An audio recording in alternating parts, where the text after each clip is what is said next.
In a world transformed by mutations, radiant light showers descend upon the earth. Each orb of light harboring a mysterious power that bestows strength upon its beholder. Suddenly appearing monsters, grotesque mutations, and a myriad of enigmatic forces herald the arrival of an apocalyptic era. Qinghan, thrust into this chaos, is compelled to embrace the role of a necromancer, armed with an extraordinary gift, beginning his journey by commanding an army of the undead from a mere skeleton minion. As the world is reshuffled and order is irrevocably disrupted, the truth behind this global game remains shrouded in mystery, and the secrets entwined with the necromancer profession are yet to be unraveled. Chapter 1. The sudden deluge of light. Forgive me, they all wore it. Yet you did not. As Qinghan rose from his desk, he overheard a rather explosive conversation between a young couple nearby. He perked up his ears, quickly discerning that yet another honest soul had unwittingly donned the green hat expertly crafted by his girlfriend. Qinghan found it rather tiresome. He had encountered such tales too many times to feel the initial shock or novelty. In this new era, such occurrences had become commonplace for university students. Sigh, when will this mundane existence come to an end? With a sense of ennui, Qinghan turned his gaze towards the blackboard, where their university lecturer was elucidating a particularly perplexing problem to the students below. As an orphan, he had not succumbed to despair or degradation. On the contrary, his life was quite prosperous, and his academic achievements were nothing short of remarkable. He had consistently earned the highest scholarships. Moreover, he often tutored the children of affluent families, garnering an income that allowed him to live more comfortably than many of his peers. It seemed that ever since he witnessed the tragic demise of his parents in a car accident, his mind had undergone a transformation, endowing him with an extraordinary memory and the ability to draw connections effortlessly. Such a life had become somewhat monotonous, far too simplistic. Watching the same problem being explained for the umpteenth time, a wave of drowsiness washed over him. So tired, so bored. At that moment, the entire world seemed to come to a standstill. In the next instant, reality resumed its course, yet everyone was startled into silence. What just happened? Qinghan shook off his lethargy, sitting up straight and surveying his surroundings. He noticed that all around him, faces were painted with bewilderment and curiosity. Clearly, they too had felt the momentary palpitation that had just transpired. The classroom erupted into chaos, even the teacher clutching his chest, a look of panic etched across his face. It seemed that some unseen phenomenon had undergone a transformation. Just as the teacher regained his composure and attempted to restore order, a voice suddenly cried out, pointing outside, "Look, a meteor!" Everyone turned to gaze out the window, and indeed, several luminous spheres were descending slowly from the sky. These orbs left long trails behind them, cascading down like raindrops, akin to divine blessings from the heavens. Qinghan squinted, a glimmer of intrigue lighting up his handsome features. This was no meteor, it was a rain of light. The celestial spectacle illuminated the entire sky, rendering the scene dreamlike in its brilliance. A girl, seemingly oblivious to the earlier fright, clasped her hands together, making a wish towards the window. "May my family be safe, and may I achieve good grades." Many others echoed her sentiments, some even pulling out their phones to capture the moment for social media. Qinghan found this behavior amusing. It was akin to wishing for good fortune before an exam, yielding no tangible results. If one were to argue for a purpose, perhaps it merely allowed those making wishes to accept whatever transpired thereafter with grace. His greater concern lay in the reason behind the appearance of this rain of light. Qinghan could distinctly feel that following the earlier palpitation, a change had occurred within his body. Yet he could not articulate the exact nature of this transformation. Instead, a cascade of thoughts began to unfurl in his mind. At that moment, a boy scanning the room suddenly pointed at the ceiling and shouted, "Look, those light spots are coming through the roof." Qinghan instinctively looked up, and indeed, numerous light spots were filtering through the ceiling, descending towards them. The flickering lights danced as they fell, rendering the classroom atmosphere surreal. In an instant, several students leapt from their seats, shrieking as they dodged the luminous orbs. Qinghan remained still, his excitement growing ever more apparent. He recalled that he was seated on the third floor, and the fact that these lights could penetrate through several layers of building was nothing short of extraordinary. What was this? an inexplicable supernatural phenomenon beyond the realm of scientific explanation. However, Qinghan did not rush to engage with the light spots. He continued to observe the unfolding scene. As a girl attempted to evade the lights, she was inadvertently pushed aside by her roommate and tumbled to the ground. Coincidentally, a light spot descended and, like an eel, slipped into her body. The girl emitted a terrified scream, frantically feeling for the spot's point of entry, desperate to extract it from her body. Yet, moments later, her hand, which had been clutching her head, lowered slowly as she realized she was unharmed. "Are you all right? Get up and go see the nurse." The teacher, dodging the lights, approached the girl with concern. The girl's eyes were filled with fear, yet she trembled as she spoke. "I am fine, but it seems I've gained some sort of profession. It's called a warrior." As she extended her hand to rise with the teacher's assistance, she inadvertently pulled him down with her. "Ah, I didn't mean to." Startled, the girl recoiled, seemingly shocked by her own actions. However, she soon realized something profound. Her strength had surged. The earlier incident was merely her inability to adapt to her newfound power, causing her to exert more force than intended. The male teacher quickly regained his footing, casting an odd glance at the girl. In that fleeting moment, he had felt as though he had been yanked by a muscular giant. Yet this girl was so petite. Among the students, many were quick-witted, scattering about the classroom, attempting to capture the still-falling light spots. Qinghan also stood up, yet instead of rushing to seize the lights, he continued to observe. He noted that the light spots varied in size. If these spots were capable of bestowing extraordinary energy, then perhaps larger ones would confer greater power. The classroom devolved into chaos, with even the teacher realizing the urgency of the situation and beginning to attempt to touch the floating lights. However, the number of students far exceeded that of the light spots, inevitably leading to disputes. Two boys, standing not far from the podium, both cast their gazes upward at a particular light spot. This spot descended slowly, yet was the largest seen thus far. "Get lost, I spotted this one first." Their eyes clashed defiantly, and moments later, it escalated into a physical confrontation. One shy boy suddenly ignited a flame in his hands, seemingly oblivious to the heat, staring in disbelief at his palms as if struggling to comprehend the extraordinary event unfolding before him. Similar occurrences erupted throughout the classroom, with those who managed to capture a light spot bursting with joy, while those who failed turned away in disappointment. Observing the tumultuous scene, Qinghan let out a slight sigh. He still refrained from competing for the light spots, as he had noticed even larger orbs outside when he had glanced out earlier. Some students, after absorbing one light spot, attempted to grasp another, only to watch helplessly as it slipped through their fingers and fell to the ground. Qinghan absorbed this chaos, seeking a sufficiently large orb for himself. Just as he prepared to exit the classroom, he suddenly spotted a basketball-sized orb bursting through the wall. Qinghan's eyes sharpened. He dashed towards it. Yet, just as he took a step, a black backpack hurtled towards his face. He caught a glimpse of the bag in his peripheral vision, but had no time to evade, resulting in a painful thud that left him seeing stars. Rubbing his aching forehead, he stood up to find that a figure had already reached the light orb before him. It was a boy named Qinghan, a member of the university basketball team. This fellow was known for his poor character and even worse sportsmanship, the type willing to disregard any rules for his own gain. Qinghan turned to Qinghan, a mocking smile gracing his lips as he quickly reached for the luminous orb. Qinghan touched the sore spot on his forehead, maintaining a neutral expression as he swiftly turned to leave the classroom.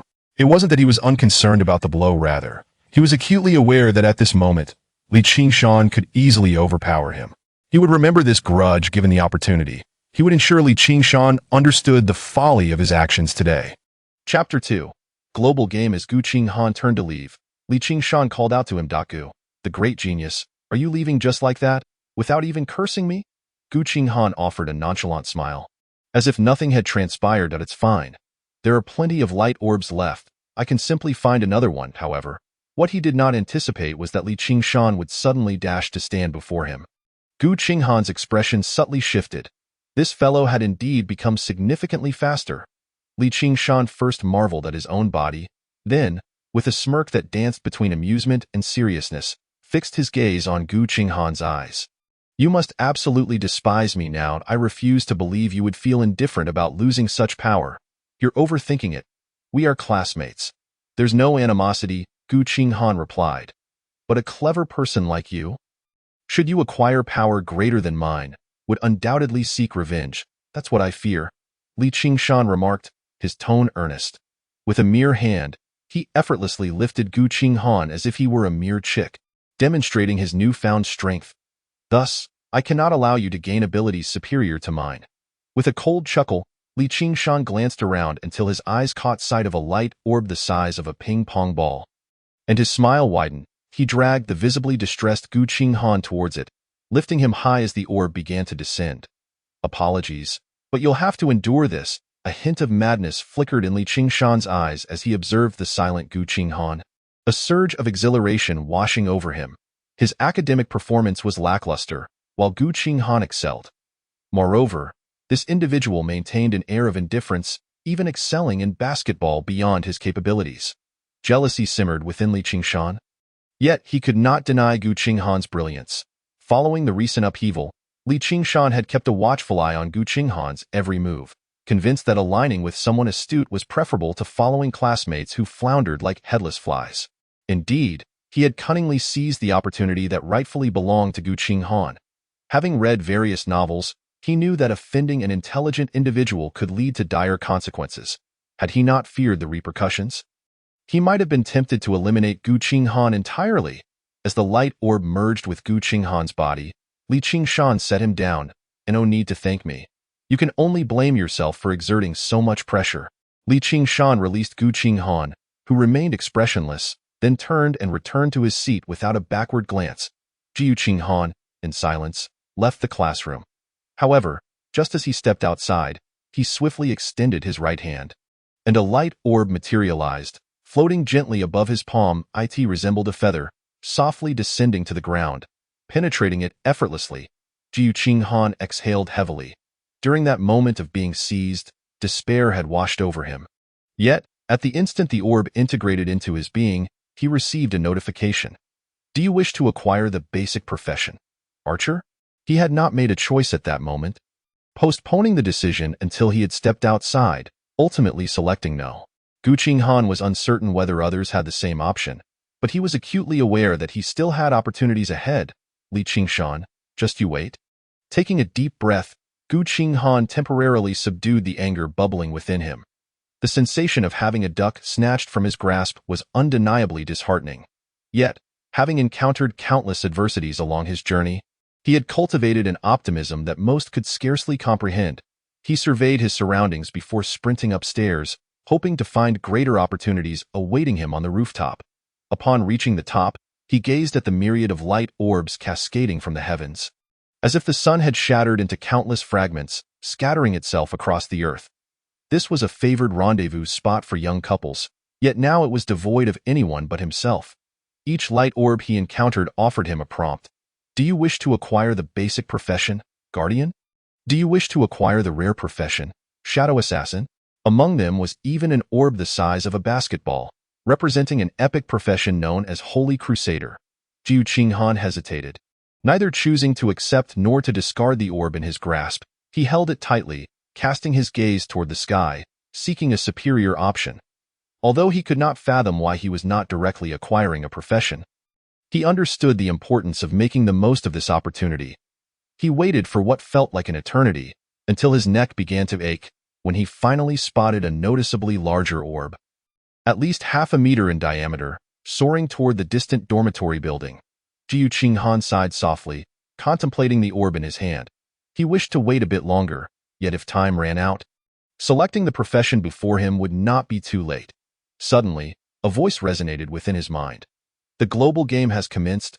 All players, please prepare yourselves. Newbie task initiated. Task objective, survive for 12 hours. Reward, a random talent suited to the player's profession. The voice faded as swiftly as it had appeared, and Qinghan soon noticed thin fissures appearing in various locations. The nearest one hovered not far from him in midair. The crack resembled the gaping maw of a demon, slowly widening as a foul. Decaying odor began to permeate the AI art. Qinghan squinted, fixating on the fissure. As it widened, an arm emerged from within. Soon, another arm followed, then a head, a torso, and legs. A person, with crimson eyes and a grayish-white complexion, struggled to crawl out from the crevice. However, since this transpired mid-air, he plummeted to the ground with a thud. Qinghan could clearly see that this entity was far from human. Its characteristics resembled those of zombies from movies and games. He swallowed hard, and as he turned, he was suddenly engulfed in darkness behind him. Startled, he initially feared it was another fissure. Yet, it was not a crack but a sphere resembling a black hole, a mass radiating mysterious black light. Qinghan stood frozen for several seconds before realizing that the orb in his hand was violently writhing. In a moment of distraction, he lost his grip, and the orb shot downward as if fleeing. Simultaneously, the towering black orb surged toward him, leaving no time for reaction. Qinghan's countenance changed, yet he heard a bewildering voice resonate within him. "Congratulations. You have acquired the special profession, necromancer." Qinghan's expression shifted dramatically.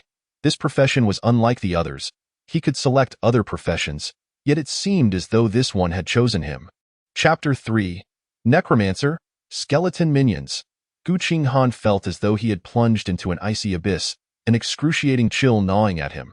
This cold was not merely physical. It emanated from the depths of his soul, as if his very essence were entombed at the base of a snow-capped mountain. Words eluded him, and he could only grit his teeth, enduring the sensation of frost until the chill gradually abated. Once he regained control over his body, he discovered a game-like interface materializing before him. Player: Qinghan. Profession: Necromancer. Level: 1. Combat Power: 5. Skills: Whisper of the Dead. Necromancer's Domain. Talent: None. He blinked in astonishment.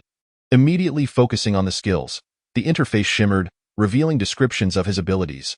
Whisper of the Dead. Summon your most loyal minion to fight alongside you. The minion's attributes are equivalent to the necromancer's base combat power.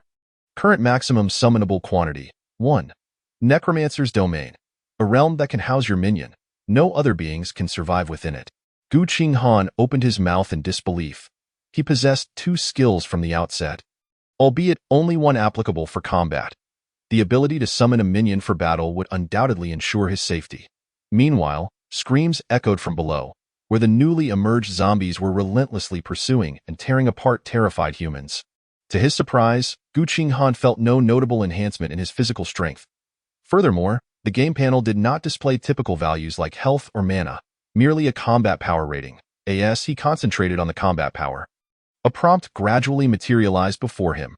Combat power is a comprehensive evaluation of the unit's attributes. Battle outcomes may be influenced by various factors. Gazing at his meager 5 combat power, Qinghan fell into silence. Was he truly the legendary 5 fighting trash? He quickly dispelled that notion and prepared for his first skill activation. He could hear the sounds of chaos and destruction emanating from the classroom below. It was evident that zombies had begun to invade. "Whisper of the Dead," he commanded, feeling a wave of dizziness wash over him as if he had been awake for an entire night. Before him, a glowing green magic circle began to form. Accompanied by the sound of bone grinding, a skeleton, approximately his height, emerged from the circle. The skeleton moved with a certain stiffness, but once it stepped out of the magic circle, it obediently stood beside Qinghan. As the circle dissipated, Qinghan felt no fear toward the skeletal figure. In fact, he sensed a faint connection, an awareness of the skeleton's loyalty to him. It was a sense of proximity that originated from the depths of the soul, to the extent that he found even the terrifying skeleton somewhat endearing. "Are you listening to my commands?" Qinghan scrutinized the skeleton for a while before tentatively inquiring. Of course, the skeleton could not speak, but the connection between souls conveyed to Qinghan that it would comply with all his directives. After making a few more attempts, Qinghan was pleasantly surprised to discover that this skeleton seemed to possess its own combat awareness. He only needed to give general instructions. Furthermore, upon inspecting the skeleton's attributes, he was astonished to find that they were indeed identical to his own. Skeleton Servant, Level 1, Combat Power, 5, Excellent. We are now 2 combat novices. If we manage to acquire one more, we can synthesize a 2-star combat novice. Qinghan reassured himself and promptly began preparing to head downstairs. Remaining here served no purpose. There was no water, no food, and it was only a matter of time before they would perish due to lack of supplies. The light rain from above had ceased at some point, and this global game had officially commenced. He glanced at his phone. It was a little past noon. The so-called novice task likely required them to survive until midnight. Qinghan was quite looking forward to the reward. He now possessed this supernatural power, and simultaneously, the world seemed to have undergone a transformation. Suddenly, the school's loudspeaker blared, broadcasting a man's heavy breathing. "Students, please follow your teachers to safety. We will promptly call for help and arrange for rescue. Believe." Before he could finish his sentence, a crashing sound and a scream echoed through the loudspeaker. Qinghan recognized that voice. It belonged to their school principal, who had spoken during the new student orientation. The screams persisted for a while, sending chills down Qinghan's spine, and soon morphed into a chilling sound of gnawing. Perhaps influenced by this so-called necromancer profession, Qinghan quickly shook off the discomfort. In fact, he felt that this world had become somewhat intriguing, and of course, the price of such intrigue was the lives of countless individuals. "Hold the door. Let us deal with these 2 zombies before admitting 2 more." Just as Qinghan descended from the rooftop, he heard a furious roar in the corridor. Simultaneously, there were beast-like growls emanating from the vicinity. He concealed himself in a corner and peered toward the source of the sound, noticing that 4 or 5 zombies were clawing at a door in front of a nearby classroom. The door, however, stood firm, clearly barricaded from within. Qinghan quietly observed these zombies and unexpectedly acquired their attributes. Slow zombie. Level 1. Combat power. 6. Incredible. Even a single zombie surpasses you in strength. Qinghan glanced back at the frail skeleton trailing behind him and couldn't help but roll his eyes. Given its emaciated appearance, it was debatable whether it could inflict any damage on a zombie. Fortunately, Qinghan spotted a brick in the corner and attempted to pick it up, handing it to his skeletal companion. After receiving the brick, the skeleton's combat power increased by 0.5, although the enhancement was minimal. It brought Qinghan considerable joy. This indicated that external assistance could influence combat power, and his skeletal companion would not remain useless forever. He stealthily returned to the rooftop with his companion. After searching for a while, he found only a rusty rebar. Once he equipped the skeleton with both the brick and the rebar, it had transformed into a combatant with a combat power of 6. 5. Quite promising. "I'll find you some weapons later." Qinghan was satisfied.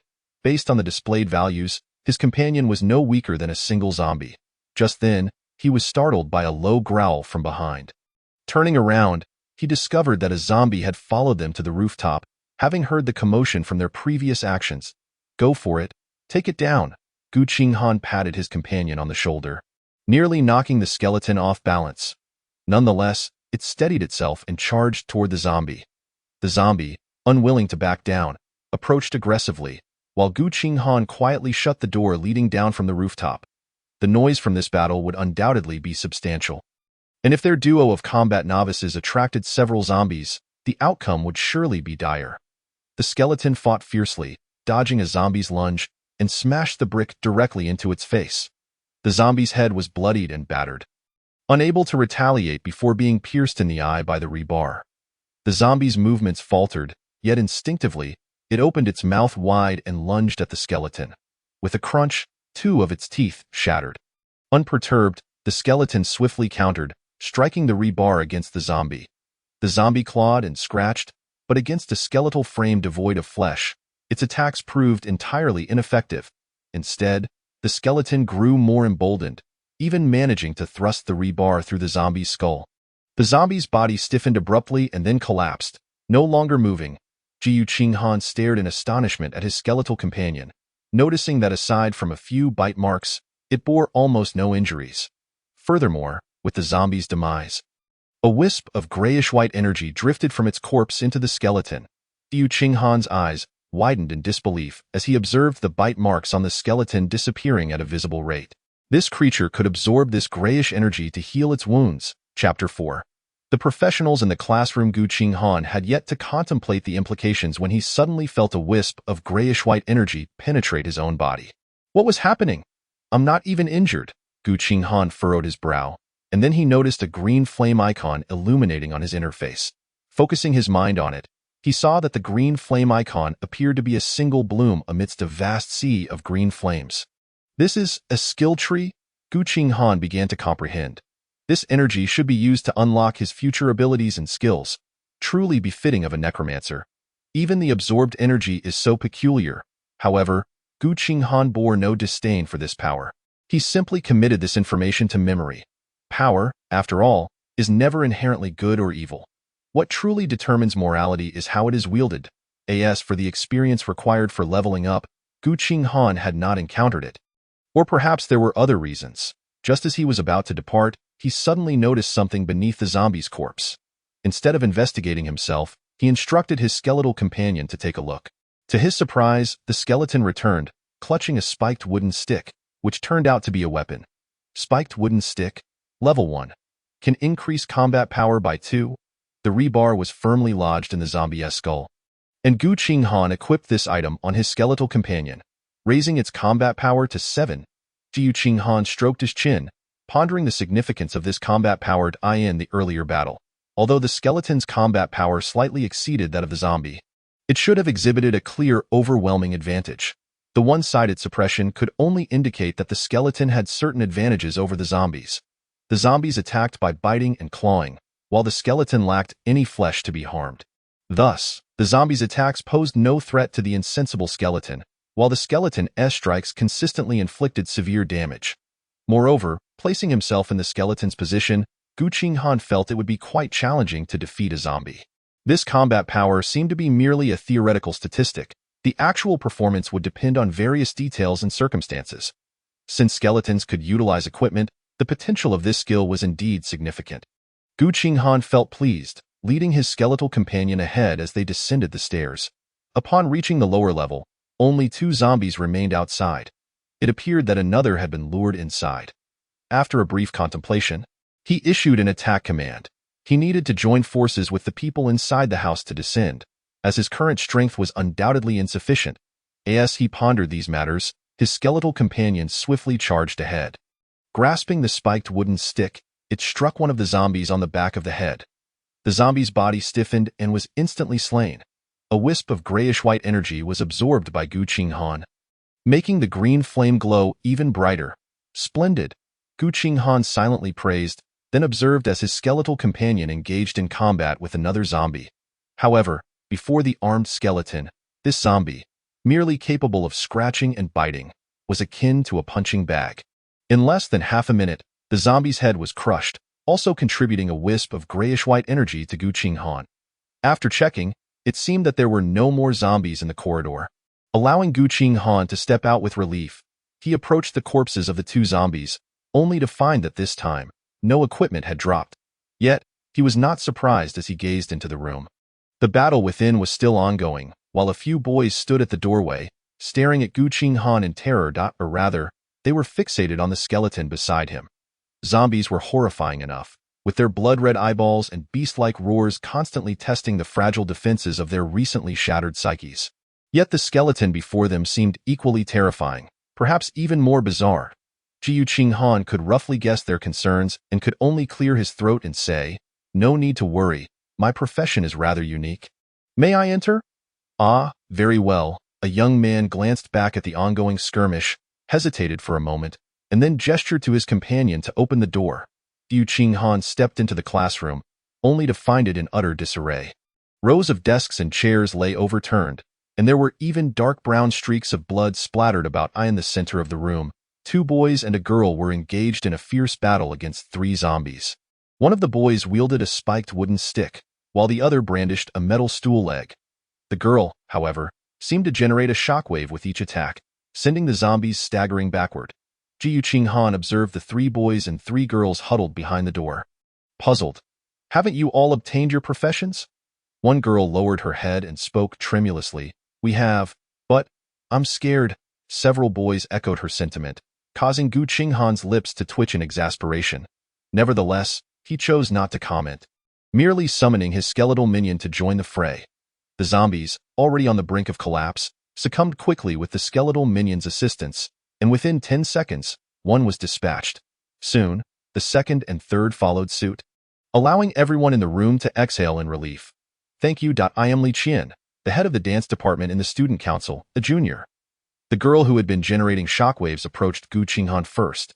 Extending her hand in a gesture of goodwill, Qinghan shook her hand lightly, introduced himself, and then withdrew his hand, saying, "Aren't you all supposed to be in class? Why are there only a few of you here? Today is our dance department's freshman training, and we had to escape to this empty classroom because the venue was occupied." Li Qian's voice was somewhat breathless, yet her disheveled hair lent her an air of unique vigor and beauty. Qinghan nodded and continued, "I believe we need to head downstairs first. I saw these zombies emerging from a crack while I was on the rooftop. There must be a fissure in this building. Otherwise, it wouldn't be possible for zombies to ascend so quickly." Li Qian nodded in agreement, but then shook her head. "After we heard that strange sound, we attempted to leave. However, there are quite a few zombies on the 8th floor, which blocked our escape." Qinghan raised an eyebrow. "The crack is downstairs? I don't know, but these zombies came up from below." Qinghan felt a headache coming on. If the crack truly lay on the 8th floor, descending would indeed pose a significant challenge. Furthermore, with only 3 individuals willing to engage in combat, his plans would be difficult to execute. With that thought, he turned to Li Qian and earnestly stated, "You see the current situation. There are those types of zombies outside. If we wish to survive, we all need to join the fight." His meaning was clear. He wanted Li Qian to rally the inactive freshman. Before she could respond, a girl with exquisite makeup interjected, "I'm just a girl. How could I possibly fight those terrifying zombies? Can't you, a big guy, protect me?" Chapter 5. Attempting to escape, Qinghan glanced at her, noting her black attire and the stark contrast of her long, pale legs exposed to the air. He attempted to discern her information but found it impossible. With a hint of frustration, he asked, "What professions have you all obtained? Please, share your combat powers." Li Qian was the first to speak. Still grateful to Qinghan. "My profession is Windfist, and I possess a passive skill that allows me to unleash invisible shockwaves when fighting unarmed. My combat power is 10. The 2 boys who had participated in the earlier battle chimed in. "We are both warriors, with a skill called Heavy Strike, and our combat power is 7. The previously exquisite girl noticed Qinghan's gaze upon her and declared, "My profession is a rare one, called Sorceress, with a combat power of 10. Qinghan's eyes widened in disbelief as he asked, "Then why aren't you participating in the fight?" "I told you. I'm scared." Qinghan was left perplexed. He could not comprehend how such individuals could possess minds so limited. The outside clearly posed a grave danger, and if they did not work together, the only outcome would be their collective demise. The other students shared their professions and combat powers, all of which were basic. Qinghan introduced himself last. "I am a hidden profession, a necromancer, with the skill to summon small skeletons, and my combat power is 7. He did not reveal the truth, even when it came to his combat power, as he reported that of his skeletons. After all, there was still a certain Li Qingshan outside who likely possessed an epic profession, and if the others learned of his true profession, it could spell trouble.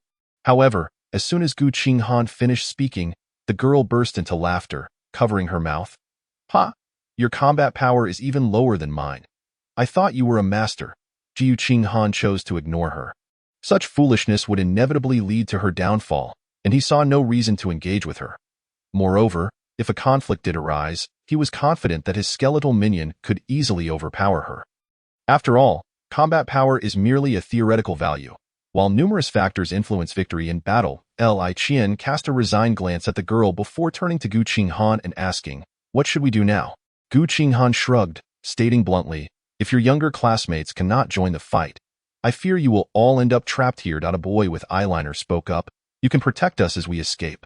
Although your combat power is low, I saw how effectively your skeleton dealt with the zombies." Qinghan turned to him and asked, "Why should I protect you?" His words immediately darkened the boy's expression. The boy's face flushed red and pale, finally stammering, "My dad is quite wealthy. I can have him give you 10,000 later. How does that sound?" Qinghan found it absurd. These individuals still believed money held any value. Although the zombies appeared weak, the earlier voice had indicated that they were in a novice task. Anyone familiar with gaming knows that novice tasks are generally the simplest part of the game. Given that such life-threatening zombies emerged during this so-called novice task, the difficulty of this global game could only be imagined. Qinghan felt that this game would drastically alter the social order. Indeed, it was highly likely that the existing social structure would cease to exist. He pointed to the corpses of the zombies on the floor and then to his skeletal minion, saying, "Look at these. Do you think this world is still the same as before? His words rendered everyone, including Li Qian, visibly shaken. The earlier girl, still trying to maintain her bravado, declared, "My boyfriend is a senior in the martial arts club. He will definitely protect me. What if his profession isn't as formidable as yours, or worse? What if he's already dead?" The girl fell silent, tears glistening in her eyes. Qinghan couldn't be bothered to look at her this time. He merely retorted apathetically and moved toward the window. Through the glass, he could see numerous people outside battling zombies, and some students had even organized themselves to fight back. However, the zombies surging from the cracks seemed endless, continuously draining their strength. Qinghan's expression grew more somber. He understood that lingering here for even a moment increased the likelihood of being trapped. He turned back to the group and asked, "Have you decided? If you can, join me in attempting to break through. If not, then I want to carry any dead weight." Li Qian and the two boys nodded, simultaneously urging the other freshmen to join them. To Qinghan's surprise, the first to shift her mindset was the girl. I will fight with you, but you must protect me. My skill requires casting. All right. What's your name? Tian.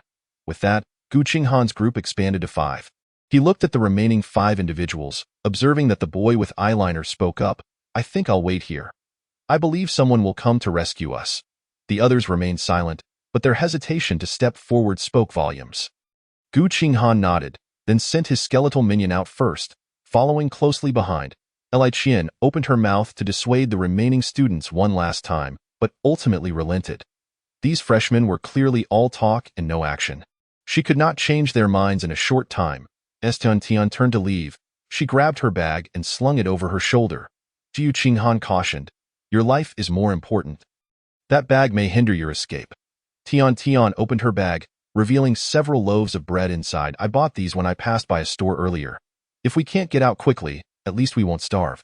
Qinghan couldn't help but regard her with newfound respect. He hadn't expected her to have such foresight.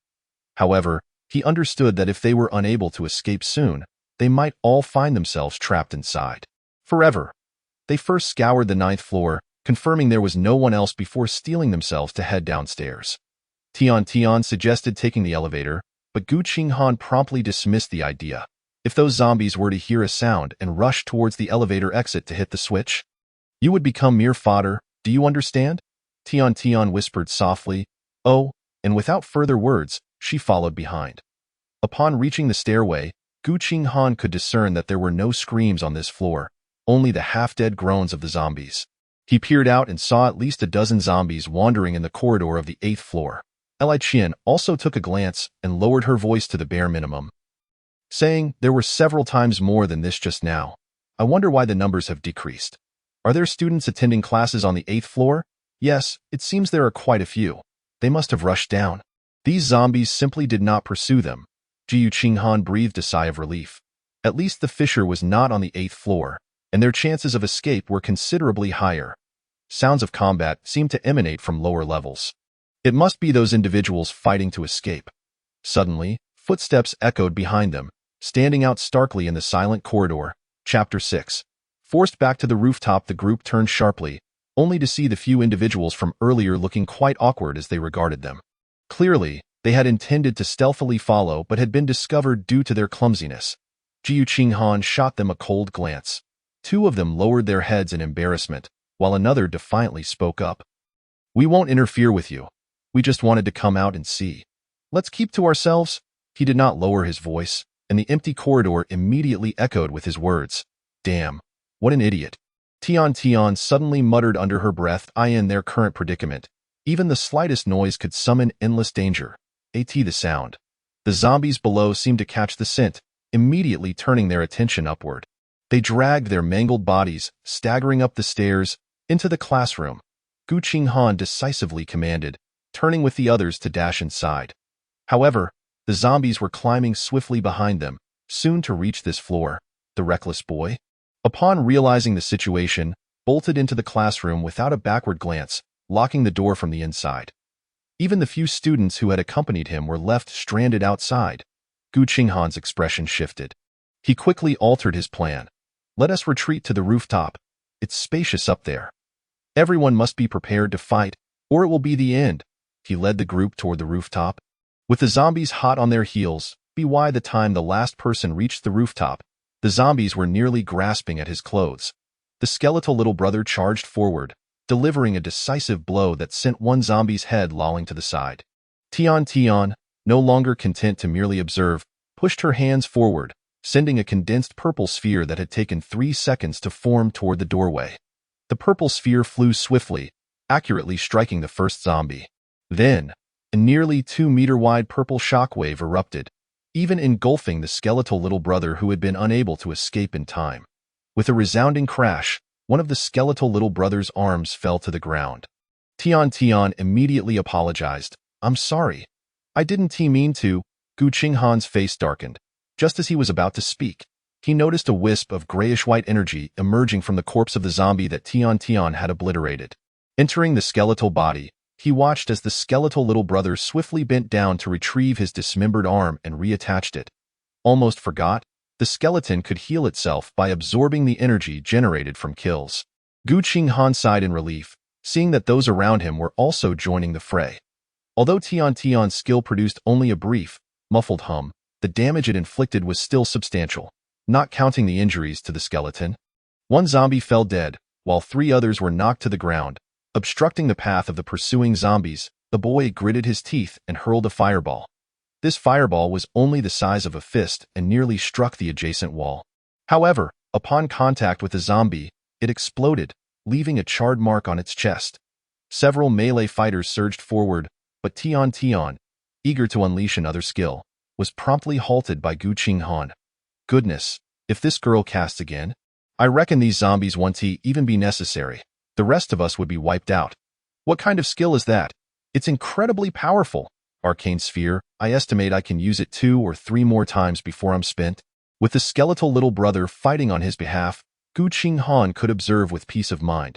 He glanced at Tian, recalling how she had taken 3 seconds to gather her skill. And thus understood, in true combat, no one would simply watch you charge your skill, nor would anyone stand still to be hit. The price of high damage is a relatively lengthy casting time.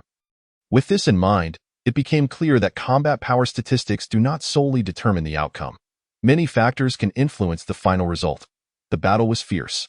Several melee fighters were barricading the doorway, trying to prevent any zombies from advancing. During this time, Qinghan commanded the skeletal little brother to fend off several attempts at clawing and biting. In such moments, sustaining injuries and casualties would only complicate their escape. 3 minutes later, as Tian unleashed her final arcane sphere, the last zombie fell to the ground in defeat. "Finally, I'm exhausted." A boy collapsed onto the ground, his chest heaving violently. It was evident that the recent battle had taken a significant toll on him. Once his breathing had settled slightly, he looked up at Qinghan and smiled. "Thank you. If it weren't for your skeleton, I would have been bitten just now. Let us save the gratitude for when we make it out." Qinghan waved his hand dismissively. After this battle, his first green flame emblem was almost completely illuminated. The skeletal little brother had also returned to its original state, contrasting sharply with the weary group. Li Qian wiped the sweat from her brow and remarked to the skeleton, "I previously thought your skills were insufficiently strong. Now it appears I was short-sighted. Your skeleton might be more formidable than the combined might of 2 or 3 of us." The others remained silent, but the reverent glances said it all. The skeleton feared neither pain nor bites, yet they did. This skeleton was akin to an unceasing machine, something humans could not achieve. They even believed that if only one among them were to survive, it would likely be Qinghan, protected by the skeleton. Qinghan chose not to linger on this topic and curiously asked, "Are you all still at level 1? The group nodded in unison, with only Li Qian indicating that she would soon reach level 2. Qinghan's eyes reflected realization. His profession seemed somewhat different from theirs. He could not gain experience, and his strength relied on the energy produced upon death. Suddenly, a heart-wrenching scream reverberated through the corridor. Everyone sneered. They recognized the source of the voice. It belonged to the boy who had locked them out, and one mourned for him. In fact, most exhibited expressions of vindication. A traitor to one's companions deserved no pity, not even 1,000 deaths. It seems these zombies have dropped something. I'll have the skeleton retrieve it and distribute it, one objected. Not only were they all thoroughly exhausted, but it was also because Qinghan had played a pivotal role in the battle. Soon enough, the skeletal little brother returned with 2 spiked wooden clubs. Qinghan directly allocated the weapons to the other 2 boys, maximizing the team's overall strength. Tian suddenly approached, handing Qinghan a small bread roll, saying, "You should eat something. You must be tired after all that running." Qinghan initially hesitated, but his stomach betrayed him with a rumble. He accepted the small bread roll, only to see Tian offer him a yakult as well. The boy who had been lying on the ground chimed in. Tian, I'm hungry too. Could you give me a bread roll?" Tian shot him a glance, retorting, "Dream on." Laughter erupted among the group. It was apparent that Tian had developed a fondness for Qinghan. This was only natural, given Qinghan's handsome appearance, which had previously garnered many confessions from girls. Added to that, the aura of gloom he exuded after acquiring the necromancer class made him even more intriguing. Most importantly, his display of strength and composure during the earlier fray had earned him their admiration. At that moment, Qinghan seemed to Tian like a prince charming. Qinghan was indeed aware of Tian's subtle feelings, but he remained indifferent. Their primary task now was survival. After everyone had a moment to recover, Qinghan stood up and declared, "Let us go. The battle we just faced was merely an appetizer. To survive, we must rely on ourselves now." Chapter 7. First upgrade this time. The corridor on the 9th floor was particularly silent, with only the faint sounds of gnawing emanating from within the classroom. Qinghan and his companions cautiously peered through the door, discovering 3 zombies hunched over, indulging in a feast. They didn't need to think hard about what they were consuming. Boys go in to kill them. The girls stay outside to keep watch. Qinghan naturally assumed the role of the squad leader. As the skeletal little brother and several boys rushed in, the 3 zombies were quickly dispatched. The boys emerged with pale faces, one even retching at the doorway. Qinghan glanced inside. The scene was chaotic, with the remains of the boys scattered across the floor, the vivid reds and greens starkly contrasting. However, he did not react much. The feeling of disgust faded quickly. Perhaps it was due to his inherently cold nature, or perhaps the previous car accident that had claimed his parents had dulled some of his emotions. He merely felt that the individual deserved their fate as these people turned away.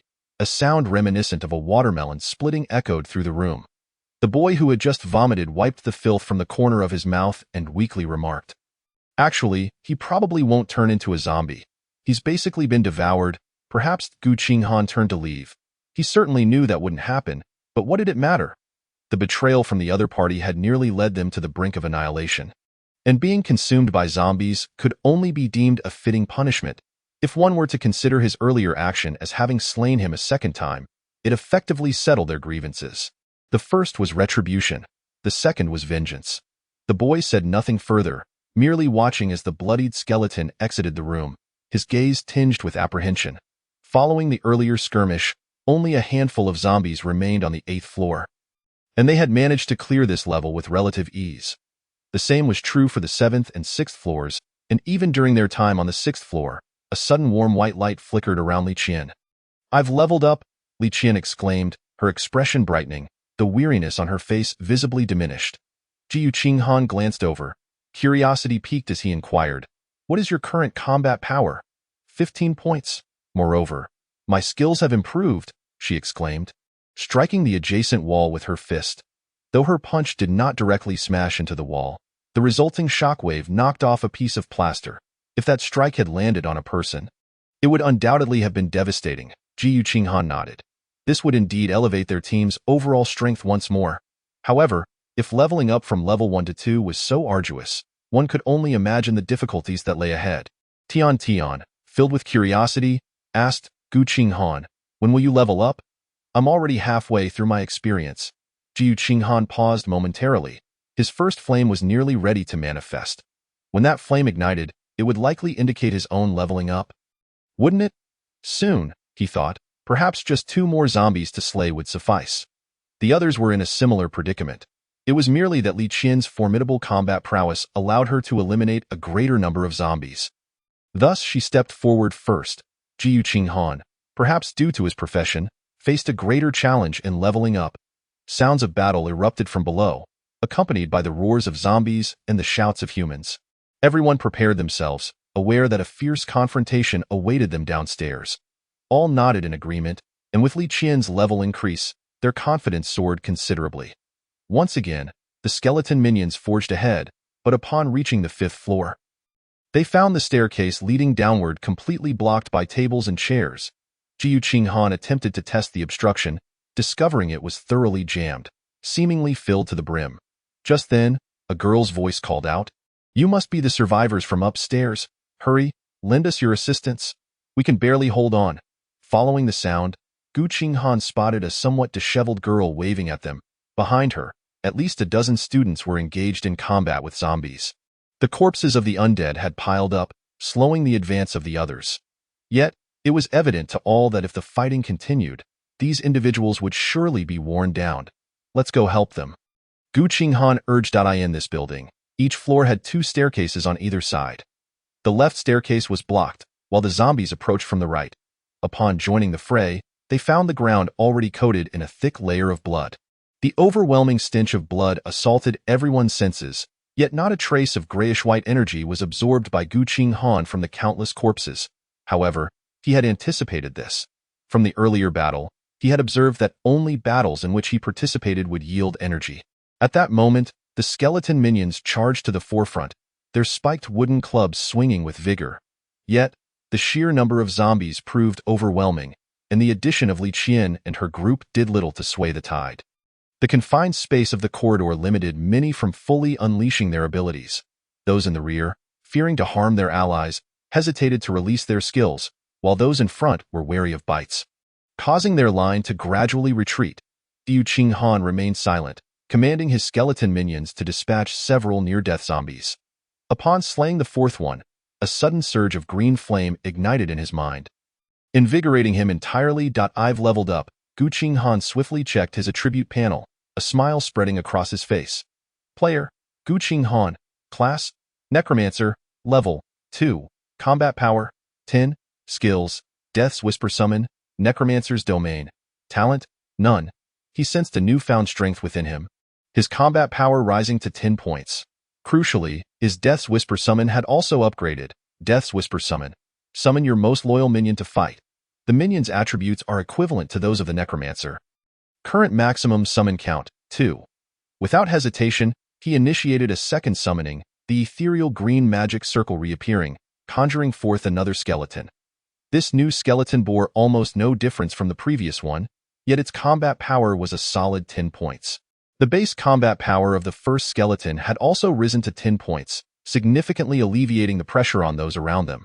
Qinghan promptly directed the newly summoned minion to join the fray. Taking the place of a nearby, exhausted combatant, a boy who had descended with Qinghan found himself unable to squeeze into the battle, so he simply handed his spiked wooden club to the newly appeared skeleton. He returned to Qinghan's side, wiping the sweat from his brow, and asked, "You leveled up?" "Yes, just in time." Qinghan nodded, noticing that the girl beside him had already distanced herself in fright.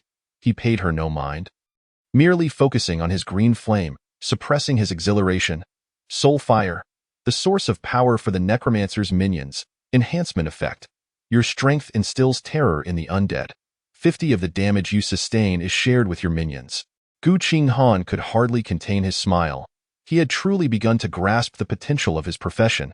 His minions would undoubtedly multiply, and those who wished to harm him would first have to contend with his skeletal minions. Chapter 8. An awkward predicament. The defensive line, which had been steadily contracting, miraculously stabilized with the addition of Qinghan's second skeleton minion. Particularly observant individuals noted that the movements of both skeletons appeared significantly more agile than before. It was worth mentioning that the average combat power of this group hovered around 8 points. In contrast, Qinghan's 2 skeleton minions boasted combat powers of 12 points each. Moreover, they were completely unperturbed by the zombies' attempts to claw and bite. In an instant, hope rekindled within the hearts of the group. The enhancement of the skeleton's combat power also accelerated Qinghan's collection of the grayish-white essence. However, the speed at which the second soul fire ignited did not increase significantly. It seemed to require even more energy. This grayish-white energy appeared to be visible only to Qinghan, and he had named it necromantic energy. The battle raged on for several minutes, and only then did they manage to clear the corridor of zombies. Occasionally, 1 or 2 zombies would surge up from below, but Qinghan's minions held their ground at the staircase. With their current strength, they could dispatch a zombie in mere seconds.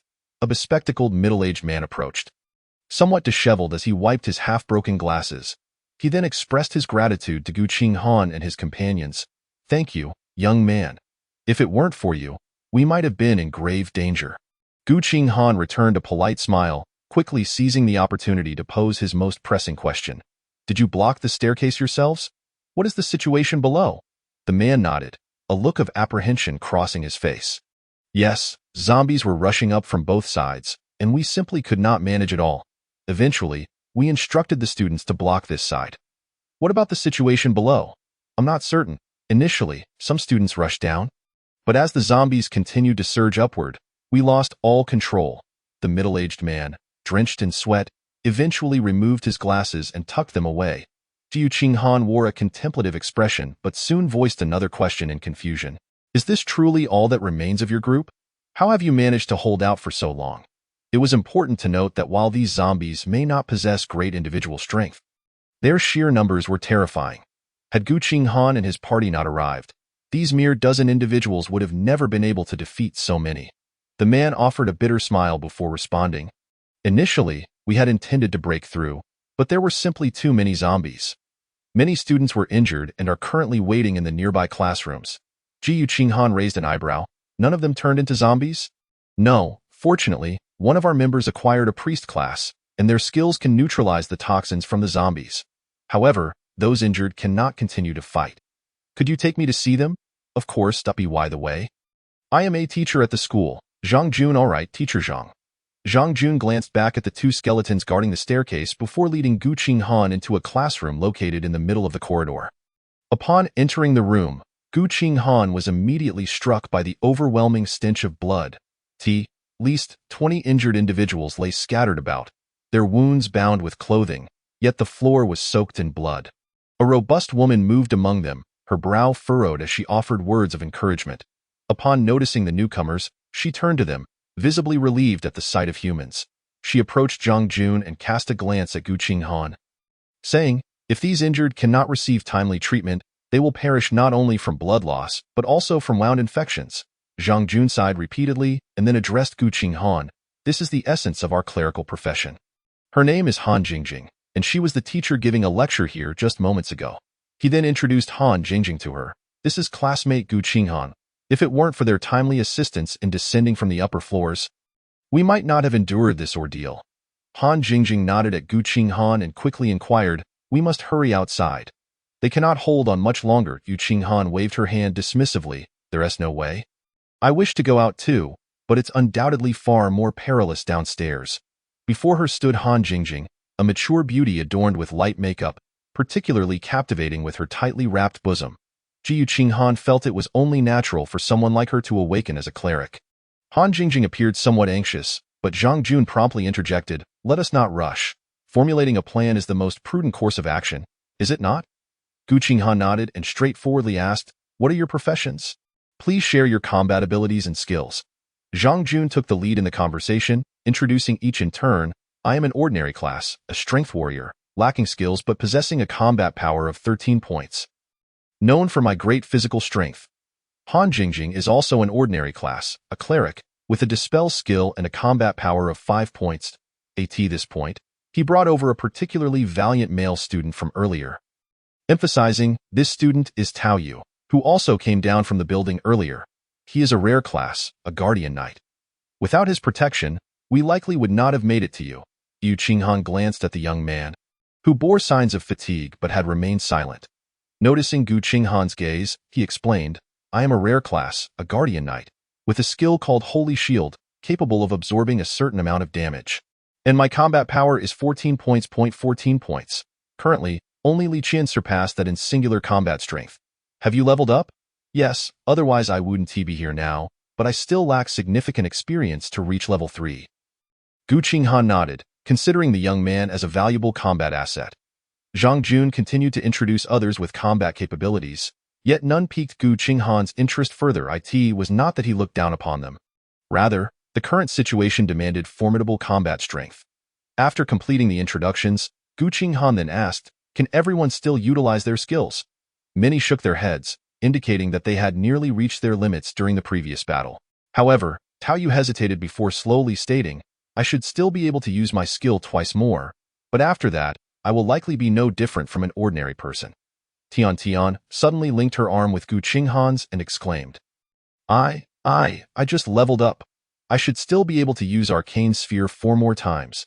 Qinghan cast her a glance and gently withdrew his arm. Tian was not offended. She simply stood beside him.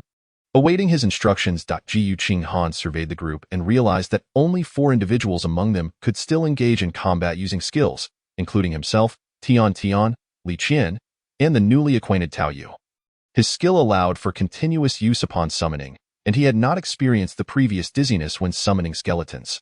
However, with so many people, it was absolutely impossible for all to escape. Qinghan understood this principle. And soon others recognized the issue, creating an awkward atmosphere. Just then, Qinghan's expression changed suddenly. Previously, both skeletons had maintained a faint connection with him, but just a moment ago, the link with one of them abruptly severed. He realized that this skeleton had perished. Something's amiss. Chapter 9. Collecting corpses, he immediately dashed towards the exit, simultaneously issuing a retreat command to the second skeleton. At this point, he could still afford to use his skill once more. But if both skeletons perished, he would be unable to endure such a drain. The group hurried out of the room and back into the corridor, where they spotted a skeleton rapidly retreating from the right staircase. Following closely behind it was a figure resembling a burly bear. Qinghan glanced and quickly discerned that it was a zombie.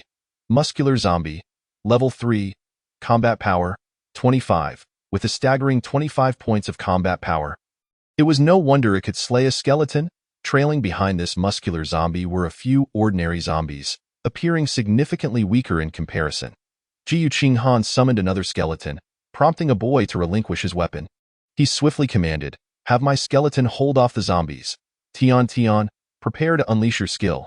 Tao Yu, watch for the right moment to ensure my skeleton's survival, as I cannot afford heavy expenditure. Li Qian, coordinate your attack with my skeleton. As the muscular zombie drew near, Li Qian gritted her teeth and charged alongside the skeleton. Tian began to cast her spell, gathering strands of purple energy before her. Several boys attempted to assist, but upon seeing the muscular zombie's muscular frame, they hesitated. They could all see each other's stats. None wished to court death. At that moment, the 2 skeletons converged, swinging their weapons at the zombie. The muscular zombie simply raised its hand, allowing its arm to be slashed, then let out a roar and kicked one of the skeletons aside, sending it sliding over 3 meters.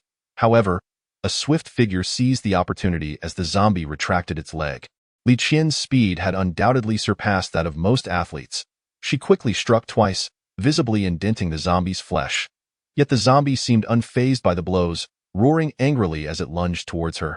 Li Qian immediately panicked. The oppressive aura of the zombie was overwhelming. Previously just a student, she found herself momentarily at a loss, forgetting to evade. With a crack, a skeleton interposed itself before her, using its pallid arm to block the impending bite. The previously unbroken bone now bore a fissure. The muscular zombie, enraged, flung the skeleton aside, but by then, Li Qian had retreated to a safe distance. Qinghan promptly commanded the other skeleton to slay an ordinary zombie. And the necromantic energy swiftly healed the skeleton's injuries. Dodge! Tian exclaimed, as the arcane sphere shot forth. Both Li Qian and the skeleton evaded to the sides, leaving the muscular zombie unable to escape in time and taking the full brunt of the attack. A resounding boom echoed as one of its arms was obliterated, revealing its grotesque innards and writhing muscles.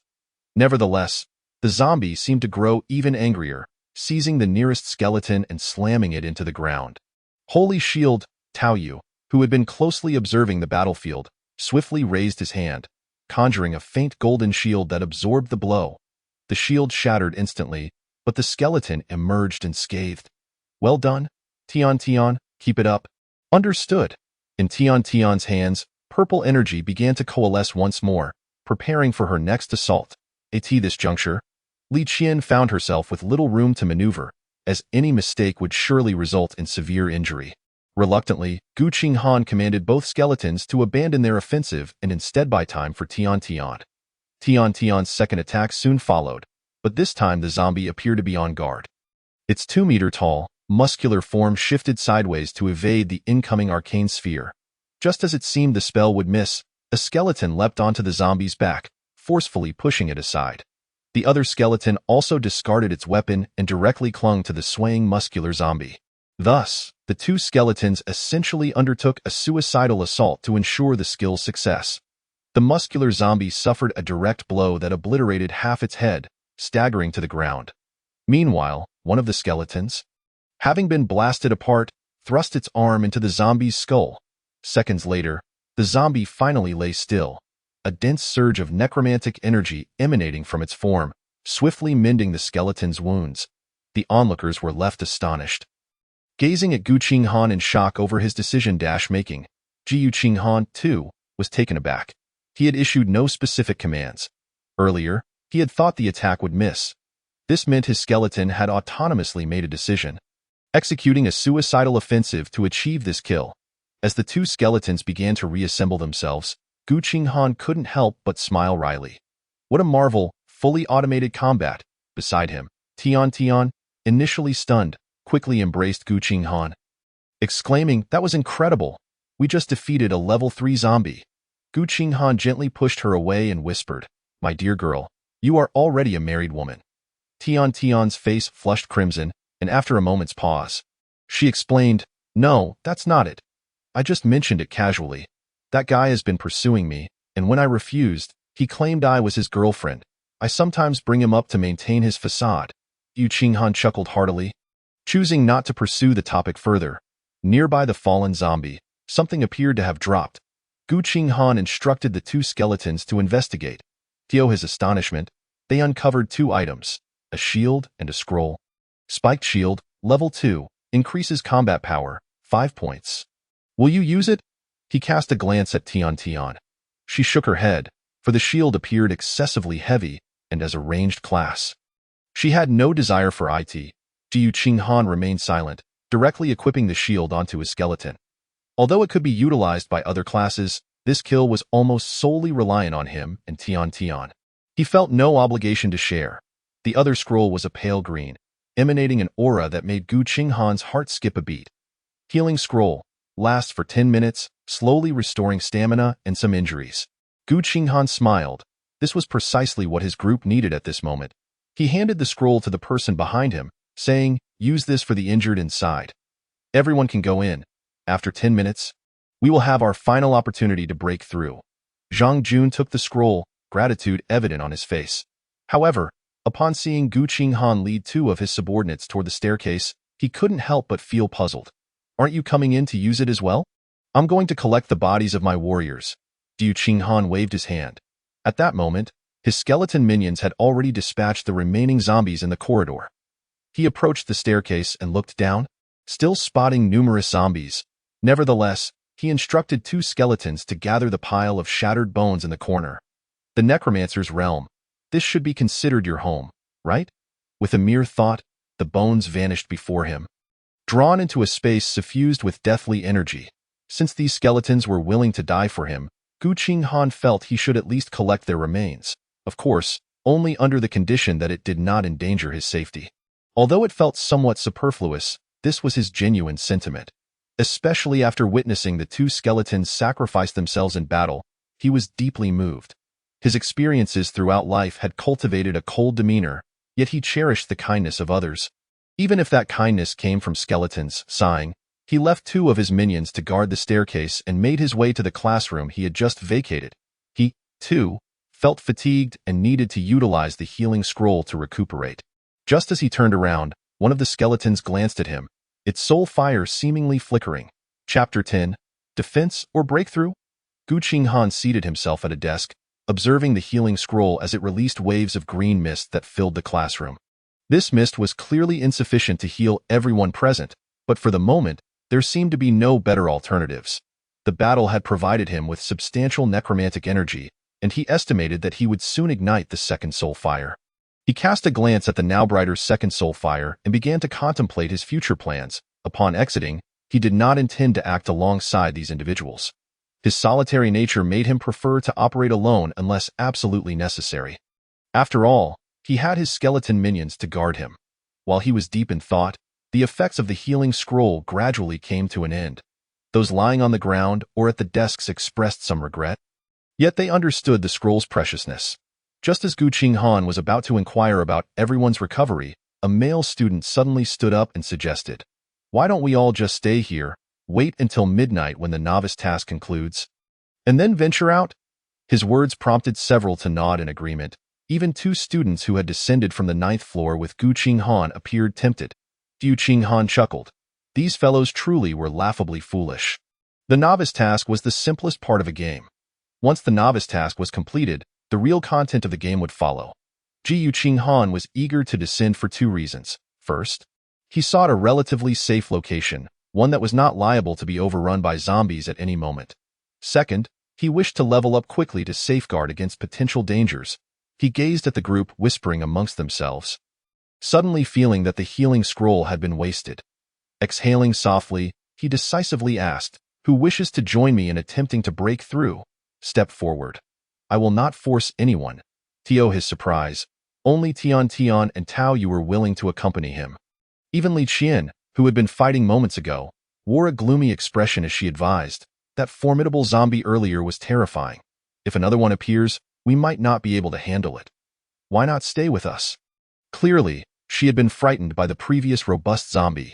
Qinghan shook his head, glancing at the two beside him, feeling somewhat astonished. He could tell at a glance that Tao Yu was a ruthless character. Yet he was surprised that Tian chose to follow him. Noticing his gaze, Tian smiled and asked, "What, do you look down on me?" "No, I just suddenly realized I underestimated you before." Qinghan proceeded toward the door. But just before stepping out, he turned back and said, "I won't blame you if you choose to stay, but should anyone attempt to slip away while we are engaged in battle?" He left the thought unfinished, merely smiling as he walked out. However, his smile sent shivers down the spines of everyone inside. A female student muttered softly, "What's the point of being a hero? Isn't it better to stay with everyone and hold this position?" Another girl nodded in agreement. "We don't know how many zombies are out there. How could the three of them possibly break through?" Many expressed a pessimistic view regarding their departure, preferring the security of their current situation over the risk of venturing out. Humans are inherently social creatures, especially in times of danger. They prefer to band together. At this moment, Qinghan and his companions reached the staircase guarded by two skeletons. Tian remained silent, simply following Qinghan. While Tao Yu hesitated for a moment before finally asking, "Do the three of us really have a chance to break through?" Qinghan turned to him and smiled. "You two should refrain from attacking at first. If that robust zombie appears again, coordinate with my skeletons to swiftly dispatch it. Can you handle it alone? It's not just me. It's my two skeletons." Qinghan smiled, instructing the two skeletons to actively lure and eradicate the approaching zombies. The horde below was thick, with 7 or 8 zombies drawn up with a mere provocation. However, at this point, the combat power of the two skeletons had reached 12 and 17 points, more than sufficient to crush these zombies. Particularly, the skeleton equipped with the shield could almost annihilate a zombie with a single charge and strike. Tian retrieved 2 stools from a nearby classroom, settling down beside Qinghan to watch the skeletons eliminate the zombies. While Tao Yu, seeing that he had no part in the action, silently fetched a stool for himself. At 2:20 in the afternoon, as a surge of necromantic energy flowed into Qinghan. The second soul fire ignited. Simultaneously, his eyes lit up, and he raised his hand to summon another skeleton. "Go." "There are weapons," dropped downstairs. The new skeleton eagerly joined the fray, while Qinghan examined his status panel. Player, Qinghan. Class, necromancer. Level, 3. Combat power, 15. Skills, Death Whisper Summon, Necromantic Space. Talent, none. His skeletons had also advanced to level 3, with their base combat power raised to 15 points. Equipped with spiked wooden clubs, each skeleton boasted 17 points of combat power. This level of strength meant they could not only handle a slow-moving zombie alone, but with 3 working together, they would no longer be passive. Qinghan looked forward to the enhancements from the second soul fire. Your minions arise from death, with a 5 chance to instill panic in enemies for 1 second upon attack. Although it appeared to be just 5%, it was essential to remember that Qinghan had more than 1 skeleton minion. Each skeleton had a relatively high attack frequency, and as their numbers grew, the triggering probability would become formidable. While he was unsure of the specific manifestation of this panic effect, it would undoubtedly benefit him. That was sufficient. At this moment, Qinghan felt invigorated, a benefit that came with leveling up. He stood up to stretch his body and inquired of the other two, "Shall we go down and take a look?" They both nodded in unison. Qinghan's strength had already convinced them. The three descended the staircase together, stepping over the corpses of zombies and enduring the disgusting sensation akin to treading through mud. Nevertheless, they successfully traversed the corridor and beheld the scene below. At that moment, 3 skeletons were stationed at the stairway entrance, continually clearing the advancing zombies. The skeleton equipped with the shield stood in the center, wielding its door-sized shield to block the zombies' attacks. In its other hand, it wielded the spiked wooden club, relentlessly striking at the zombies' heads. Each zombie fell after just 1 or 2 blows, and there were 3 skeletons of such combat prowess. Utilizing the corpses of the zombies as cover, they managed to withstand a horde that vastly outnumbered them. Crucially, the deaths of these zombies would repair the injuries sustained by the skeletons. Otherwise, the relentless scratches, bites, and collisions from the zombies would have overwhelmed the 3 skeletons. Observing the seamless cooperation among the 3 skeletons, Qinghan felt reassured. He took a moment to survey the locations from which the zombies were emerging, discovering that they were not coming from the corridor. Instead, their source was from below this level, the 3rd floor. This implied that the rift generating the zombies must be on the lower 3 floors. In an instant, Qinghan was struck by the notion of jumping out of the window. Chapter 11. A wall apart his body had evidently undergone substantial enhancement. If he were to leap down, a height of approximately 10 meters should pose no significant challenge. Most importantly, he had skeletons to absorb the damage, which afforded him an added layer of safety. However, recalling the presence of zombies outside extinguished that thought. In the corridor, he only had to contend with zombies coming from one direction. Yet once he stepped outside, he would be besieged from all sides, and his trio of skeletal companions would be utterly inadequate. Perhaps it would be prudent to level up a bit more, he mused, when suddenly he witnessed one of his skeletal minions raise its weapon and swing it toward a zombie's head. This action, seemingly mundane, prompted the zombie to flee in terror, as if it had encountered something truly horrifying. However, it was unable to escape, colliding with another zombie behind it. In an instant, several zombies were thrown into disarray. The 3 skeletons showed no mercy, swiftly dispatching the incapacitated foes. Was this the effect of panic? Qinghan's eyes brightened. This effect was surprisingly potent. Tian, though somewhat pale from the gruesome scene, inquired curiously, "What is happening with these zombies?" Qinghan cast her a sidelong glance and chuckled. "You've frightened them. Impressive." Tian gasped, her cheeks flushing with indignation. Qinghan refrained from further jesting, merely gesturing towards the zombies below. "Would you like to slay some zombies as well? Although it may be taxing, it would aid in your leveling up."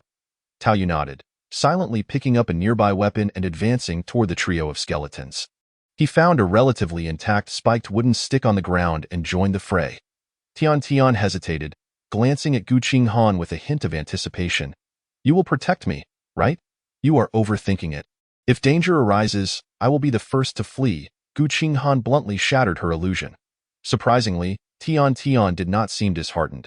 She smiled and earnestly replied, "You are different from those men who make empty promises." "You are truly remarkable, then." She stepped forward, beginning to gather a purple arcane sphere in her hands. 3 seconds later, one of her arcane spheres detonated amidst the horde of zombies, pushing the front line forward ever so slightly. "I leveled up," she exclaimed, turning to Qinghan to claim her glory, only to be met with his wry smile. Was Tian not attractive? The answer was an unequivocal yes. In fact, Qinghan had recalled that she had been included in a recent list of the most beautiful new students at their school. However, he had no inclination for such matters. Now was not the time for romance. With Tian's level up, she could now unleash her arcane spheres 5 times in quick succession, and each sphere's power had significantly increased. The line of battle, which had stagnated at the 4th floor corner, began to slowly advance with her intervention. Qinghan stroked his chin, sensing that this so-called global game held far more content than met the eye. Perhaps it would only reveal itself fully after the completion of the novice quest. Before 3 o'clock, the trio managed to push the front line to the intersection of the 4th and 3rd floors. During this time, a particularly robust zombie appeared. But this time Tian did not need to intervene. The three skeletons coordinated to bring it down. Inno healing scrolls dropped this time, but a shield did materialize. Qinghan promptly equipped it on one of his skeletons, further enhancing their combat capabilities. Although they had slain numerous zombies along the way, the experience required for his next level had increased, necessitating several more kills to illuminate the third soul fire. While these zombies posed no threat to him, they also hindered his growth. Nonetheless, Qinghan felt satisfied. Two of his three skeletons were now armed with weapons and shields, their combat power reaching a commendable 20 points, even surpassing that of some level 3 professionals. His next objective was to find another robust zombie to procure a shield for his third skeleton. Shouldn't the increasing number of skeletons lead to a heightened demand for equipment? As Qinghan pondered this, his gaze fell upon some spiked wooden sticks that had dropped. These items bore an invisible barrier, only vanishing upon being picked up by a player. This mechanism might have been designed to prevent dropped equipment and items from becoming contaminated, or perhaps for some other reason. However, Qinghan suddenly pondered. Could he stockpile weapons in advance so that when his new skeletons emerged, they would have ready access? After all, he had yet to utilize his other skill, necromancer's space. The skill description stated that no living beings could survive within, but weapons were not alive. His eyes gleamed as he picked up a weapon, attempting to store it in the necromancer's space. An invisible wave seemed to ripple through the air, causing the weapon in his hand to vanish. With a mere thought, it reappeared in his grasp. Indeed, it worked. Elated, Qinghan hurriedly gathered all nearby weapons. At least 200 zombies had perished in the corridor. Had it not been for the relentless onslaught of more zombies, they might have completely blocked the passage. The weapons dropped from these kills numbered in the dozens, yet Qinghan had not bothered to collect them until now. Once he had secured all visible weapons in the necromancer's space, the three skeletons finally led Tao Yu and Tian to the third floor. However, when Qinghan turned his attention to the staircase leading from the third to the second floor, his expression shifted dramatically. A thick earthen wall obstructed the passage. Debris littered the wall, indicating that it had been deliberately blocked by a certain professional. Qinghan's initial plan had been to escape down the staircase, even if there were cracks, believing that their speed would allow them to evade the zombies. But now, their hopes had been thwarted. Tian's eyes suddenly reddened. She gritted her teeth and hurled an arcane sphere at the earthen wall. Dust fell from the wall, yet there was no sign of it breaking. Qinghan intervened, his voice low and firm. Save your strength. If this wall were easily breached, the zombies would have already charged down. After a moment of shock, he quickly deduced the situation. The second floor housed many students. If they discovered that the source of the zombies originated from the third floor while being besieged by the undead outside, what would be the safest course of action? The answer was clear. Block the passage from the second to the third floor, as well as the exit from the first floor to the outside, and await the completion of the so-called novice quest. Though this course of action effectively sealed the fate of everyone above the third floor, it was not beyond the realm of possibility. After all, the second floor was home to Qinghan, a man driven by madness. Before gaining power, he was unscrupulous. After acquiring strength, Qinghan would not be surprised by anything he might do. The three skeletons fought valiantly ahead. Tao Yu and Tian appeared disheartened. Only Qinghan squinted slightly, as if trying to peer through the earthen wall to glimpse Qinghan. You have provided me with more than one reason to end you. Chapter 12. Survivors of the first and second floors. Qinghan felt no disappointment. Rather, any flicker of disappointment he experienced dissipated almost instantly. Since the death of his parents, he had faced every challenge relying solely on himself. Consequently, he immediately began strategizing his escape. While demolishing the earthen walls was feasible, it would undoubtedly require time. Not to mention, after breaching the wall, he would likely have to confront Qinghan. Qinghan had refrained from taking action earlier, possibly due to uncertainty regarding the consequences of acquiring power. However, the countless corpses of students and teachers they had encountered along the way were a stark reminder of the stakes involved. In such circumstances, the death of one more Qinghan would hardly raise an eyebrow. The only viable option was to leap from a window, but he still faced the dilemma of his own strength not permitting reckless behavior outside. After much contemplation, Qinghan concluded that he must first bolster his own power. Perhaps he could locate the crack and glean some benefit from it. With this thought in mind, Qinghan urged his 3 skeletons to continue their advance. Tian and Tao Yu had already halted. The impact of the earthen wall had been too disheartening, and it would take time for them to recover from such a profound loss of hope. Brother Qinghan, those combat professionals have all reached level 2. Shouldn't we take a break? In a classroom on the 1st floor, Li Qinghan sat at his desk, frowning slightly as he listened to a boy's report. He glanced at the defensive structures erected by the Earth Elementalist at the door and replied in a low tone, "Continue leveling up to level 3. What good is being only level 2? But everyone says they're exhausted." The boy hesitated, candidly admitting his own fatigue, hence representing the others and seeking a reprieve. A cold glint flickered in Li Qinghan's eyes, yet he refrained from lashing out. During the earlier zombie onslaught, he had utilized his professional abilities to eradicate numerous zombies. In doing so, he had become the provisional leader of the surviving professionals on the 1st and 2nd floors.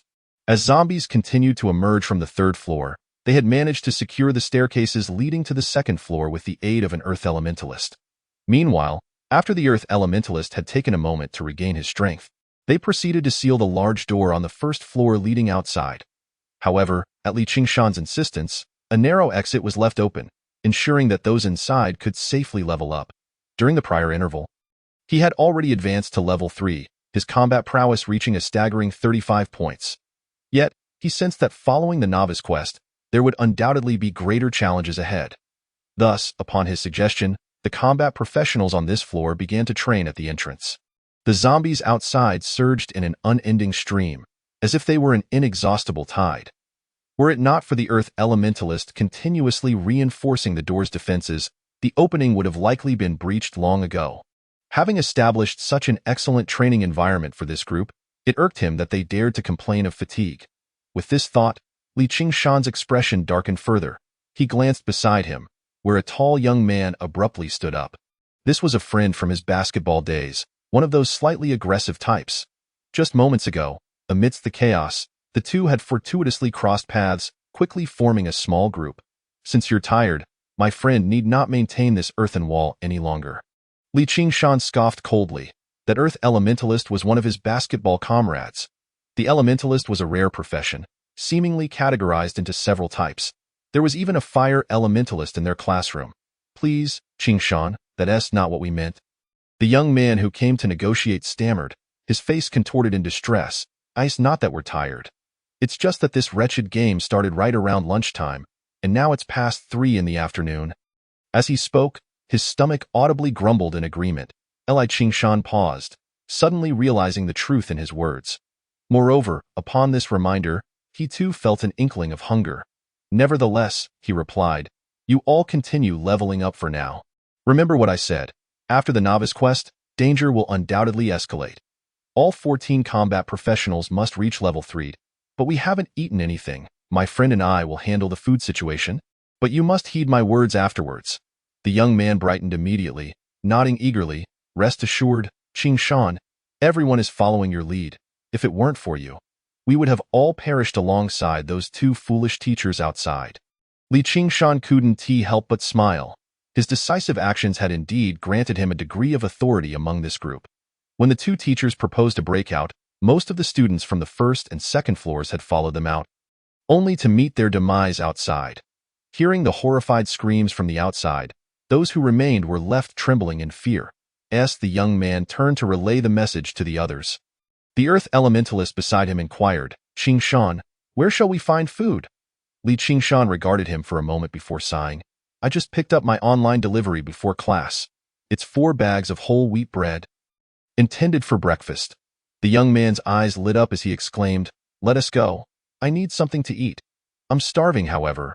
We must reserve some for these people, as we may need their assistance later." After saying this, the 2 made their way towards the classroom on the 2nd floor where they had previously attended lessons, only to collide with a flustered girl. Li Qinghan frowned in confusion. Wasn't she the one guarding that earthen wall at the staircase? What had happened? Was the wall about to be breached? A sudden alertness gripped him. There was a crack on the 3rd floor, and should the earthen wall fail, they would surely be overwhelmed by the zombies. The girl shook her head and swallowed hard before speaking. "No, I heard sounds of battle on the 3rd floor. There must still be survivors up there." Li Qingshan's tension dissipated instantly. He had suspected as much when instructing his friend to seal off the staircase. There were certainly people above, and likely quite a few. But what concern was it of his? If the individuals on the upper floors were strong enough to eliminate the zombies, then the earthen wall would surely be of no hindrance, after all. This wall merely obscured the zombies' perception. Its actual defensive capabilities were not remarkable. Yet, if those above were not sufficiently powerful, their deaths would be preferable to dragging him down with them, at this juncture. The death of a few individuals was entirely expected. He found himself regretting that he hadn't dealt with Qinghan more decisively when he had seized her profession earlier. He should have incapacitated her. Or perhaps eliminated her entirely. In his view, provoking a clever individual like Qinghan without removing the threat was akin to nurturing a tiger's cub. Qinghan. By now, you must have been devoured by some zombie, right? Li Qingshan smiled coldly, a flicker of anticipation dancing in his thoughts. Should we not open the staircase and let the students above descend? The girl asked, her anxiety palpable as she saw Li Qingshan smile. He turned to her and countered, "Can you ascertain whether those descending are living beings or zombies?" The girl faltered, yet her gaze reflected a tinge of reluctance. Li Qingshan chuckled, laced with disdain. "Should you be able to stand at the staircase and confront any potential zombies that might charge down? I would gladly open it now. Otherwise, perhaps it is best to temper your altruism." Rendered speechless, the girl could only lower her head and retreat. The earth elementalist, observing her retreating figure, suddenly clapped Li Qingshan on the shoulder. "Hey, that girl is the belle of our class. Are you interested? Liang Chao, if you're interested, just say so." "Spare me the subtlety," Li Qingshan retorted with a chuckle, then led Liang Chao towards the classroom where he had previously attended lessons. Liang Chao grinned. "She wouldn't look my way. I'm not as handsome as you." Without glancing back, Li Qingshan's tone brimmed with ambition. "Things are different now. Strength is paramount. Stick with me, and you'll have your fill of such women." "All right." On the third floor, Qinghan surveyed the 4 advancing skeletons with the It was past 3:30 in the afternoon. After clearing an indeterminate number of zombies, he had finally reached level 4. His combat power now stood at 20 points, and similarly, the skeletons had upgraded to level 4 with 20 combat power each. Particularly, the 2 skeletons equipped with shields and weapons had seen their combat power soar to 27 points. Together with the other 2 skeletons, they were virtually unstoppable in the corridor. Suddenly, Tian leaned in closer, offering him a small bread roll. "Here, I just had one. And Tao, you had one too." Qinghan accepted the small roll, tearing open the packaging and consuming it without a care, even amidst the surrounding limbs and dismemberments. Such circumstances would likely become commonplace. It was better to adapt sooner rather than later. Tian opened her mouth, seemingly taken aback by Qinghan's nonchalance. When she and Tao Yu ate earlier, they had deliberately sought out a classroom devoid of corpses, forcing themselves to suppress their nausea as they ate. In contrast, Qinghan appeared as though he were dining in a cafeteria, utterly unfazed by the carnage around him. "Are you two feeling recovered?" Qinghan suddenly turned to Tian and the not-so-far-off Tao Yu.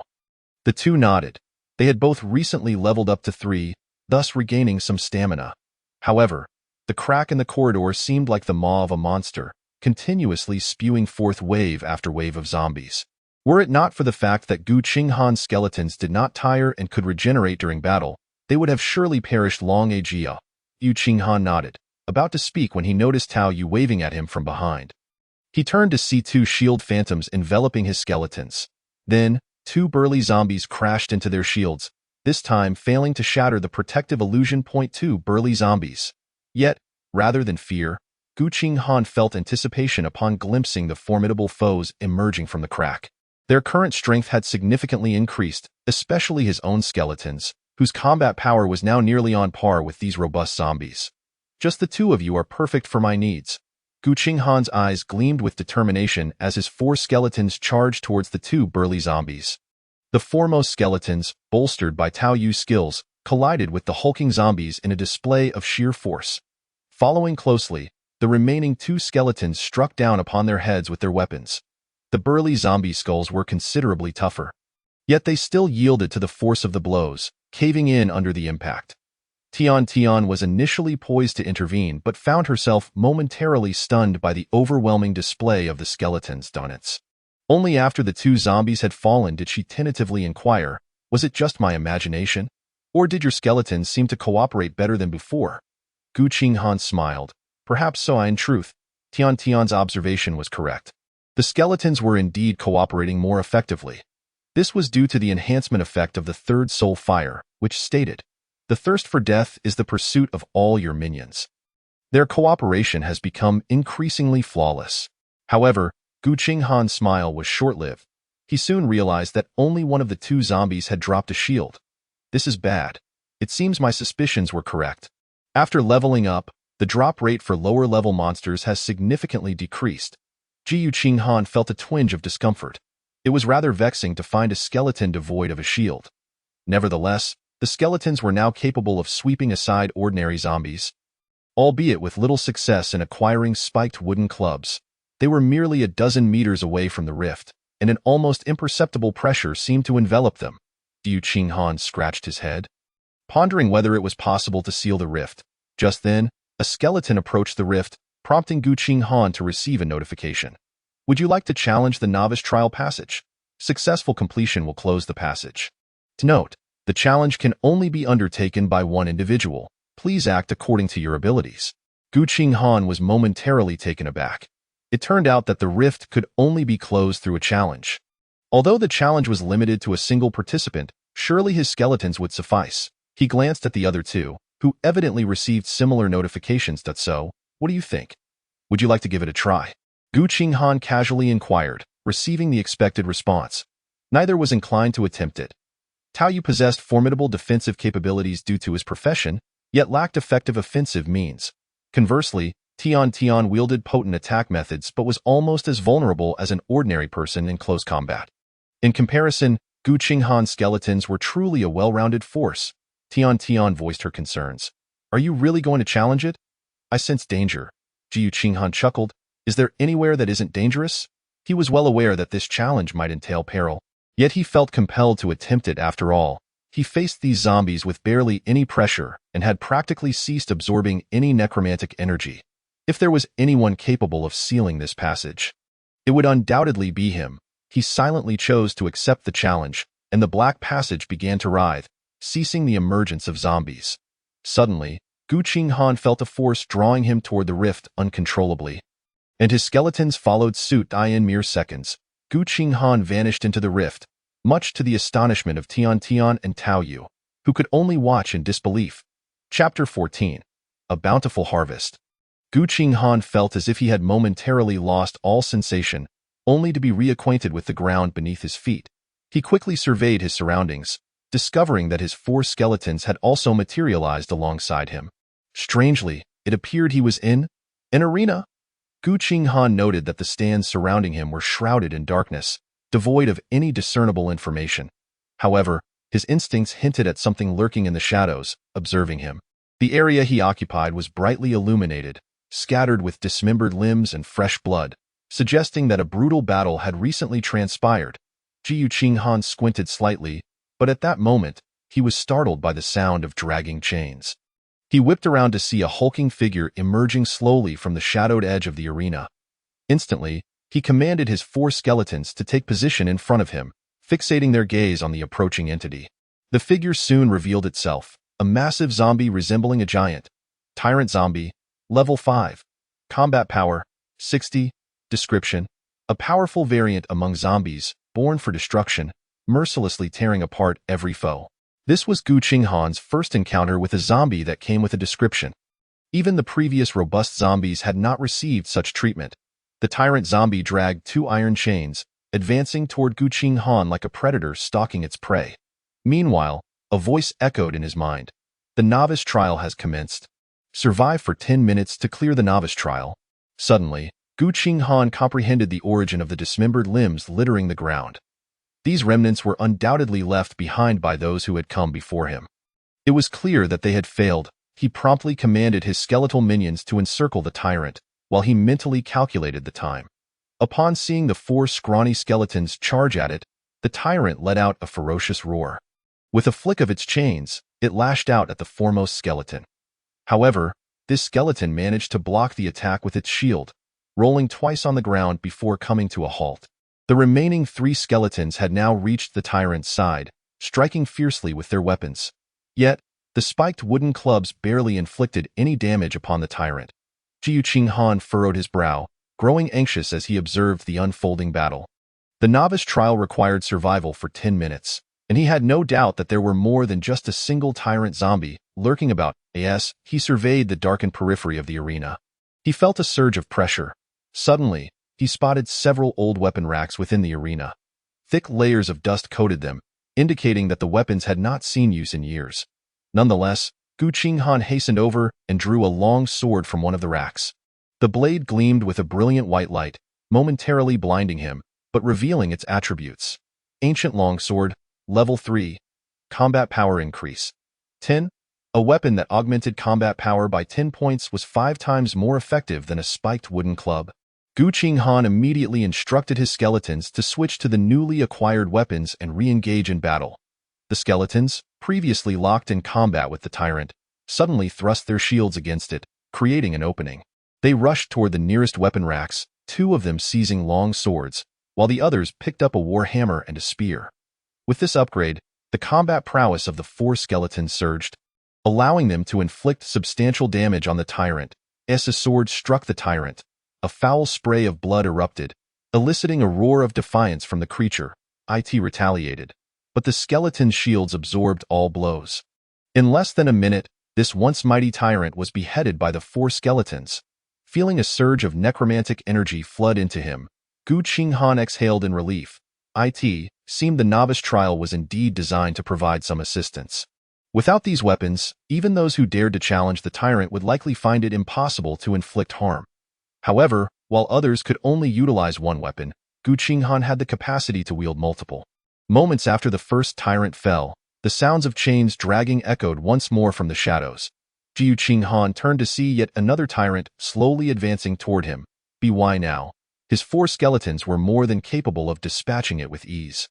Every passing minute saw a new tyrant emerge from the shadows, each swiftly falling to Qinghan's skeletal minions. It wasn't until nearly half a minute after the last tyrant's demise that Qinghan finally heard the trial's conclusion notification. Trial concluded. Congratulations, player, for passing the novice trial reward. 1 piece of current profession equipment. Congratulations, you are the first player to clear the novice trial reward. Special passive skill, Pioneer. A beam of white light enveloped Qinghan, and he soon discovered he had acquired a new passive skill, Pioneer. The brave enjoy the world first. Players with this skill are more likely to receive higher-tier rewards. It appeared to be a skill that enhanced luck. Qinghan promptly surveyed his surroundings for his equipment. To his surprise, he spotted a floating orb of light atop the corpse of the last tyrant. Approaching it, he grasped the orb to find it was a staff. Roughly the length of his forearm, crowned with a mysterious green crystal. Apprentice's staff, level 5, combat power increase. 10, special effect. Increases the maximum summon count of the death rattle summon skill by 2. In an instant, Qinghan felt an urge to equip this new item. However, he was only at level 4 and needed just a bit more to reach level 5. The ability to summon 2 additional skeletons would be a tremendous boon in his current predicament. Excitement flickered in his eyes as he began to claim his rewards, and the space around him began to open a rift to transport him back. Just then, Qinghan's gaze fell upon the weapons still resting on the racks. And a thought struck him, if only he could take these weapons with him. With that in mind, he commanded his skeletons to begin collecting the weapons. However, just as he was about to secure the weapons into his necromantic space, he suddenly felt as if he had been kicked and an unseen force grasped him, tossing him into the rift as if he were refuse. Damn it, my weapons! As Qinghan vanished, the arena gradually returned to tranquility. Except for the dismembered limbs strewn across the ground, all weapons returned to their racks, the dust settling once more as if they had never been touched. Chapter 15. The eyes of the dead Qinghan's former classroom on the 3rd floor was filled with worry as Tian and Tao Yu anxiously awaited before the rift. Suddenly, the rift writhed, expelling a figure as though discarding refuse. They both turned to see that the person who had emerged was none other than Qinghan. As he landed, he immediately began to inspect his necromantic space. Upon confirming that he had failed to retrieve any of the weapons from the racks, he let out a disappointed sigh. Following that, his 4 skeletons were ejected alongside him, although their weapons had vanished as well. Tian gazed at Qinghan's expression of disappointment and inquired with concern, "What happened? Did you fail?" Qinghan shook his head, replying, "No, I succeeded." "Then what is this?" "It's nothing, just a bit regrettable." Qinghan waved his hand dismissively, immediately turning to observe the fissure that had continuously spewed forth zombies. The crack, after expelling Qinghan and the skeletons, began to gradually shrink, akin to a zipper being slowly pulled up in mere seconds. The fissure vanished entirely as if it had never existed, taking with it the traces of blood and the corpses of the zombies. "All right, there are no zombies left on this level," Qinghan smiled. Shrugging towards the two, Tian let out a joyful squeal, wanting to embrace Qinghan, but he deftly evaded her. Tao Yu, too, bore a look of happiness, intending to say something, yet his stomach emitted a loud growl.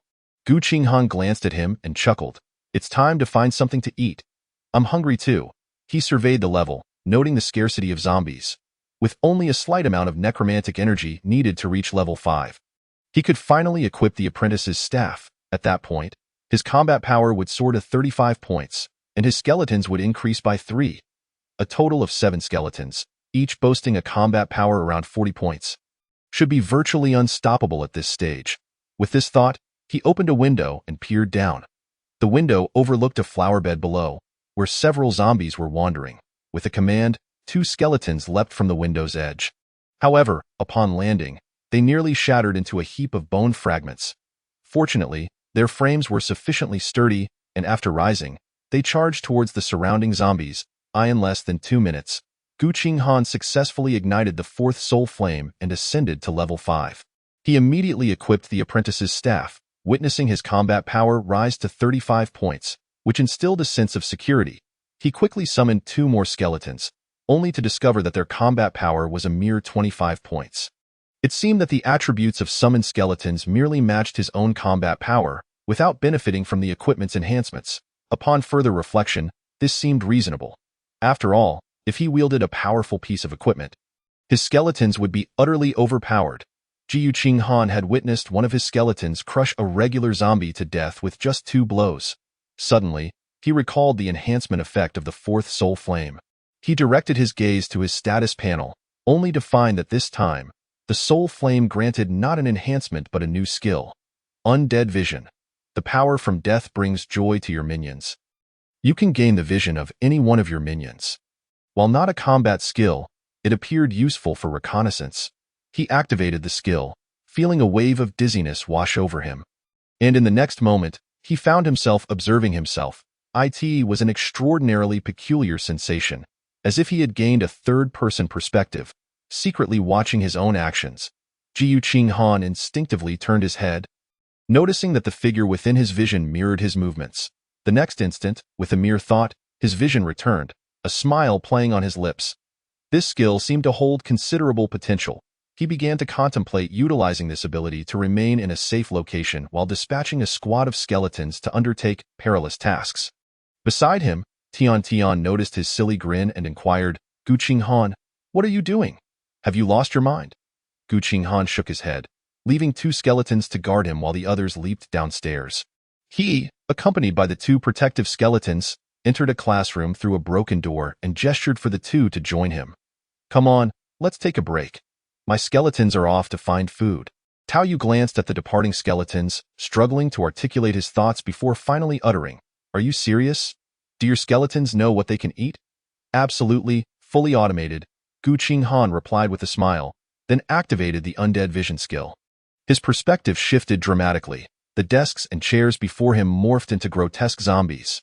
Yet, from his viewpoint as a skeleton armed with a shield and weapon, he effortlessly dispatched the zombies before him.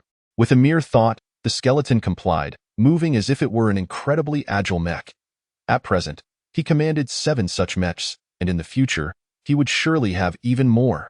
Tian, initially eager to chat with Qinghan, recognized his intense focus and realized he was preoccupied with something important.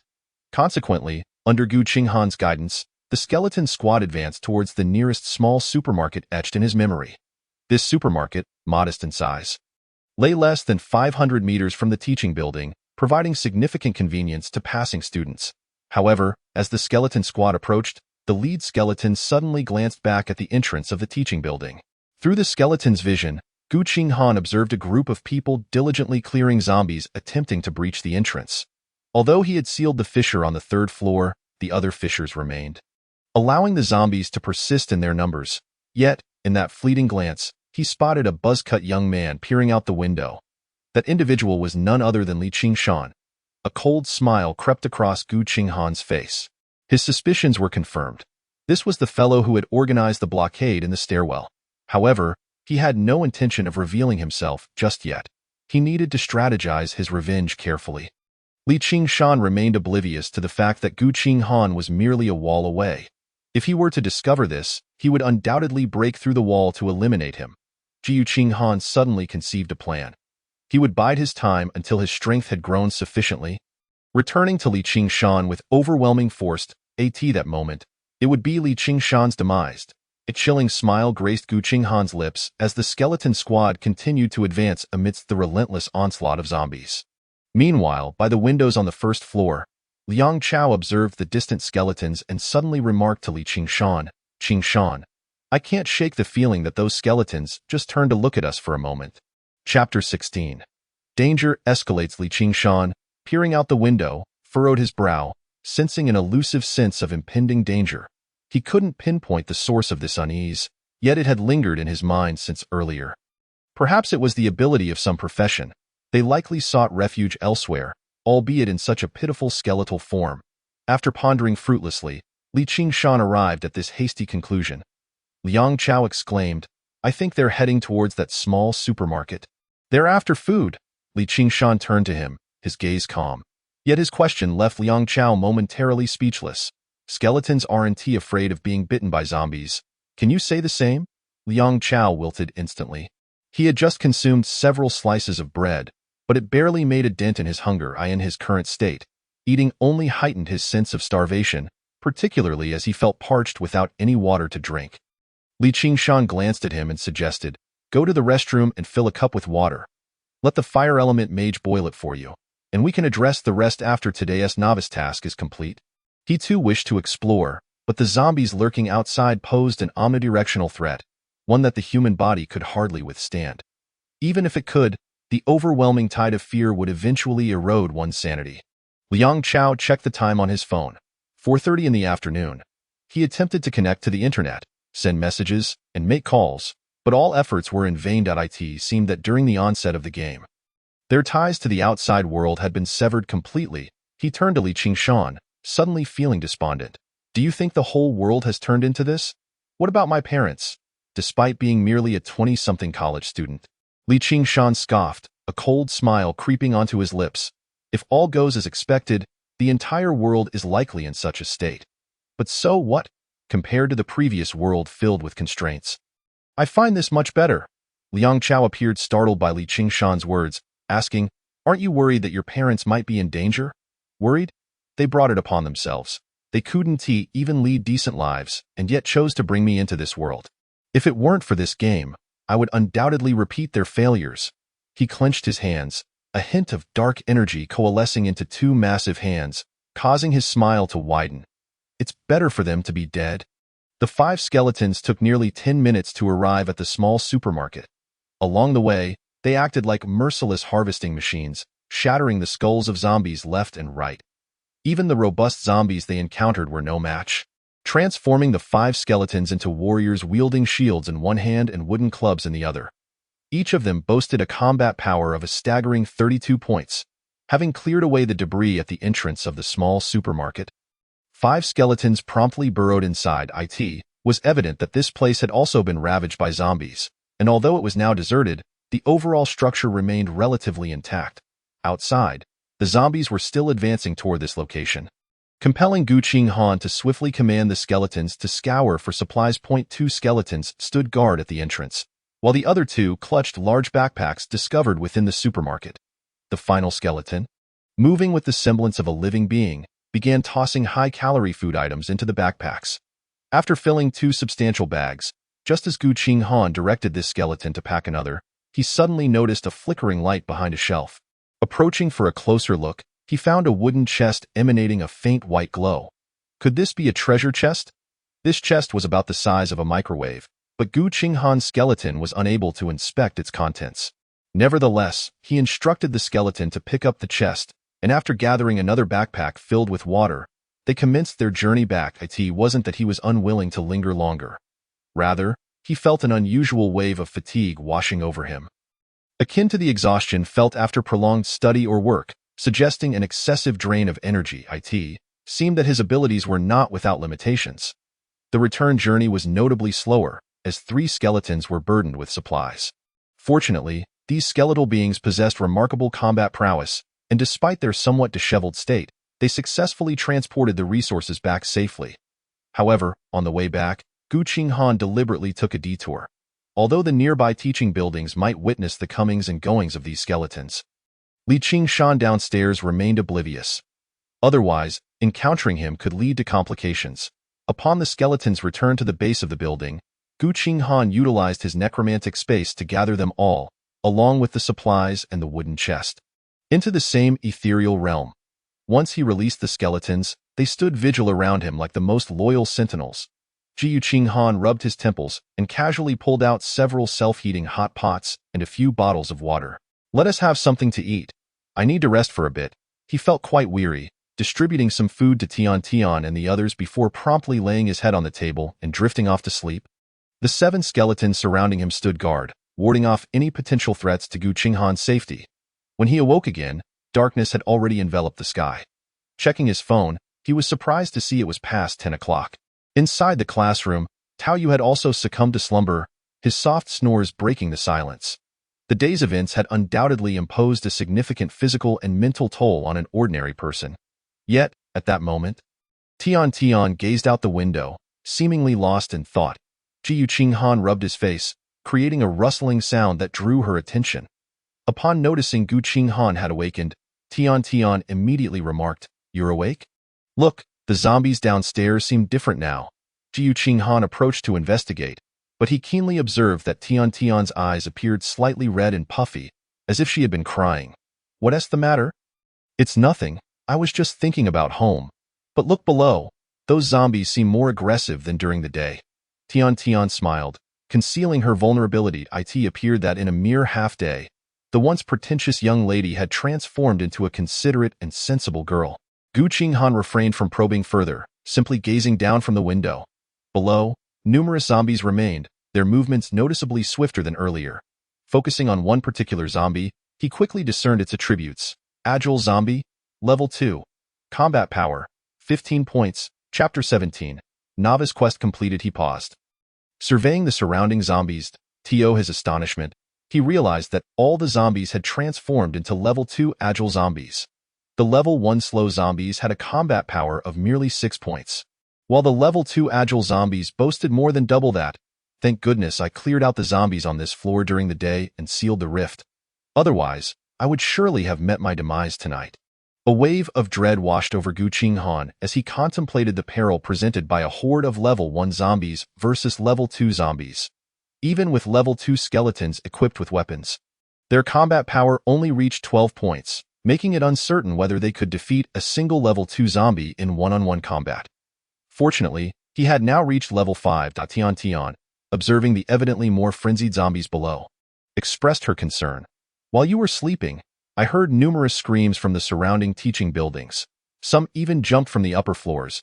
It was clear that these were the unfortunate souls who had attempted to hide during the day but had been discovered by the suddenly upgraded zombies. Qinghan felt no pity for them. He simply inquired whether anything else had occurred while he was asleep. "No, aside from the zombies leveling up." With Tian's response, Qinghan began to formulate his next course of action. He refrained from turning on the lights, instead releasing several of his skeletons from the windowsill. Having fought throughout the afternoon, he had gained a deeper understanding of his current capabilities. He could draw skeletons and their belongings into the necromantic space from a distance of approximately 10 meters. This meant he could easily release skeletons from the 3rd floor window to the ground below. As the 5 skeletons emerged, the level 2 zombies outside immediately lunged at them. Although these zombies moved significantly faster than during the day, They were still thwarted by the well-coordinated efforts of the 5 skeletons. Confirming that his skeletons could effectively manage the battle below, Qinghan felt secure allowing them to level up. He retained 2 skeletons by his side for protection, even if it meant slightly slowing down the battle below. Qinghan retrieved a box of self-heating beef hot pot, added some mineral water, and quietly waited. Tian glanced at him, then sat beside him, softly asking, "Once the novice quest is complete, where will you go?" Qinghan hesitated, realizing he had no clear destination in mind. He shook his head and replied honestly, "I don't know. I'll take it one step at a time and settle some personal scores first." Tian responded with a soft then looked up to inquire, "I want to go back to my dorm to find my roommate. We live in the same neighborhood, and if she is still alive, we should return home together. That's good. Having someone to care about is a blessing. Just stay safe." Qinghan nodded. Although Tian had initially left a poor impression on him, her rapid transformation was commendable. Her decisive choice to break through alongside him during the previous battle had already proven that this seemingly fragile girl possessed a unique strength and courage within her heart. Tian nodded again, then unexpectedly leaned against Qinghan's shoulder. "Don't move. Let me lean for a moment. We'll be parting ways tomorrow." Upon hearing her slightly pleading tone, Qinghan stiffened for a moment but did not withdraw his arm.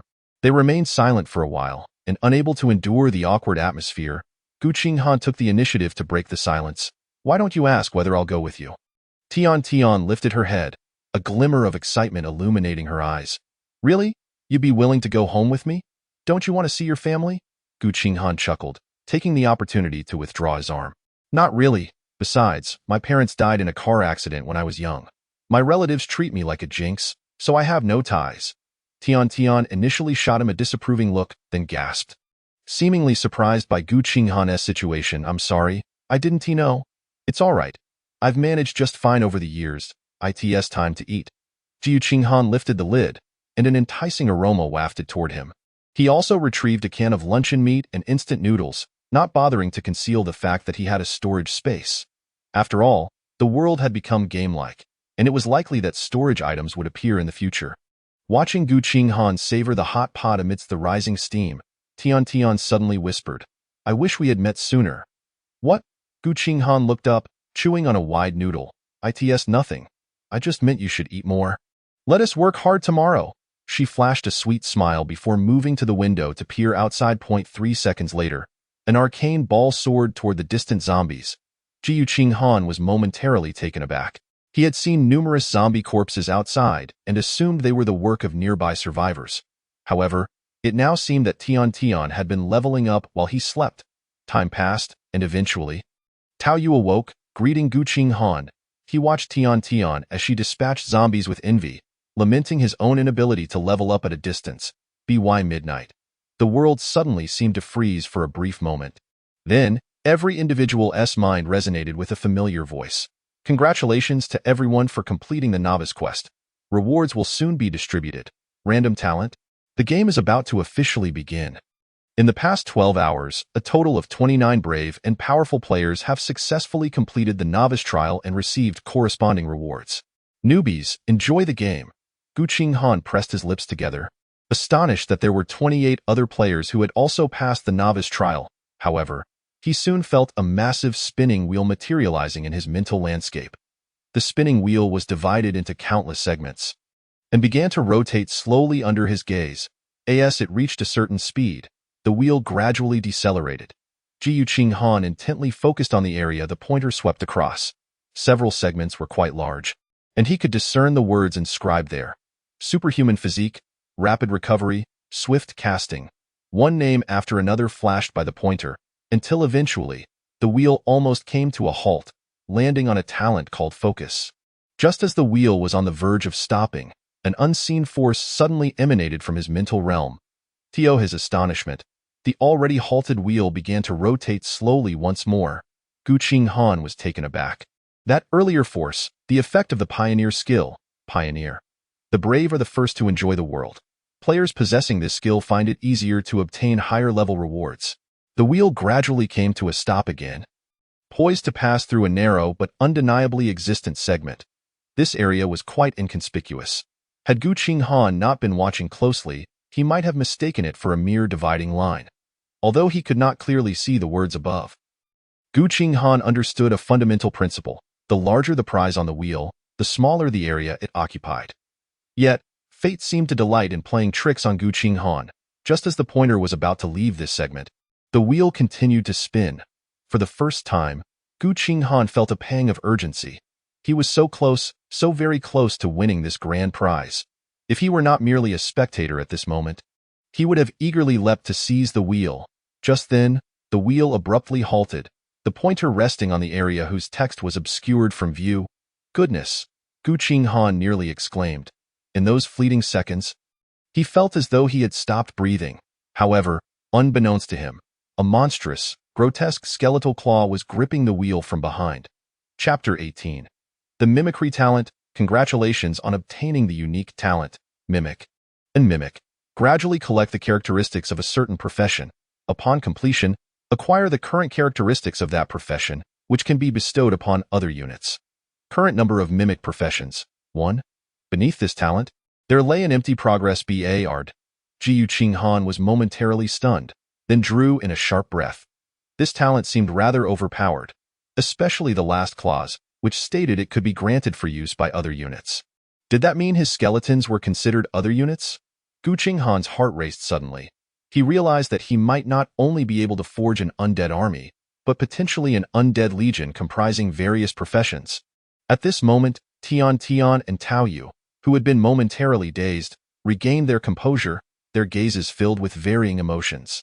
Tian turned to Qinghan, grinning widely, and said, "Guess what talent I obtained?" Just as Qinghan was about to respond, Tian joyfully exclaimed, "Swift casting. I no longer need to charge my skills for so long." With that, she dashed to the window and, raising her hand, hurled an arcane ball outside. Qinghan watched in astonishment. The arcane ball, which previously required 3 seconds to charge, could now be launched instantaneously by this girl? Tian, beaming, inquired about Qinghan's talent, but his gaze shifted to Tao Yu. He noticed a flicker of excitement on Tao Yu's face as he declared, "My talent is precise calculation. As long as the skills I release are not disrupted, they will self-repair at a slow rate." He beckoned the two to the window, where he cast a shield upon a skeleton below. Suddenly, a zombie lunged at the skeleton, only to collide with the shield, inflicting no harm. The skeleton swiftly pursued and dispatched the zombie, yet the shield, which had begun to crack, visibly repaired itself at an observable pace. It withstood 3 more bites before finally shattering. Qinghan nodded. Tao Yu had already reached level 3 that afternoon, but his shield could only withstand 3 attacks from a standard zombie. However, all 3 had witnessed the scene where the increasingly powerful zombie attacked 4 times before breaching the shield. This indicated that Tao Yu's protective capabilities in battle would be significantly enhanced. At that moment, both turned to Qinghan, asking, "What is your talent?" Qinghan hesitated, ultimately refraining from revealing his mimic talent. Though he had yet to utilize it, he was already aware of its terrifying potential. Just moments ago, while the two were using their skills, he received 2 prompts. Would you like to begin collecting the characteristics of the arcane mage profession? Would you like to begin collecting the characteristics of the guardian knight profession? After contemplating, he opted for a different response. My talent allows my skeletons to evolve certain abilities, but the effects are not yet apparent. It is a growth-oriented talent, seemingly more formidable than ours. Tian visibly beamed with happiness for Qinghan, and Tao Yu nodded vigorously. It was clear that their thoughts were quite innocent, and they harbored no suspicion that Qinghan would deceive them. Qinghan felt a twinge of guilt. He cautioned, in the future, it's best not to disclose your talents to others, as it may lead to them acquiring too much information. After all, not everyone is benevolent. Both were momentarily taken aback, then nodded thoughtfully.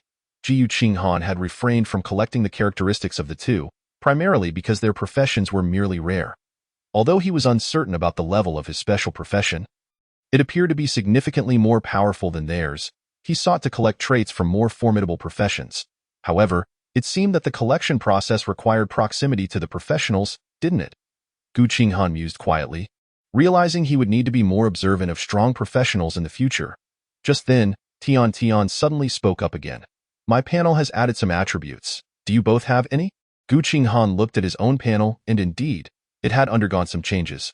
Player: Qinghan. Profession: necromancer. Level: 5. health points, 20, magic points, 100, combat power, 2510, skills, pioneer, death whisper summon, necromancer's space, view of the dead, talent, mimic, equipment, apprentice's staff, mimic. Gradually collect the characteristics of a certain profession. Upon completion, fully acquire that profession's traits, which can be granted for use by other units. Current number of mimic professions, 1. Pioneer. The brave are the first to enjoy the world. Players possessing this skill find it easier to obtain higher level rewards. Death Whisper Summon. Consumes 20 magic points to summon your most loyal servant for battle, whose attributes are identical to those of the necromancer. Current maximum summonable quantity, 5-2. Necromancer's space. No consumption. Can house your servants, and no other creatures can survive within it. View of the dead. Consumes 2 magic points per minute. The power of death brings joy to your subjects, allowing you to gain vision from any one of your subjects. The attribute panel had added health points and magic points, and the active skills now included consumption details. Tao Yu opened his mouth, murmuring, "It really feels more and more like a game. I have 100 health points and 20 magic points." Tian raised her hand. "I have 30 health points and 50 magic points."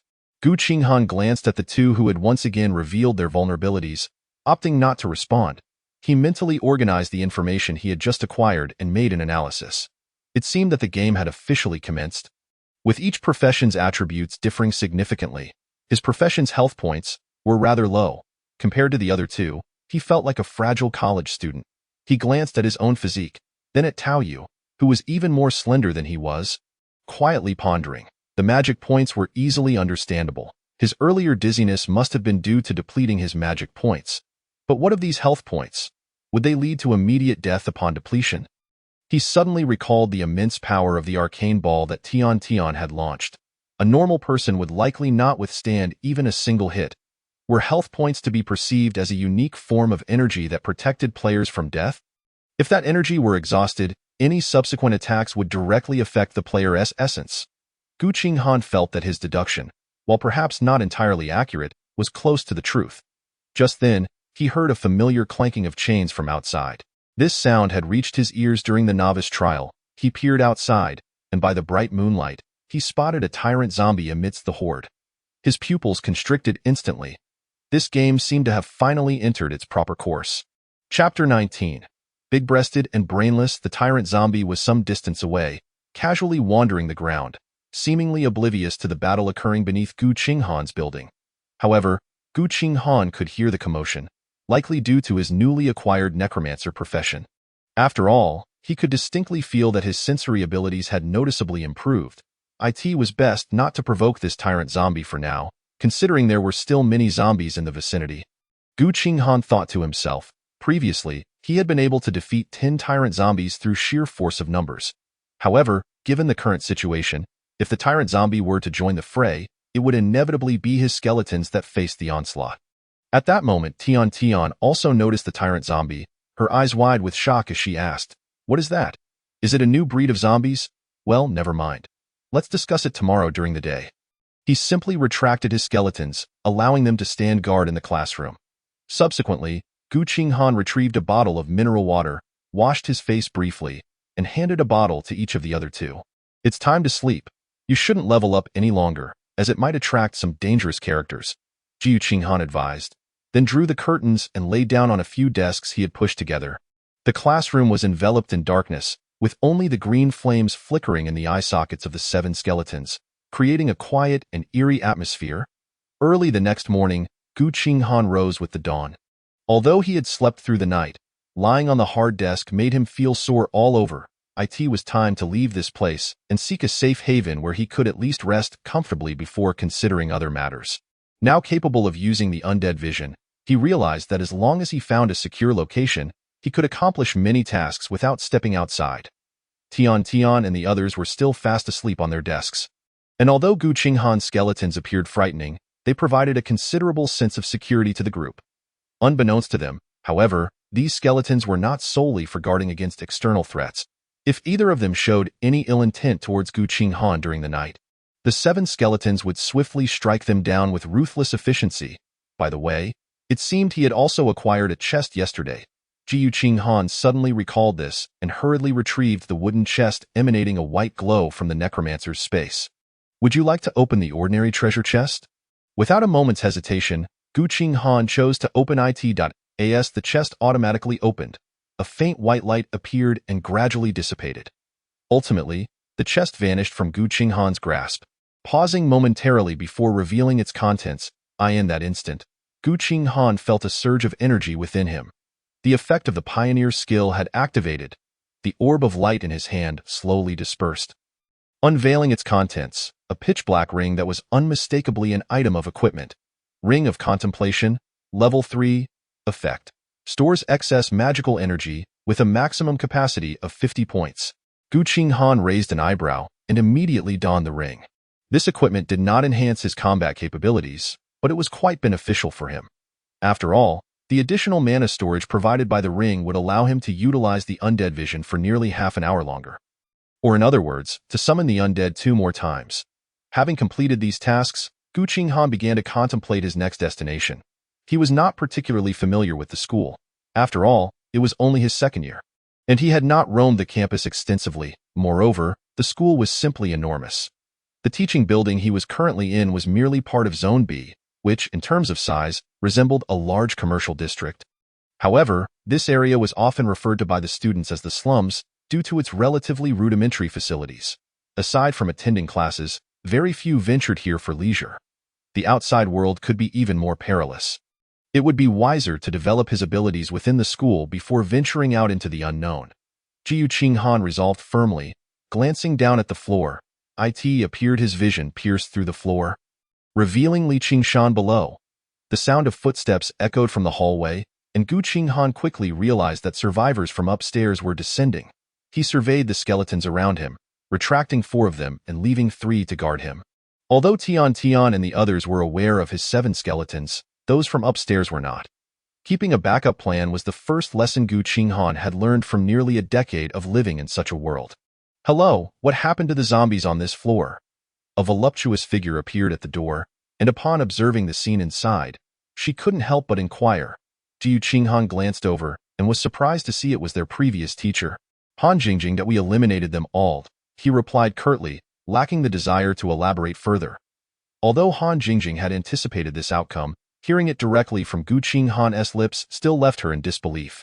She surveyed the pristine floor and, with a hint of incredulity, remarked, "So many zombies. But where are their bodies? They were taken away through a rift." Qinghan had initially intended to disregard the teacher, but suddenly recalled that she might possess knowledge he lacked, prompting his curiosity. He jumped down from the desk and approached Han Jingjing, asking, "Teacher, I have a question for you." Han Jingjing took 2 steps back. Her gaze toward Qinghan tinged with apprehension. It was an instinctive fear of the powerful. While dozens of others had been trapped above, waiting for an opportunity, these 3 had single-handedly eradicated the zombies. "Why, you're asking? Where in our school is there a relatively safe place to stay?" He posed the question he most wanted to know, seeking a secure location for his future endeavors. Han Jingjing furrowed her brow, pondering for a few moments before replying, "Safe places? Are there any truly safe places now? Just consider those that seemed decent before this game began." Qinghan smiled, sensing a glimmer of possibility in her expression. Indeed, after a moment's hesitation, Han Jingjing continued, "Actually, the school's facilities are all quite similar, lacking significant defensive capabilities. However, I heard that the small apartments in Zone C have recently been completed." "Small apartments?" Qinghan raised an eyebrow. He had not been aware of such accommodations in the school. Han Jingjing nodded, deep in thought as she explained, "Yes, they were built by our school to generate additional revenue. They are standalone apartments. 2 stories high, but each room isn't particularly large, around 100 square meters. 100 square meters isn't considered small?" Qinghan exclaimed, "Of course, for the wealthy students, it's not large, and the rent is quite expensive." Qinghan nodded. If that were the case, this location should indeed be considerably safer than others. "What about the specific location?" "It's directly opposite the cafeteria in Zone C, a row of distinctive buildings. You'll know when you get there," but Qinghan sensed hesitation in her expression and curiously asked, "But what?" "The security there will check your identity. You probably won't be able to enter without someone to vouch for you." Upon hearing this, Qinghan couldn't help but laugh. This teacher was adorably naive. Teacher, I used to think the phrase big-chested and brainless was merely a joke. Qinghan chuckled, shaking his head as he moved toward the window, all while Han Jingjing cast him an indignant glare. Look at the world outside now. This world is no longer what it once was. Han Jingjing glanced out the window, witnessing the zombies below meandering aimlessly. Among them several robust figures. From this distance, the sight was far more shocking than when she had viewed it from the 8th floor. Chapter 20. The furious Li Qingshan at that moment. Their conversation stirred Tian and the others from their slumber, who looked at the two in confusion. Qinghan leaned close to Han Jingjing and whispered, Teacher, I hope you won't disclose our conversation to anyone. You are an intelligent person.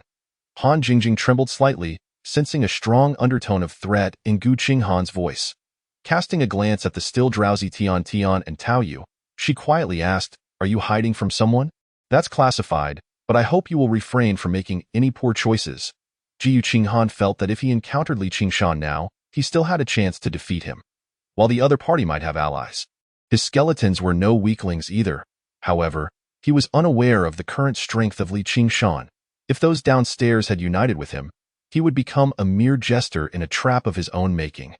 Rather than risk himself now, it would be better to develop his strength for a while longer and return to settle the score once he had amassed enough power. He held grudges. Li Qingshan must die, and it shouldn't be an easy death. All right, I won't say a word. Even if you do, it won't matter much to me. I might face a minor inconvenience, but you would be in serious trouble. Qinghan's words caused Han Jingjing to shudder again, and she dared not look at him any longer. Just then, Tian hopped down from the desk, rubbing her shoulders as she asked, What were you two whispering about? And, teacher, aren't you supposed to be waiting to die upstairs? Her disdain for the cowardly group upstairs was evident, and thus she spoke without reservation. Han Jingjing's face paled, and she quickly retorted, We simply had too many injured and wanted to avoid unnecessary sacrifices. Now that the zombies have been dealt with, you can go down. Tian maintained her rebellious demeanor, causing Qinghan to chuckle in amusement. He intervened, wishing to halt the seemingly hostile exchange between the two women, and thoughtfully stated, You cannot leave just yet. You can only do so at noon as a reward for my assistance in eliminating the zombies. Why not? Han Jingjing queried, puzzled, as she had come here because she noticed the absence of zombies to inquire about the situation. Asking so many questions was pointless. They had already utilized the healing scroll from yesterday, and they could hold out. Qinghan waved his hand dismissively, addressing Han Jingjing directly, You should return upstairs. When noon arrives, I will naturally allow you to leave. Han Jingjing opened her mouth to protest, but recalling that Qinghan had taken down so many zombies, she sighed and turned to leave. She felt hungry and wanted to venture out for food, knowing that the injured required medical attention. Yet she also understood that the world was no longer the peaceful place it once was. Once Han Jingjing's footsteps faded away, Tian turned to Qinghan and asked, Are you leaving? Just for today at noon? Well, I wish you a swift reunion with your parents. Qinghan smiled, only to notice Tian pouting. Tao Yu approached as well. They had likely come to understand why Qinghan had chosen not to descend yesterday. He looked at Qinghan earnestly and said, I might join the main group later, but rest assured, we will never betray you, that I know. Qinghan replied with a smile. These two, having chosen to break through alongside her, surely recognized her capabilities and general disposition. As long as they were not fools, they would not divulge any information to Li Qingshan. This time, he released all 7 of the skeletons from the building, initiating a hunt for the roaming zombies. Give me a hand and eliminate those burly zombies around. Try to arm my skeletons before noon. Aren't you worried about being discovered downstairs? No worries, the windows on the 1st and 2nd floors of this row of classrooms are only 3-sided. They can't see us from here. Taking a deep breath, Tian transformed her impending sorrow of parting into a barrage of firepower, unleashing it upon the zombies below. Even Tao Yu equipped Qinghan's skeletons with shields, allowing them to clear the zombies more swiftly. During this process, Qinghan's 5th soul fire gradually began to glow with a visible brightness. On the 2nd floor, Liang Chao stuffed a piece of bread into his mouth, gazing at the ceiling as he asked, boldly, Why has there been no movement from the zombies upstairs? Have they all been killed? Li Qingshan rubbed his temples. The zombies had relentlessly attempted to breach their defenses last night, nearly resulting in dire consequences. However, under his leadership, the group of professionals had managed to secure the entrance on the first floor. Yet, they had hardly slept at all. I don't know. I'll wait until I've had a nap to find out. He leaned over the table, his eyes reflecting both ambition and a hint of fatigue. The efforts of the previous day had not been in vain, as the professionals now regarded him with increased respect. He envisioned himself becoming the leader of these students, gallivanting through this apocalyptic world. Suddenly, Liang Chao's soft exclamation jolted him from his reverie. "Old Li, don't you think there are fewer zombies since this morning?" Li Qingshan opened his eyes wide. Indeed, the zombies from last night had nearly smashed through the barricaded doors, yet this morning, the zombies seemed to have ceased their assaults. No, it wasn't that they had stopped attacking. Rather, their numbers had significantly diminished. He climbed off the table and gazed thoughtfully outside. The zombies outside were indeed sparse, with some even fleeing towards the back of the building. Someone killing zombies behind the building? This possibility crossed his mind, though he had not anticipated that the one doing the killing would be Qinghan. Li Qingshan had no idea that, unbeknownst to him, he had unwittingly guarded the entrance for Qinghan throughout the night. Moreover, Qinghan had cleverly utilized the unique structure of the classroom building to hunt right under his nose. Li Qingshan frowned slightly. It appeared there were still formidable opponents within the surrounding classrooms. What time is it? As a combat professional, he had previously placed his phone with Liang Chao. Liang Chao retrieved the phone, illuminating the screen as he said, "It's a little past 10:30. Why? I'm not going to sleep. Others are still leveling up, and staying awake for a day won't kill me." He stood up, pulling Liang Chao towards the stairwell. "Remove the earthen wall. Let's see how the survivors on the third floor are faring." He had also noticed that the zombies upstairs had been quiet for quite some time. However, he had been too preoccupied with dealing with the zombies to address this matter. Liang Chao acknowledged, "Oh," indicating that he hadn't exhausted himself too much during the battle yesterday, only needing to reinforce the defenses at the entrance. The two, accompanied by several weary combat professionals, arrived at the stairwell, ready to dismantle the earthen wall to assess the situation on the third floor. These individuals were present to mitigate any potential dangers that might arise upon opening it. Liang Chao raised his hand, and a series of earthy yellow lights materialized in his palm. Then, the thick earthen wall seemed to melt away, cascading to the ground. Once they could see the scene behind the earthen wall, they were all momentarily stunned. In the corridor of the third floor, the previously dense throng of zombies had vanished. In their place stood a group of injured individuals being supported down from higher floors. He was somewhat taken aback and asked the silent boy, "Did you all eliminate the zombies on this floor?" "Well, what else could it be?" A girl with long, slender legs interjected, her tone laced with hostility. "What about you lot?"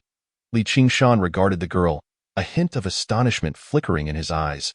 She retaliated by throwing a purple arcane sphere, shattering the remnants of the earthen wall. "Just us. What's wrong with that?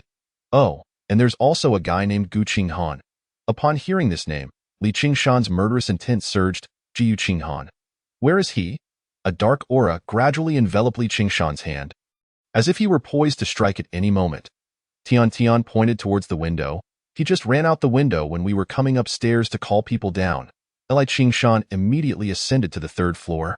Peering out the classroom window pointed out by Tian, he observed that the zombies in that direction seemed to be chasing something, yet he saw no sign of any person. His teeth ground together in frustration. After a few seconds of restraint, he could no longer contain his rage. Damn it! Chapter 21. Heading to Area C. Has the number of zombies here decreased? Qinghan pondered, observing the diminishing horde around him. After several hours, he had finally reached level 6 AT this moment. 8 skeletons surrounded him, each boasting a basic combat strength of 30 points. However, he found himself somewhat disheartened as his health points had not increased with the level up. Instead, he had gained 20 points of mana. "I'm practically a fragile chicken." Upon realizing this, Qinghan felt a wave of melancholy wash over him. Nonetheless, the enhancement of the soul fire that emerged at level 6 provided him with some reassurance amidst the zombie tide. Your power instills dread in the undead. 70 of the damage you receive will be distributed among your minions. There were no new enhancements, merely an upgrade to the initial enhancements effects. Qinghan felt that as long as he did not willingly throw himself into the jaws of the zombies, he would face little danger. Moreover, each skeleton was now equipped with shields and weapons. significantly boosting their combat effectiveness. Against the level 2 zombies charging at them, they could almost achieve one-hit kills. After such swift eliminations, they would be restored by necromantic energy, entering the fray in peak condition. Qinghan was making his way toward the little supermarket he had previously spotted when he suddenly came across a lone tyrant zombie. He had skillfully avoided the tyrant zombies along the way. Not out of cowardice, but because it would take several skeletons to take one down. Densely populated areas of zombies, failing to quickly dispatch a tyrant could result in being overwhelmed. After all, his delicate flesh could not heal like the skeletons in the trials. Tyrant zombies drop nothing, but what about in reality? Qinghan glanced around. The number of zombies here was sparse, leaving 3 skeletons for defense. He observed the tyrant zombie patrolling its territory and suddenly muttered to himself, "Fortune favors the bold. The timid starve." With that, 5 skeletons broke away from the group and charged toward the tyrant zombie. Upon spotting the enemies, the tyrant zombie immediately lunged at them, dragging 2 iron chains, and the battle commenced. However, what left Qinghan speechless was that, despite his skeletons each having a combat strength of 37 points after equipping shields and weapons, the tyrant zombie could not knock a single skeleton away in one blow. Yet the skeletons could not inflict effective damage on the tyrant either. The spike on the wooden stick might be a weapon against ordinary zombies, but against a tyrant zombie standing over 2 meters tall, it was merely a larger needle. Previously, his skeletons had relied on weapons from a weapon rack to quickly dispatch a tyrant. Now, they only had wooden sticks. The 5 skeletons clearly held the advantage, but it would still take some time to slay the tyrant. Qinghan glanced at the nearby supermarket, hesitated for a moment, but ultimately decided to enter with 3 skeletons. Inside, a few zombies had somehow gotten in but were swiftly dispatched by the 3 skeletons. Subsequently, Qinghan began to gather all the goods from the little supermarket into his necromantic space. Within a 10-meter range, anything touched by Qinghan or the skeletons, excluding living beings, could be stored in the necromantic space. By the time he had emptied the supermarket, using the gaze of the deceased revealed that the tyrant zombie was finally on the brink of death. It's nearly been ground into mincemeat. Qinghan approached the tyrant zombie's corpse and found that it was still not entirely dead. He ordered one of the skeletons to smash its head, finally feeling a wave of necromantic energy surge into his body. At the same time, a sharp axe radiating a deadly aura was dropped. Tyrant battle axe, level 5, combat power increase, 25. Wow. This is incredible. Qinghan's eyes widened in astonishment. The combat power of this single piece of equipment could rival that of a skeleton he currently possessed. He attempted to lift the battle axe but found it somewhat heavy. With a sense of resignation, Qinghan instructed one of the skeletons to exchange its weapon for this axe. In an instant, the skeleton's combat power surged to a staggering 60 points, transforming it into a veritable tyrant. Gazing upon his increasingly formidable skeleton squad, Qinghan couldn't help but marvel at the strength of his profession. Ever since he acquired his talent yesterday, he had been able to observe the attributes of his skeletons: 120 points of health and 30 points of magic. Although he was uncertain about the utility of the magic points, the prospect of having 120 points of health made his mouth water. If only he could share half of that, or even a third. With a sigh of contemplation, Qinghan set forth with his skeleton squad on their journey once more. The C district was not particularly close. Even taking the campus bus would take over 10 minutes. Now that taking the bus was out of the question, he had no choice but to make his way there gradually. However, a new dilemma arose. He was unfamiliar with the route. Aside from the one time he had visited the C district cafeteria at the beginning of the semester, he had scarcely ventured there since. With zombies lurking about, he could not ascertain whether the path he remembered was still accurate. Realizing this, he sighed. I'll just walk and ask someone for directions if I encounter anyone.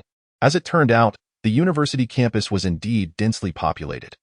Within mere minutes, Qinghan spotted a serious-looking group engaged in a battle with the zombies. However, judging by their hesitant movements, it seemed they would soon be unable to hold their ground. Qinghan, donning a mask scavenged from the supermarket and the hood of his black sweatshirt, instantly took on an air of mystery. With a pair of round glasses, he would resemble a charming figure from the peaceful era of the internet. Concealing his appearance, he approached the group, unable to resist the urge to inquire about directions.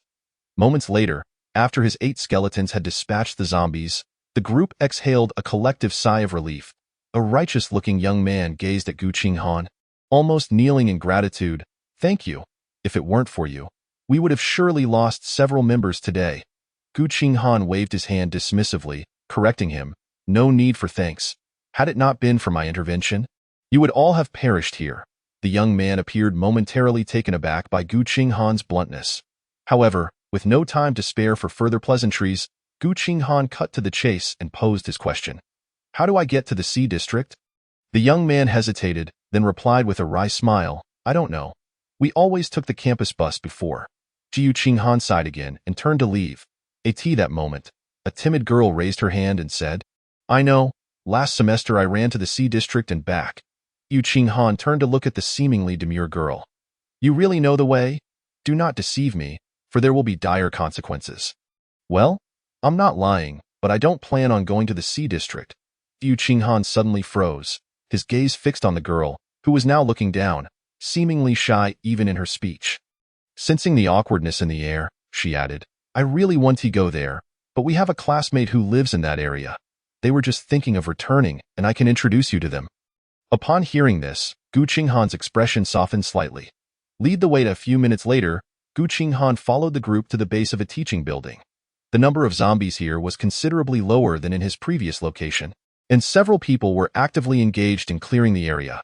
Qinghan paid them no mind, and directly signaled the earlier girl to summon the individual she had mentioned. Many gazes turned towards Qinghan, whispering about the enigmatic figure he appeared to be before long. A couple emerged, supporting each other as they walked. Qinghan furrowed his brow upon noticing the injured person. In the current circumstances, an injured individual was nothing but a burden. Bringing them along would only lead to countless complications. The couple, however, seemed to understand Qinghan's intentions and appeared somewhat pleased. They were an attractive pair, a quintessential example of a handsome young man and a lovely young woman. The young man, with his hair styled in a trendy way, looked somewhat pale as he introduced himself. Hello, I'm Zhang Jiawei, and this is my girlfriend, Li Ming. Yes, I heard you live in the Sea District? Qinghan inquired. Yes, we came here to find a classmate, but we didn't expect to run into this situation. Zhang Jiawei's expression dimmed momentarily, but he quickly added, although I'm injured, it won't hinder my mobility. If all goes well, we should be able to return today. He glanced at Qinghan's skeleton, clearly having heard of his formidable combat prowess. However, Qinghan shook his head slowly, having noticed that the injury was to Zhang Jiawei's leg. A person injured in the leg would inevitably become the first casualty in a crisis. Sensing Qinghan's dissatisfaction, Zhang Jiawei hastily suggested, Why don't you wait here for a moment? We have a professional who can treat injuries. But there are too many casualties, and he has run out of magic points. He was anxious, not wanting to miss the opportunity presented by this mysterious powerhouse. Qinghan, intrigued, asked, A professional who can heal? Zhang Jiawei nodded, then sighed. I've already been treated by him once. Otherwise, I might not even be able to walk now. Qinghan glanced at his leg, where the blood had already coagulated, indicating a severe injury. A professional capable of restoring mobility in such a short time during this perilous era was undoubtedly a priceless asset. Bring him out. I have a way to facilitate his treatment. Zhang Jiawei chuckled bitterly, explaining in the face of Qinghan's perplexed expression, his position is quite esteemed now. We can only barter valuable items from our belongings for his treatment, so how could he possibly come out to see us? Qinghan frowned, realizing the complexity of the situation. Nonetheless, considering they could guide him to the Sea District, he gestured for them to lead him inside. Shortly after, he found himself in a classroom where a young man was lounging with his legs crossed. The young man had a shifty demeanor, his gaze fixated on the girls passing through the hallway. Upon seeing Qinghan and the others enter, he straightened up, impatience written all over his face. Zhang Jiawei, right? I remember taking your things, but I can't cast any skills right now, so just wait. Zhang Jiawei appeared helpless, but Qinghan interjected. How much magic does your skill require to use once? 15 points, why? And what level are you currently? Just reached level 3. Why are you asking this? Qinghan hesitated for a moment before approaching the young man and removing his meditation ring. Put this on and heal him. The young man initially bristled at Qinghan's straightforwardness, but his eyes widened upon seeing the attributes of the meditation ring. Why magic points as a level 3 are barely 45. and this thing has a whopping 50 magic points. It was worth mentioning that the magic points within the meditation ring had been fully replenished by Qinghan. This meant the young man could directly utilize the magic points to cast his skills. Hurry up, I'm short on time. Qinghan extracted a cup of instant noodles and a bottle of water from his backpack that he had thoughtfully brought along. This way, he wouldn't need to conjure items out of thin air. Avoiding drawing too much attention. All right, come here. I'll treat you directly. The young man's eyes darted for a moment before he beckoned Zhang Jiawei to come forward. Zhang Jiawei, filled with gratitude, stepped towards the young man. The latter extended his right hand, and a pale green energy materialized around it. Just a glance at this energy was enough to invigorate the senses, causing Qinghan to instinctively take a step back. He found the vibrant aura utterly distasteful. Is this a change brought about by my profession? It seems that such professions come with their drawbacks as well. Qinghan, who had initially intended to utilize his mimicry talent, promptly dismissed the thought. If he found it unpleasant, his skeletons would certainly feel the same. Qinghan pondered. The energy surged into Zhang Jiawei's body. Instantly, the pallor of his complexion diminished significantly, and he tested his injured foot. I can move without issue now. Thank you, Senior Chao. Chao Qing smiled and then cast a sidelong glance at Qinghan, who appeared deep in thought. In the next instant, Chao Qing subtly glanced towards the doorway, where no skeletons stood guard. Almost in an instant, Chao Qing dashed toward the exit, intent on claiming the ring for himself. Once he mingled with the crowd, leveraging their numbers and promising healing, he believed Qinghan would be powerless to stop him. However, just as he was about to rush out the door, Qinghan slowly approached the individual before him, smiling as he extended his hand.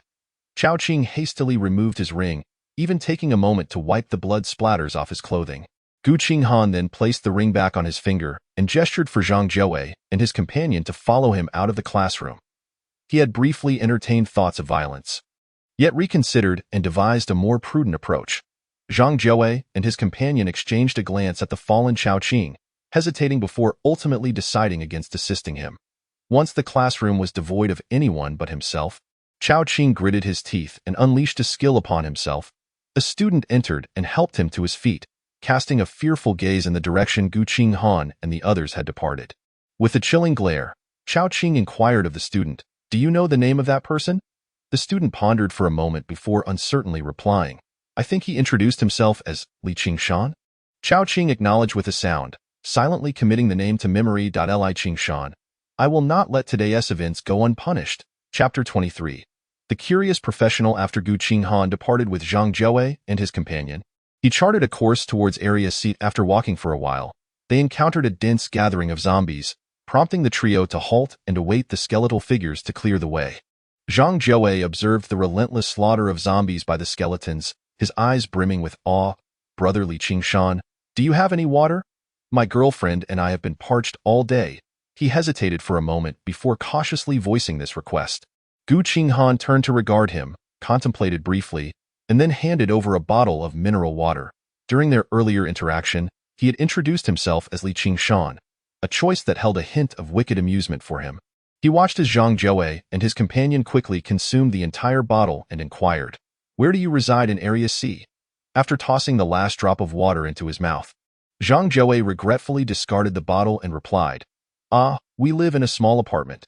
It makes attending classes much more convenient for us. To Qinghan's pleasant surprise, their residence happened to be his intended destination.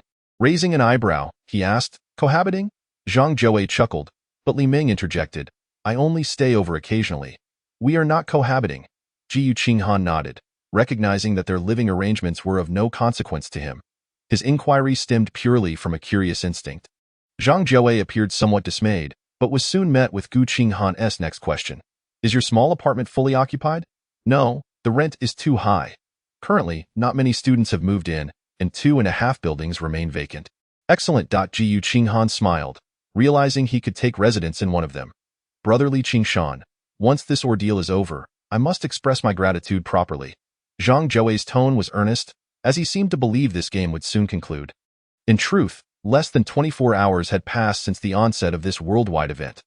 Many had witnessed death, yet still harbored hopes for governmental rescue. Qinghan, however, held a different perspective. Humanity had toiled for countless ages to reach its current state. Yet such a world could be irrevocably altered in an instant by this game. Such power was beyond human capacity to contend with. Qinghan surmised that even if humanity could restore order, it would undoubtedly differ starkly from the previous society. Thus, he merely smiled and refrained from further comment. That moment, the skeletons had cleared a path, and Qinghan led the two forward. Why is there so little food today? Did you all steal some? On the first floor of the cafeteria in Area C, a male student grumbled as he stared at his meager portion, glaring at the cafeteria staff. The apron-clad chef sighed and turned to fetch several empty flour bags from the kitchen. Our supplies are replenished every 3 days, and yesterday was the last day. Currently, there's scarcely anything left. If we don't ration now, we may not have a single grain left by tomorrow. How can we fight on an empty stomach? Why not just deny those who aren't participating in combat? The boy retorted angrily, pointing at a quiet girl in the corner. Aren't you all classmates? If they eat less, you can eat more. The chef sighed again. This girl was the most peculiar among the survivors in the cafeteria. Rumor had it she was named Chen Yuding and possessed a rather odd profession. However, this profession bore no combat abilities, nor even the capacity to enhance her physical attributes. Moreover, it seemed she could not assist others in battle either. The cafeteria occupants had attempted to break out or seek food, but were thwarted by the zombies outside, suffering more fatalities than successes. After all, they were merely college students, and maintaining composure in such an unexpected crisis was a remarkable feat in itself. With a derisive snort, the boy slammed his tray onto the table. Why should I eat more while she eats less? She is not my girlfriend. In these exceptional circumstances, those not fighting shouldn't eat. I want to eat. Don't trouble this gentleman, the quiet girl suddenly spoke. Her voice cool yet tinged with an imperceptible pride. The boy was momentarily taken aback, retorting, I hope you genuinely don't intend to eat, rather than secretly asking someone to save you a bite later. All right. Chen Yuding lifted her gaze to him, her cold eyes devoid of emotion. The boy departed with his meal, and others soon collected their rations. Chen Yuding remained seated in her corner, motionless. After a few minutes, a plump girl approached with a tray, sitting beside Chen Yuding and saying, Beautiful lady, do eat something. I saw you hardly had any lunch. Chen Yuding turned to the girl, smiling softly. Thank you. Missing a meal is no trouble. But we don't know how long we'll be stuck here. You're so slim, you'll surely starve. The plump girl pushed her tray toward Chen Yuding, indicating the remaining food. Please, eat. Don't worry. The leftovers are all clean. Chen Yuding glanced at the tray, her stomach audibly growling. The plump girl handed her a pair of clean chopsticks, urging, Hurry and eat. I just love making friends with beautiful sisters. We girls should support each other. Thank you, then. I shall eat. Chen Yuding was indeed very hungry, yet the food in this cafeteria had been tightly regulated by a group of professionals. Lacking combat capabilities, her share was minimal. There had been one professional who sought to engage her romantically in exchange for food, but her proud nature would never allow her to acquiesce to such demands. She promptly devoured all the food on her tray, leaving not a single grain behind. Although she ate swiftly, her manner was incredibly graceful, prompting admiration from onlookers. Thank you. My name is Chen Yuding. What is yours? Chen Yuding placed her tray before her, her expression filled with gratitude as she inquired of the plump girl. And my name is... Wait a moment. I need to use the restroom first. I'll be back to chat. The plump girl suddenly recalled something and hurried toward the restroom. Chen Yuding blinked, finding amusement in the girl's hasty retreat. This plump girl was truly kind-hearted. She returned the tray and resumed her seat, awaiting the girl's return. However, after waiting for over 10 minutes, she grew puzzled as the girl had yet to come back. Yawning, she gazed at the darkening sky outside, wondering, how strange. I feel unusually tired today. Chapter 24. Crafting Equipment?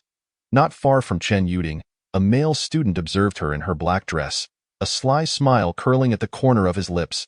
A stout figure hurried over, almost like a thief, and sat down, extending her hand toward the boy. She ate everything. As agreed, 2 bottles of cola. The boy retrieved 2 bottles of cola from his backpack and handed them to the girl, then asked, Are you sure this medicine is effective? It's been over 10 minutes, I'll kick in soon. When I had insomnia, 1 pill would knock me out in half an hour. I just added 3 pills to that meal. This plump girl was indeed the one who had offered food to Chen Yuding. The boy nodded, continuing to watch Chen Yuding with a glint of greed in his eyes. acting high and mighty. What a joke! In just over a day since yesterday, more than half the people in the cafeteria have perished. He understood that the world was about to change, thus emboldening him. While there were several attractive girls in the cafeteria, Chen Yuding was undoubtedly the most beautiful of them all. Moreover, her lack of combat skills presented him with a golden opportunity. Zhang Ming will surely claim such a gem. She surpasses all those I've courted before by leaps and bounds. Zhang Ming's heart raced hotter with desire as he plotted to make Chen Yuding his own by nightfall. Even if he couldn't possess her heart, he would ensure that her body bore his mark. As Zhang Ming was lost in his thoughts, a sudden commotion erupted behind him. Turning around, he was astonished to see two men and a woman entering from the cafeteria. Wait a moment, behind them. Were those two skeletons? Zhang Ming rubbed his eyes to confirm he was not mistaken. He noticed one of the masked individuals speaking to those around him before moving toward a less crowded area, coincidentally heading in the direction of Chen Yuding. At that moment, Qinghan was seething with frustration. After much effort to navigate through the chaos, he had finally arrived at District C.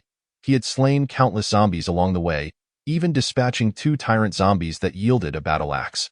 However, just as he thought he could pass by a small apartment, he encountered a horde of at least a dozen tyrant zombies. If it weren't for his fearless skeletons, who risked being dismantled just to protect his escape, he would have surely met his demise. Even so, he had depleted his mana entirely, barely managing to fight his way through with just 2 skeletons in TOW. By his reckoning, he had lost at least a dozen skeletons in the process. He resolved to rest here for the day and seek vengeance for his fallen comrades the next.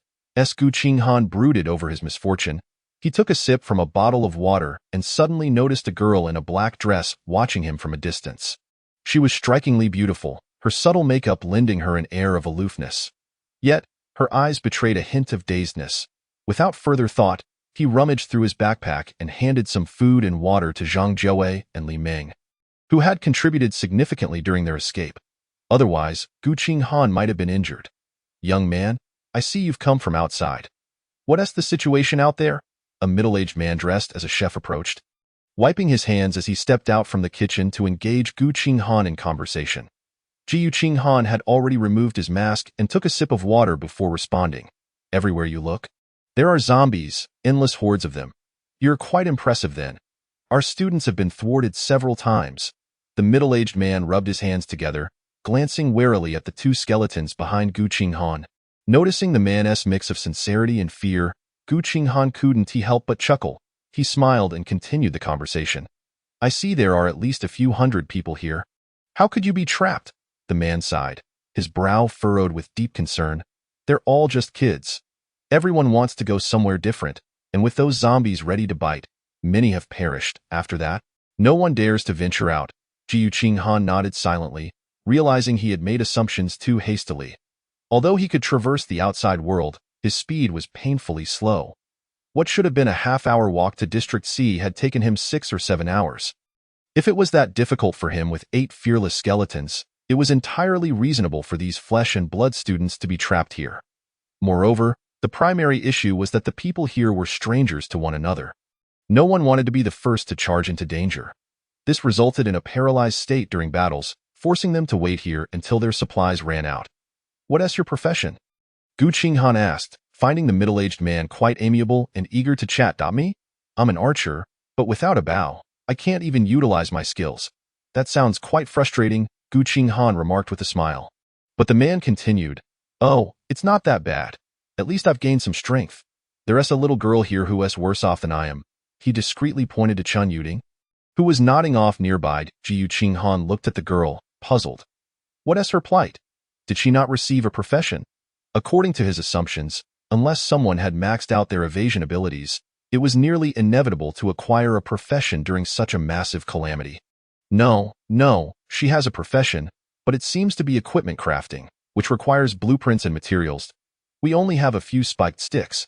She hasn't seen anything else, so her profession is utterly useless.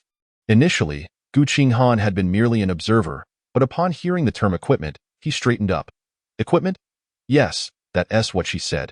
Qinghan cast another glance at Chen Yuding. If he were to command an army of skeletons in the future, acquiring equipment would undoubtedly be a significant concern. While her crafting profession might not hold much value for others, it could prove crucial for him. Moreover, if he could replicate her profession's traits using his innate abilities, he could achieve a level of equipment freedom previously unattainable. With that thought in mind, Qinghan stood up and made his way toward Chun Yuding. However, before he could take 2 steps, a young man blocked his path. "Brother, this is my girlfriend. What do you want?" The one who halted him was Zhang Ming. He had noticed Chun Yuding was on the verge of falling asleep and was concerned about Qinghan's prolonged gaze on her. Despite sensing Qinghan's formidable strength, he was unwilling to let him disrupt his plans. Qinghan glanced at the slick-looking young man and shrugged. "Don't misunderstand. I merely wish to ask your girlfriend a question." Zhang Ming chuckled, shooting Qinghan a knowing look. "My girlfriend is upset with me. Ask her tomorrow. Do me a favor." Looking at Zhang Ming's demeanor, Qinghan couldn't possibly associate him with the elegant girl in the black dress. Observing the mischievous expression on Zhang Ming's face and recalling the girl's current state, he suddenly grasped the situation. This girl could be of immense benefit to him, and he absolutely could not let her slip away here. Chapter 25. The Overlooked Legendary Profession. The Divine Craftsman. Qinghan regarded Zhang Ming with keen interest, waiting until the latter's gaze began to falter before speaking. "Your girlfriend? What's her name?" "She," Zhang Ming faltered, flustered, as he had no idea what to call her. However, with no choice but to proceed, he forced a smile. "Her name is Zhang Tingting." "Why do you ask?"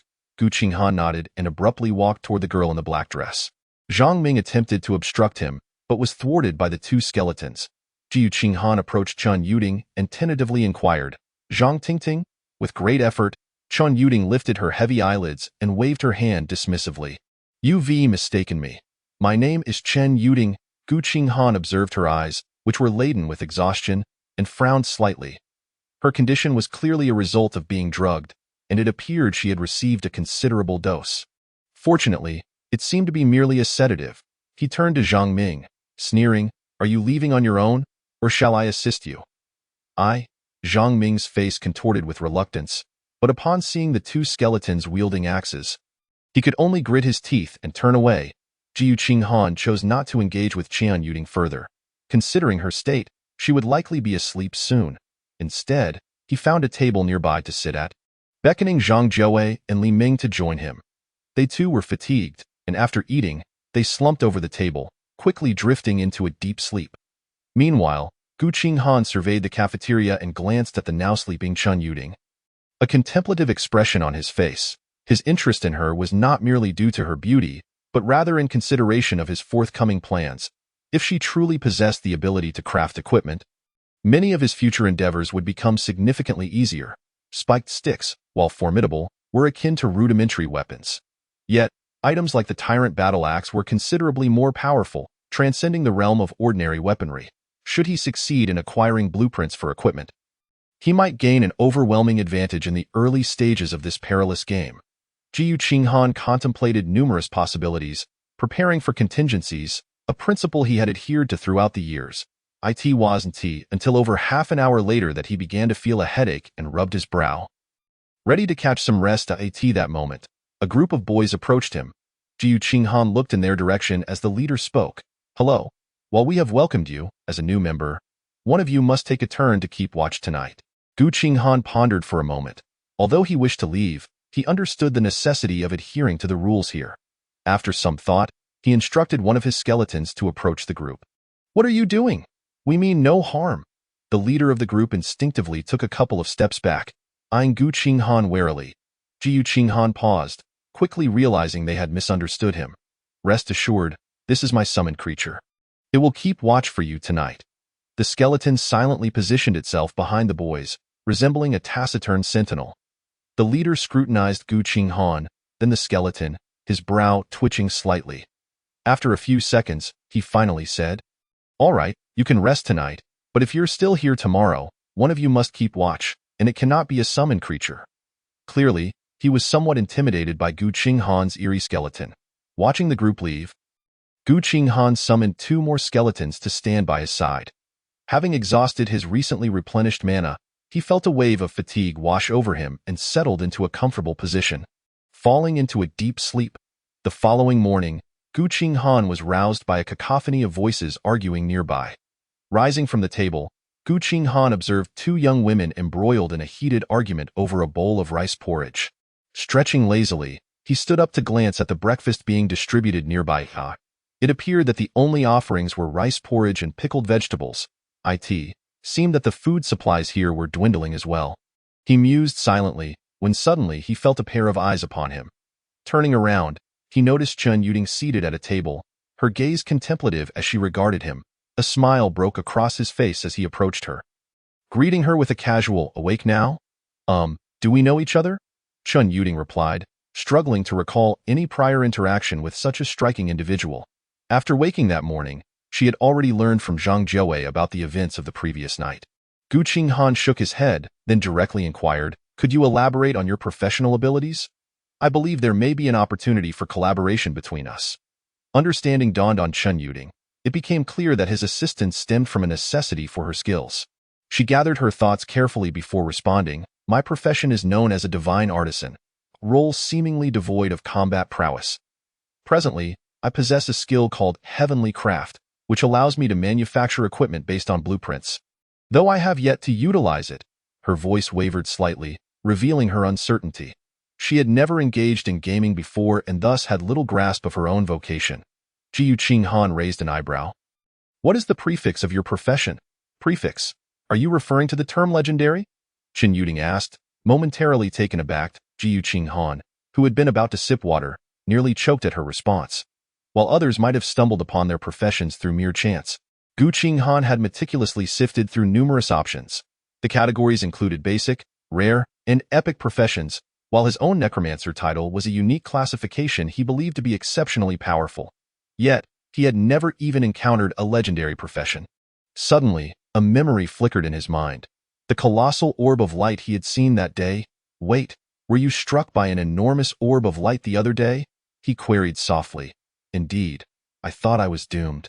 Yet nothing happened, Chen Yuding confirmed, pursing her lips and gesturing in a manner that corroborated Gu Qinghan's suspicions. He smirked slightly, sensing that her profession might possess considerable strength. However, observing her evident isolation, it seemed that this group remained oblivious to her true capabilities. With a gentle smile, Gu Qinghan proposed, "Why not align yourself with me? Leave the blueprints and materials to me, while you focus on crafting the equipment." His confidence radiated, as though he had given no thought to the challenges of acquiring blueprints and materials. Chen Yuding hesitated, her gaze drifting to the four skeletons behind him, a glimmer of hope igniting within her. The events of the past couple of days had illuminated the reality of the transformed world. Although uncertain how long these changes would endure, or if they would dissipate, she recognized her utter lack of self-defense capabilities. Jiu Qinghan's ability to access the cafeteria indicated he was significantly stronger than most present. Having been drugged the previous day, his intervention had proven him to be a good person, at least for the moment. Prideful yet astute, Chen Yuding bit her lip and finally stated, "All right, but I have one condition, if possible. Please assist me in locating my family."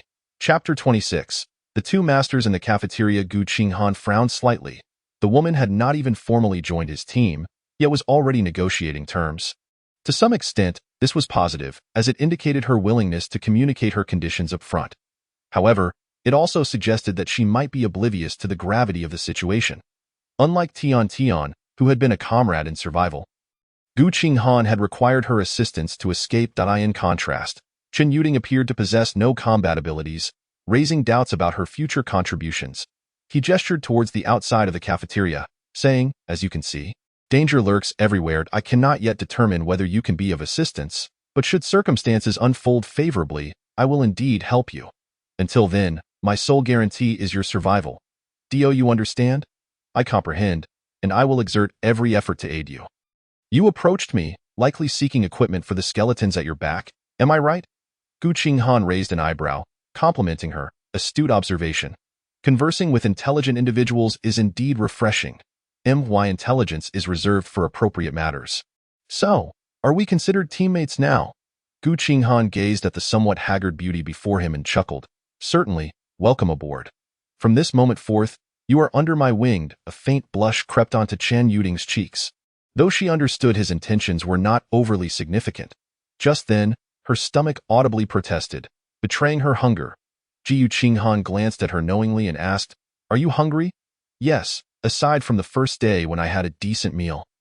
I hardly ate anything yesterday, Qinghan nodded, retrieving several instant noodle cups and bread from his backpack, along with a few sausages.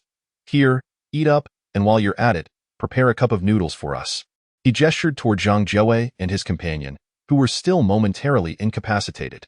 His necromantic space contained numerous self-heating hot pots, but revealing them now would draw too much attention. Even so, Chen Yuding's eyes sparkled with delight.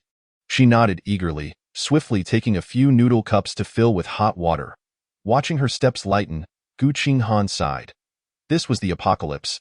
In just 2 days, these once privileged university students had been reduced to a state of humility. His gaze began to scan the surrounding crowd, pondering if among them there might be a combat-ready profession. After all, just under a kilometer away, near the small apartment, lurked at least a dozen tyrant zombies. He had suffered a setback there yesterday. Had luck not favored him, he might have perished. Yet, the ordinary zombies outside could no longer provide him with necromantic energy.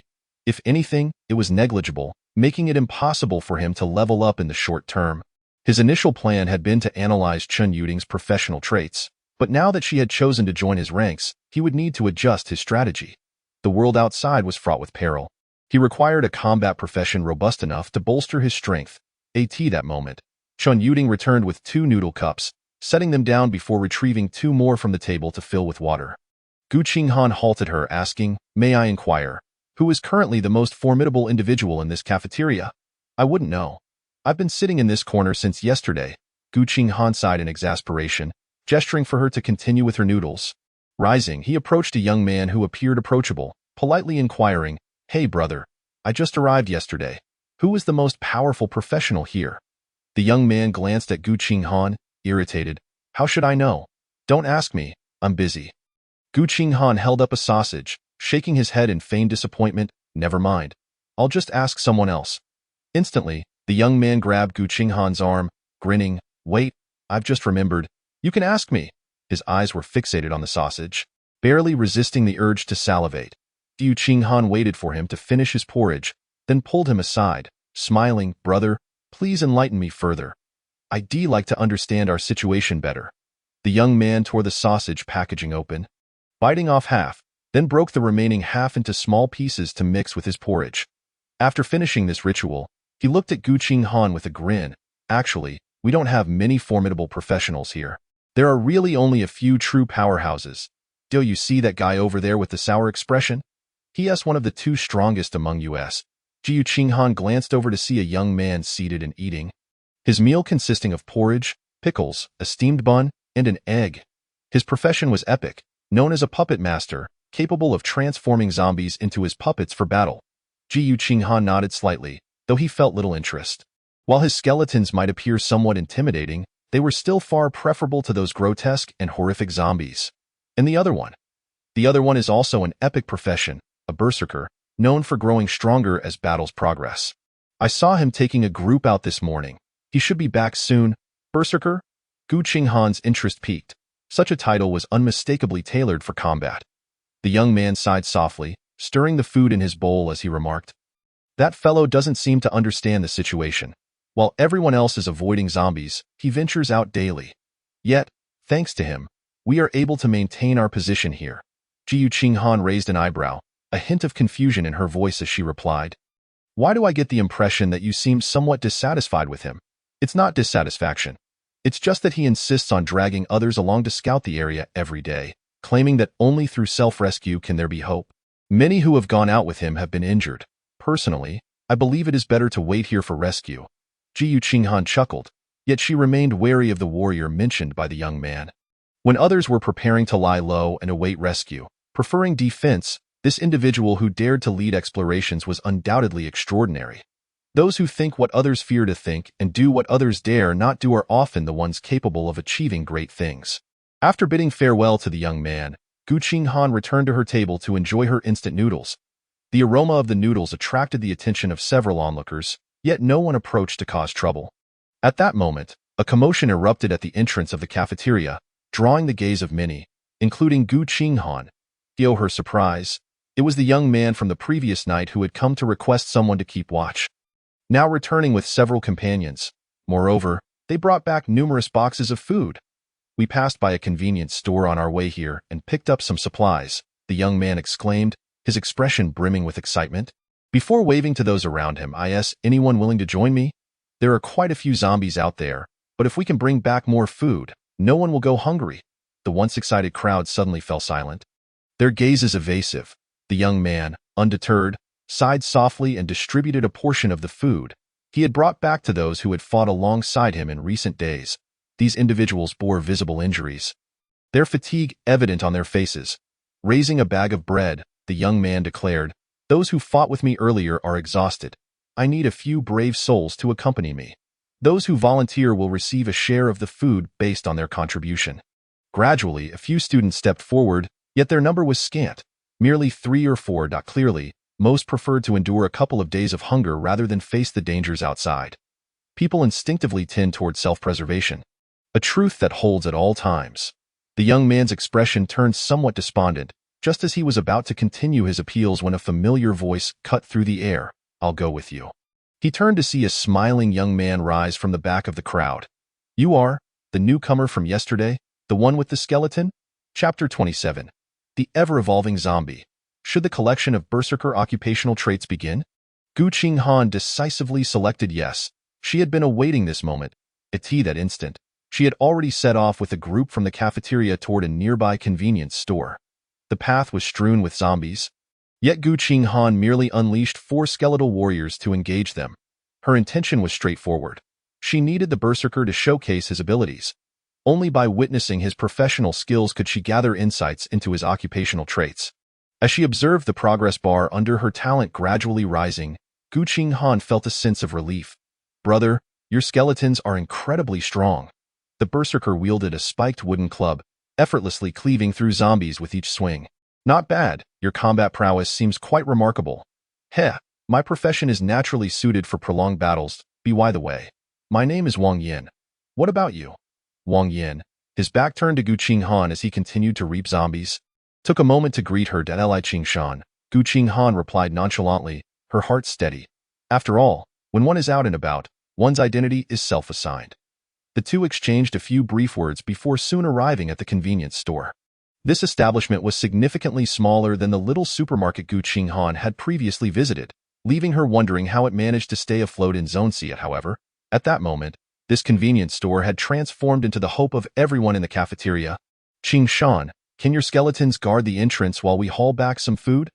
Qinghan was reluctant, as this would hinder her ability to collect the berserker's occupational traits. She feigned a troubled expression, pointing at her 4 skeletons. It might be a challenge. Having them fight will continually drain my mana. You should stay outside as well. Speaking thus, she subtly commanded her skeletons to slow their pace against the zombies. After a moment's hesitation, Wang Yin nodded in agreement. Subsequently, Qinghan and a few others surged into the convenience store. Inside, the shelves were somewhat disordered, indicating prior visitors. Nevertheless, a substantial amount of food remained on the shelves. Those who had entered with Qinghan did not immediately begin packing items. Instead, they tore open food packaging and began to eat voraciously. They were famished, and their first instinct upon seeing such an abundance of food was to fill their stomachs before anything else. Qinghan paid them no mind, continuing deeper into the store. The shelves within were largely untouched, allowing her to fill her necromantic space with a considerable amount of supplies. However, this time her haul was significantly smaller than before. As she aimed to avoid drawing attention, just as Qinghan was stealthily accumulating resources, Wang Yin suddenly shouted from outside, "Hurry up and gather what you can. We need to leave. A level 3 zombie has appeared." Qinghan froze momentarily before activating her undead vision to view through one of her skeleton's perspective. She saw several zombies approaching, noticeably quicker than the others. They seemed to be agile zombies, yet their levels had evidently risen to 3. Qinghan felt a pang of anxiety. The speed at which these zombies were evolving was alarming. At this stage, many professionals were still at level 1, yet zombies were already exhibiting level 3 capabilities. She retracted her undead vision, observing her companions frantically attempting to gather supplies. Resolutely, Qinghan decided to fill her necromantic space with all the food and water from the shelf before seizing a box of instant noodles and sprinting toward the entrance. Upon reaching the door, she found Wang Yin engaged in a fierce battle against several zombies. Qinghan studied the zombies for a few moments, quickly acquiring their information. Agile zombie, level 3, combat power, 25 points. Wang Yin radiated a crimson glow. Obliterating the nearest zombie with a powerful strike, he beckoned to Qinghan and the others, leading the charge toward the cafeteria. Aware of the precarious nature of the situation, Qinghan commanded her skeletons to cease holding back and began to eliminate the level 3 zombies. With the presence of the tyrant battle axe, the skeletons faced little difficulty dispatching the level 3 zombies. In contrast, the students who had followed them appeared increasingly overwhelmed. Although professionals could see the attributes of monsters, they could not perceive the information of other professionals or summoned creatures. Qinghan was uncertain of the exact levels of the group behind her, but based on their performance, it was clear that casualties were inevitable. As she had anticipated, just as they approached the cafeteria doors, a young man suddenly let out a blood-curdling scream. In the next instant, a zombie seized his backpack, dragging him into the throng of undead. "Help!"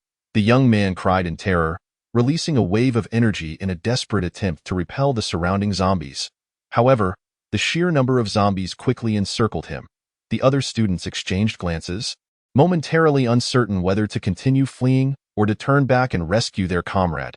At that moment, Wang Yin, who had been leading the charge, suddenly spoke, his voice cold and resolute. "Forget him. He's as good as dead. Hurry back to the cafeteria." Qinghan raised an eyebrow. She had thought him to be amiable, yet in this critical moment, he was strikingly decisive. The group ignored the desperate cries behind them and hastened toward the cafeteria. Just as they neared the entrance, several zombies suddenly lunged at them from the sides. Qinghan's skeletons immediately charged forward to intercept, but Wang Yin shouted, "No! Those zombies are our puppets." Qinghan hesitated briefly before halting her skeleton's advance. The zombies bypassed them and engaged in combat with the undead behind. Although these zombies appeared to be merely level 2 agile zombies, they managed to put up a fight against the level 3 zombies. Though the level 2 zombies were swiftly torn to shreds, Qinghan and the others used that brief moment to dash into the cafeteria. When Qinghan glanced back, she was astonished to see that the zombies that had been pursuing them had suddenly turned to attack their fellow undead. Within minutes, the few zombies had been dispatched, leaving the controlled ones returning to flank either side of the cafeteria entrance. Qinghan regarded the previously stoic student within the cafeteria with keen interest. It appeared that his profession was that of a puppeteer, which bore some resemblance to her own abilities. However, Qinghan felt confident that if a confrontation were to arise, she would undoubtedly emerge victorious. At present, everyone who had ventured outside had returned to the cafeteria, except for the unfortunate soul who had been dragged into the horde. Inside, individuals began to tally the supplies brought back, entirely oblivious to the absence of one of their own. Suddenly, a petite girl burst forth from the crowd, her gaze sweeping over the faces of those who had just returned. A few seconds later, her eyes suddenly reddened, and with a voice choked with tears, she implored, "Where is my boyfriend? He just went out with you all. Why have only you returned?" Qinghan remained silent, and the other members of the group averted their gazes. Wang Yin stepped forward, his expression filled with remorse. "I'm sorry. He was pulled into a horde of zombies and perished." Chapter 28. Departure and Gifts. The girl displayed a visage of despair and suddenly let out a heart-wrenching scream. Several other girls stepped forward to offer comfort, yet many others wore expressions of profound sympathy. There was an overwhelming sense of sorrow, akin to the lament of a rabbit mourning the death of a fox. Too many lives had been lost in the cafeteria. When would they become the next victims? No one knew, nor did anyone wish to know. Wang Yin surveyed the crowd, which was enveloped in an eerie atmosphere, and hesitated for a moment before speaking again. "Although it may not be the right time to say this, I must inform everyone that the zombies outside have grown stronger." The murmurs within the crowd abruptly ceased, and even those counting the supplies they had brought back froze in place. Wang Yin continued, "When I ventured out this morning, there were no abnormalities, but just now, I encountered level 3 zombies." Qinghan remained silent. He had faced a formidable level 3 zombie on his very first day, yet it was evident that the others had not. Wang Yin gestured toward the meager food they had collected, his concern evident in his tone. "This food is merely a drop in the bucket for so many of us. I believe we need more people to gather supplies. The cost of going out again will be even greater." At that moment, the earlier girl erupted in anger. "Go out again? My boyfriend was killed because of you. Do you expect us to accompany you to our deaths? She had lost her grip on reason. The impact of her boyfriend's death was simply too much for her to bear. Wang Yin did not react with anger. Instead, he displayed a hint of regret but spoke firmly. If we do not venture out, we will all starve, or worse, be overrun and killed by increasingly powerful zombies. A male voice suddenly interjected, offering a dissenting opinion. We could eat less and wait here for rescue, right? We have lost far too many people already. That won't do. Wang Yin shook his head. Our connection to the outside world has been completely severed. Who knows if anyone will come to our aid? But we have firearms, with so many advanced weapons. We can surely eliminate these zombies. Voices of dissent began to rise among the crowd, as the fear of death began to overshadow their hunger. Wang Yin pursed his lips and continued to explain. Can the power we currently possess even be explained by science anymore? And most importantly, he glanced around before exhaling slowly. Why do you think that, after the emergence of such extraordinary powers, the technology and weapons we once relied upon can still function? In an instant, the cafeteria fell into a profound silence, a glimmer of despair creeping into everyone's eyes. Indeed, why did they believe that, in such times, the science humanity depended upon could still exist? Wang Yin picked up a bottle of water to drink. He was among the strongest fighters here, wielding considerable authority over food and water. I'll take a short break and then head out again. I hope everyone can be a bit more proactive. And this time, those who do not contribute will not receive any food. As he spoke, he cast a glance at a boy who had maintained a sullen expression. The boy said nothing but did not dispute the statement. Clearly acquiescing, Qinghan observed the two, one focused on offense and the other on defense, and noted their commendable synergy. If these two could survive, they would undoubtedly achieve something significant later on. Wang Yin then directly handed a box of instant noodles to Qinghan. If it weren't for your intervention, we might have suffered even greater losses. This is what you deserve. Qinghan smiled, but did not accept the offering. Throughout his journey, he had gathered ample insights into the other's professional traits. It was time to depart. Wang Yin was momentarily taken aback, thinking that Qinghan found the offering insufficient and was about to explain. At that moment, a skeleton approached, extending a tyrant battle axe. From your performance earlier, you should be nearing level 5, correct? Wang Yin was taken aback, unsure of why Qinghan was inquiring about this, but he nodded and replied, yes, I'm just a little under halfway to level 5. Why do you ask? This is for you. I must take my leave. Qinghan gestured for the skeleton to take back the battle axe. He had collected a total of 5 of these weapons along his journey, and giving one away was inconsequential. He had quietly gathered insights into the other's profession, and this would serve as a token of gratitude. Although the exchange was not entirely equitable, Qinghan felt a sense of peace, especially knowing that this gift would greatly enhance the other's survival chances. Wang Yin, somewhat perplexed, took the axe from the skeleton's hand, his eyes widening in astonishment. His voice trembled as he looked at Qinghan. You've already reached level 5? Yes, I'm just taking a brief pause here. Those of lower levels could not equip higher level gear, and this weapon indicated that Qinghan was at least level 5. Wang Yin had been fighting outside nearly every day and had only barely reached level 4. How had Qinghan achieved this? Qinghan said nothing further and waved to Wang Zhou and the other 3 at the back of the crowd. Then, he addressed Wang Yin. Farewell, I hope that when we meet again, it will not be as adversaries. Wang Yin opened his mouth but found himself at a loss for words. Ultimately, he could only manage a bitter smile. It won't be. By the next time we meet, you will probably be even stronger. But where are you 4 heading? It's dangerous outside. Although he did not state it directly, the implication was a desire to assist. Qinghan shook his head and, accompanied by the 4 skeletons and the 3 others, pushed open the cafeteria door and stepped outside. The people inside the cafeteria looked through the glass, witnessing the 4 skeletons, like guardians of war, protecting the 4 individuals as they advanced forward. Were they heading toward the small apartment? A girl suddenly spoke up, her face filled with terror. Aren't there those particularly horrifying zombies over there? And in groups. Several others nodded in agreement, clearly aware of the perilous situation. Suddenly, someone screamed, "Look, the number of skeletons around him seems to have increased." Wang Yin immediately turned to look, observing that the 4 individuals were still advancing slowly. However, the number of skeletons surrounding them had indeed multiplied. He counted and was astonished to find that there were now a total of 8 skeletons.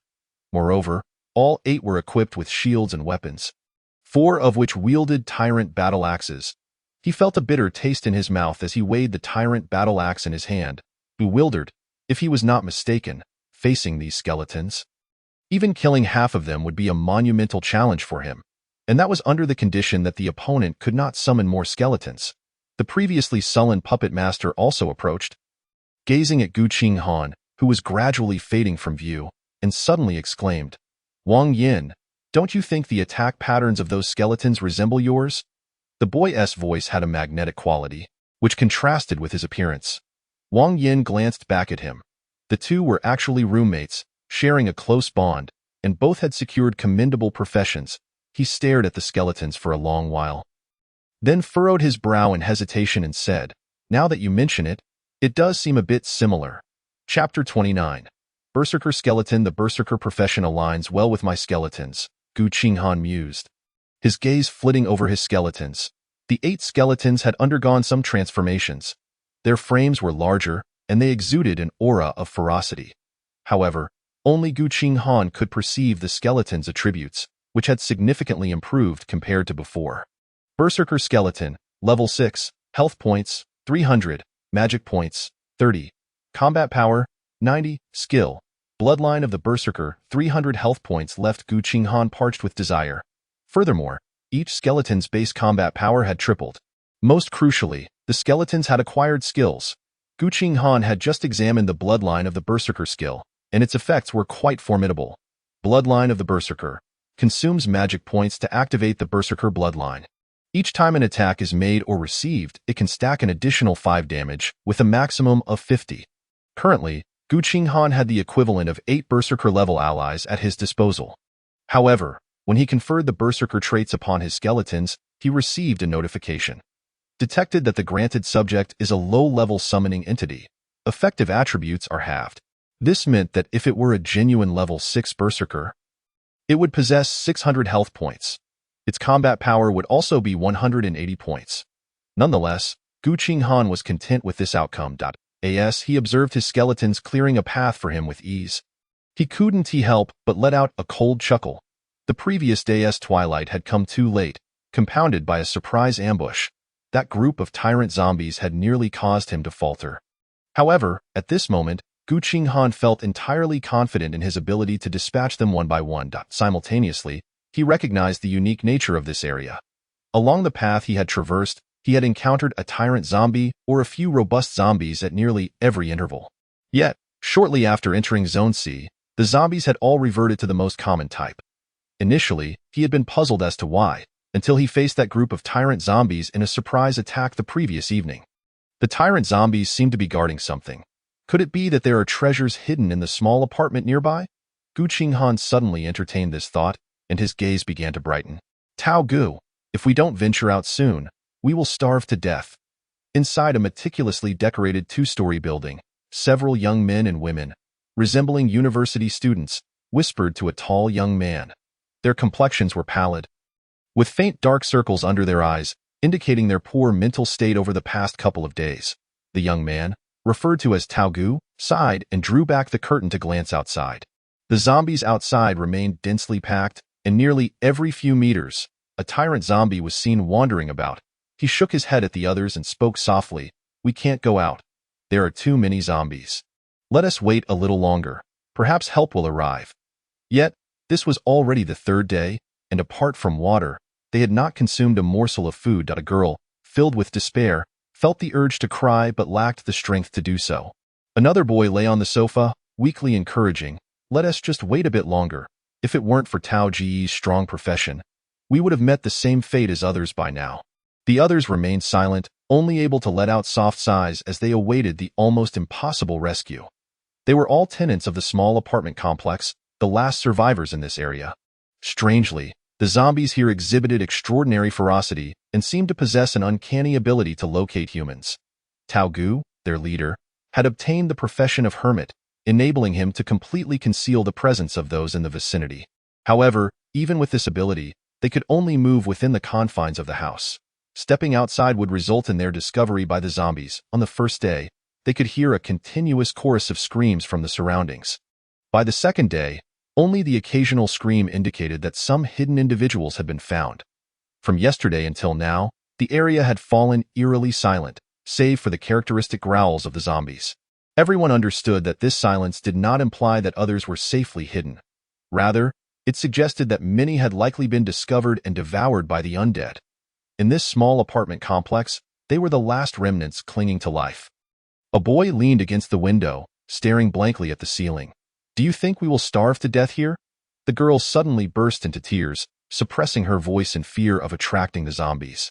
She clutched her head, repeatedly murmuring, "No, it won't happen, and my parents will come to rescue me." "Please don't say that."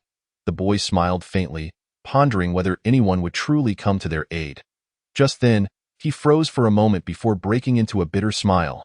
"I must be hallucinating from hunger. I think I heard sounds of battle outside." Another boy, also lost in thought, turned his head abruptly, wide-eyed, saying, "You heard it too. I thought it was just my imagination." "I heard it as well, me too." In an instant, the group of students became animated, rushing to the window. Yet, outside remained a sea of zombies, with no sign of anyone coming to their rescue. Undeterred, they scanned the windows around them. Suddenly, a girl let out a low scream. Trembling as she pointed outside, "Look, new creatures have appeared over there. They seem to be skeletons." Everyone hurried over, witnessing several skeletons engaged in battle with the zombies. This area could be described as a minuscule community. Surrounded by greenery, what could barely be considered the entrance of the complex, a few skeletons wielding axes and shields swiftly dispatched a tyrant zombie within seconds. The girl, her voice tinged with despair, lamented, "It's over. The zombies haven't even retreated, and now there are even stronger skeletons." But Tao Gu focused intently on the scene outside, and after a few moments, he uncertainly proclaimed, "Wait, it seems there is someone behind the skeletons. It's a professional." His words ignited a flicker of hope among the students. One boy, peering closely from the window, suddenly exclaimed with delight, "The person at the back looks like Zhang Zhouwei. That outfit is one I bought with him. Is he here to rescue us?" They were neighbors, and many among them recognized each other. In an instant, their spirits lifted as they watched the battle outside. Their expressions rekindled with vitality as the skeletons felled more zombies. Their eyes sparkled with renewed hope. They might just be saved. Chapter 30. Competition. Qinghan gazed at the seemingly endless tide of zombies, his brow furrowing deeply. The number of zombies here was significantly greater than those near the previous rift. For a fleeting moment, he felt as if he had inadvertently poked a hornet's nest. Yet, simultaneously, an unspoken anticipation brewed within him. As the saying goes, extraordinary circumstances often herald extraordinary treasures. The more peculiar the situation, the greater the likelihood of valuable finds. Just as a tyrant zombie collapsed, Qinghan's sixth soul flame was fully ignited. He had finally advanced to level 7. A wave of euphoria coursed through him. Raising his hand, a new skeleton emerged from the formation. Picked up a battle axe from the ground and joined the fray, while Qinghan began to inspect his current attributes. Player: Qinghan. Profession: necromancer. Level: 7. Health points: 20. Magic points: 140-50. Combat power: 35-10. Excellent. While his health had not increased at all, his magic points had risen by 20. The increase in combat power was of little concern, as Qinghan did not rely on his own combat abilities. Moreover, the combat power of his skeletons was no longer tied to his OWN.AT present. His skeletons were berserker skeletons, possessing their own growth attributes. Furthermore, his skeletons had all reached level 7, and their stats made him envious. Berserker skeleton, level 7, health points, 350, magic points, 35, combat power, 105. Skill: Berserker bloodline. Additionally, he received another soul flame enhancement effect. Your minions are reborn from death. When attacking, they have a 10 chance to instill a state of panic in enemies for 1 second. While a 10 chance may seem modest, under the combined influence of his 9 skeletons, the fear effect frequently activated. Thus, even if a single strike could not dispatch a zombie, it could still impede the advance of the horde. However, even if the skeletons could withstand the pressure of the zombies, clearing them would still require time. He yawned and turned his gaze towards the nearby 2-story buildings. These once exquisitely decorated apartments now bore signs of violent intrusion, with several doors and windows smashed open. Qinghan knew without a doubt that the occupants inside had been devoured by the zombies. Yet, he noticed that 3 apartment buildings remained unscathed. 2 of them appeared quite new, showing no signs of habitation. However, in the 3rd building, he could discern several silhouettes in the 2nd-floor window. Were there survivors? Qinghan felt a twinge of surprise. He had assumed that given the density of zombies in this area, any professionals would have perished. If the cafeteria in Area C represented an easy difficulty start, his previous predicament could be likened to a challenging difficulty level. The professionals in this area were undoubtedly thrust into a hellish difficulty from the outset. The other 3 individuals also turned their attention toward the direction Qinghan was observing, spotting the figures as well. Zhang Jiawei, clutching a box of instant noodles he had taken from the cafeteria, gasped, then quickly silenced himself. Qinghan cast a glance at him, puzzled, and asked, "What is it?" "Nothing, that's building 4. I know the people inside. I live next door in building 5. Qinghan nodded, choosing not to pursue the matter further. Whether they were acquainted or not was of no concern to him, and he had no intention of aiding in their rescue. Once he had cleared the zombies, his transaction with the couple would be complete, and he would part ways with them. The stalemate continued until afternoon, with Qinghan nearing the activation of his 7th soul flame, at which point the number of zombies became noticeably reduced.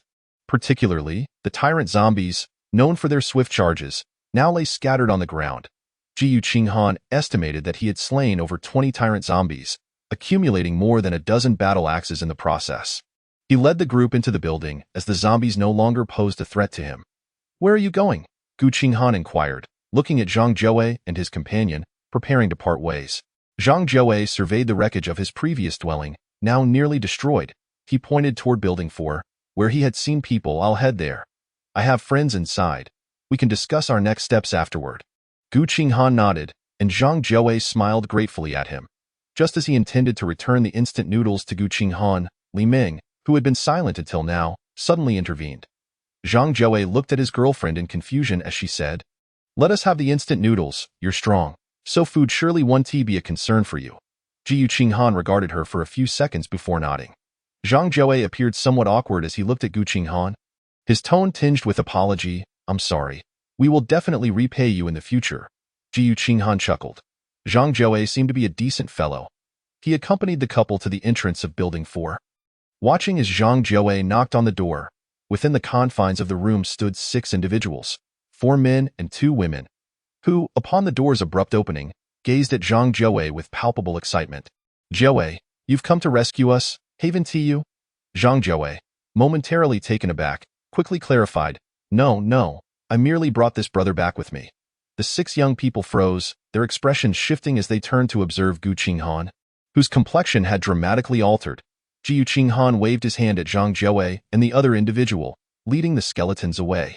Despite the surrounding zombies still howling incessantly, the group, though reluctant, hastily pulled Zhang Jiawei and his companion inside the room.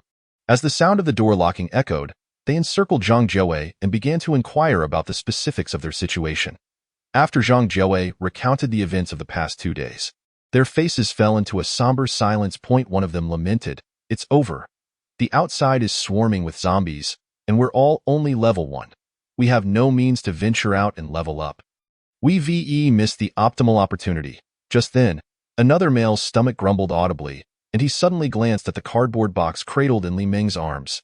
"Jiawei, you brought food, right? I'm starving. Let me have some." Zhang Jiawei nodded, about to turn and open the box for instant noodles, when he noticed Li Ming clutching the box protectively to her chest. With vigilance in her eyes, Li Ming asserted, "This food is what we brought from outside. If you want to eat, go find your own." Zhang Jiawei felt a twinge of embarrassment and softly reminded, "We're all friends here. Once this food is consumed, we can always find more. Let us not make a fuss." Suddenly, Li Ming, as if provoked, shouted, "What friends? They've all spoken ill of me behind my back. Don't think I'm unaware." The expressions of the group shifted subtly, and the individual referred to as Brother Tao hastily cautioned, "Lower your voice. You'll attract the zombies." Li Ming, however, remained oblivious, her pent-up frustration erupting at that moment. "What is there to fear? Is it just because you have a bit of money at home that you look down on me? We might as well all perish together." Zhang Joe swiftly encircled his girlfriend, muffling her mouth. The cardboard box tumbled to the ground as Li Ming struggled violently in Zhang Joe's embrace, appearing somewhat deranged. At that instant, a male dashed towards the box, scooping it up and sprinting away to my food. Give it back. Li Ming's fury ignited, breaking free from Zhang Joe's grasp to pursue the thief.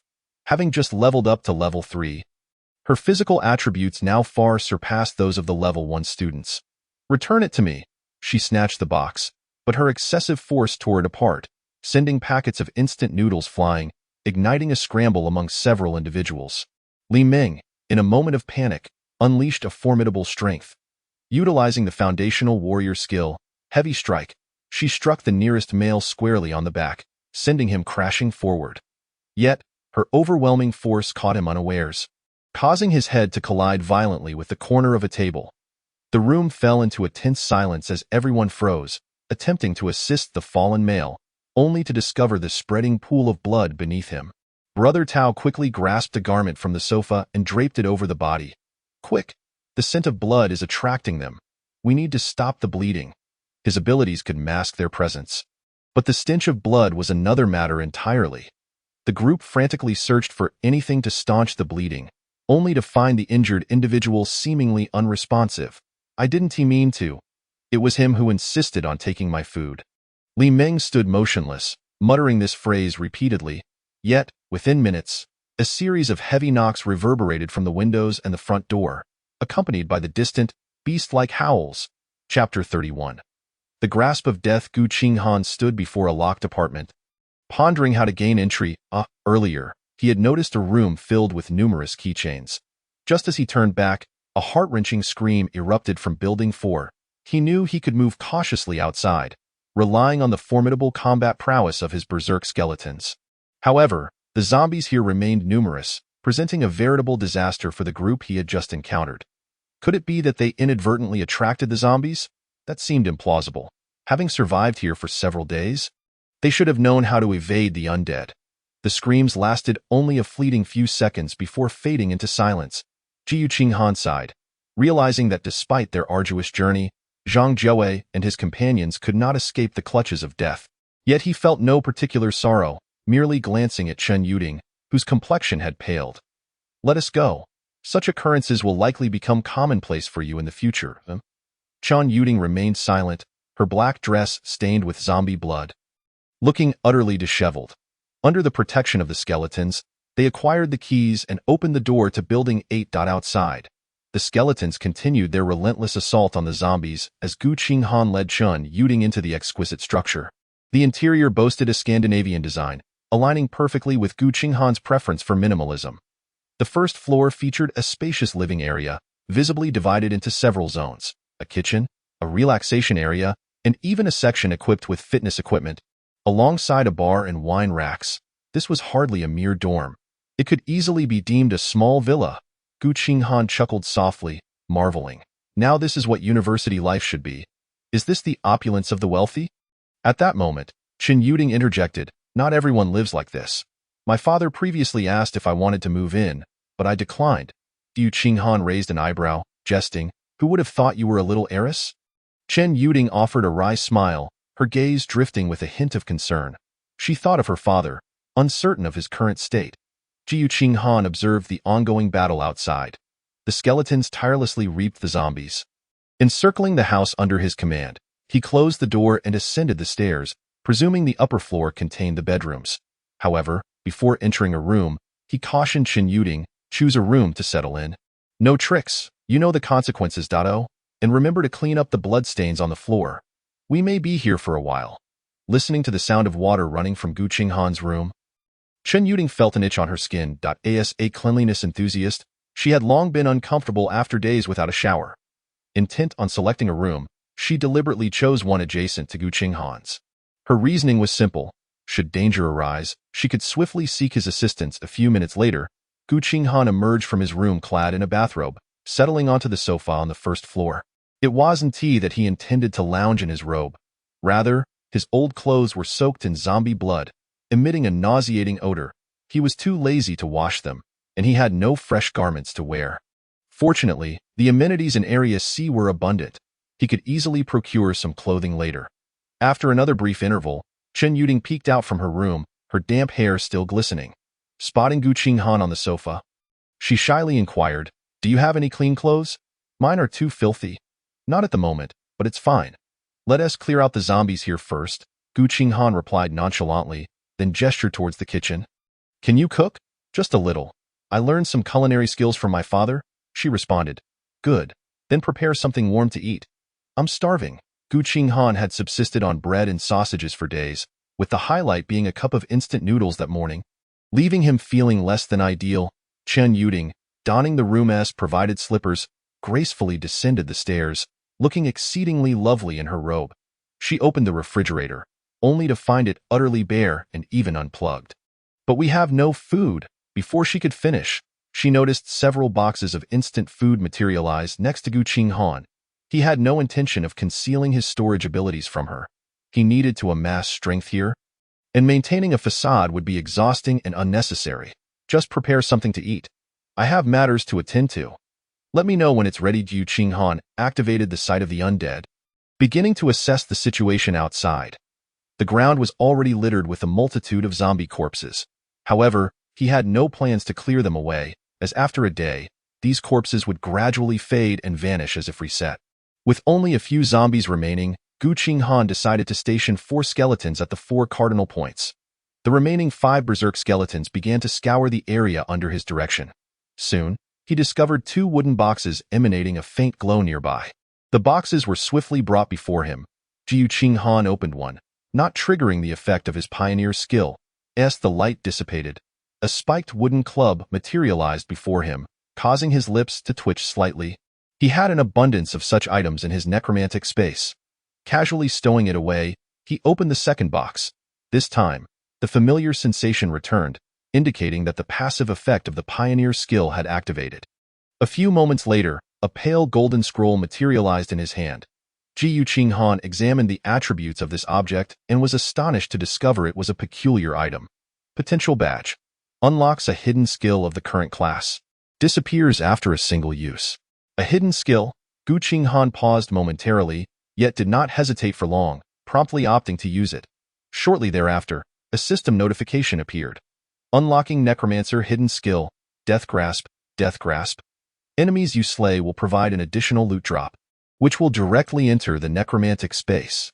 Simultaneously, Qinghan sensed that something had seemingly materialized within his necromantic space. Evidently, the spoils from the slain zombies outside had been directly absorbed into his necromantic realm. He retrieved the loot and found it to be a small segment of obsidian bone. Common material one, can be used to craft ordinary equipment. Qinghan was initially taken aback, but a smile gradually spread across his face. Just moments ago, he had been fretting over where to procure the materials and blueprints required by Chen Yuding. Now, however, he had acquired the materials. Chapter 32. The Game Merchant? This small segment of bone was indiscernible in terms of the specific body part it belonged to. In fact, if one did not scrutinize it closely, one might mistake it for a mere stone. However, Qinghan was unconcerned, as this skill required no expenditure of energy, effectively allowing him to acquire materials for free. Now that he had a place to stay, his primary focus shifted to enhancing his power and seeking out equipment blueprints. Yet, there was no need to rush. Qinghan could only hope for a stroke of good fortune. It was time to eat, and with no utensils available, he decided to make do a tea that moment. Chen Yuding placed a pot on the table, setting down 2 pairs of chopsticks she had salvaged from a self-heating hot pot. Qinghan approached and discovered the pot contained a mixture of hot pot balls and dehydrated vegetable packs. If he had to label it, it would be spicy hot pot. "This is what you spent nearly an hour preparing?" Qinghan tugged at the corner of his mouth, casting a disbelieving glance at Chen Yuding. Chen Yuding, still clad in her bathrobe, wore an expression of embarrassment as she explained, I haven't cooked in ages, and the ingredients were limited. I thought long and hard before preparing this pot of food." Qinghan chose not to comment further, sitting down to relish this rare warm meal. Fortunately, as these items were semi-finished products, they tasted quite decent, and Qinghan finished half the pot on his own. Setting down his chopsticks, Qinghan reclined back onto the sofa and utilized the sight of the fallen to command the skeletons to explore the vicinity. Chen Yuding, without any complaints, began tidying up and cleaning the bloodstains on the floor. She was a clever woman, understanding that her current task was to demonstrate her worth. Once she had finished, she took a seat beside Qinghan, gazing at him as he seemed to drift into slumber, momentarily lost in thought. He appeared to be around her age, yet lacked any of the youthful innocence or naivete typical of that stage of life. As she observed Qinghan's eyelashes fluttering gently, her curiosity about his past piqued. Just then, Qinghan suddenly opened his eyes, locking gazes with her. "Why are you looking at me?" he inquired, a hint of confusion in his tone. Qin Yuding's cheeks flushed, but she quickly clarified, "There are only the two of us in this room. If I'm not looking at you, then who else?" Qinghan pondered for a moment, concluding that her logic was sound. He swiftly dashed to his room, donning the old, blood-stained clothing. Qin Yuding hastily queried, "Where are you going?" "Just stepping out for a bit. I will return shortly. I'll leave some skeletons nearby," Qinghan replied before exiting the room. While directing the skeletons to scour the area, he had encountered an unusual figure, or rather, he was unsure whether the individual was truly human. Upon his discovery, several zombies were nearby, yet they did not attack him.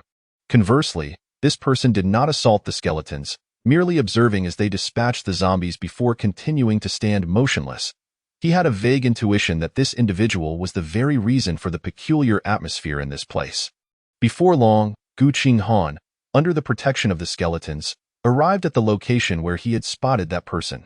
It was a chubby man, devoid of any discernible aura, with a kind expression that made him appear as an ordinary individual. However, an ordinary person could not remain unfazed amidst a horde of zombies. "Who are you? Or rather, are you a human?" Qinghan halted at a distance, cautiously inquiring. Upon hearing Qinghan's voice, the plump man slowly turned his head, revealing a warm smile upon seeing him. "Finally, a player has found me. Care to buy something, young man?" Qinghan was momentarily taken aback by the proposition to purchase something. Before he could contemplate further, the man inexplicably produced a plethora of items, laying them out before him. The patch of ground in front of him was remarkably clean, as if no zombies had ever ventured there. Qinghan furrowed his brow, scrutinizing the man for a while but gleaning no information. Not a monster. Could he be a player? The plump man, clearly noticing Qinghan's hesitation, promptly clarified, "You may consider me a mobile merchant in this game, specializing in dealings with powerful adventurers." Qinghan regarded the array of items before him, still skeptical. The merchant appeared somewhat exasperated, rummaging through his wares and tossing a bundle of black fabric toward Qinghan. "It's our first meeting. Let us be friends. Consider it a gift." Qinghan attempted to evade it, yet the material seemed to possess a will of its own, flying directly into his hands. However, his brow unfurrowed upon examining the attributes of the item. Stealth Cloak, Silver Level 0 AEE effect. The wearer is immune to the vast majority of detection skills and reduces their presence. Qinghan was first astonished that the item had a usage level of 0, then noted the term silver. Did this indicate a higher quality of equipment? He harbored a faint suspicion, and after a moment's hesitation, he accepted the gift. Upon seeing him accept it, the plump man beamed even more. He gestured for Qinghan to approach and inspect his merchandise. This time, Qinghan did not hesitate, walking over, for he realized that the merchant's capabilities to deal with him were beyond his capacity to resist. He glanced at the plump man's appearance. His chubby face and small eyes exuded the quintessential demeanor of a shady merchant. Subsequently, he turned his gaze to the items on the ground, only to find, to his dismay, that he could see nothing but a multitude of question marks. "Friend, are you ready to make a purchase?" The plump man rubbed his hands together, eyeing Qinghan with a predatory glint. Qinghan, feeling exasperated, relayed his inability to see the items. The merchant, smacking his forehead, exclaimed, "Oh dear, I forgot this is the game's beginning. My apologies." With that, he waved his hand, causing all the items on the ground to vanish, then began to scrutinize Qinghan. Qinghan, growing cautious, took a step back and asked, "What are you looking at me for?" The plump man chuckled, explaining, "I'm merely assessing your class. There are very few items suitable for novice players, and I wanted to see if I had anything that might suit you." However, within mere seconds, his expression shifted slightly. He expertly concealed his emotions, then donned an apologetic demeanor, saying, "Oh dear, I'm terribly sorry. It seems I have no suitable items for you this time, I assure you. Next time will be different. Qinghan's lips twitched. He found this plump man exceedingly peculiar. Nevertheless, an idea struck him, and he promptly inquired, "By the way, do you have any equipment blueprints?" The merchant hesitated momentarily, nodded, but then curiously asked, "I do have equipment blueprints, but you likely won't be able to use them, right?" "No worries, I have a friend who needs them."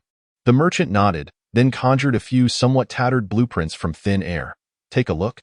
These are all blueprints for ordinary equipment." Qinghan caught onto a new term. Ordinary equipment. He finally voiced a question that had been lingering in his mind since earlier. "Are there other classifications for equipment besides usage level?"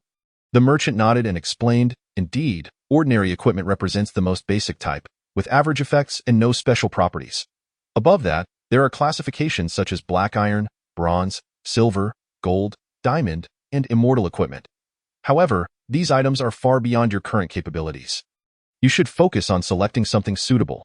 Qinghan nodded, then suddenly took out the black fabric he held, confirming its identity. This merchant had gifted him a piece of silver equipment upon their first encounter. Chapter 33. The lethal gray shadow in the sky. The plump man seemed to sense Qinghan's thoughts, waving his hand dismissively. "No worries, we're friends now. Just remember to come to me for your purchases in the future."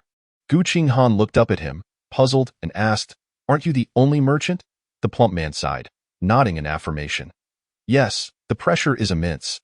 If our sales don't meet expectations, it becomes quite difficult for us." Qinghan found himself increasingly bewildered. This fellow seemed exceedingly strange. The merchant said nothing further, merely urging Qinghan to select his items. Qinghan perused the items for an extended period, ultimately discovering the singular equipment blueprint that held any value for him. Equipment blueprint, training armor, equipment level, 5 crafting requirement, common materials X100. A wave of frustration washed over Qinghan as he realized he had yet to collect even 100 common materials. However, he took solace in the fact that the zombies outside were in endless supply, allowing him ample opportunity to gather what he needed. Once Qinghan had made his selection, the rotund figure rubbed his hands together and extended 2 fingers, 2 magic crystals. "Once you've gathered enough, simply call my name, and I shall appear." Magic crystals? Indeed.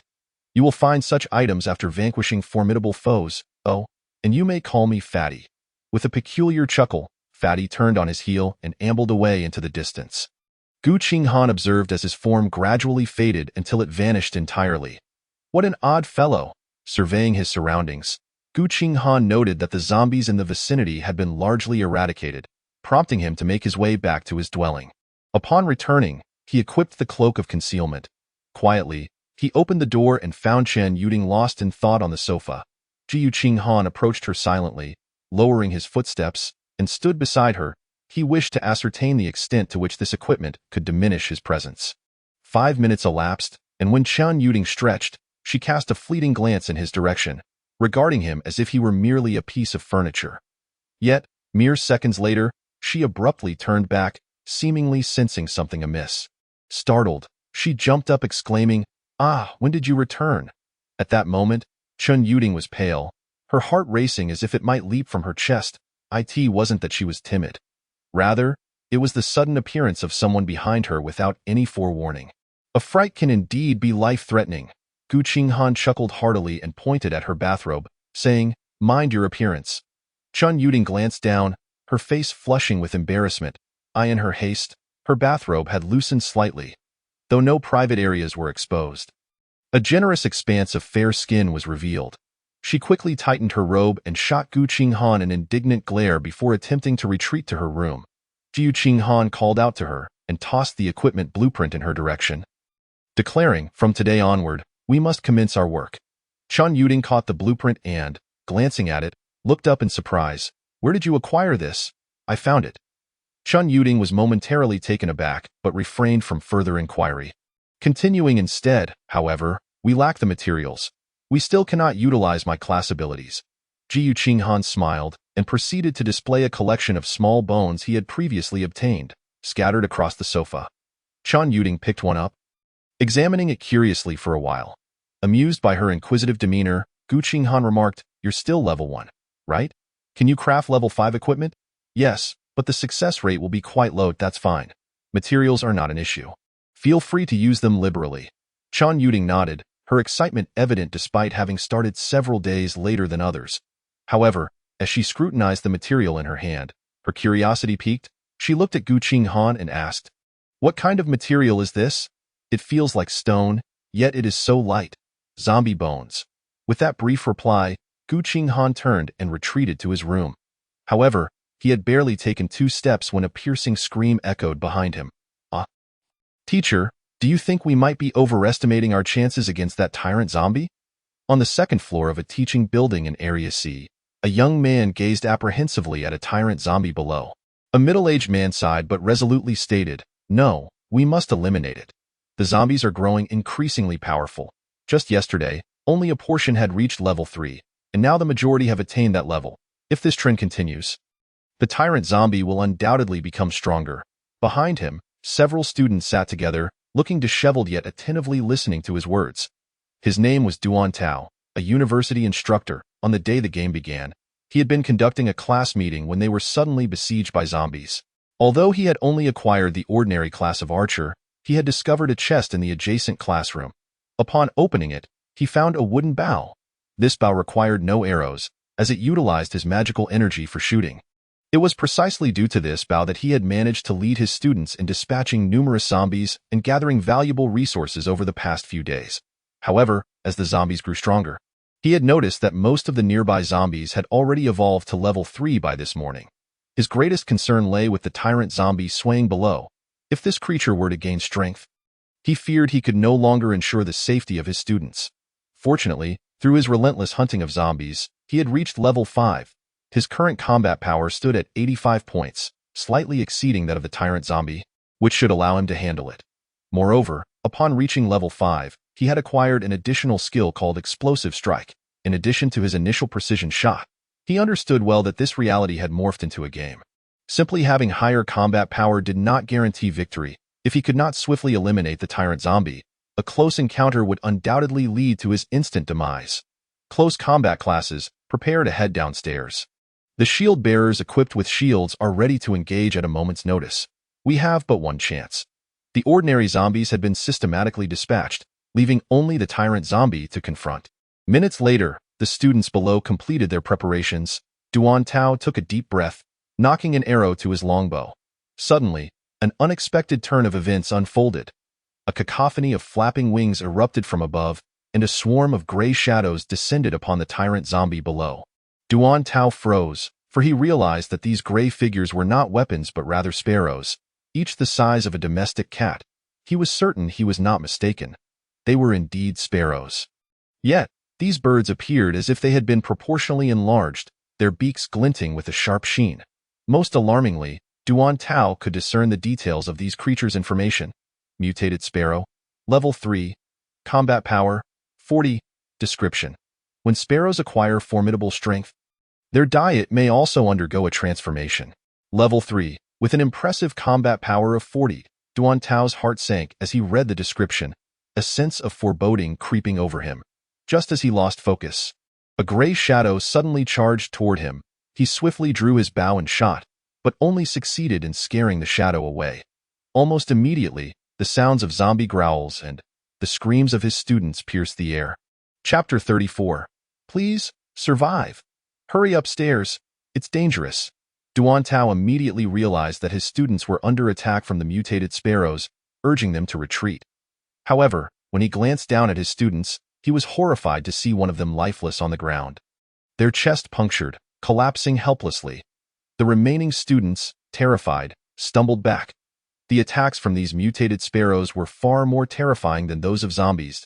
At least with zombies, they could discern their movements, having grown accustomed to these monsters. Yet, the mutated sparrows seemed to strike like phantoms, leaving only pain in their wake. The deceased student had been pecked to death by several mutated sparrows, their heart snatched away. Strangely, the mutated sparrows showed no discrimination, targeting nearby zombies as well. Quick, head into the hallway and shut the door. Duan Tao's voice managed to instill a modicum of calm, and the students hurriedly retreated into the corridor, slamming the door shut behind them. The sparrows did not pursue them further, shifting their focus to the zombies outside. Duan Tao watched helplessly as the swarm of mutated sparrows descended upon the tyrant zombie, pecking it to death in less than a minute. Though a few mutated sparrows were caught and torn apart by the tyrant zombie, the overwhelming victory belonged to the sparrow horde. "Teacher, what is happening?" A girl trembled as she gazed at the sparrows outside, her legs feeling weak beneath her. She had barely come to terms with the horrifying existence of zombies when these swift, ghostly mutated sparrows emerged. Was she destined to perish amidst this relentless despair? Duan Tao observed the mutated sparrows feasting on the remains of the tyrant zombie and solemnly remarked, "If those golden orbs can bestow us with classes, it stands to reason that they could also trigger mutations in animals. But why did this not occur initially, only manifesting several days later?" "I don't know." Duan Tao shook his head. "Perhaps the anatomy of humans and animals differs in some way."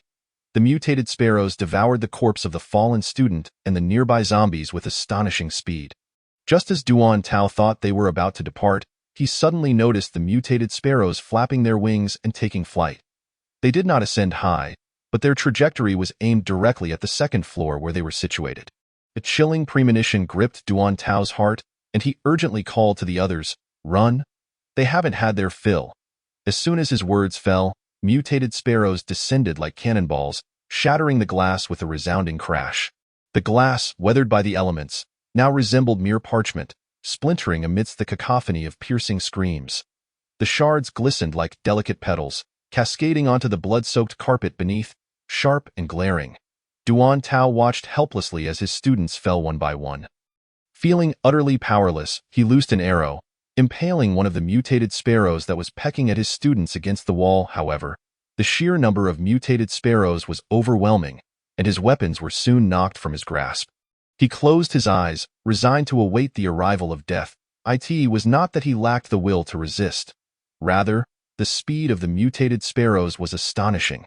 After struggling for so many days, to meet such an end, how absurd that a self-deprecating thought crossed his mind, yet he felt no pain. Meanwhile, he heard the sound of wings fluttering gradually receding. Upon opening his eyes, he found himself alone in the room, surrounded only by his injured students. Before he could ponder the situation, the door to the classroom was suddenly flung open. A tall figure cloaked in black, accompanied by a pale girl, stepped in slowly from outside. "Who are you? Have you come to rescue us?" Duan Tao realized that the departure of the mutated sparrows must be connected to this person. The figure in the black cloak shook their head and bluntly asked, "I'm a student. Is there a priest here? We need a dispel skill for her." This cloaked individual was none other than Qinghan, with the girl beside him being Chan Yuding. Duan Tao gasped and turned to look at his fallen students. A seemingly frail girl approached, clutching a bloodied wound on her arm, gritting her teeth as she cast a dispel skill upon Chen Yuding. Qinghan turned to Chen Yuding and inquired, "Is it done?" "Yes, thank you." Chen Yuding's voice was tinged with shyness, for she required the priest's dispel skill due to her infection. It was not from a zombie's ambush, but rather a notification she received while showering that morning. Warning: you have been infected with zombie toxins. If not cleared within 24 hours, transformation will begin. She had been petrified, seeking out Qinghan to share her experience. Qinghan, however, was not surprised, as he too had received the same notification during his morning shower. Yet, before he could express his concern, a surge of necromantic energy coursed through him. In the blink of an eye, the notification vanished. Qinghan surmised that his necromantic energy had aided in cleansing the zombie toxins. However, when he attempted to help Chen Yuding, he found himself unable to do so. Thus, the two began their quest for a priest under the protection of skeletons. Along the way, Qinghan scavenged a few shops, ensuring that they would not want for daily necessities for some time. Simultaneously, he became aware of two pressing issues. Firstly, the water supply had become contaminated, and future access to clean water would undoubtedly pose a significant challenge. Even though he would remain unaffected, the thought of using water that had come into contact with the bodies of those who had transformed repulsed him. Secondly, there were the mutated animals that had appeared that morning. He had encountered not only the mutated sparrows but also other bizarre creatures, including a mutated cat. What perplexed him was that these mutated beings actively attacked zombies and humans alike, yet fled upon his approach, as if evading a malevolent force. Whenever Qinghan neared these mutated creatures, he felt an inexplicable discomfort, reminiscent of the sensation experienced by practitioners of the nature's child profession when employing their skills.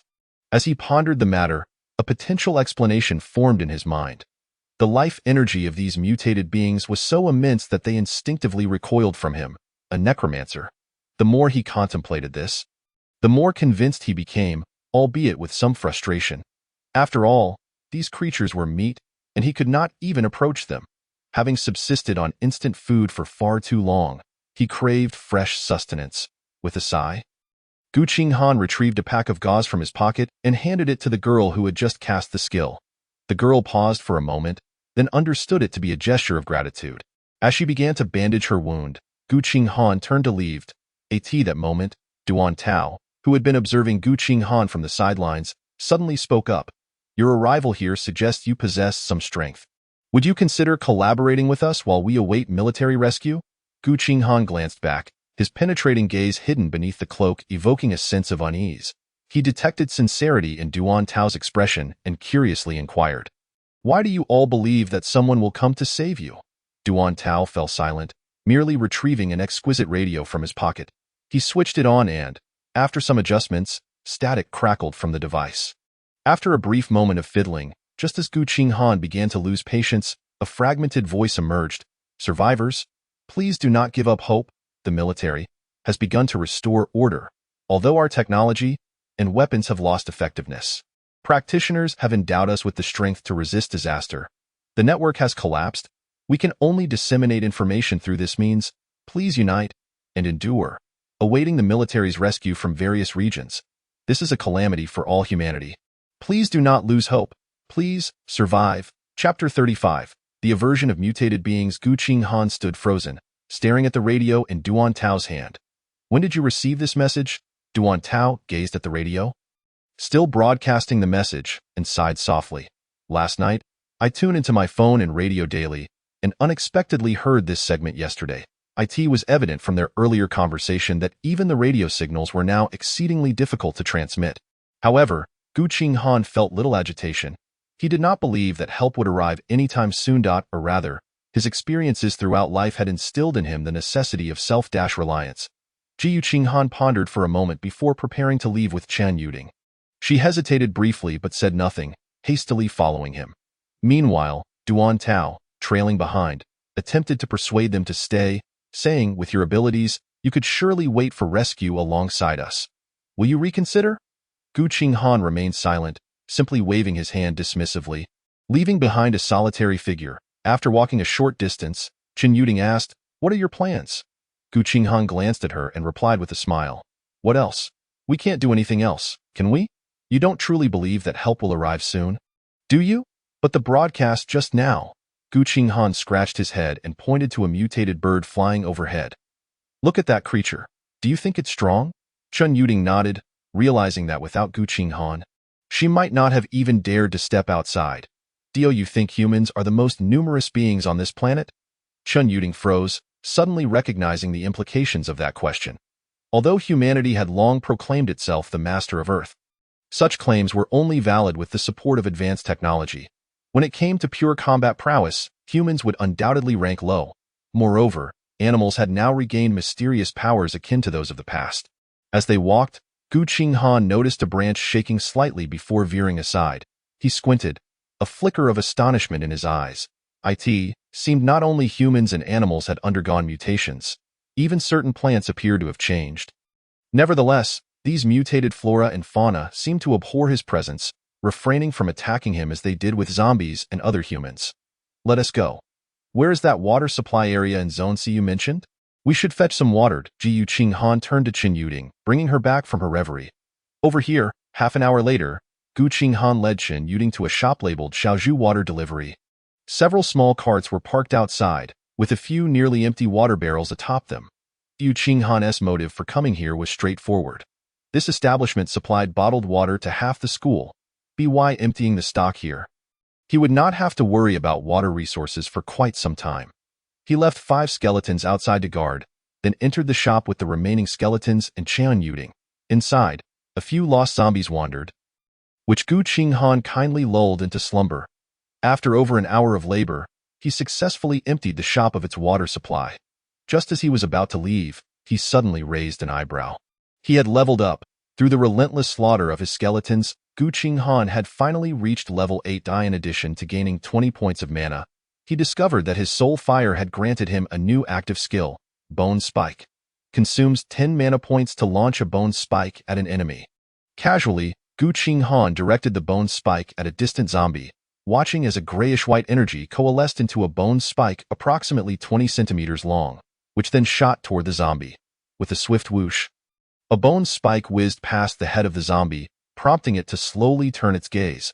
Almost immediately, the creature spotted its prey, dragging its mangled body toward Qinghan. He refrained from allowing the skeleton to engage, instead letting out a cold chuckle as he hurled another bone spike. The second, third, and fourth spikes followed. By the time the seventh was released, the zombie was merely 10 meters away from Qinghan. Chun Yuding inched back behind him, uncertainly remarking, "Are you testing the zombie's evasion capabilities?" Qinghan's expression darkened, and he launched another bone spike at the zombie. It missed again. Enraged, Qinghan commanded his skeletal minions to charge forth and dismantle the zombie. Once his fury subsided, he summoned an eighth skeleton, transforming it into a berserker skeleton. The current berserker skeletons were all level 8 entities, possessing 400 health and 120 combat power. However, Qinghan noticed a troubling issue. His berserker skeleton seemed to possess only a single skill. He had an abundance of skills: Pioneer, Death Rattle Summon, Necromancer's Domain, and Undead Vision, to name a few. Even if he were to consider only combat skills, he had at least 2. He refused to believe that a berserker of an epic class would possess merely 1 skill at level 8. The only plausible explanation for this outcome was that his mimicry talent, while collecting skill traits, could only replicate the skills currently held by the target. At first glance, this appeared disadvantageous, but upon further reflection, it made sense. If he could completely replicate another's profession, his talent would indeed be invincible. Nevertheless, Qinghan felt that his talent was already extraordinarily formidable. He glanced at his status panel. His health remained at a mere 20 points. However, his combat power had significantly increased. Originally, his base combat power at level 8 should have been 50 points, but now, it had surged to 140 points, with the additional 10 points from the apprentice staff. His total combat power reached an impressive 150 points. The emergence of the Bone Spike skill had endowed Qinghan with alternative means of attack beyond his skeletal companions, particularly in the realm of ranged assault. Yet, recalling his earlier accuracy, he couldn't help but feel a twinge of concern. There was no remedy. He would simply have to practice more. While Qinghan was lost in thought, he suddenly spotted a group of individuals emerging from a nearby corner. They appeared flustered, yet clearly possessed a certain level of skill. They coordinated seamlessly, dispatching a number of zombies along their path before rushing towards Qinghan. Upon encountering the skeletons, they paused momentarily, only to realize upon seeing 2 living individuals that this must be a manifestation of a professional's abilities. They veered slightly away from Qinghan, cautioning him, "Brother, run. A mutated cat is chasing us." Having said that, the group fled without a backward glance, seemingly terrified of the mutated feline. Chun Yuding found their retreat amusing, for she knew that those mutated creatures seemed to harbor a particular aversion towards Qinghan. Naturally, Qinghan shared this sentiment. Thus, instead of fleeing, he turned his attention towards the corner from which the group had emerged. Mere seconds later, a colossal figure came into view. This mutated cat. It must be a variant of the Maine Coon, Qinghan thought, his pupils constricting sharply as he realized the creature was a level 10 entity. Mutated cat, level 10 elite. Combat power, 1000. Description: a natural hunter has undergone an unfathomable mutation. The fate of its prey seems all but predetermined. Before Qinghan could contemplate the implications of the term elite, an overwhelming sense of danger jolted him. The mutated cat, measuring at least 2 meters in length, was now crouching low, its intense gaze fixed on him. Qinghan felt every hair on his body stand on end. A staggering 1000 combat power. Undoubtedly, this was the most formidable creature he had encountered thus far. Chun Yuding also sensed that this mutated cat was markedly different from the previous mutated beings. She swallowed hard and quietly inquired, "It won't attack us, will it?" "I sense that these mutated creatures wish to keep their distance from you," Qinghan softly affirmed, wary of making any sudden movements that might provoke the mutated cat. It's fine. These mutated beings despise me. They won't attack. As Qinghan contemplated this, he suddenly felt his heart skip a beat. The fact that these mutated creatures loathed him meant they fled at the mere detection of his presence. However, the creatures he had encountered previously were all weaker than him. When feelings of aversion reached their peak, they would flee if they were outmatched, but when they were capable of overpowering him. Qinghan struggled to swallow, only to witness the mutated cat springing forward, launching itself toward him with a powerful leap. This level 10 elite mutated creature aimed to kill him. Chapter 36. The first step to becoming strong. Qinghan felt as though he had been marked for death. His first instinct was to resign himself to his fate. However, in the next moment, he bit his tongue, snapping back to reality. You must hide inside the building and remain silent. He forcefully pushed Qinghan into the shop they had just vacated. Then commanded his skeletons to surround the mutated cat. At this moment, he could summon as many as 10 skeletons, all of which were berserker skeletons. Each skeleton possessed 120 combat power. While it would be impossible to slay the mutated cat, he believed it was feasible to withstand its assaults. A crimson glow enveloped all the skeletons, signifying the activation of the berserker skill, bloodline of the berserker. When the first skeleton encountered the mutated cat, it immediately struck out with a paw. The skeleton's massive shield blocked the attack, but the next second, the skeleton was sent flying. Simultaneously, deep claw marks appeared on the shield. Qinghan's expression hardened as he observed his skeleton lose nearly half its health in an instant. This was with the shield's defensive capabilities. Had the blow landed directly, that skeleton would likely have been unable to withstand a second hit. The other skeletons seized the opportunity, swinging their axes fiercely at the mutated cat. Yet, the creature showed no signs of bleeding. It merely sustained minor abrasions to its forehead. Qinghan could not gauge how much health the monster had lost, but he knew that its injuries were negligible at best. We need to lure it into the horde of zombies. Qinghan made this astonishing decision in an instant. He was not seeking death. His skeletons could mend their wounds using necromantic energy, and as long as he could eliminate zombies, his skeletons could gradually wear down the mutated cat. However, he realized that all 10 skeletons needed to engage simultaneously to restrain the mutated cat. Otherwise, they would be picked off one by one. It was clear that any hint of retreat from the skeletons would grant the mutated cat an opportunity to break free in that fleeting moment. The thought of having the skeletons hold the rear while he escaped with Qinghan surged to his mind. However, in the next instant, he extinguished that thought. The last time he had been ambushed by the tyrant zombies, he had been forced into a corner, prompting him to have the skeletons take the rear. He had also attempted to flee with the skeletons.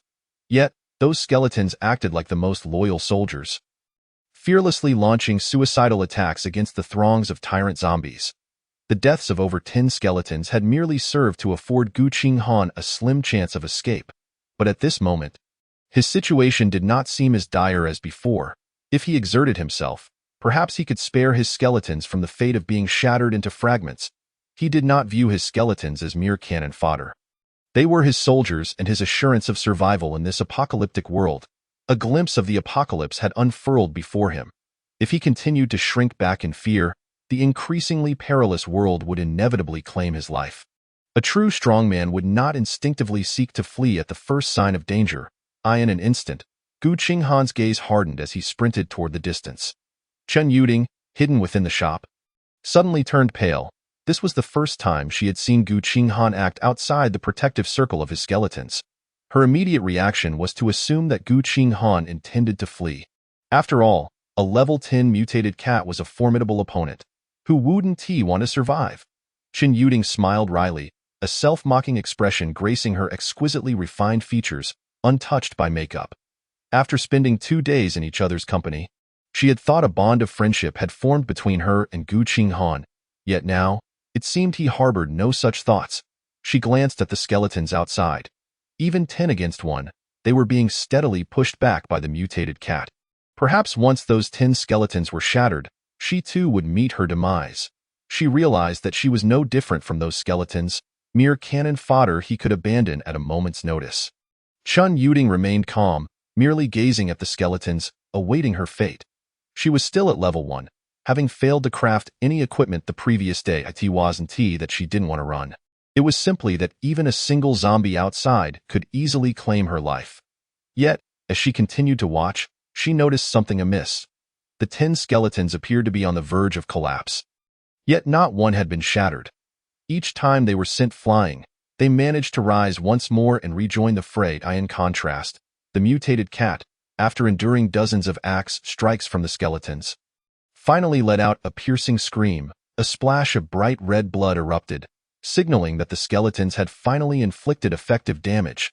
Chen Yuding's face lit up with astonishment as she mustered her courage to inch closer to the door. Then, she was met with an unexpected sight.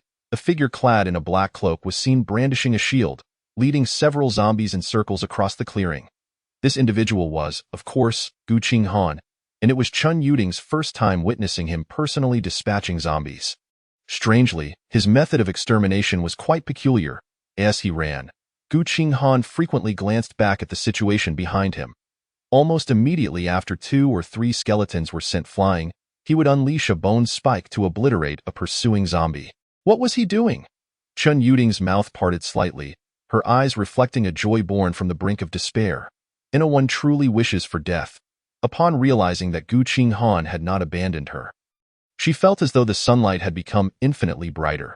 The skirmish continued for several minutes before the mutated cat let out a frenzied scream, defiantly breaking through the encirclement despite its injuries.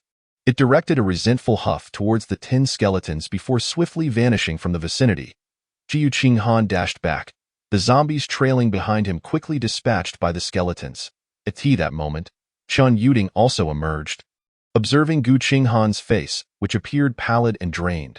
Sensing her gaze, Qinghan waved nonchalantly, stating, "It's nothing. Just a bit of exhaustion." In truth, his magic reserves were completely depleted, and a faint dizziness tinged his consciousness. Had the mutated cat not fled, he might have been forced to rely on his weapon to fend off the zombies. Nevertheless, he was pleased with his gamble, having taken a significant step toward becoming stronger. He nodded in satisfaction at the 10 skeletons, their crimson glow gradually fading. This time, he had allowed the mutated cat an opportunity to escape. However, should they cross paths again, Qinghan would undoubtedly slay that beast. "Let us return for now and contemplate other matters this afternoon," Qinghan declared, leading Chen Yuding and the skeletons back to their dwelling. Yet, scarcely a minute after their departure, a swarm of black creatures, resembling oversized ants the size of adult thumbs, emerged from various corners. Had anyone been present, they would have noticed these entities appeared to be a legion of grotesquely enlarged ants. The mutated ants waved their antennae in the air, seemingly searching for something. Ultimately, they arrived at the site where the mutated cat had battled the skeletons, where several pools of the cat's blood remained. Minutes later, the mutated ants vanished once more, taking with them the traces of the mutated cat's blood and a thin layer of soil. Chapter 37. So-called friends. By the time Qinghan fully restored his magic reserves, it was already the afternoon of that very day. His skeletons patrolled the area, safeguarding it from potential threats. Reclining on the sofa, Qinghan's brow furrowed slightly. The earlier encounter with the mutated cat had exerted considerable pressure upon him. Had it not been for the serendipitous acquisition of the bone spike skill just before facing the cat, he would have undoubtedly fled in disgrace today. Yet, even with this temporary victory, an unsettling feeling lingered within him.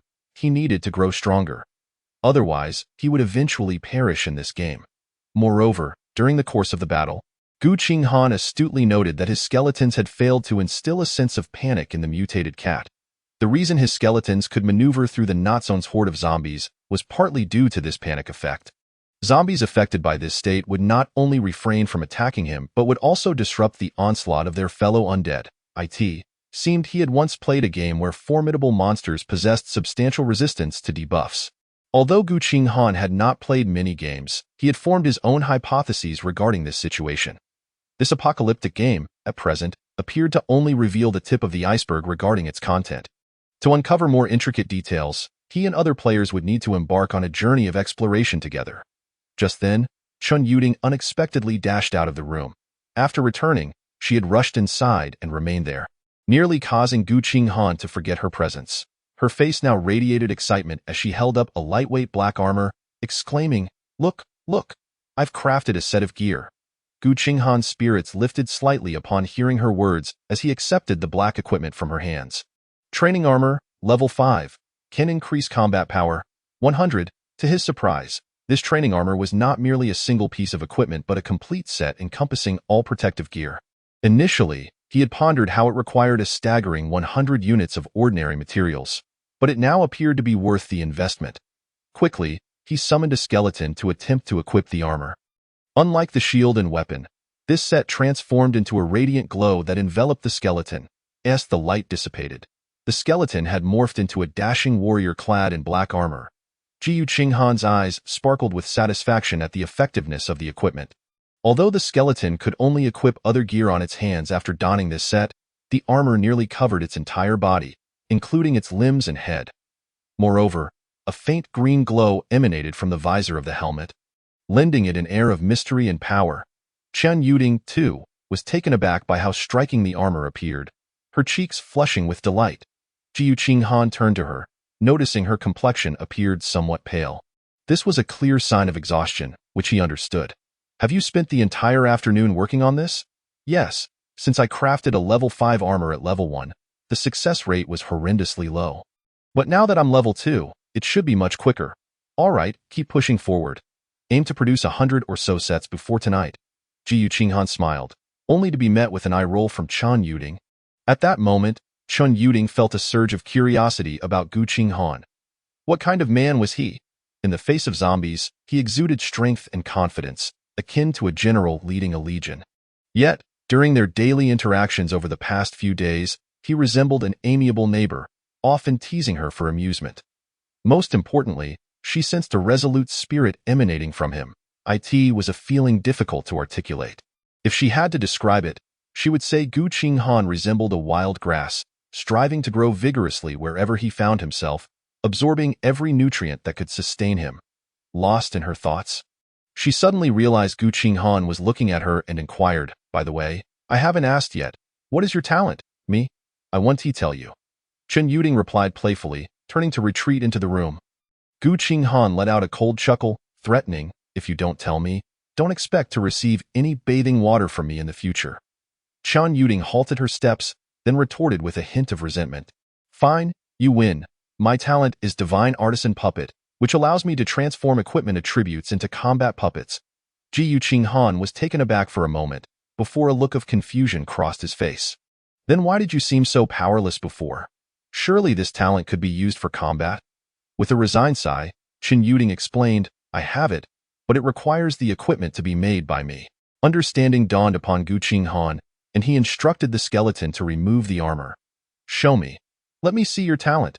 Chen Yuding hesitated momentarily, "But we only have one piece of equipment right now. Shouldn't we use it for your skeleton first?" "It's all right. We can spare this one.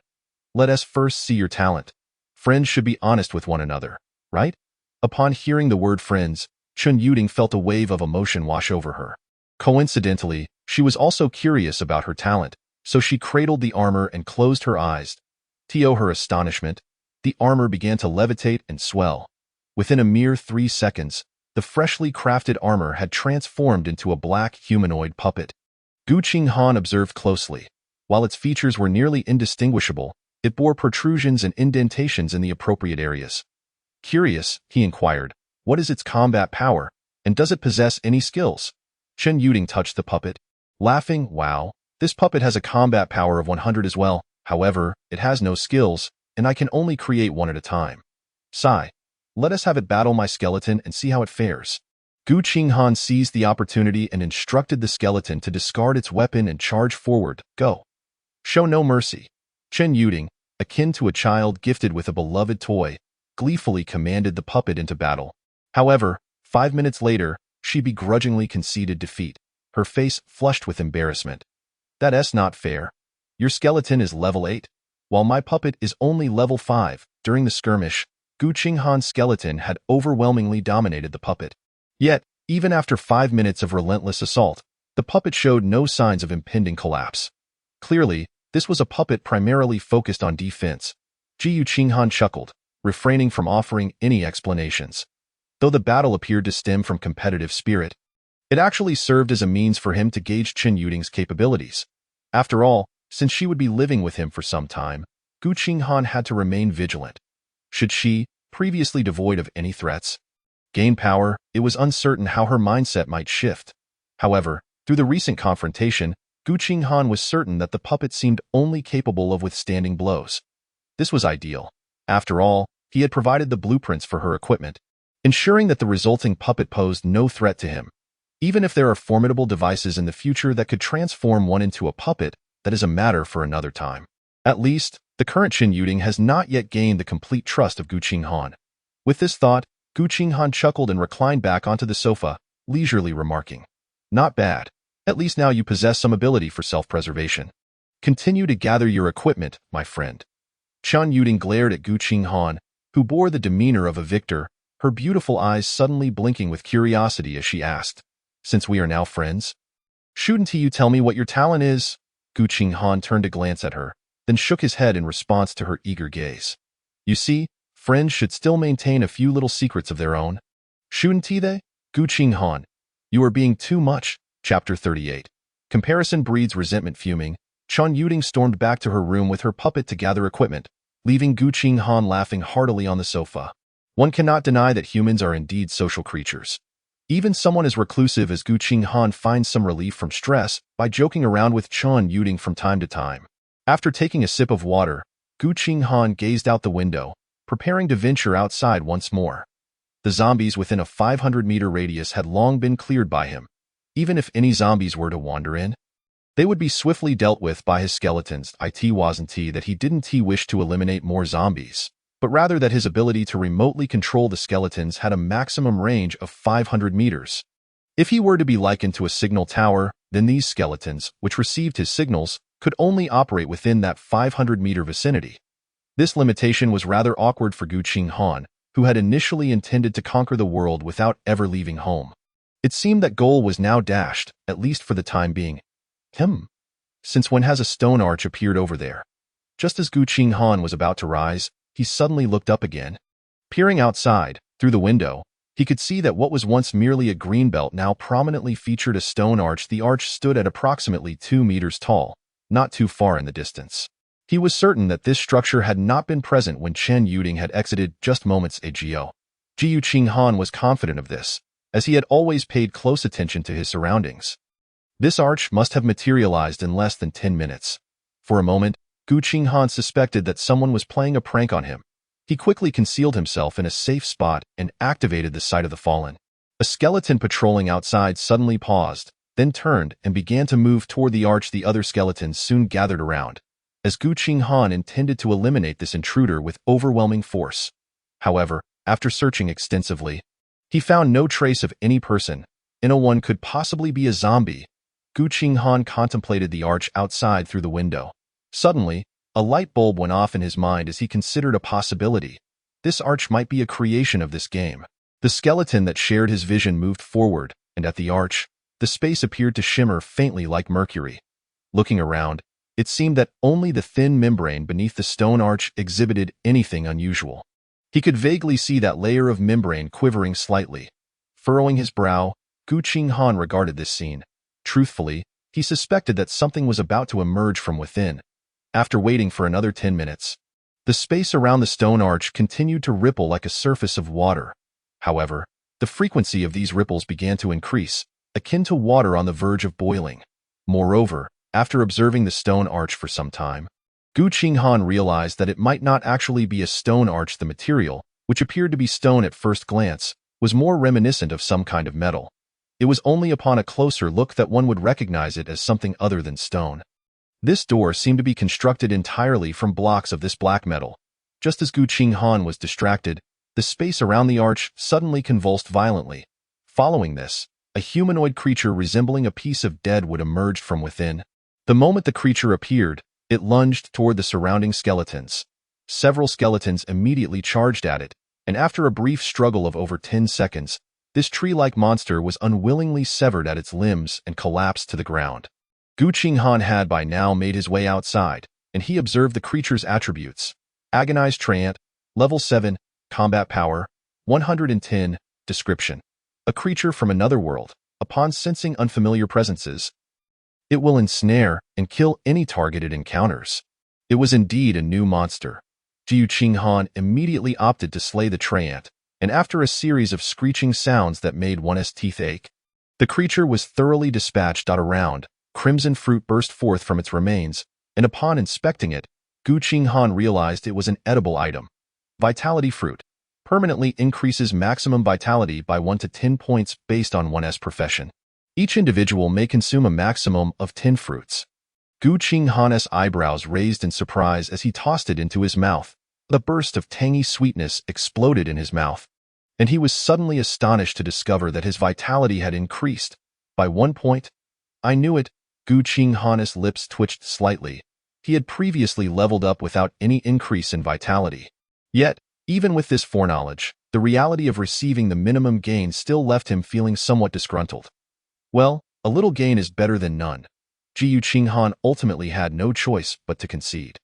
Once he consumed 10, his vitality would rise from 20 to 30. Although he would still be as fragile as a soft-shelled chicken, at least the breading would be thicker, wouldn't it? The space around the arch continued to ripple. And Qinghan decided to take a closer look at what the arch was.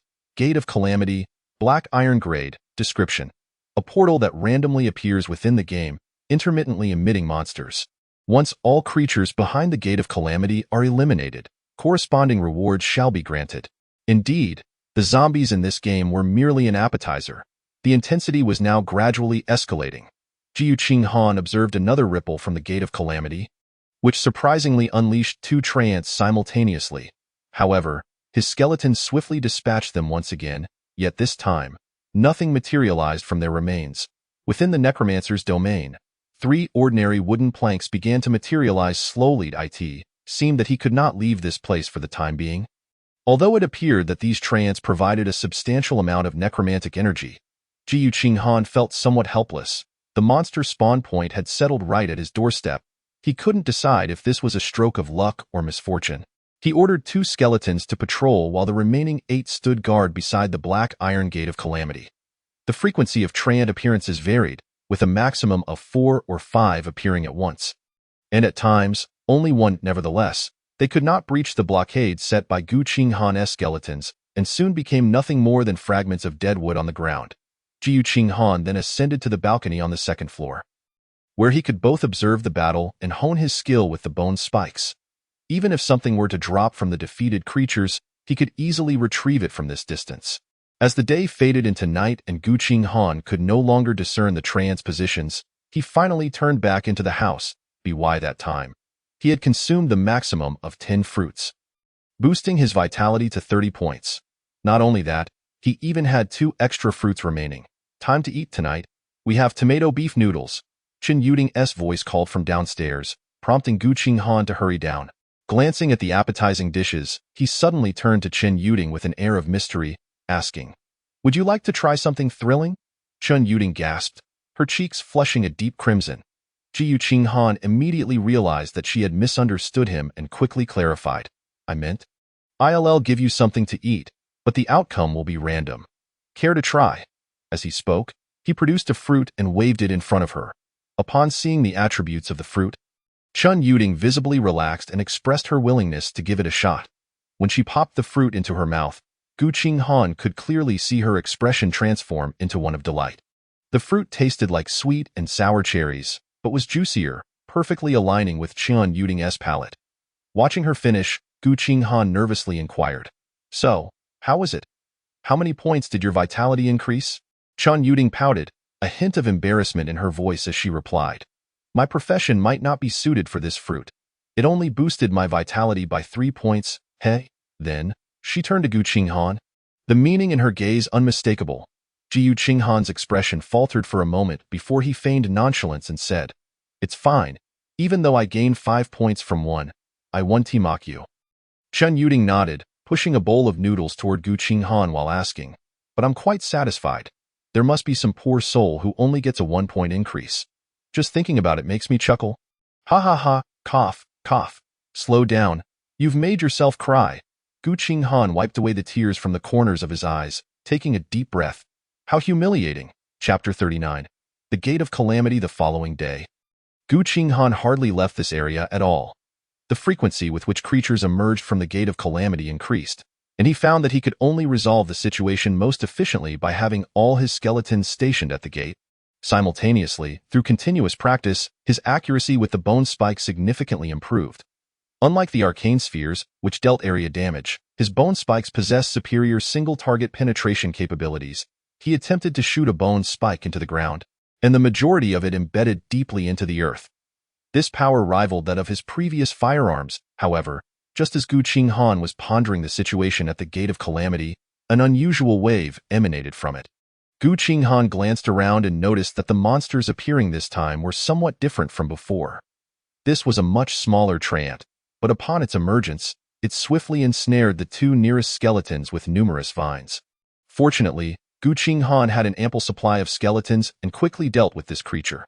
Raising an eyebrow, Qinghan leaped down to the second floor and waited for a moment. It was not until a second new treant appeared that Qinghan finally glimpsed its attributes. Torment treant, Level 8, Combat Power, 140. Description: a treant capable of wielding natural powers, it can remotely manipulate vines to attack.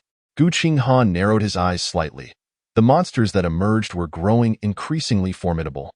However, it seemed that creatures of a similar level provided him with a greater yield of necromantic energy. After a day of battle, he was on the verge of igniting his next soul fire. Furthermore, after dispatching this treant, which resembled a mage, he obtained a blue fruit. Qinghan harbored a vague suspicion that this item might possess effects akin to the previous fruit.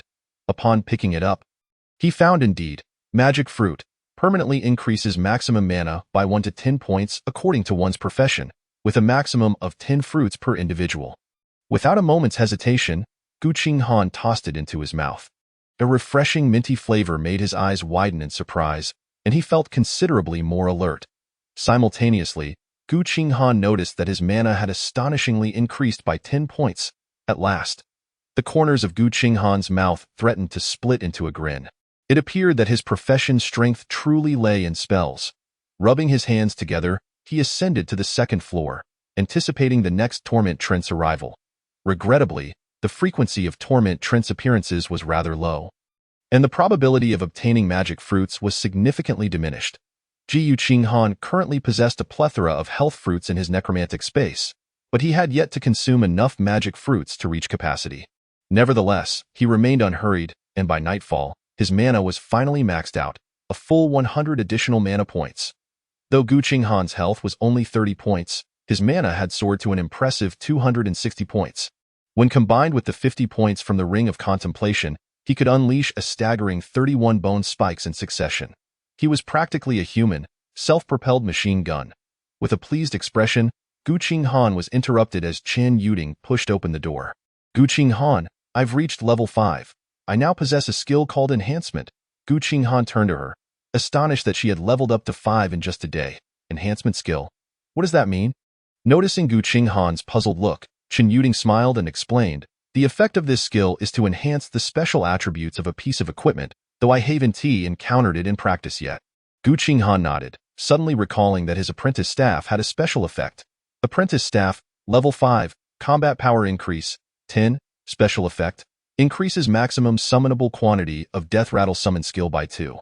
He promptly handed the apprentice staff to her and inquired, can you work your magic on this? After a few seconds of inspection, Chen Yuding nodded but then displayed a pained expression. It is possible. But the materials required are somewhat extensive, 500 units of common materials. Qinghan glanced into his necromantic space and realized he was still short on the small bones provided by the zombies. However, if he included the materials from the treants, he would have just enough. Qinghan immediately retrieved these materials, urging Chen Yuding to utilize her skill. It may fail, and if it does, those materials would go to waste. So be prepared. Chen Yuding glanced at Qinghan and timidly responded. He nodded, yet his tightly pressed lips betrayed his anxiety. The recent materials had been depleted, and should this attempt fail, he would have to wait until the catastrophe gate closed to gather more.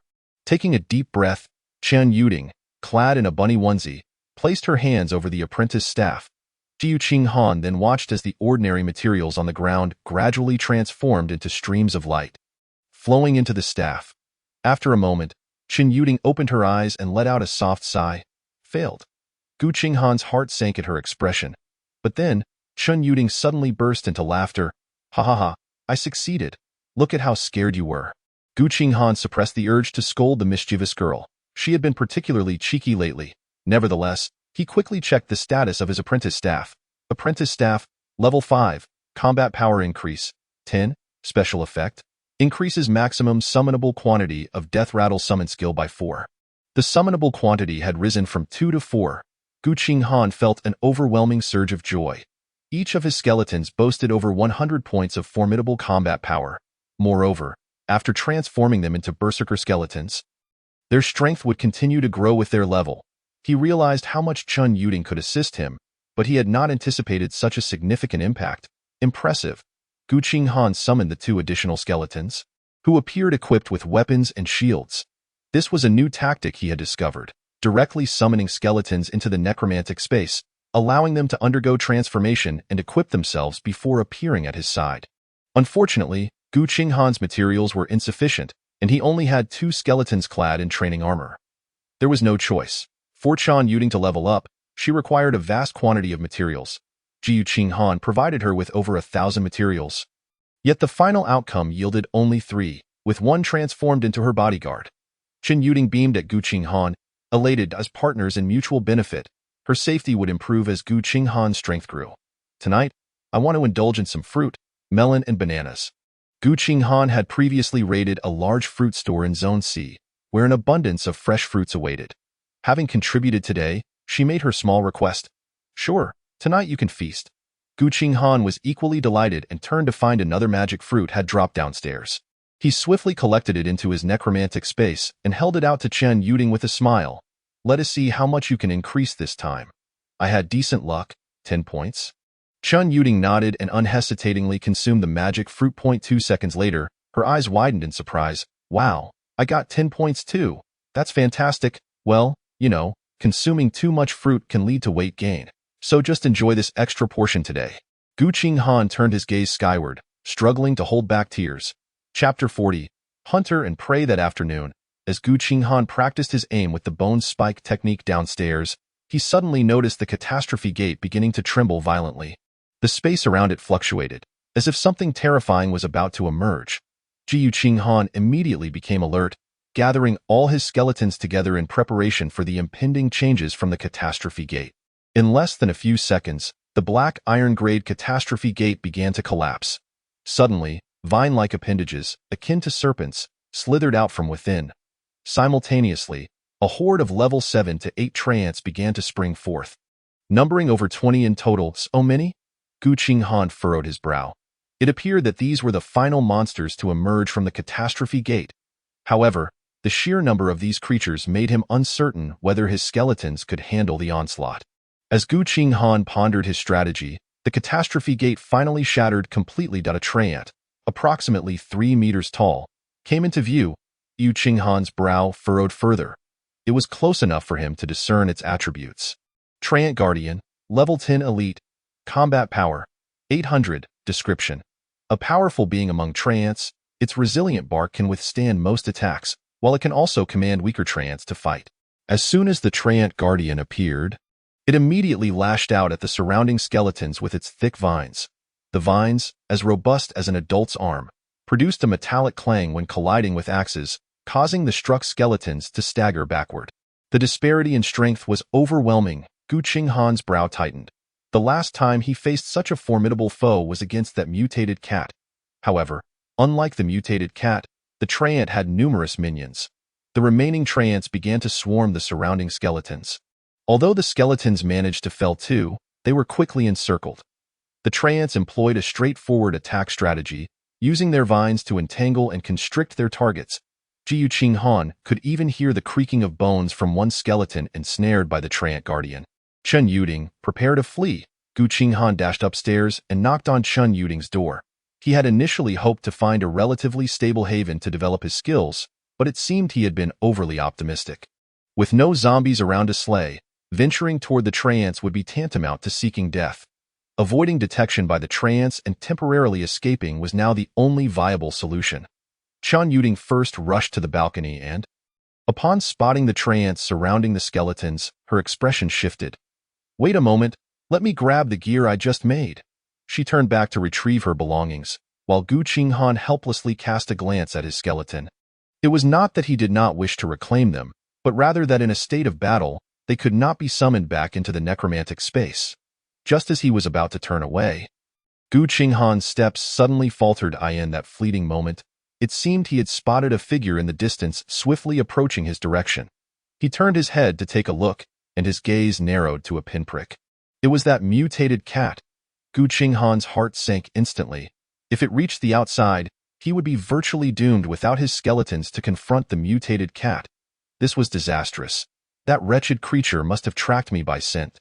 Qinghan immediately grasped the reason for its appearance here and quickly retrieved the cloaking cloak from the necromantic space, draping it over himself to take home. He typically stored it away, as it could be somewhat cumbersome. However, he had not anticipated that such a habitual action would place him in peril. Now, he could only hope that the cloak's effect was sufficiently potent to conceal him from the mutated cat's detection. I have secured my gear. When shall we depart? Chun Yuding entered from outside, only to be abruptly pulled into Qinghan's embrace. It was not that Qinghan sought to take advantage of her, but rather that he feared for her revealing their exact location. As long as they were not seen by the enemy, the cloak's effect could take hold. Chun Yuding, taken aback, wished to speak, but found Qinghan simultaneously covering her with the cloak. She was an astute woman and quickly comprehended that Qinghan was evading something. But what precisely was he avoiding? This query lingered for but a moment before a cat's yowl reached her ears. At this juncture, the mutated cat had arrived near the small apartment, curiously gazing in the direction where it could still detect some scent. Odd. Why had that loathsome odor vanished so suddenly? It had sustained several wounds from Qinghan's skeleton yesterday. Yet its newfound resilience allowed it to heal remarkably within a single day. Thus, it had followed the scent here, intent on eliminating the source of the peculiar aura. The mutated cat surveyed its surroundings before continuing towards the direction of the previous scent. A strange presence lingered ahead, yet it did not seem as formidable. It was determined to investigate. Consequently, it beheld a group of tree men brandishing vines, ensnaring skeletons as if wrapping them in dumplings. Those skeletons were indeed the same ones that had injured it before. In an instant, the mutated cat assumed a battle stance, its tail raised high, emitting a series of threatening hisses. It could sense that the tree men exuded an equally unpleasant aura, one that rivaled the earlier detestable human. However, it felt confident that none of the tree men could match its prowess. Thus, it issued a warning, seeking to intimidate them into relinquishing the skeletons for its own disposal. Yet the tree men showed no sign of fear. Their purpose for appearing here was destruction. In an instant, the tree men surged forward like fearless warriors, encircling the mutated cat. Qinghan, hiding behind the window while clutching Chun Yuding, heard what seemed to be several sharp cat cries emanating from outside. Were the tree men engaged in combat with the mutated cat? Chun Yuding, her large, bright eyes wide with concern, whispered, "What is happening out there?" Qinghan nodded but refrained from opening his eyes at this moment. He was utilizing the spectral vision to observe the situation outside. Although several skeletons had been reduced to mere fragments, a few still stood intact. Through the perspective of one skeleton, Qinghan could see that the previously encountered mutated cat was now embroiled in battle with the tree men. The mutated cat was exceedingly agile, darting about and evading attacks while keeping the tree men in disarray. However, the sheer number of tree men proved overwhelming, and even after losing their vines, they did not relent in their pursuit. Surrounding the mutated cat were countless severed vines, yet it had failed to eliminate a single treeman. Particularly, the treeman guardian wielded vines that were not easily severed by the mutated cat. While its claws could leave marks upon them, they could not genuinely neutralize the guardian's assaults. Nevertheless, the mutated cat showed no intent to flee, as it had sustained no injuries thus far. The resentment from its prior wounds inflicted by Qinghan had now fully ignited.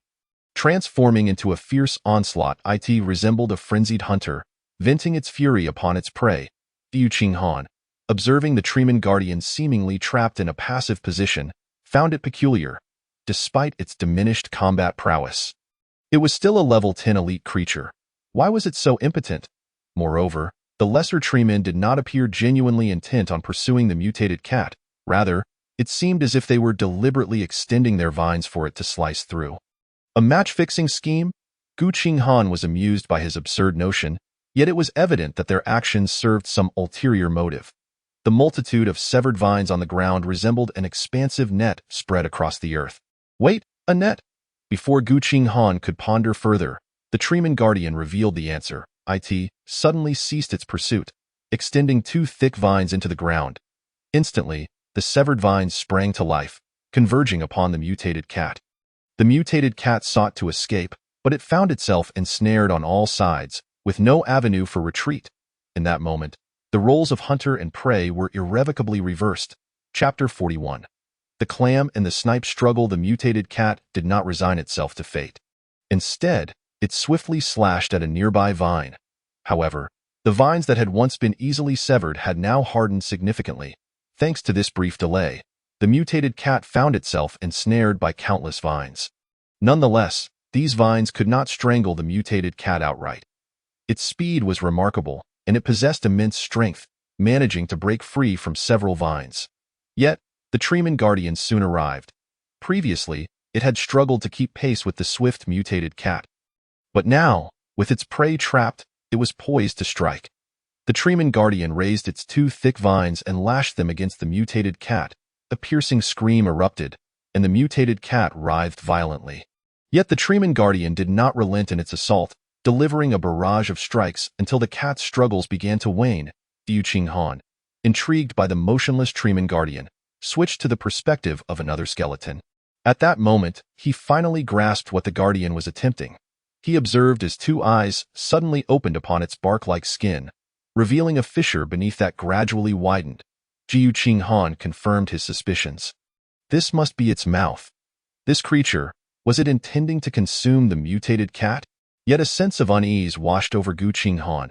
He had previously battled the mutated cat. By his judgment, it was impossible that the mutated cat had truly lost its fighting capability. The Treeman Guardian's strikes were formidable, yet if even his skeleton could withstand them, the cat should be able to as well. The answer was clear. The mutated cat had not genuinely forfeited its combat ability. It was merely waiting for an opportune moment to exploit the Treeman Guardian's lapse. At present, the Treeman Guardian had lifted the mutated cat's body, its mouth agape, as if intending to rip it apart from the midsection. But just then, the mutated cat emitted a sharp cry in an instant, its claws elongated, severing a section that had already been significantly damaged. The mutated cat moved with remarkable swiftness, its 2-meter-long body twisting in midair before lunging toward the Treeman Guardian's mouth. Its claws gleamed with a deadly shine as it seized the most opportune moment to strike. The Treeman Guardian, unable to close its mouth in time, could only retaliate with its two sturdy vines. In the next heartbeat, the mutated cat was hurled to the ground, and the Treeman Guardian's mouth was torn open, creating a gaping wound. Surrounding treemen quickly converged, encircling the visibly staggered mutated cat. However, the mutated cat, now fully embracing its ferocity, abandoned evasion and began to shred and kill the treemen. With the Treeman Guardian's mouth torn open, its previously robust vines now appeared wilted. Clearly, the mutated cat's counterattack had inflicted severe damage upon it. Yet the mutated cat was not without its own troubles. The treemen ensnared it with their vines, gradually constraining its movements. Some vines even coiled around its neck, making it increasingly difficult to breathe. Nevertheless, the dying counterattack of a level 10 elite monster proved devastating to these level 7 or 8 ordinary creatures.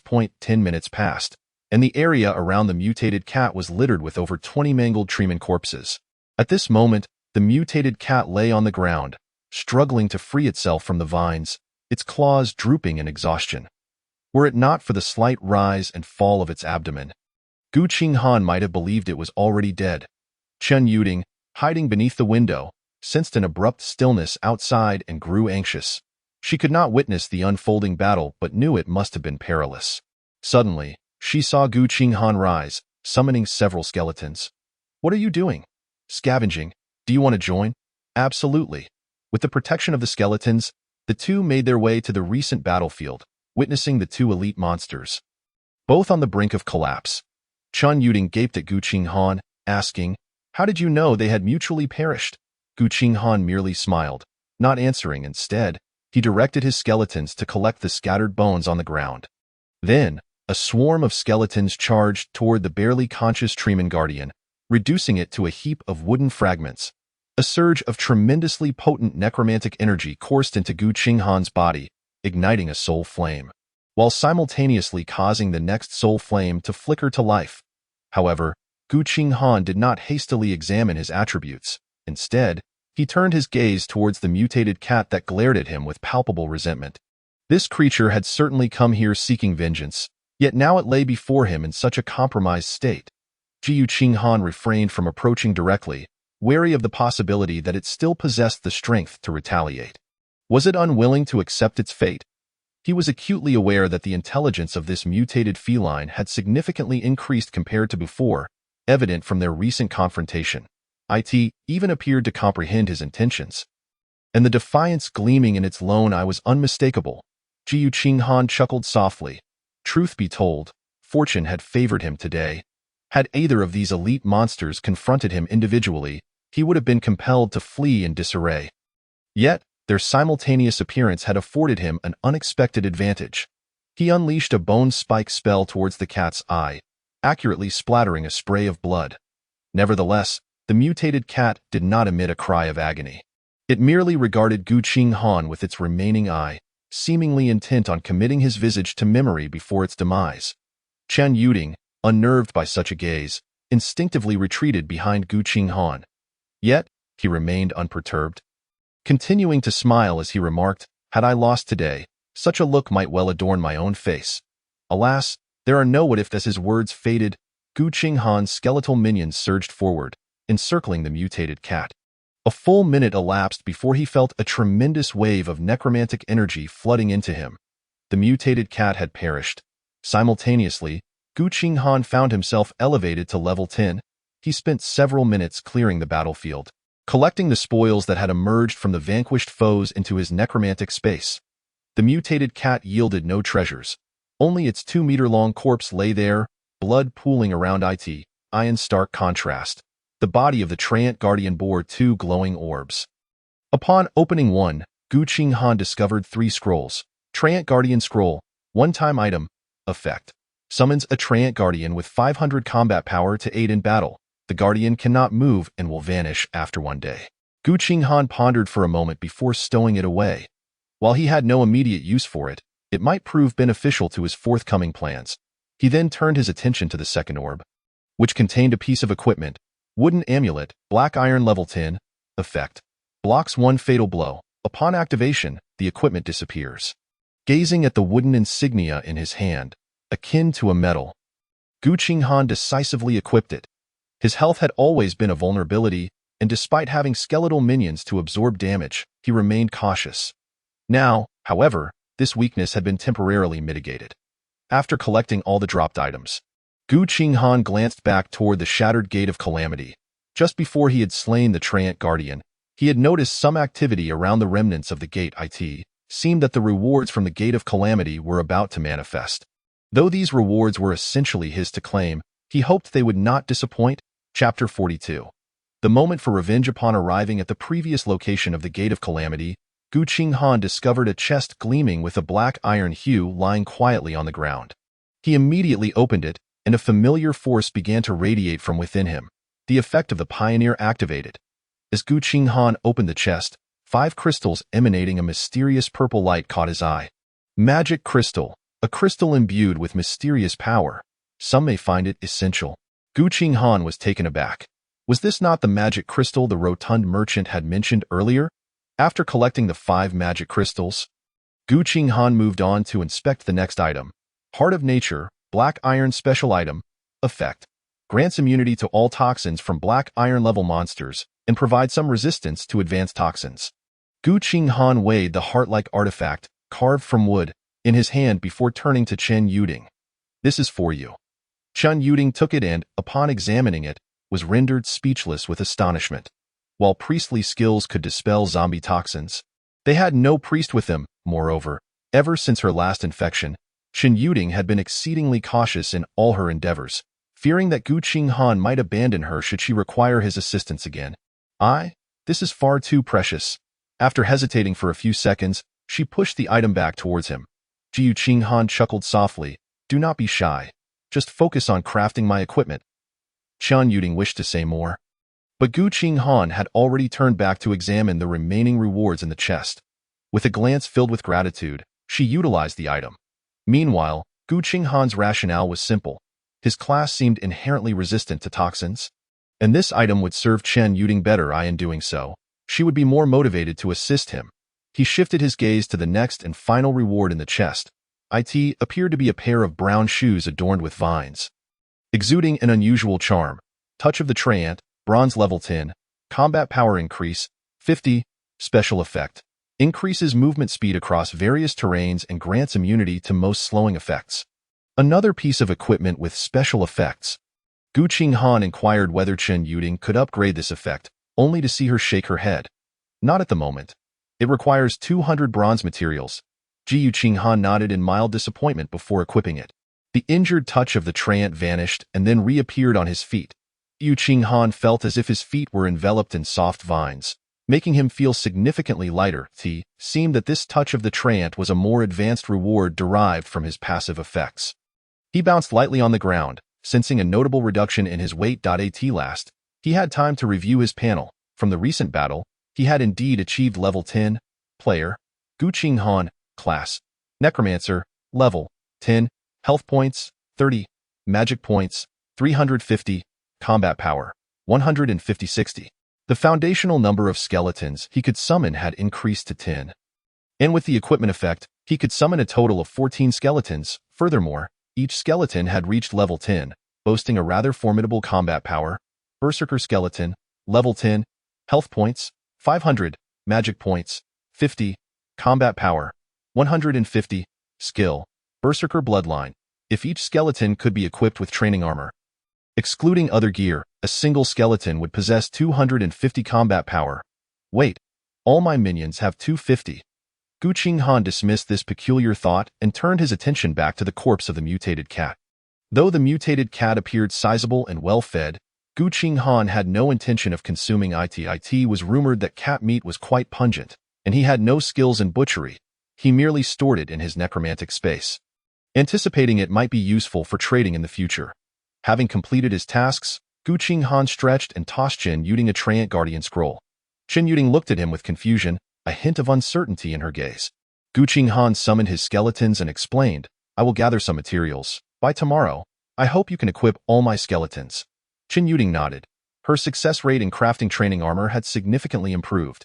Yet, she sensed an undercurrent in Qinghan's tone. Why do I feel your gaze is filled with a sense of menace? Chen Yuding regarded Qinghan somewhat timidly. He seemed even more formidable now. Qinghan, taken aback, shot her a glance. Is it that obvious? Yes, but I sense it's not directed at me. Qinghan erupted in laughter, leading his 14 skeletons towards the exit. There's a matter that requires settling. Otherwise, I might miss the prime opportunity for revenge, just like that mutated cat. A single treant guardian scroll was sufficient for Chen Yuding to ensure her safety at this stage. His current aim was to slay more zombies and gather additional materials. Li Qingshan, I wonder if you can still smile upon seeing me as you did before. In the cafeteria hall of Zone C, Wang Yin beamed with delight as he gazed at a large package before him. Inside were some compressed biscuits, military rations, and even several pieces of equipment. Among these, they had received the long-desired ranged gear, such as bows and staffs. The most exhilarating aspect was the waterproof note affixed to the package, which read, Survivors, please persevere. Civilization shall be rebuilt. May these items assist you in overcoming your hardships. Earlier, while leveling up outside, he had heard the sound of wings flapping overhead. Initially, he had thought it was a mutated bird. But upon looking up, he saw a person riding a bird-like creature measuring at least 7 to 8 meters in length soaring above them. Upon spotting them on the ground, the rider had dropped a package before departing. This seemed akin to an airdrop, and such supplies could only come from the government. As the individuals reveled in their delightful surprise, a voice unexpectedly echoed from the second floor. Wang Yin? I have spotted a group of unfamiliar monsters approaching from the direction of the small apartment. The utterance caused a palpable shift in the countenance of all present. Wang Yin swiftly retrieved the tyrant battle axe from his back and called out to the people in the cafeteria. Emergency assembly. In no time, Over 20 students with stern expressions gathered at the entrance of the cafeteria. Having endured the trials of recent days, these students had gradually acclimatized to the brutal realities of the post-apocalyptic world. Under Wang Yan's leadership, they had even formed a small team with clearly defined roles. The previously sullen boy approached Wang Yan's side, and with a subtle gesture, summoned 7 or 8 zombies from the side. These were his puppets, completely obedient to his command. Had anyone been able to perceive the attributes of these zombies, they would have noted that they were all level 5 agile zombies. It had been several days since the small apartment had shown any activity. Why, then, had monsters suddenly appeared today? His voice remained magnetic, yet tinged with confusion. Wang Yan shook his head, his brow furrowing deeper as he gazed towards that direction. Before long, he discerned a line of ghastly pale figures emerging at the edge of his vision. They appeared to be humanoid monsters, advancing towards them in an unyielding formation. Just as Wang Yan's brow knitted into a furrow, he suddenly relaxed. He waved his hand to the anxious students and said, "You may return. It is nothing to worry about." But those monsters? They were not monsters, but rather familiar acquaintances, his summoned minions. As his words faded, a figure shrouded in a black cloak emerged into view. Wang Yan. "It is a pleasure to see you again." Chapter 43. Your skeletons are quite sinister. Upon hearing that familiar voice, Wang Yan instantly recognized the identity of the speaker. "Li Qinghan, you've grown stronger." At this moment, Qinghan had only released 10 skeletons, keeping the remaining 4 in his necromantic space. It was not arrogance that prompted this. Rather, Qinghan preferred to retain a reserve when facing others. This had always been his habit, even before the apocalypse. "Not bad.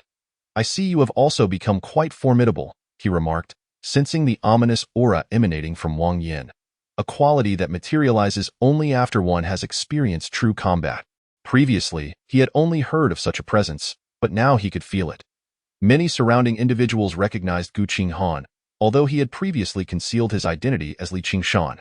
Wang Yan warmly invited Qinghan into the cafeteria, his expression brimming with sincerity. Had it not been for the battle axe Qinghan had gifted him, he likely would not have survived to this moment. Qinghan kindly declined his hospitality. And amidst Wang Yan's puzzled gaze, he revealed Qin Yuding, dressed in a sleek outfit. He gestured towards her, smiling as he said, "Would you mind letting her stay with you for a few days? I have some matters to attend to, and I will return to take her with me. Is that acceptable?" "Of course." "No way." The two voices rang out nearly in unison, causing Qinghan's brow to arch slightly. Everyone turned to the boy beside Wang Yan, perplexed by his refusal of such a simple request. "Ming Hao, what's the matter?" Wang Yan queried, astonished by his friend's unexpected opposition. The boy glanced at Wang Yan, then pointed at the zombies beside him, stating, "I am Zhao Mingho, and I wish for my zombies and your skeletons to engage in a battle. Only then can your girlfriend temporarily stay here." Qin Yuding's face flushed crimson, while Qinghan could only chuckle in disbelief. He was disinclined to clarify his relationship with Qin Yuding, and after a moment's thought, he replied, "That's fine, and you may have both of you participate." As he spoke, his expression remained calm. This was not arrogance. Rather, he discerned that Zhao Mingho possessed a certain pride. Perhaps he believed that with both of them commanding their respective minions, they could determine a victor. Wang Yan's involvement was likely an attempt to further explore his own professional abilities. For Qinghan sensed that with Zhao Mingho's rather unimpressive zombies, the battle would likely conclude within minutes. Wang Yan felt no offense. He understood that the man before him was superior. Following his acquisition of the berserker profession, he had become increasingly combative, instinctively drawn to formidable opponents. "Are you sure? Will the injuries to your skeletons not hinder your subsequent endeavors?" "Not at all. We are merely sparring. Just don't dismantle my skeletons." Wang Yan and Zhao Mingho exchanged glances before signaling to those around them to disperse, creating an impromptu arena. During this time, the group had adapted to combat and begun to revere strength. Wang Yan and Zhao Mingho were the leaders here, while the fellow accompanied by a horde of skeletons sought to challenge them both. This was a spectacle they were all eager to witness. The battle commenced swiftly, with Qinghan directing his 10 skeletons to split into 2 groups, encircling the 2 combatants. Wang Yan faced off against 6 skeletons, a deliberate tactic on Qinghan's part to compel him to employ his profession more actively. Meanwhile, Zhao Mingho scoffed, feeling underestimated. With a slight gesture, 8 zombies surged toward the remaining 4 skeletons. Qinghan was taken aback to find that these 8 zombies were not only swift, but also seemed to form a cohesive encirclement. Were these ordinary zombies, Qinghan's skeletons could dispatch them with ease. However, under the influence of a controller, the threat posed by these zombies had significantly increased. Not only do your minions cooperate, but my minions are fully automated. Qinghan replied with a faint smile, refraining from issuing commands. Suddenly, the 4 skeletons charged in 4 different directions, denying the zombies the opportunity to encircle them. 2 of them then struck a zombie squarely in the head with their shields, sending it sprawling. In just the first exchange, Qinghan had seized the upper hand. It was evident to all that had the skeletons wielded axes, the 2 zombies would not have merely been knocked aside. After a brief 2 minutes, Zhao Mingho raised his hand and chuckled. All right, the disparity is too great. I concede. He rarely displayed such candor, yet his demeanor remained devoid of resentment. Such a person could accept defeat with grace and maintain perspective. Qinghan laughed heartily and continued, there are many mutated creatures about now. You might try controlling a few and see if they prove to be significantly stronger. Yes, but I currently lack suitable candidates. And controlling them is far more challenging than zombies. Sigh. Zhao Mingho recalled his zombies and continued to observe the battle of his comrades. The actual combat prowess of a puppeteer depends heavily on the strength of the minions they command. In contrast, the berserker profession is inherently designed for protracted battles, thriving in prolonged confrontations. 6 skeletons remained engaged with Wang Yin, embroiled in a fierce struggle. Your skeletons fight in a manner strikingly reminiscent of Wang Yan's style. Zhao Mingho leaned closer to Qinghan, finally voicing a thought that had lingered in his mind since their last encounter. He had observed this similarity when Qinghan departed previously, and it had become increasingly apparent amidst the chaos of battle. Qinghan offered an awkward smile. Perhaps it is because the skeletons are undaunted by death, paralleling his approach. Yet, inwardly, he wiped a bead of cold sweat, pondering. How could they not be alike? They were all cast from the same mold. At that moment, his mimicry talent had once again assimilated Wang Yan's professional traits, confirming his suspicions. Suddenly, Wang Yin kicked aside one of the skeleton's shields, bending his legs to leap towards another skeleton. The speed of his jump was undeniably greater than what was normal. With a crack, he shattered one of the skeleton's ribs with the handle of his axe. Then, panting heavily, Wang Yin stepped back a few paces and exclaimed, I can't continue. Your skeletons are truly uncanny. It feels as though I am battling 6 versions of myself. Qinghan erupted in laughter, realizing that Wang Yan's recent attack had employed the berserker's second skill, Rage Leap. Consumes 10 mana points to swiftly advance in a chosen direction and execute a powerful strike. This meant that after this battle, his skeletons had acquired the skills of berserker skeletons. He bid farewell to Wang Yin and the others, setting off towards Zone B. After walking a distance, he suddenly recalled the skeletons. When he summoned them again, they were clad in training armor, their fearsome visages transformed into those of solemn warriors in dark armor. He had initially refrained from equipping them to avoid overly astonishing Wang Yin and the others. Come, my warriors, let us pay a visit to our old friend. Qinghan chuckled to himself, leading his 10 fully armed skeletons further away in the morning sunlight. They resembled a battalion of soldiers preparing for battle. Chapter 44. Vigilance. Oldly, we have over 100 professionals now. Expanding our team further poses a challenge in terms of food.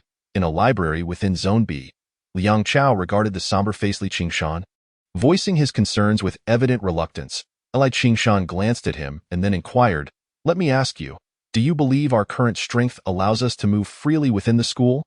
Liang Chao was momentarily taken aback, but quickly replied, not particularly well. Recently, some new monsters have emerged, along with those mutated creatures. The casualties are likely to be severe. Li Qingshan responded with a non-committal sound, then suddenly uttered what seemed like a tangential remark. However, on the second day after the onset of this game, Qinghan managed to escape from that horde of zombies. Aren't you afraid he might come back to retaliate? Liang Chao chuckled awkwardly before saying, You're still thinking about him? It's been a week. He might well be dead by now. But what if he is not? Li Qingshan's tone grew somewhat fervent. In truth, ever since he learned of Qinghan's escape, he had not enjoyed a single good night's sleep. He regretted not killing him outright after seizing his opportunity. However, there is no remedy for regret in this world. and Qinghan had indeed fled. More importantly, it appeared that Qinghan's profession was not as weak as he had initially presumed. According to the students on the upper floor, Qinghan seemed capable of summoning fearless skeletons to fight. Observing Li Qingshan's demeanor, Liang Chao fell silent. Li Qingshan now appeared to possess a more extreme temperament, yet no one dared to oppose him, for he was the strongest person there, an 8th-level harbinger of calamity. Previously, a swarm of mutated rats had caused chaos, and Li Qingshan single-handedly exterminated them all. Furthermore, only Li Qingshan could contend with the new monsters appearing in the vicinity over the last few days. With his formidable strength and uncompromising character, Li Qingshan had taken control of the library, becoming the leader of the practitioners in the area, or rather, their chief. Yet, such a person continued to murmur one name, Qinghan. He claimed that Qinghan would someday return to annihilate everything they possessed in order to prepare for this eventuality. He relentlessly sought practitioners nearby to bolster their ranks and strengthen the library's defenses. The library's walls had already been reinforced by several earth element magicians by at least half a meter. Suddenly, a girl with a face full of pimples approached, saying, "Today, when we went out to look for food, we heard someone say that Qinghan is inquiring about us." Li Qingshan immediately straightened up, looking at the girl and asking, "Qinghan? Is he accompanied by a group of skeletons?" The girl was startled by Li Qingshan's intensity. Yet she took a deep breath and replied, "No, we didn't see him. We heard it from a team of people in black armor. They all seem to belong to the same profession." Li Qingshan fell silent.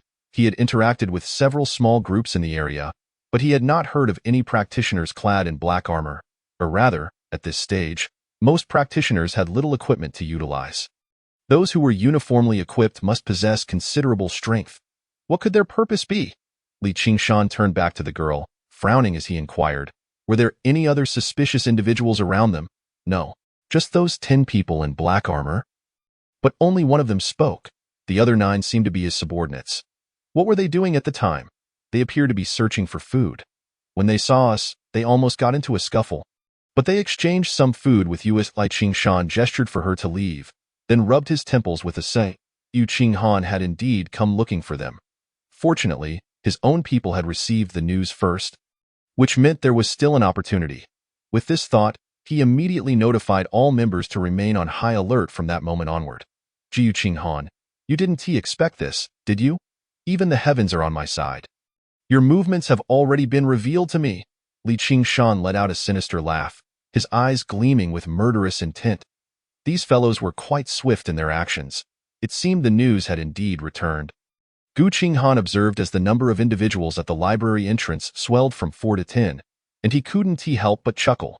The black-armored practitioners he had sent out during the day were, in fact, skeletons under his control, and the information had been deliberately leaked by him. He had indeed been subtly probing for news about Li Qingshan, but he did not intend to strike just yet.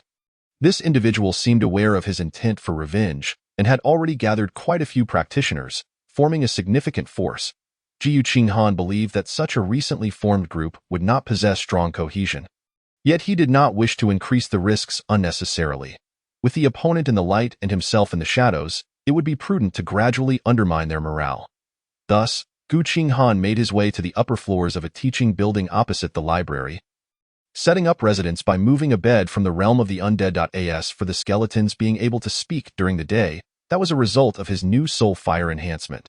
Dead Man's Vision. Consumes 5 mana points per minute to gain the vision of any one of your subjects and hear the sounds around them. Whispers of Death. Under the effect of Dead Man's Vision, your will can be conveyed through your subjects. These 2 new enhancement effects did not provide any combat capability improvements. Rather, they granted Qinghan a near-clone-like ability. It was precisely through these new soul fire enhancements that Qinghan had executed his performance during the day. "Guard well, I shall gather the food in the vicinity for you." Qinghan smiled and summoned his skeletons, making his way downstairs.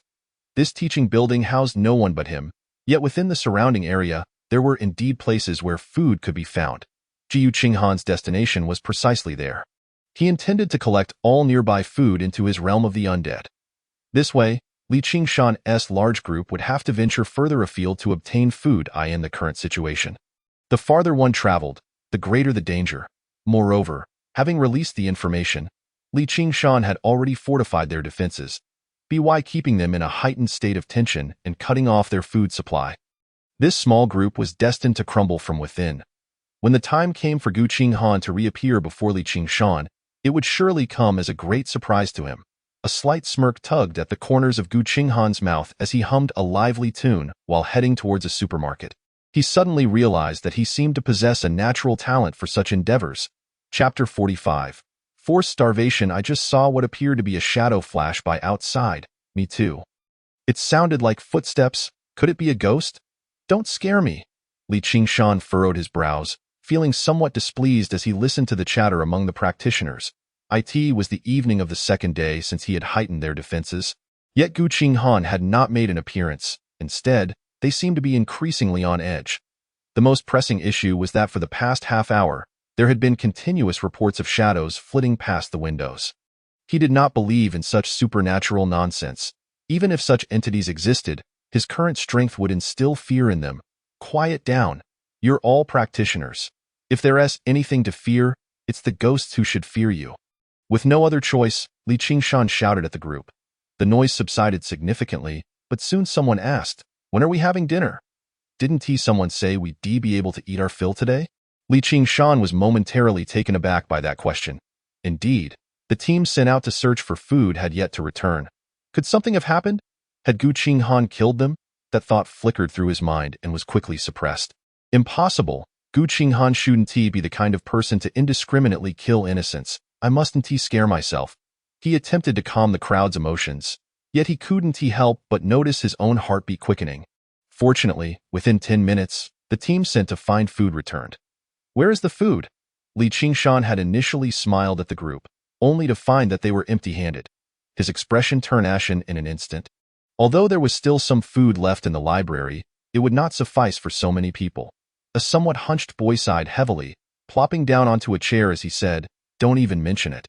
We searched 3 nearby supermarkets and couldn't find a single pack of instant noodles. How is that possible? Didn't someone say there was an intact small supermarket? But when we went, it was definitely gone. If you don't believe me, you can go check tomorrow." The boy's frustration was palpable, and his tone was somewhat sharp. After spending 4 or 5 hours searching without finding any food, his mood was understandable. Li Qingshan narrowed his eyes, his voice growing cold. "Have I been too lenient, making you forget who the true leader is here?"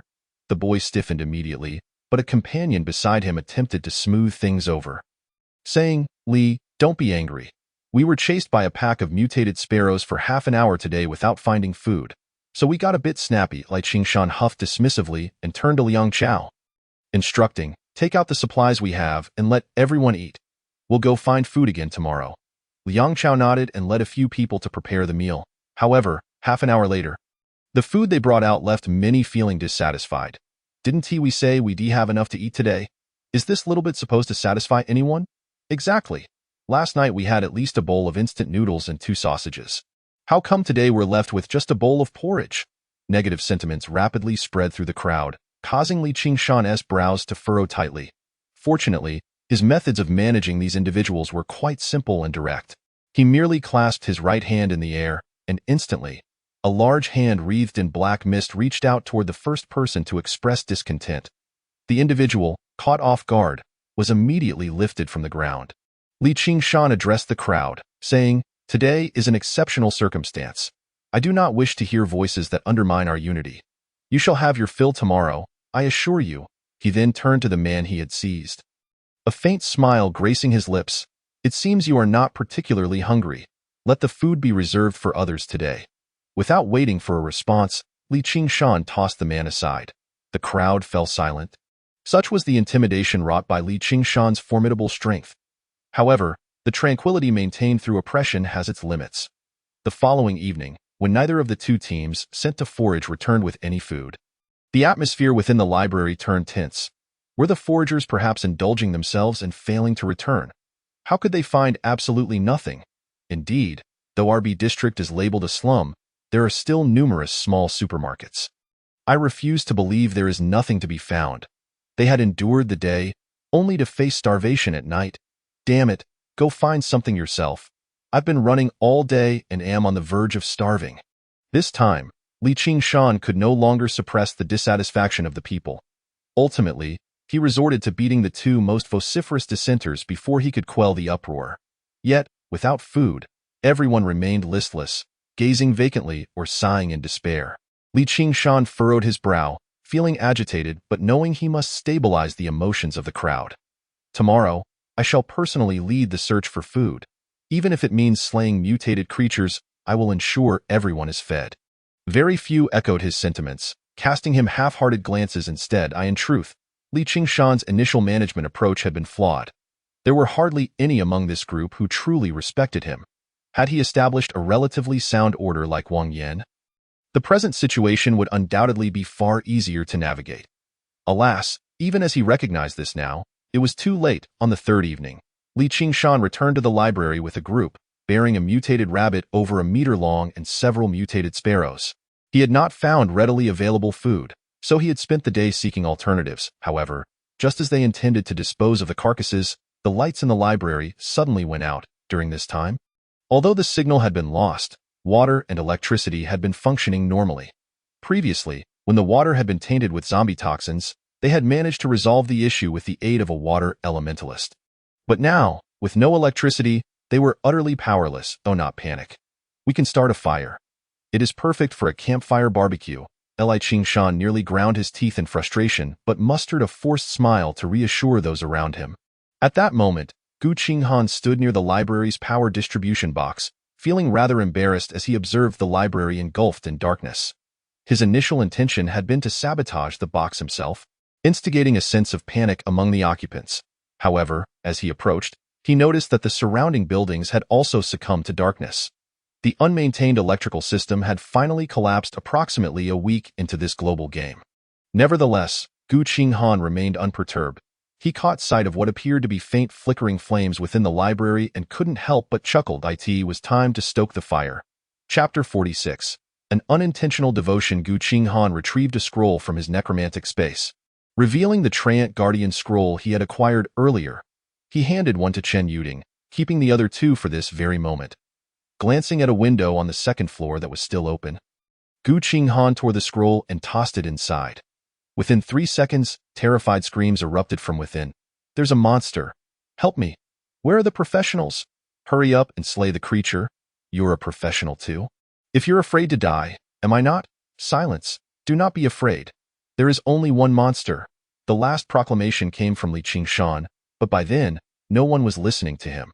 Although he had managed to keep the crowd together, his management style left them ill-prepared for the realities of a post-apocalyptic world. Qinghan could not see the chaos unfolding inside. He simply allowed the Treant Guardian to wreak havoc within. Then, humming a cheerful tune, he strolled back to his dwelling. The cloaking cape he wore proved invaluable under the dimming twilight, allowing him to pass unnoticed by the students at the library entrance. After about 10 minutes, Qinghan sensed the presence of the Treant Guardian waning. Clearly, the numerous professionals inside were finally managing to dispatch it. Not bad. Another attempt tomorrow should allow him to reel them in. Qinghan gazed contentedly at the library across the way, his smile radiantly bright against the night backdrop. Suddenly, he noticed a group stealthily approaching the library. An ambush. Could they be targeting Li Qinghan too? Chao Qing, Li Qinghan is inside the library. Should we strike now? The students who had previously been on guard at the library's entrance had long since entered to slay the Treant Guardian. Wait, it seems there is some commotion inside. It sounds like a battle. A shifty-eyed boy observed the library, his gaze tinged with malice. He was none other than Chao Qing, who had previously sought to snatch Qinghan's equipment. And behind him was a group formed by students from District B. Just days earlier, they had sought him out, extending an invitation to join their ranks. After all, a professional with formidable healing abilities is invaluable in the treacherous post-apocalyptic world. Chao Qing had decisively abandoned his ineffectual classmates, but he had set a condition.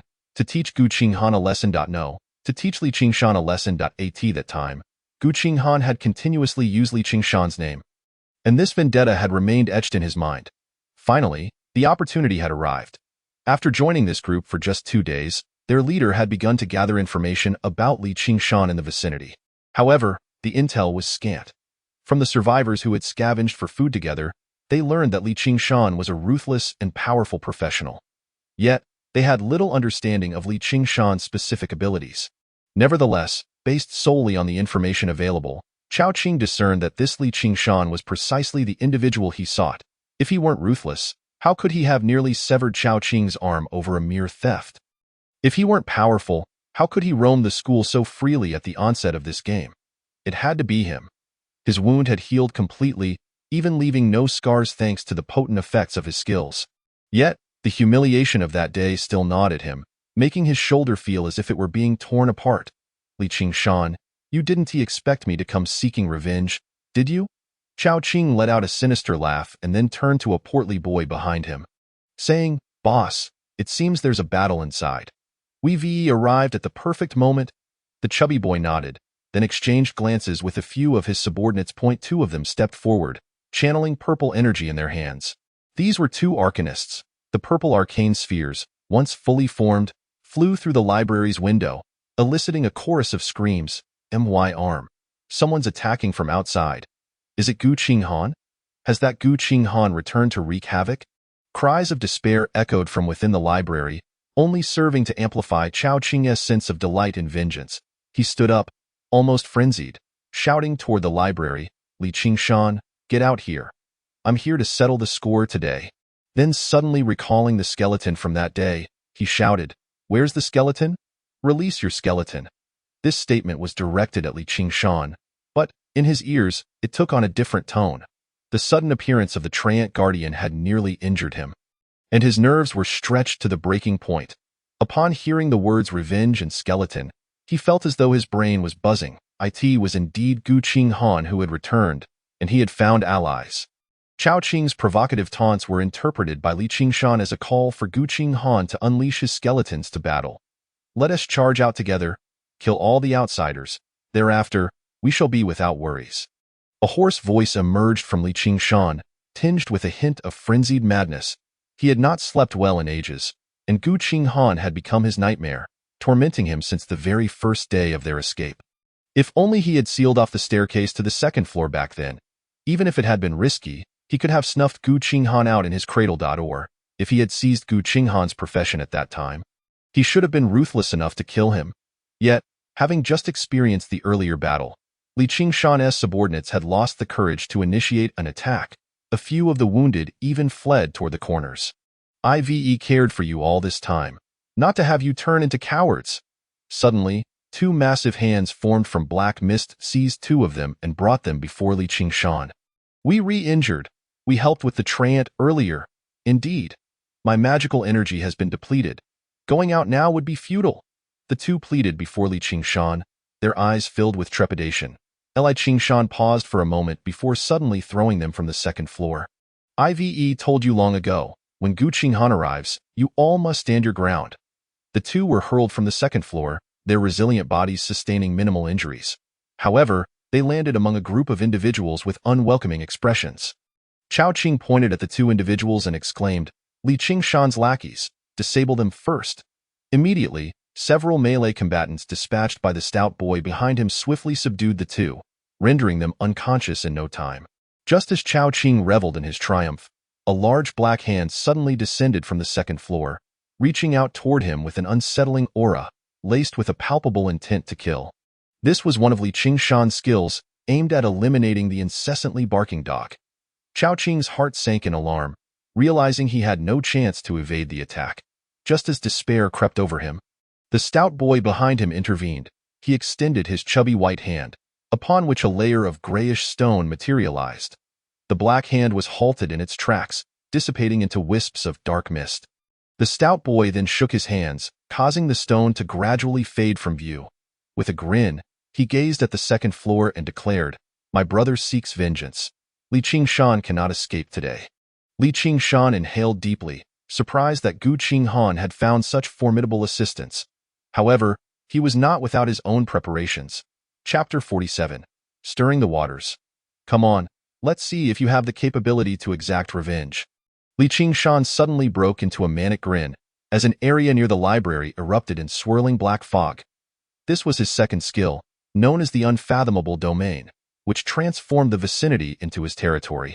Within this domain, all individuals except him would experience a suppression of their powers, along with impaired vision and perception. This was one of the reasons he could confront certain monsters alone.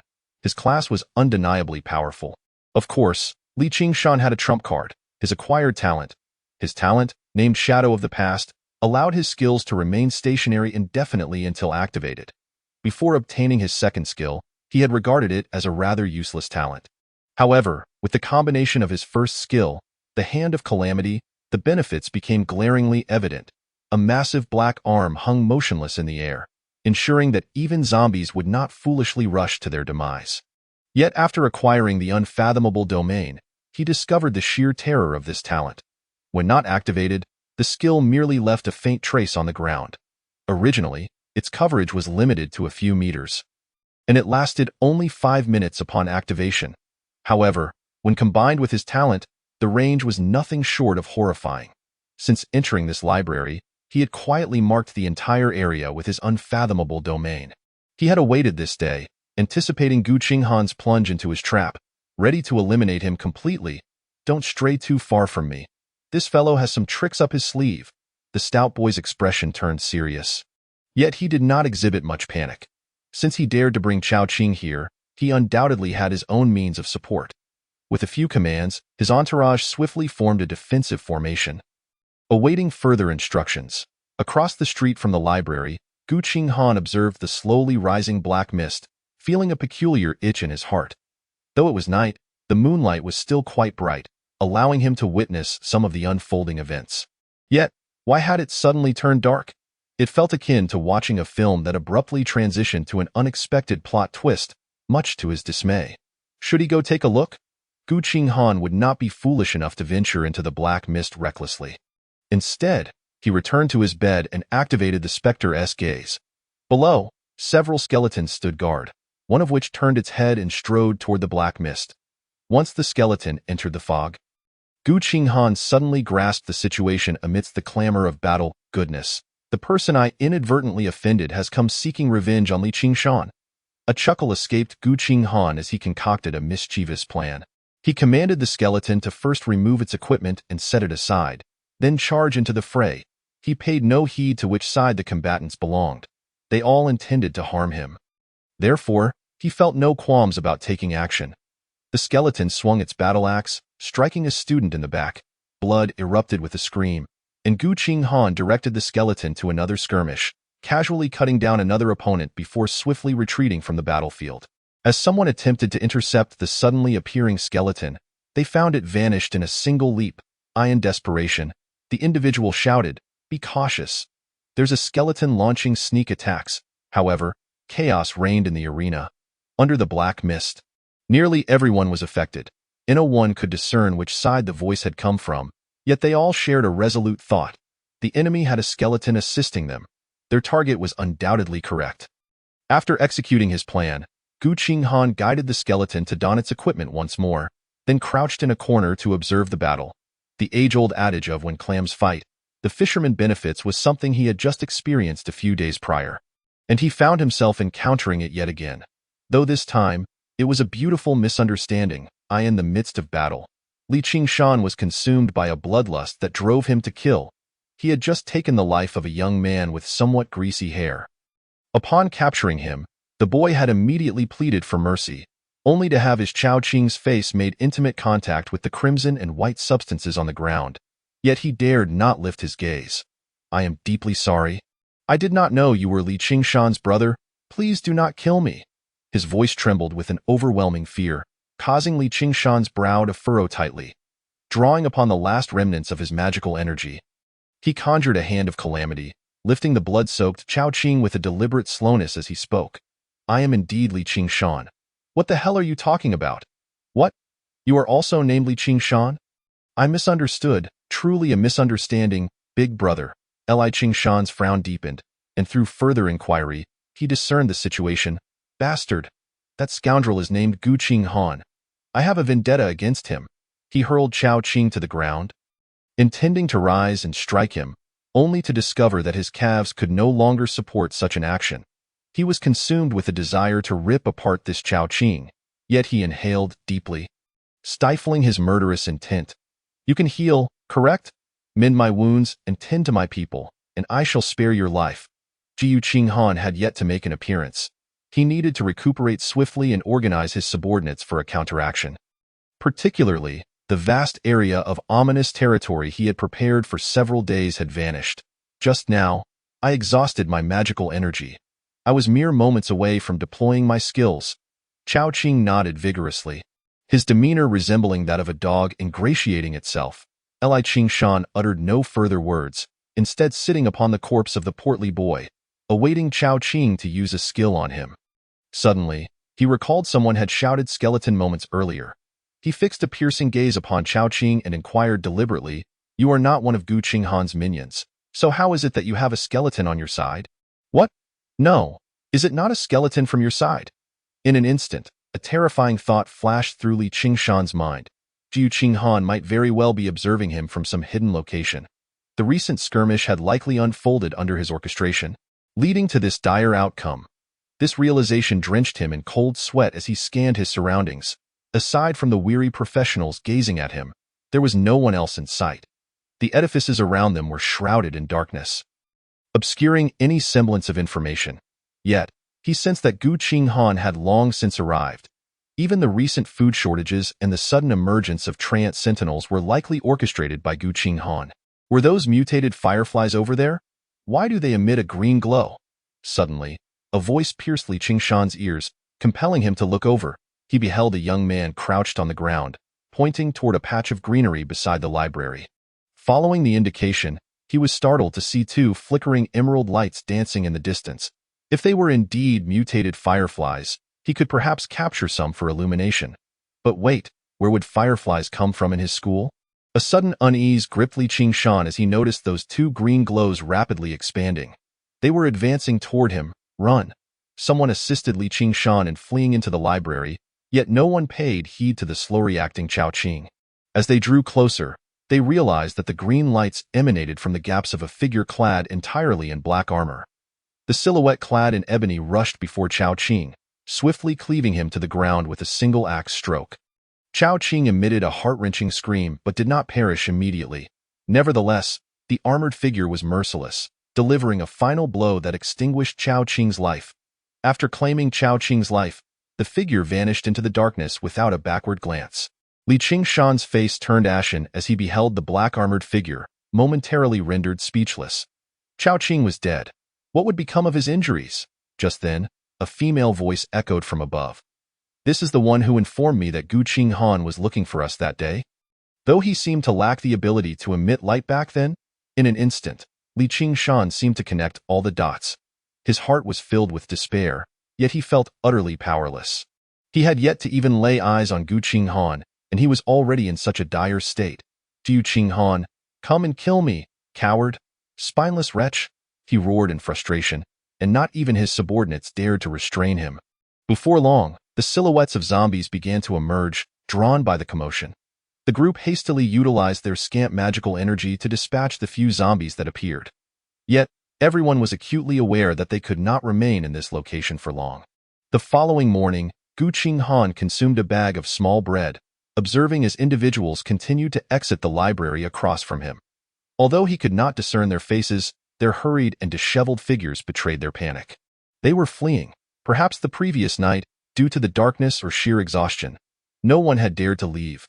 However, from the moment daylight broke, Qinghan noted a steady stream of people departing the library. Rising early, he counted approximately 50 to 60 individuals who had fled. It was time to deliver the final blow to Li Qingshan. Qinghan felt elated.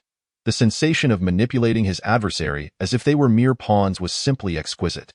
For a fleeting moment, he even questioned whether he had become a villain. 10 fully armed skeletons had gathered in his room, accompanying Qinghan as he descended the stairs. However, as he approached the library, a pungent scent of blood assaulted his nostrils. Chapter 49. Borrowing a corpse to return to life. Such a heavy stench of blood could not fail to attract zombies. A flicker of doubt crossed Qinghan's mind.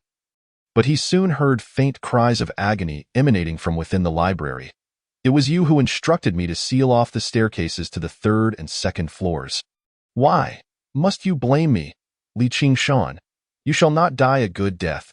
He stepped into the library amidst the throng of skeletons, clutching the final Trant Sentinel scroll in hand.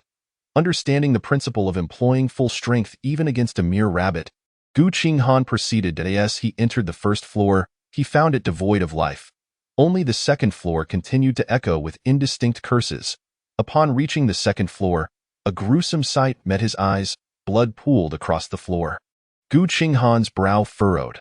The blood had not coagulated, indicating it was freshly spilled. Advancing toward the source of the voices, he discovered at least 6 or 7 corpses strewn about. The manner of their demise was horrific. Some bodies were contorted, while others were even severed at the neck. Qinghan, is that you? Suddenly, Li Qingshan's voice rang out, prompting Qinghan to heighten his vigilance. No, I am your father, Qinghan retorted coldly, only to be met with a fit of manic laughter in response. Then he saw Li Qingshan emerge from around a corner, propped against a wooden plank. Blood drenched Li Qingshan's form, as if he had just crawled from a heap of corpses. His body bore countless wounds, the most grotesque of which had even exposed his innards. Behind him, a massive black hand clutched a blood-soaked figure. Ha ha ha, I knew it was you. You finally came. I knew you would seek me out. Did you kill all these people? Qinghan inquired, observing Li Qingshan's increasingly unstable mental state. Li Qingshan nodded, a frenzied glint in his bloodshot eyes. These bastards consumed my resources. This morning they attempted to flee. They all deserve to die. Qinghan was taken aback. No wonder he had only seen 50 or 60 individuals departing. The remainder had likely fallen to Li Qingshan's wrath. Judging by his injuries, they must have been inflicted by the very professionals he had slain in their final moments. Noticing Qinghan's silence, Li Qingshan spoke again. See that figure behind me? He was the scoundrel who helped you hide on the upper floor. The black hand hoisted the bloodied figure before Li Qingshan, who then delivered a powerful punch to his face. Speak, Liang Chao. I considered you my closest brother. The bloodied figure merely emitted a weak cough before falling silent. Qinghan could no longer tolerate the scene and commanded several skeletons to restrain Li Qingshan. Li Qingshan offered no resistance, his gaze fixated on Qinghan with a wild intensity. Had you not provoked me, you could have thrived during the apocalypse, Qinghan remarked with a hint of lament as he surveyed Li Qingshan's blood-soaked visage. May I ask you something? Are these individuals around you your underlings? Where are your skeletons? Li Qingshan suddenly slumped against the table, pointing with his bloodied fingers toward Qinghan's back.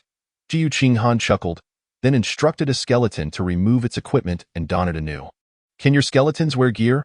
Ha ha ha, I suppose my demise would not be in vain. How do you intend to kill me? Qinghan ceased his dialogue, merely turning away to order the skeletons to end Li Qingshan's life. Meanwhile, Liang Chao, who had barely retained any breath, crumpled to the ground like a heap of flesh, devoid of any motion. Watching as Li Qingshan gradually succumbed to the loss of life, Qinghan furrowed his brow. He and the skeletons completed a circuit of the second floor, finding nothing of note before departing. The sound of their retreating footsteps faded, leaving the second floor in disarray, a testament to the horrors that had transpired. Suddenly, wisps of black-red mist began to emanate from the decapitated corpse of Li Qingshan. This miasma seeped into Liang Chao's body, which was growing increasingly cold, causing the lifeless form to stir slightly. Minutes later, Liang Chao arose, bloodied and gazing in the direction Qinghan had departed. A sinister smile spreading across his face, he coughed violently several times, then chuckled sinisterly. Qinghan, do you truly believe I would succumb so easily? I possessed the means to borrow a corpse and return to life. What sent chills down one's spine was that his voice was an exact replica of Li Qingshan's. Even the malevolence gleaming in his eyes mirrored that of the former Li Qingshan. He attempted to rise, yet his entire body ached excruciatingly. Nevertheless, the thought of having deceived Qinghan filled him with a sense of worth. The individual had not been lying. This device indeed could facilitate a resurrection. Although it was Liang Chao's body, it was Li Qingshan's soul that resided within. He simply reclined on the ground, inhaling the air deeply. The overpowering stench of blood that filled his nostrils oddly brought him a sense of gratification, as if he were meant to exist in such an environment. Suddenly, footsteps echoed within the previously silent library. Gradually, the sounds grew more pronounced, causing Li Qingshan to turn towards the staircase with a grim expression. Qinghan, who should have vanished, reappeared, wearing an expression of amusement as he regarded him. Quite difficult to kill, isn't it? Perhaps I should commend you. Your performance nearly deceived me, you? Li Qingshan shot up abruptly, disbelief etched across his face. Why haven't you left? Curious to know. Reveal to me the secret of your resurrection, and I shall tell you. A fierce glint of murder flickered in Gu Qinghan's eyes, yet he was somewhat intrigued by how this fellow had managed to achieve such a feat. His awareness that Li Qingshan was not dead stemmed from the absence of any necromantic energy upon the severing of his head. In contrast, every creature, be it a mutated entity or a human, he had slain previously had provided him with necromantic energy. Others could not perceive it, but he could. Li Qingshan gritted his teeth. At that moment, he possessed no capacity for resistance. His original plan had been to feign madness and allow himself to be killed. Subsequently surviving under Liang Chao's identity, however, for reasons unknown, Gu Qinghan had seen through his ruse, shattering his entire scheme. If you deny me life, then let us die together. Suddenly, Li Qingshan emitted a sound that was anything but human. Instantly, his battered body surged upright from the ground, not in a manner of leaning on the surface, but standing tall and straight. Gu Qinghan's brow furrowed. In that fleeting moment, he witnessed the blood pooling on the ground suddenly rush towards Li Qingshan. Then, Li Qingshan's form absorbed the blood as if he were a sponge. This bizarre spectacle sent a shiver down Gu Qinghan's spine. He commanded his skeletons to charge forth, yet found that Li Qingshan's speed had inexplicably surged as he delivered a swift kick to one of the skeletons. With a crack, the shield clutched by the skeleton shattered, despite having shown no signs of damage from previous encounters with mutated creatures. Yet now, Li Qingshan's kick had obliterated it. Let us die together. Ha ha ha! Together! Li Qingshan's voice carried an eerie echo, each word resonating like sharp claws scraping against a chalkboard. He resembled a predatory beast, mercilessly facing the black-armored skeleton as he unleashed another kick, with a crack. The struck skeleton flew several meters away, the sound of splintering bones causing Gu Qinghan's pupils to contract in alarm.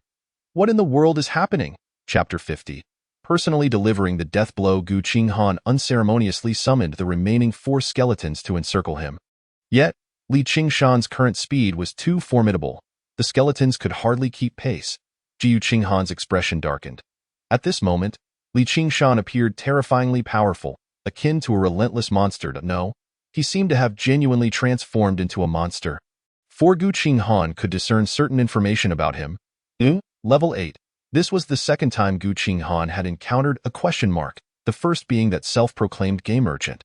Yet this entity was merely level 8, and its displayed combat prowess was already extraordinary. All 14 skeletons erupted with a crimson glow, the effect of the berserker's first skill. Nevertheless, even so, these skeletons could barely manage to defend themselves against Li Qingshan's relentless assault. Were it not for the protection of these skeletons, Li Qingshan might have been able to eliminate Gu Qinghan in an instant. One skeleton, utilizing a frenzied leap, finally struck Li Qingshan, the axe leaving a deep wound that exposed bone. However, before Gu Qinghan could even muster a smile, Li Qingshan's muscles writhed, mending the injury. Lowering his gaze to inspect his body, Li Qingshan grinned. Today, you shall meet your end. As he spoke, he pummeled the skeleton's face with a fist. And before the other skeletons could converge, he had wrenched the head from the unfortunate skeleton's body. Gu Qinghan said nothing, merely summoning another skeleton to replace the fallen one. The newly emerged skeleton lacked training armor and immediately displayed signs of inadequacy upon joining the fray. However, Gu Qinghan had no alternatives. If the skeletons continued to dwindle, the conflict would become exceedingly arduous. Meanwhile, his mind raced, seeking a means to turn the tide. Li Qingshan relentlessly attacked, and periodically, skeletons were reduced to mere piles of bones upon the ground. Gu Qinghan made continuous reinforcements, yet he could not match Li Qingshan's pace of slaughter. Although he still possessed a skill, Bone Spike, he recognized that amidst the chaos of battle, he would be unable to land a hit. At last, Gu Qinghan raised his hand once more, but no additional skeletons emerged. Li Qingshan, slightly slower in his movements, erupted in laughter, black blood trickling from his lips. I warned you. Today you will die. Gu Qinghan, begrudgingly glancing at the battlefield, turned and dashed down the staircase. Yet the original skeletons had proven ineffective against Li Qingshan, and without reinforcements, they could no longer contain him. Li Qingshan endured the assault of one skeleton, shielding his head as he broke free from the encirclement. His movements were swift, Within mere moments, he reached Gu Qinghan's rear. Then, he delivered a powerful punch to Gu Qinghan's back. Gu Qinghan felt as if he had been struck by a small automobile. Propelled forward involuntarily. Simultaneously, his health plummeted by over 20 points. Had he not consumed 10 health fruits beforehand, this blow might have drained him entirely. Meanwhile, one skeleton, already on the brink of disassembly, suddenly crumbled into a heap of bones. All the skeletons bore the brunt of some of the damage for Gu Qinghan, yet this unfortunate, severely weakened skeleton suffered the worst, being completely obliterated. Nevertheless, Gu Qinghan collapsed onto the ground, blood seeping from his mouth and nose. He turned, casting a begrudging glare at Li Qingshan, yet he did not falter. Not dead? Then let us see you take another punch. Li Qingshan's previously expansive grin abruptly vanished, yet he soon swung a fist toward Gu Qinghan again. Just then, Gu Qinghan suddenly broke into a smile, raising his right hand sharply. While the distance had been too great previously for his bone spike technique to connect, at this range, he could ensure a hit. Pale bone spikes materialized in an instant and lunged toward the advancing Li Qingshan. The bone spikes had no cooldown. Gu Qinghan had previously used them one by one to conserve magical energy. However, now he unleashed no fewer than 10. Li Qingshan attempted to evade, but his speed was too swift. He could not react in time. A fierce glint flickered in his eyes. Regardless, having summoned this power, he knew he would not survive. Yet Gu Qinghan must perish. He brazenly ignored the incoming spikes, charging toward Gu Qinghan. However, Gu Qinghan pointed his staff, causing a skeleton to materialize before him. The skeleton made no move before Li Qingshan collided with it, sending it flying. Yet this momentary distraction allowed Gu Qinghan to successfully roll away from the attack. Simultaneously, most of the flying bone spikes embedded themselves in Li Qingshan's body. One spike even pierced the right side of his neck. You still have magical energy? Li Qingshan attempted to pursue, but the skeletons surged forward, surrounding him once more. Gu Qinghan rose from the ground, wiping the blood from the corner of his mouth, and summoned the skeletons back to 14. His teeth were stained crimson, yet he smiled brightly. It seems you're not the only one capable of acting. He had a staggering 350 points of magical energy available. How could he possibly exhaust it so quickly? His earlier actions were a calculated ploy to entice the other party into dropping their guard, allowing him to deliver a critical blow. While this approach bore risks, Gu Qinghan believed it was the sole option. Armed with an amulet capable of withstanding a fatal blow, he dared to gamble. Now it appeared he had succeeded.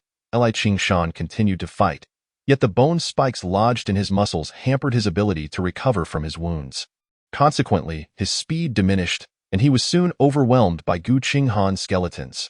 Battle axes rained down upon him, rendering his body a battered wreck. At last, he had a leg severed, collapsing to the ground, unable to rise. I refuse to accept this. I will not yield. Li Qingshan's voice dripped with bitterness, akin to the desperate roar of a beast trapped in a cage. Gu Qinghan commanded the skeletons to pin Li Qingshan to the ground and seized a tyrant battle axe from one of the skeletons. The weapon was heavy, requiring both hands for wielding. He tucked his staff at his waist and approached Li Qingshan, who was thrashing in futility, yet Gu Qinghan regarded him with the eyes of one observing a corpse. May you meet your demise. In this global game, everyone must perish. Ha ha ha. Li Qingshan's voice was muddled, as dark crimson blood continuously flowed from his mouth, nose, and even his eyes. Gu Qinghan refrained from inquiring further, for he knew the other party would remain silent. With great effort, he raised his battle axe and aimed it at Li Qingshan's head, a dangerous smile curling at the corners of his mouth. At the very least, you shall die before me. With that, the mighty axe fell heavily, utterly extinguishing Li Qingshan's life force. In that moment, Gu Qinghan sensed the aura of necromantic power, finally allowing him to breathe a sigh of relief. This wretched individual, Li Qingshan, had been completely vanquished by his own hand. The wave of nausea surged within Gu Qinghan. Previously, he had merely observed the skeletons do the killing from afar, including the recent slaying of Chao Qing, which he had felt little about. However, now, having taken a life himself, even that of an enemy, he experienced an unsettling sensation. His hands trembled slightly, but he quickly regained control. It was all right. This was merely the beginning. Nothing to fret over. Gu Qinghan inhaled deeply several times, the pungent scent of blood intensifying his nausea, yet he stifled the urge to vomit. After a long while, he slowly exhaled, his expression returning to its previous calm demeanor. At that moment, Qinghan appeared unchanged, yet there was an intangible difference about him. Chapter 51. The Ancient Tree, Guardian, or Prison? Brotherly Qinghan, how have you sustained such injuries? At the entrance of the cafeteria in Area C, Wang Yin gazed at Qinghan, his brow slightly furrowed. Qinghan waved his hand dismissively, indicating that he was largely unharmed. Upon hearing Wang Yin still referring to him as Li Qinghan, he chuckled and said, "Actually, I deceived you earlier. My name is Qinghan." Previously, he had assumed the identity of Li Qinghan, partly out of malicious amusement, but primarily to conceal his true self. Now, having dealt with Li Qinghan, he felt no need to continue the charade. Wang Yin responded with a casual, "Oh, no problem, by the way. Has the matter been resolved?" "Yes, it went quite well. I appreciate your help these past few days. Just a trivial matter, so what are your plans moving forward?" Wang Yin glanced at the skeleton behind Qinghan, a hint of trepidation in his gaze. If his estimations were correct, 3 or 4 such skeletons could match his strength. If 5 or 6 were to attack simultaneously, he would likely meet his end. Qinghan scratched his head. His foremost objective was simply to survive. Initially, he aimed to enhance his abilities within the confines of the school, yet as his strength grew, so did the demand for necromantic energy needed for advancement. If he relied solely on defeating these feeble monsters, it would take an eternity for him to level up. However, after his encounter with Li Qinghan, he realized that his strength was still far from the pinnacle. More critically, after slaying Li Qinghan, a wave of dark crimson necromantic energy had surged into his body. Although it posed no immediate harm, Qinghan felt an unsettling foreboding. To live, he needed to grow stronger, and this university campus could no longer suffice. Moreover, he needed to venture outside in search of someone of great significance. At that moment, Chen Yuding hurried over, startled by the bloodstains on Qinghan.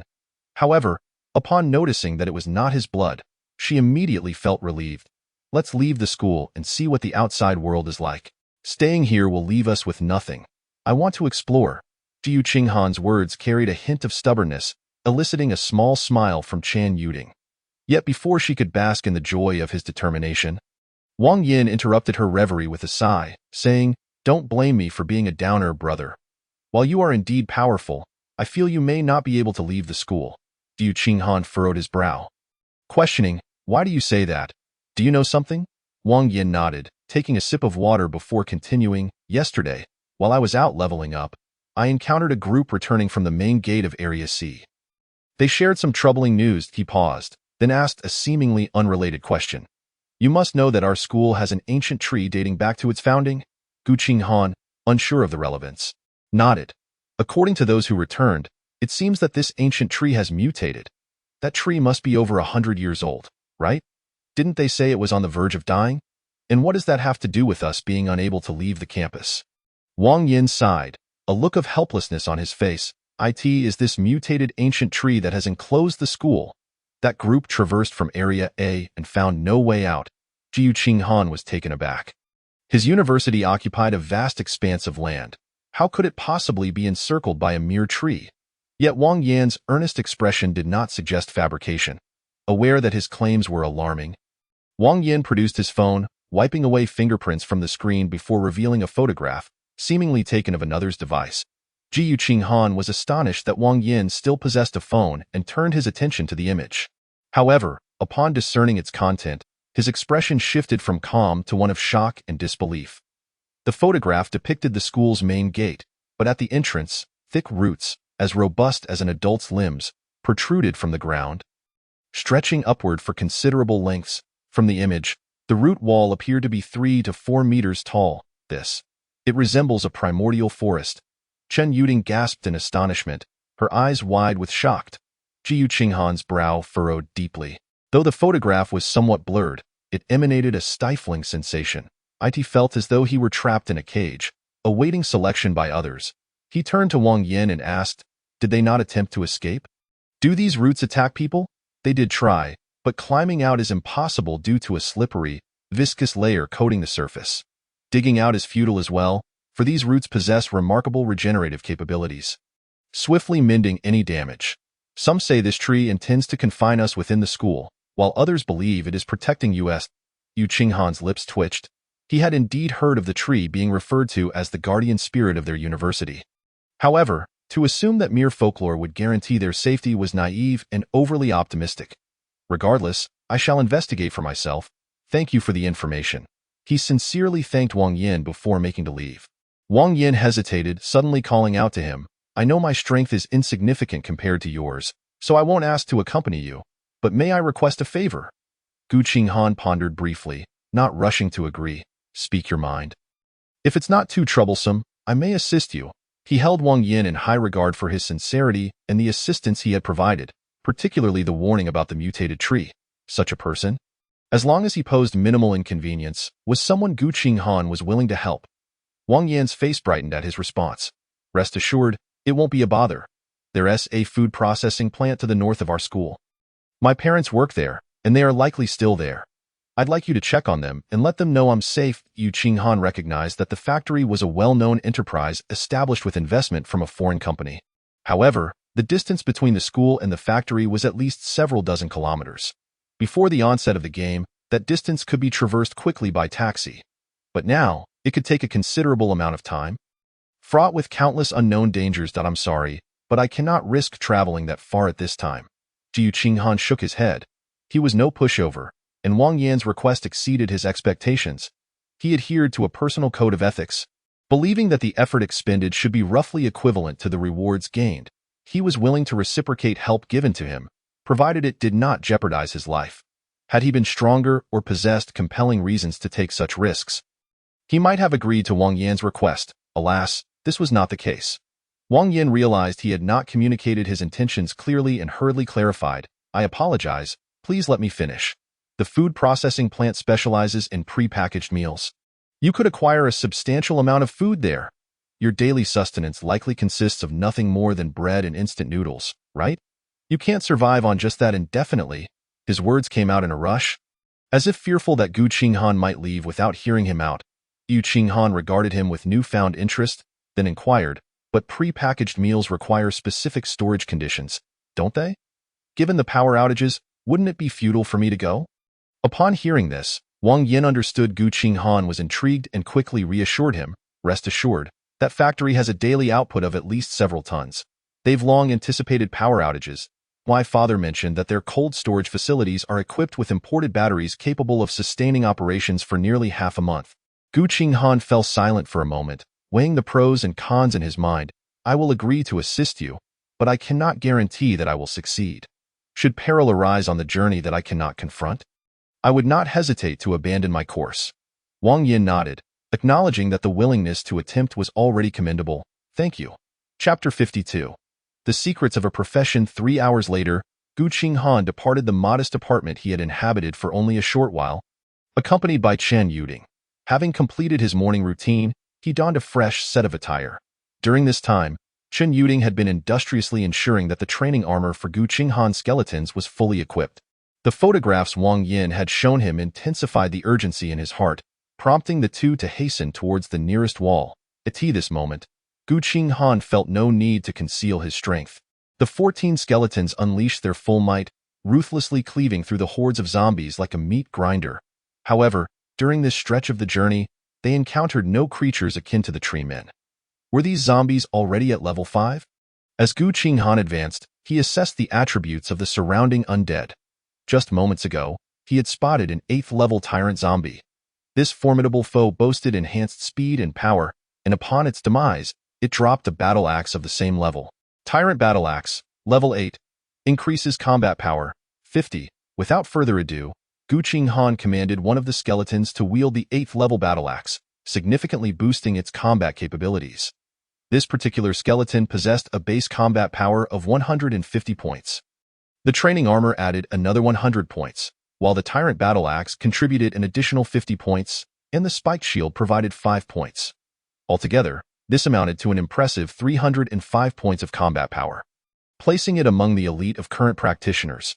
Nevertheless, Qinghan gradually realized that his skeletons required upgraded equipment. Although the training armor was level 5, being a complete set, it provided substantial combat power and was not yet in need of replacement. However, the spiked shield was indeed insufficient. He pondered whether any monsters might drop new shields, as the previous one had been shattered by Qinghan. As Qinghan scrutinized the attributes of his skeletons, he suddenly halted. Previously, he had merely matched the skeletons against himself, equipping each with a weapon and a shield. However, upon reflection, it dawned on him that a berserker was not inherently a defensive class. Especially, he recalled the scene of Qinghan demolishing a skeleton's shield. At that moment, one skeleton had managed to draw blood from Qinghan. If memory served correctly, it was indeed the very skeleton whose shield had been shattered. Chun Yuding, during your time in the cafeteria, did you observe Wang Yin utilizing a shield? Chun Yuding, unsure of the significance of Qinghan's inquiry, pondered briefly before responding, no. He seemed to mention that his class is more effective when wielding only weapons. Indeed, Qinghan's eyes lit up, and he promptly instructed all the skeletons to return their shields to the necromancer's space. Upon examining the attributes of the skeleton now equipped with the 8th level battle axe, a broad smile spread across his face. Its combat power had surged to 350. This increase was not merely due to the skeleton's enhanced attributes, but rather an additional line of information appeared beneath its stats. Berserker passive effect activated. When equipped solely with weapons, the combat power provided by those weapons is doubled. Qinghan suddenly erupted into a fit of laughter. He should have considered this sooner. Just as his necromancer class incited aversion from mutated creatures, requiring necromantic energy for leveling up rather than experience, other classes, or at least some, ought to possess hidden characteristics as well. For instance, this passive effect of the berserker had significantly amplified the skeleton's combat prowess. Now, the berserker skeleton not only appeared striking but also shed the previous image of wielding an axe in one hand and a shield in the other.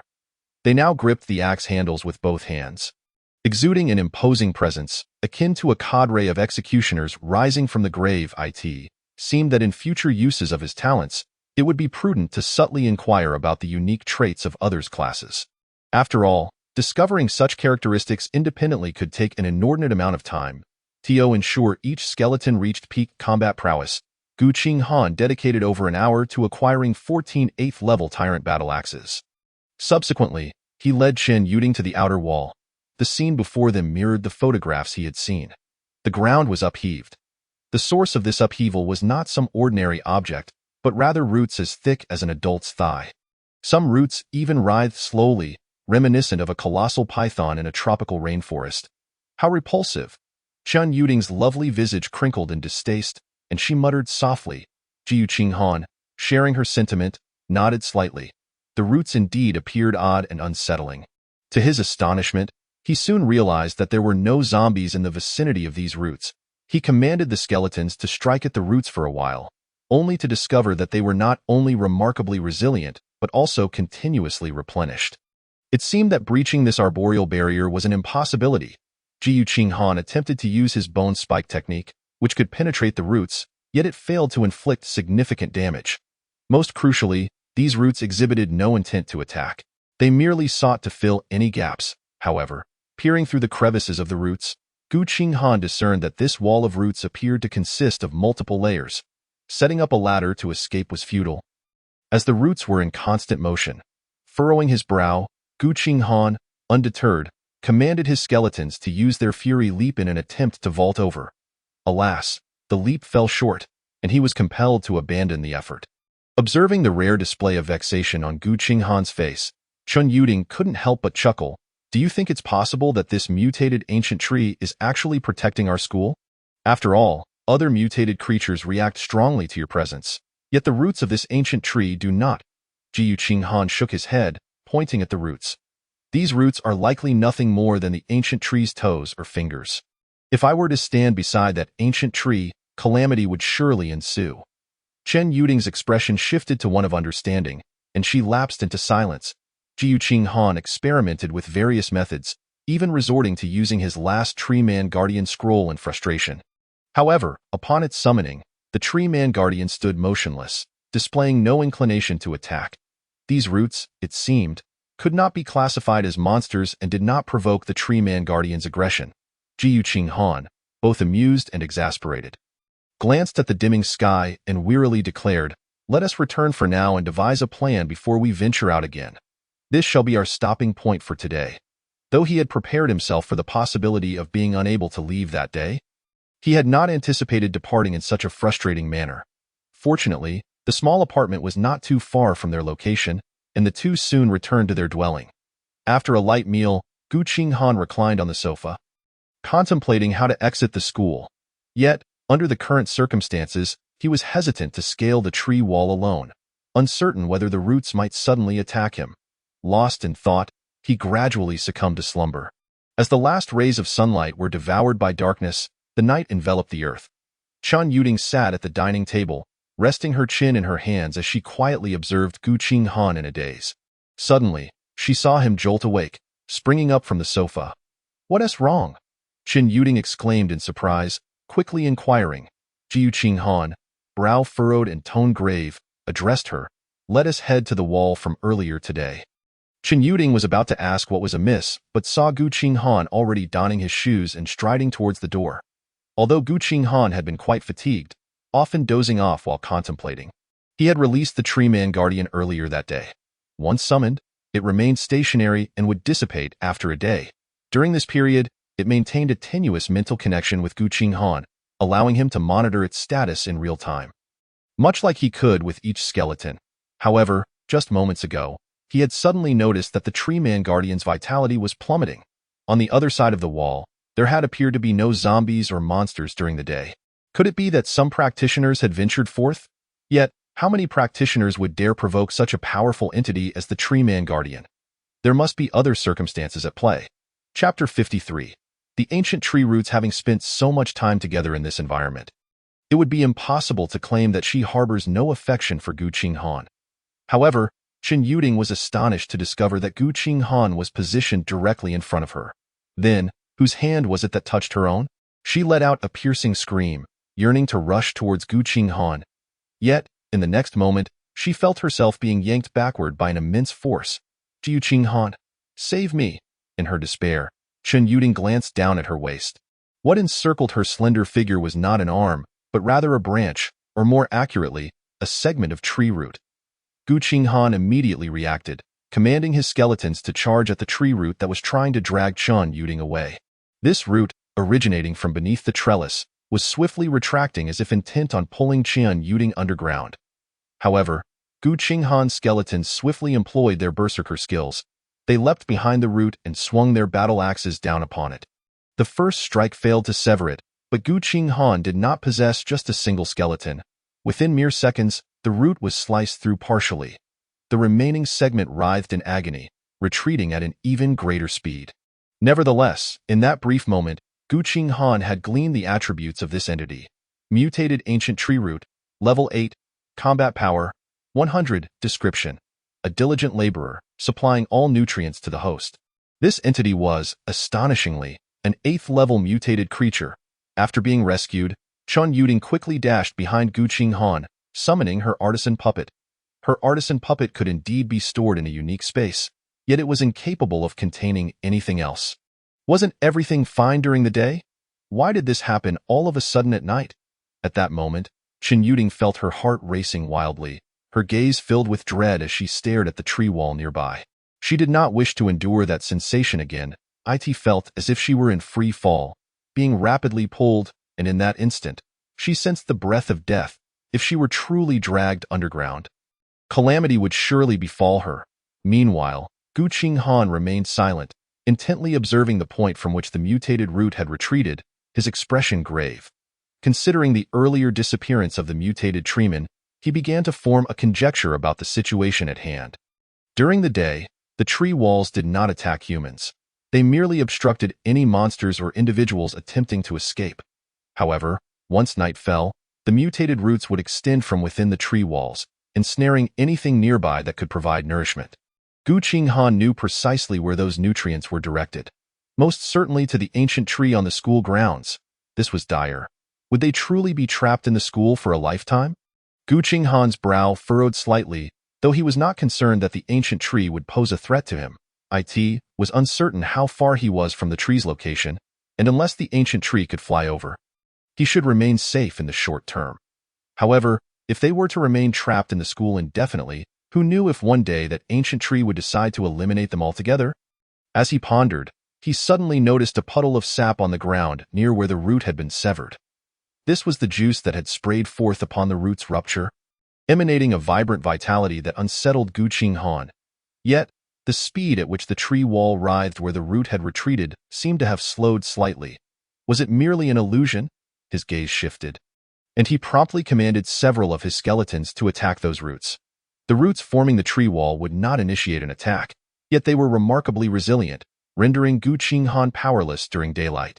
Moreover, once a gap appeared, these roots would swiftly slither like coiling pythons, rapidly filling in the breach. But now, Qinghan discovered that his skeletons had quickly severed a robust root. The surrounding roots immediately began to crawl toward this direction, appearing grotesque and eerie. However, their movement was indeed slower than before. Qinghan refrained from further destruction, for the tree wall comprised multiple layers, and there was insufficient time to create a significant gap. Yet compared to earlier, he now possessed a clearer strategy. Chen Yuding, do you wish to escape? Qinghan's eyes sparkled as he gazed at Chen Yuding, his expression resembling that of a mischievous uncle coaxing a little girl. Chen Yuding, having just calmed her nerves, instinctively replied, "Of course. I had no idea such things existed around the school. Now I can hardly wait to fly away." As she spoke, she noticed the peculiar glint in Qinghan's eyes. "What are you doing? That look is quite frightening." She took a step back, yet felt somewhat safer near Qinghan, timidly retreating back toward him. Qinghan chuckled heartily and then pointed towards the tree wall, saying, "These mutated roots have no interest in me, or rather, they likely detest my presence. Hence, they will not attack me unprovoked." So, Chen Yuding suddenly felt a sense of foreboding, her gaze warily scrutinizing Qinghan. "However, they will actively target you, and I surmise they possess limited intelligence, merely acting on instinct. I just tested it. When the mutated ancient tree root was damaged, the automatic repair speed of these tree walls diminished significantly." The more Qinghan spoke, the more exhilarated he became, ultimately pointing emphatically at the tree wall and declaring, "Therefore, I need you to lure those roots out, and then I will eradicate them. This way, we might be able to escape." Chapter 54, A Wall Apart, Heaven and Hell. Once Qinghan finished speaking, he quietly awaited Chen Yuding's response. To be candid, Qinghan did not necessarily require Chen Yuding's agreement to his proposal. This task, while seemingly straightforward, placed her life entirely in his hands.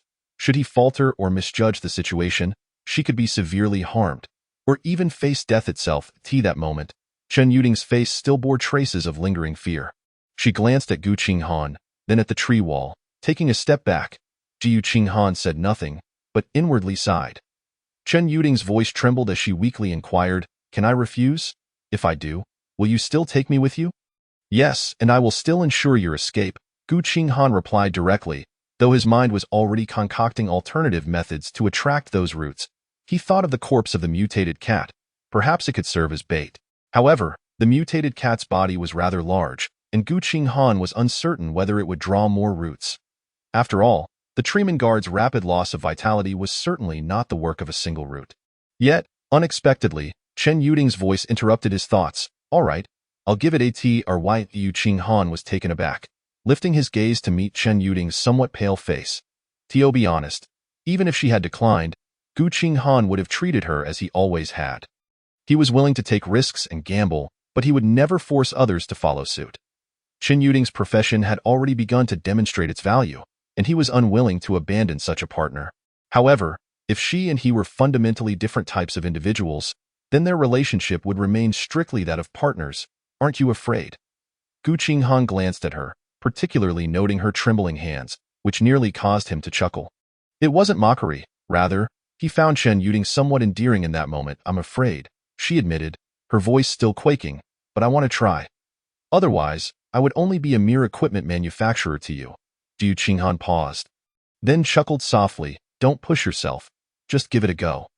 Chen Yuding nodded. Then, amidst Qinghan's barely suppressed mirth, she began to cautiously approach the tree wall. 15 meters, 13 meters, 11 meters.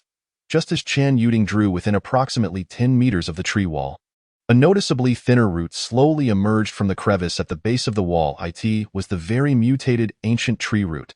Instinctively, Qin Yuding wanted to retreat, but she clenched her fists and halted. Taking a deep breath, she stepped forward another half-step. The mutated root slithered forth like a silent python, gradually advancing towards Qin Yuding. The root's speed suddenly increased, but just as it reached out to ensnare her, it was severed by Qinghan's skeleton in a swift leap. Wait, let me catch my breath. Give me half a minute. Qin Yuding had only been dragged less than half a meter, yet she sprinted back to Qinghan's side. Crouching down and gasping for AI, Qinghan did not rush her. In fact, he began to appreciate Qin Yuding. His own willingness to take risks was born from compulsion. When he first realized he had to live alone, he felt as if his entire existence had lost meaning. He had contemplated ending his young life, but ultimately could not bring himself to do so. Gradually, he began to compel himself to undertake many things he had previously shied away from. The saying, "the first step is the hardest," resonated deeply with Qinghan. Once one takes that most challenging leap of faith, the subsequent actions often prove far simpler than anticipated. However, such a leap requires immense courage. After resting for over a minute, Qin Yuding finally stood up. She cast a glance back at Qinghan and then walked toward the tree wall once more. This time, Qinghan could clearly see that her steps were quicker and more resolute. The second root, the third root, the 10th root. After nearly half an hour, no further mutated roots emerged in that area. I must be quite bold. Huh? Qin Yuding smiled cheerfully as she raised an eyebrow at Qinghan, completely unrecognizable from her previous fearful demeanor. Qinghan, with utmost seriousness, gave a thumbs up and commanded his skeletons to launch a frenzied assault on the tree wall. This time, the once formidable tree wall crumbled like mere foam beneath the relentless blows of axes. In less than 10 minutes, Qinghan laid eyes upon the iron gate behind the wall. However, the scene within the tree wall caused both Qinghan and Qin Yuding to change their expressions dramatically. Inside the thick tree wall lay numerous corpses, some human, others of unknown creatures. Yet, they all shared a singular characteristic. They were grotesquely emaciated, as if drained of every drop of blood and flesh. Truly repulsive, this thing has been treating us as mere nourishment. Qin Yuding's expression soured, yet she closely followed Qinghan. The skeletons swiftly breached the iron gate, creating a pathway for Qinghan to escape into the outside world. The pair rushed out, only to find that the ground was littered with countless desiccated corpses. A mere tree wall separated two realms that were starkly distinct, akin to heaven and hell. Glancing back, Qinghan noticed that the opening he had created was slowly closing. Before he could exhale a sigh of relief, he suddenly sensed numerous unsettling presences rapidly approaching. Without a moment's hesitation, he grabbed Qin Yuding and attempted to flee. However, the multitude of corpses outside made it difficult for her to navigate, her steps faltering. Qinghan, undeterred, swiftly lifted Qin Yuding and dashed into the distance. The effect of the tree spirit's touch enhanced their movement speed across any terrain. After covering more than 20 meters with the skeletons in tow, he felt the pursuing presences recede. Upon setting Qin Yuding down, Qinghan turned to glance back, and his pupils dilated in shock. The once tranquil tree wall was now teeming with countless roots emerging from its depths, high in the silvery moonlight. These roots resembled frenzied serpents in a wild dance. They writhed in anger, expressing their discontent towards the coward who dared to escape their territory. Yet, Qinghan merely smiled and continued walking with Qin Yuding into the distance. He had escaped. What fate awaited the others at the school, he neither knew nor wished to know, at the very least. He had survived. Just a few minutes after Qinghan left the school, in a square of Zone A, a gigantic tree, so vast that it would take at least a dozen people to encircle it, shook its branches and leaves. A few adventurers scavenging for fruits beneath the tree were startled, but upon realizing there was no danger, they exhaled in relief. "You have such a small heart. Look how frightened you are," a boy teased, slapping his companion on the back while taking a hearty bite of the fruit he had gathered. Half an hour prior, they had arrived here, discovering a bounty of fallen fruits beneath the ancient tree. Starved for quite some time, they had ventured out in search of sustenance. These fruits bore no displayed attributes, but upon tasting, they were pleasantly surprised by their delectable flavor. Most importantly, there were no zombies or mutated creatures in the vicinity, nor any other humans. Compared to other areas, this was truly a paradise. The boy who had been mocked felt a bit embarrassed, yet soon picked up a fruit to eat as well. Simultaneously, he glanced at the towering tree beside him. They said this tree had mutated. I didn't believe it at first, but it seems true, and it doesn't attack us. Another girl, whose belly was beginning to swell from overeating, chimed in, somewhat incoherently, what can a mutated tree do? Can it eat people? These fruits are delicious, tasting almost like meat. The group nodded in agreement, continuing to gather fruits and stuff them into their mouths. However, not long after, they collapsed limply to the ground, the fruits falling from their hands in disarray. Near the ancient tree, slender roots emerged from the soil, slowly dragging the unconscious individuals beneath the earth. The ground returned to its former state, leaving no trace of blood or struggle, serene as a pristine land. Yet, some branches of the ancient tree began to sway again, as if it had noticed a small mouse fleeing in the distance, hidden from its view. Chapter 55. The Advancement Trial? What is this? The day after Qinghan and Chen Yuding escaped from the school, he suddenly discovered that he had received a new task, Advancement Trial. Complete the Advancement Trial to elevate your level once more and gain more powerful occupational abilities. The next soul flame, which should have ignited, did not do so directly. Instead, a prompt for the Advancement Trial appeared. Qinghan, with no other choice, accepted it, only to find that the trial task was a choice between two options. Trial Task 1. Eliminate 10 Level 1 adventurers. Trial Task 2. Eliminate 10 Level 10 monsters. Upon seeing these two tasks, Qinghan's brows furrowed deeply. The difficulty between these two tasks was simply staggering. 10 Level 1 adventurers. Qinghan was confident he could dispatch one with a single bone spike.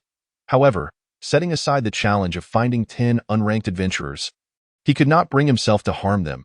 He might be somewhat cold-hearted, but he was by no means a psychopathic killer. Killing 10 weak individuals with no connection to him was something he could not do. Without much hesitation, Qinghan opted for the second task. 10 Level 10 monsters were merely a slight nuisance to him. Moreover, locating these monsters might prove significantly easier than tracking down 10 Level 1 adventurers. Qinghan quickly departed from the now-abandoned shop with Chen Yuding, making their way down the street. Unlike the school, this street was littered with numerous wrecked vehicles. Soon, Qinghan encountered a completely new type of monster. Crimson Armored Beetle, Level 8, Combat Power, 140. This creature, adorned with a crimson exoskeleton, was approximately the size of a calf pre-apocalypse. However, its destructive power far surpassed that of ACOW. Qinghan discovered this creature lurking beneath a derelict vehicle. A skeleton was nearly toppled by it, with cracks forming in its bones. Even when Qinghan commanded the skeletons to attack the crimson armored beetle, it could curl into a ball about a meter in diameter and flee. Fortunately, Qinghan managed to corner the creature. When the crimson armored beetle perished, a glimmering light appeared above its corpse. Loot. Qinghan picked it up, discovering it was a food item. Crimson beetle meat. Ordinary food. Description. Contains 6 times the protein of beef. Though the flavor is lacking, Qinghan weighed the fleshy insect meat in his hands. It was approximately a kilogram. He pulled out a lighter, tore off a piece of the meat, and roasted it, tentatively placing it in his mouth. Seeing him chew for a while, Chen Yuding curiously inquired, "Is it tasty?" Qinghan swallowed the insect meat, eagerly tearing off a larger piece as he exclaimed, "It's absolutely delicious. It tastes just like beef jerky. Let me try," Chen Yuding said, her face filled with intrigue. It was her first time witnessing food drop from a game. Qinghan nodded, then stuffed the entire piece of insect meat into Chen Yuding's mouth. Just as she was about to complain about the heat, she suddenly felt the meat turn into a soup-like substance in her mouth. A powerful, fishy taste erupted, causing her to double over in dry heaves. "Ha ha ha, isn't it delicious?" Qinghan laughed uncontrollably, having experienced the same sensation moments prior, but he felt it was only fair to prank Chen Yuding as well. After several rounds of gagging, she finally wiped her tears away and stood upright. Qinghan handed her a bottle of water. Though Chen Yuding was exasperated, she was at a loss for how to respond. This guy, so reliable in critical moments, why must he act like a mischievous child now? In truth, even Chen Yuding overlooked the fact that Qinghan was merely a 19-year-old university student. Qinghan stowed the insect meat away. He would not eat it again, but it could serve as a barter item. After all, Not everyone possessed his level of strength and seemingly infinite storage space. The two continued their journey, stopping intermittently as they traversed the street. Qinghan considered finding a vehicle to drive. But the few cars they encountered were all wrecked. Their university was situated in a relatively remote area, yet there was a commercial district nearby, and Qinghan planned to search for a vehicle there. After approximately 2 hours, they finally spotted a few human figures. One of them was a middle-aged man, looking somewhat honest and simple, who regarded Qinghan and Chen Yuding with a wary expression. Behind him, several young individuals, burdened with large bags, were following closely. The man shielded the young people behind him, nervously stating, "We've already paid the protection fee to Brother Wang. These are just things we found to make a fire." As he spoke, he opened a backpack revealing some scraps of paper and wood. Qinghan was puzzled, then smiled and explained, "I'm just passing through here, looking for a vehicle. You carry on with your business." With that, he made a point to sidestep the man, signaling that he bore no ill intent. The middle-aged man's gaze lingered on the 10 black-armored figures flanking Qinghan for some time. Once he confirmed that Qinghan truly meant no harm, he finally breathed a sigh of relief. Simultaneously, he hesitated for a moment, calling out to Qinghan, saying, "Young man, do not venture further. This area is already under Wang Ji's dominion, and all the usable vehicles have been confiscated by him."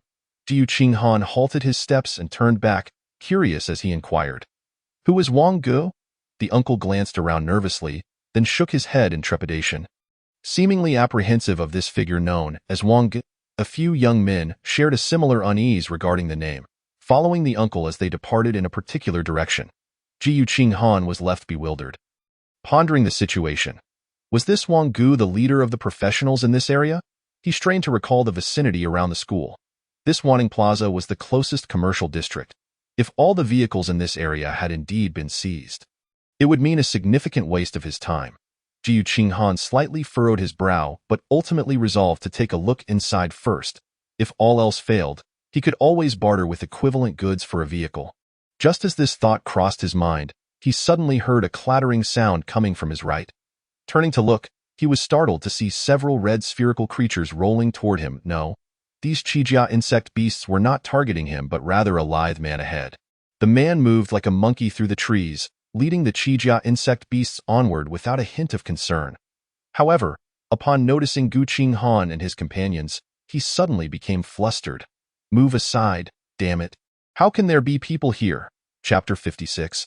Pervert or tyrant, the man exclaimed in a somewhat frantic tone, attempting to redirect the Qijia insect beasts elsewhere. Yet, those creatures had already shifted their focus. Barreling toward Qinghan and his group. "Get out of the way!" The man's desperate warning came too late, and he could only watch as 4 Qijia insect beasts charged toward the group.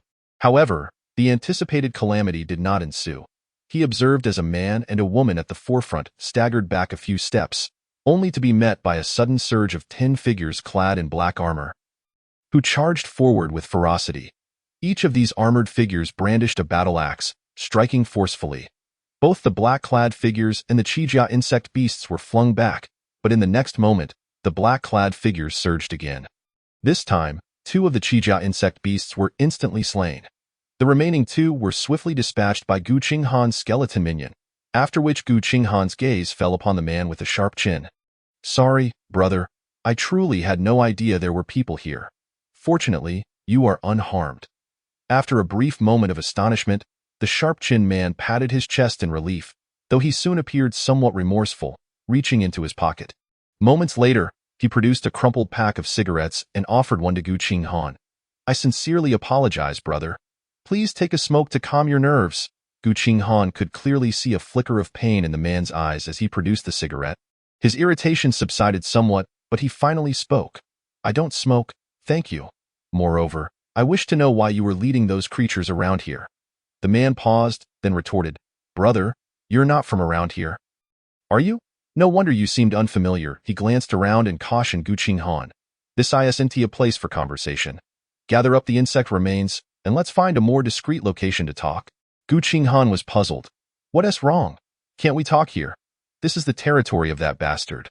Lingering here might attract the attention of his underlings." "Oh, I'm referring to a scoundrel named Wang, who bullies and oppresses without remorse. I merely wanted to annoy him by leading the insects here." Qinghan recalled the expression of the middle-aged uncle from earlier and nodded thoughtfully.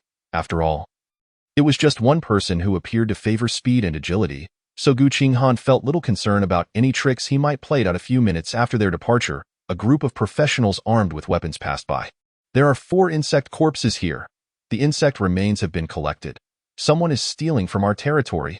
The leader suddenly shouted to the others, scanning the surroundings.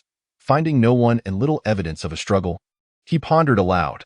It must have been those wretches who killed a few insects just to spite us. The battlefield isn't here. These men were Wang Ji's subordinates, the strongest in this area. With an average level of 7.4, insects would require them considerable effort to defeat. There were hardly any signs of a struggle, unless someone could dispatch these insects in an instant. Is that even possible? No way.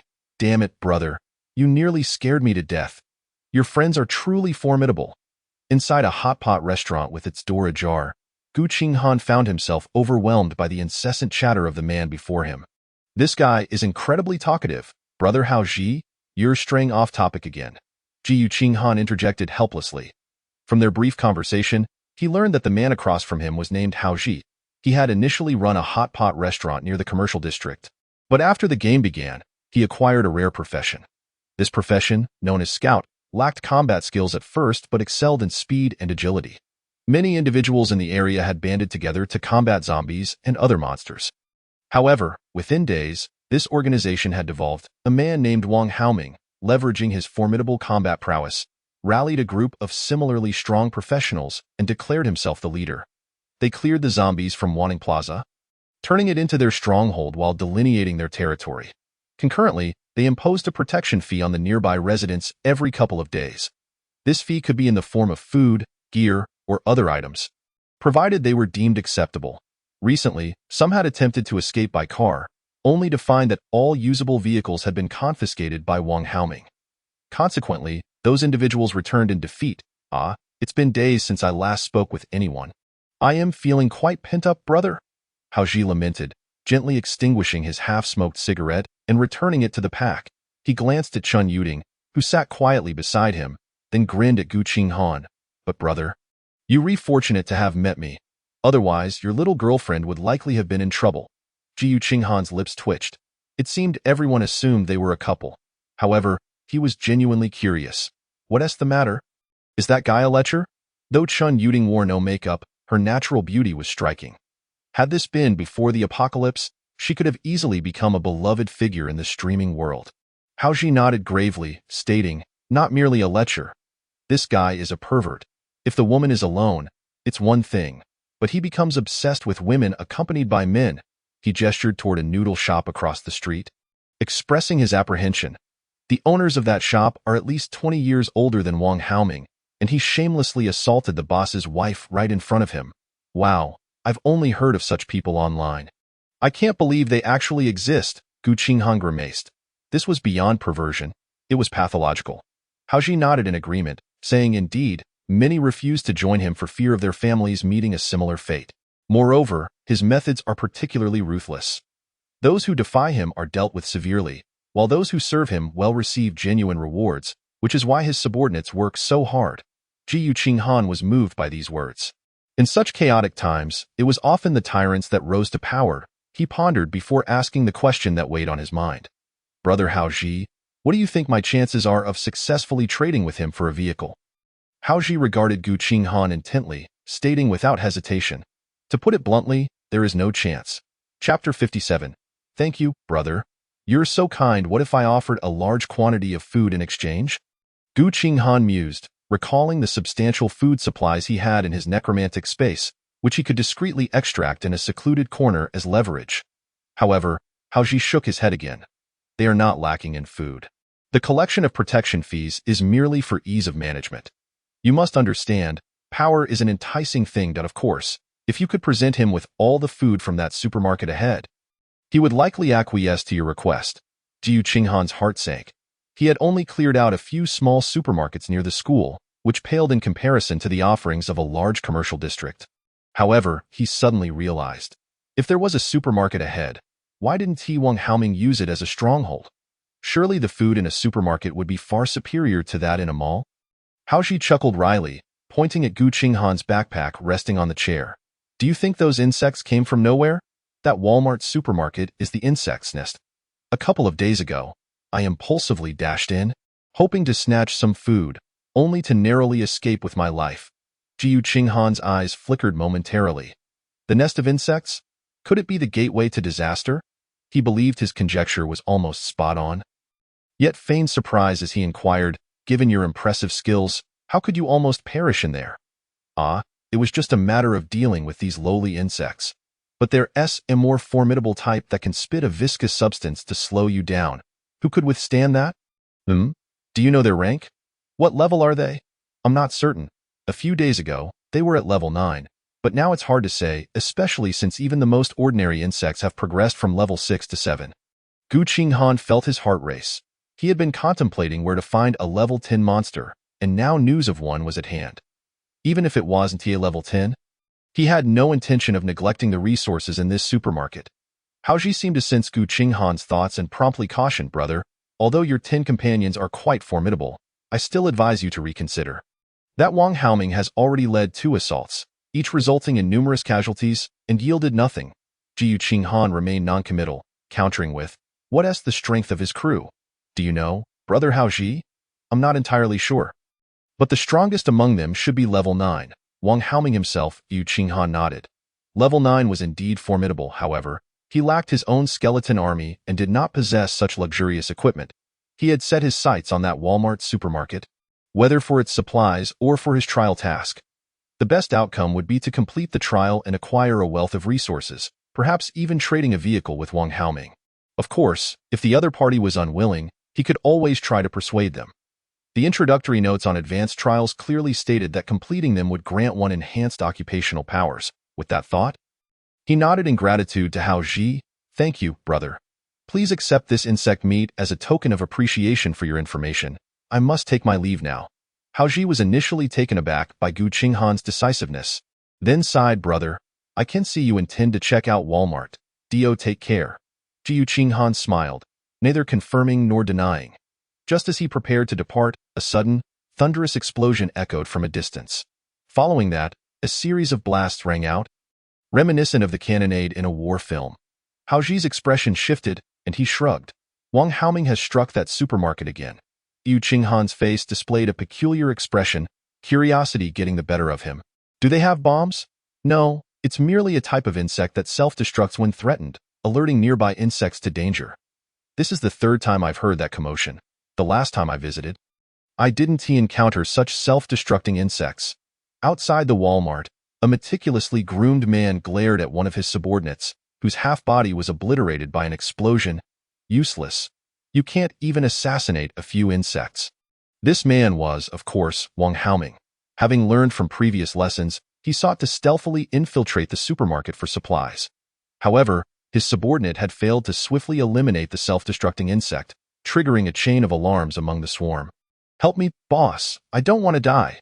The boy writhed on the ground, agony etched on his face, crawling toward Wang Haoming. With a contemptuous snort, Wang Haoming ordered his men to drag the boy back. Don't be afraid. You're all a level higher than last time, and this time our main fighting force is here. Kill them. His voice dripped with coldness as he waved his hands, summoning several ice spikes.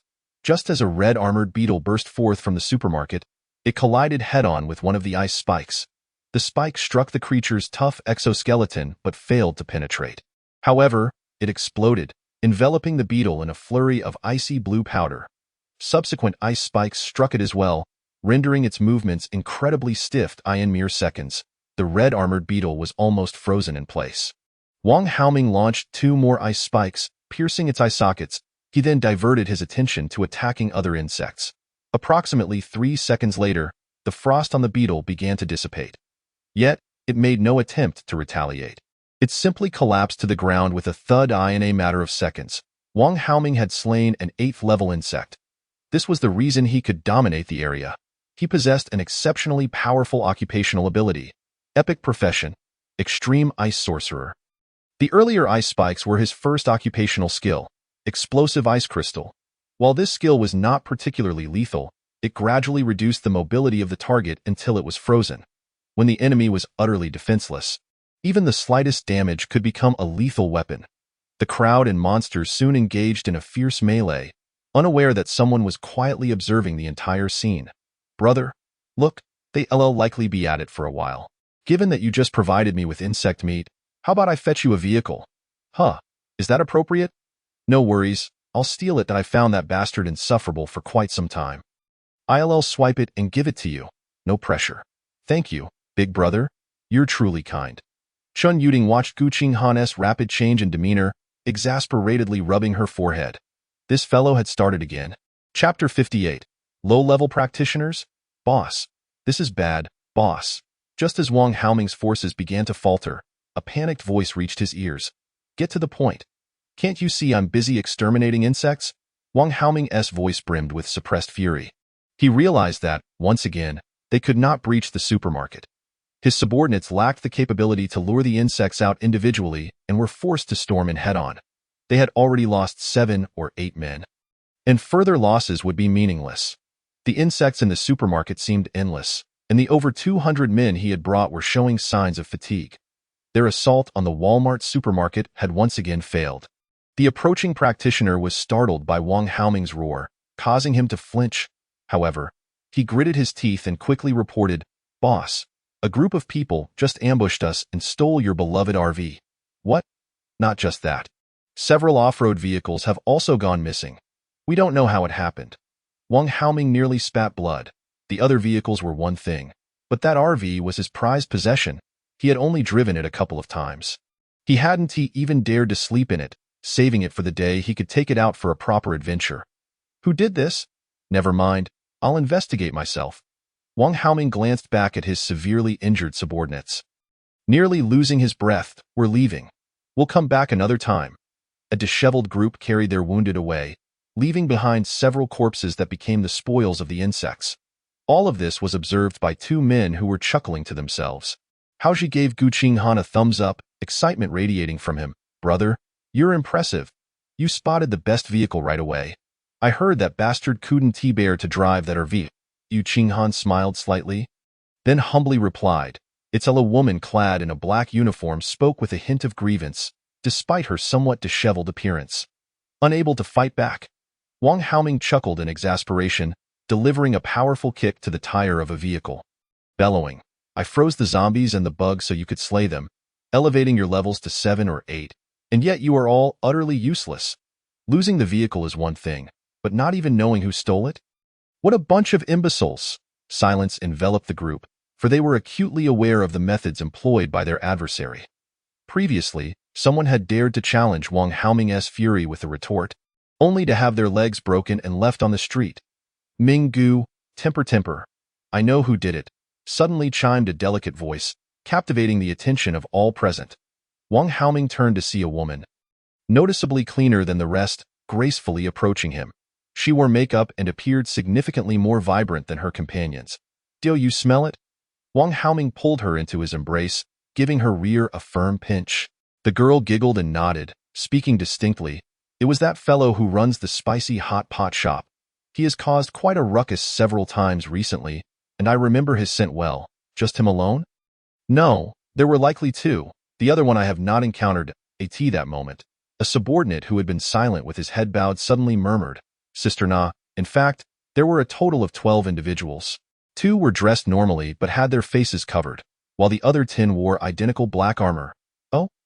Sister Na smiled slightly. Since you are so knowledgeable, why don't you share your insights? She fell silent, watching the professional who had just spoken.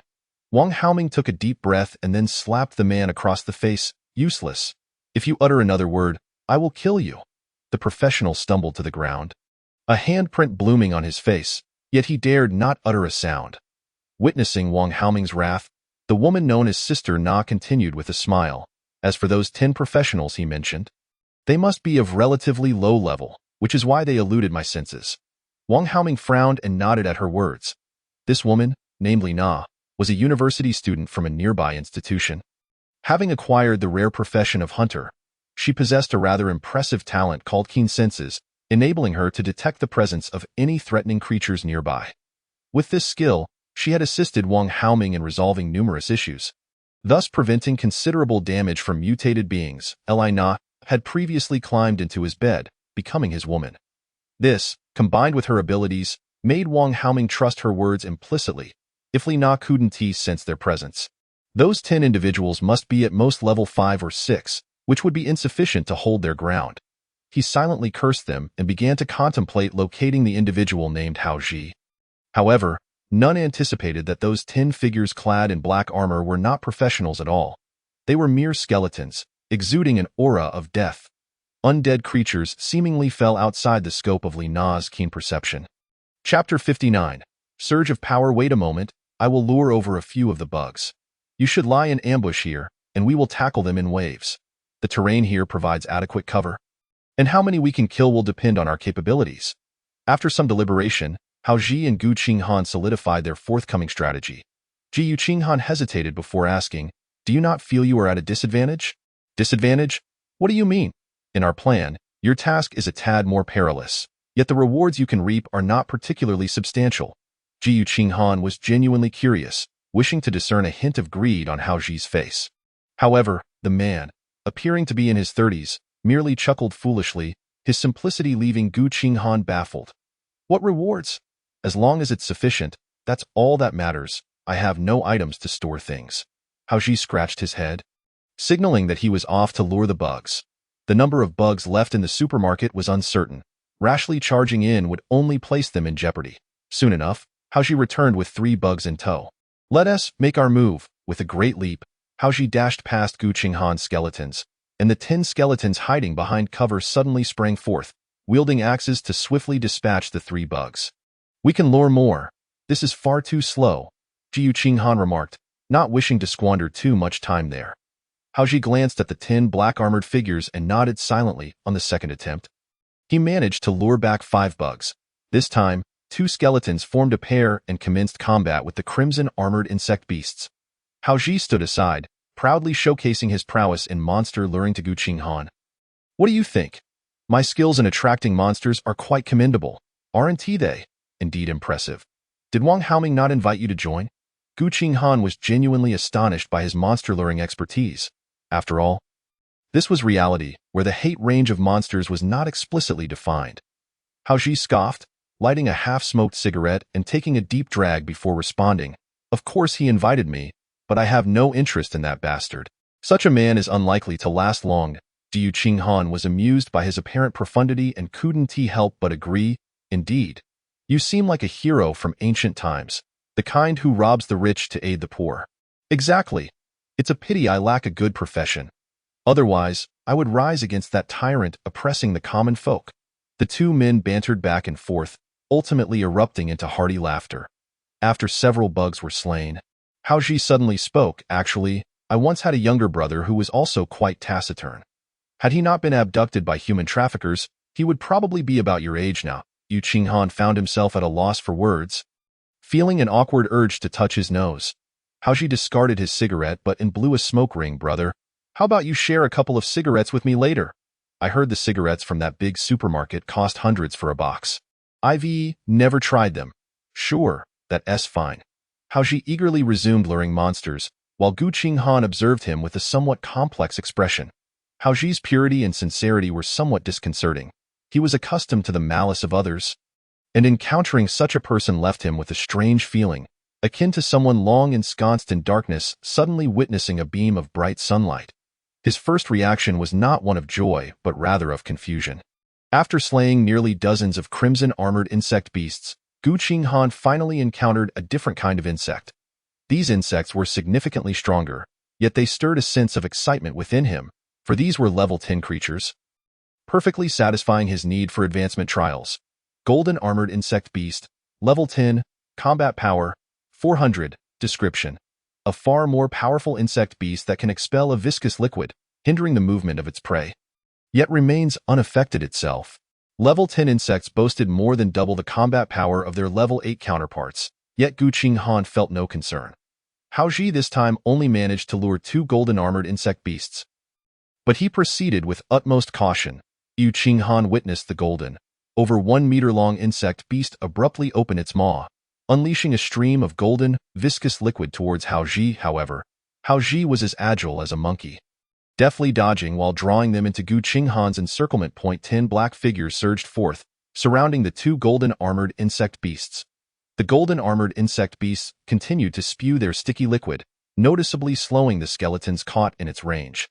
Yet, now every skeleton possessed a total combat power of 350 points. In one-on-one confrontations, they would not falter, and in a group assault, the skeletons swiftly claimed victory.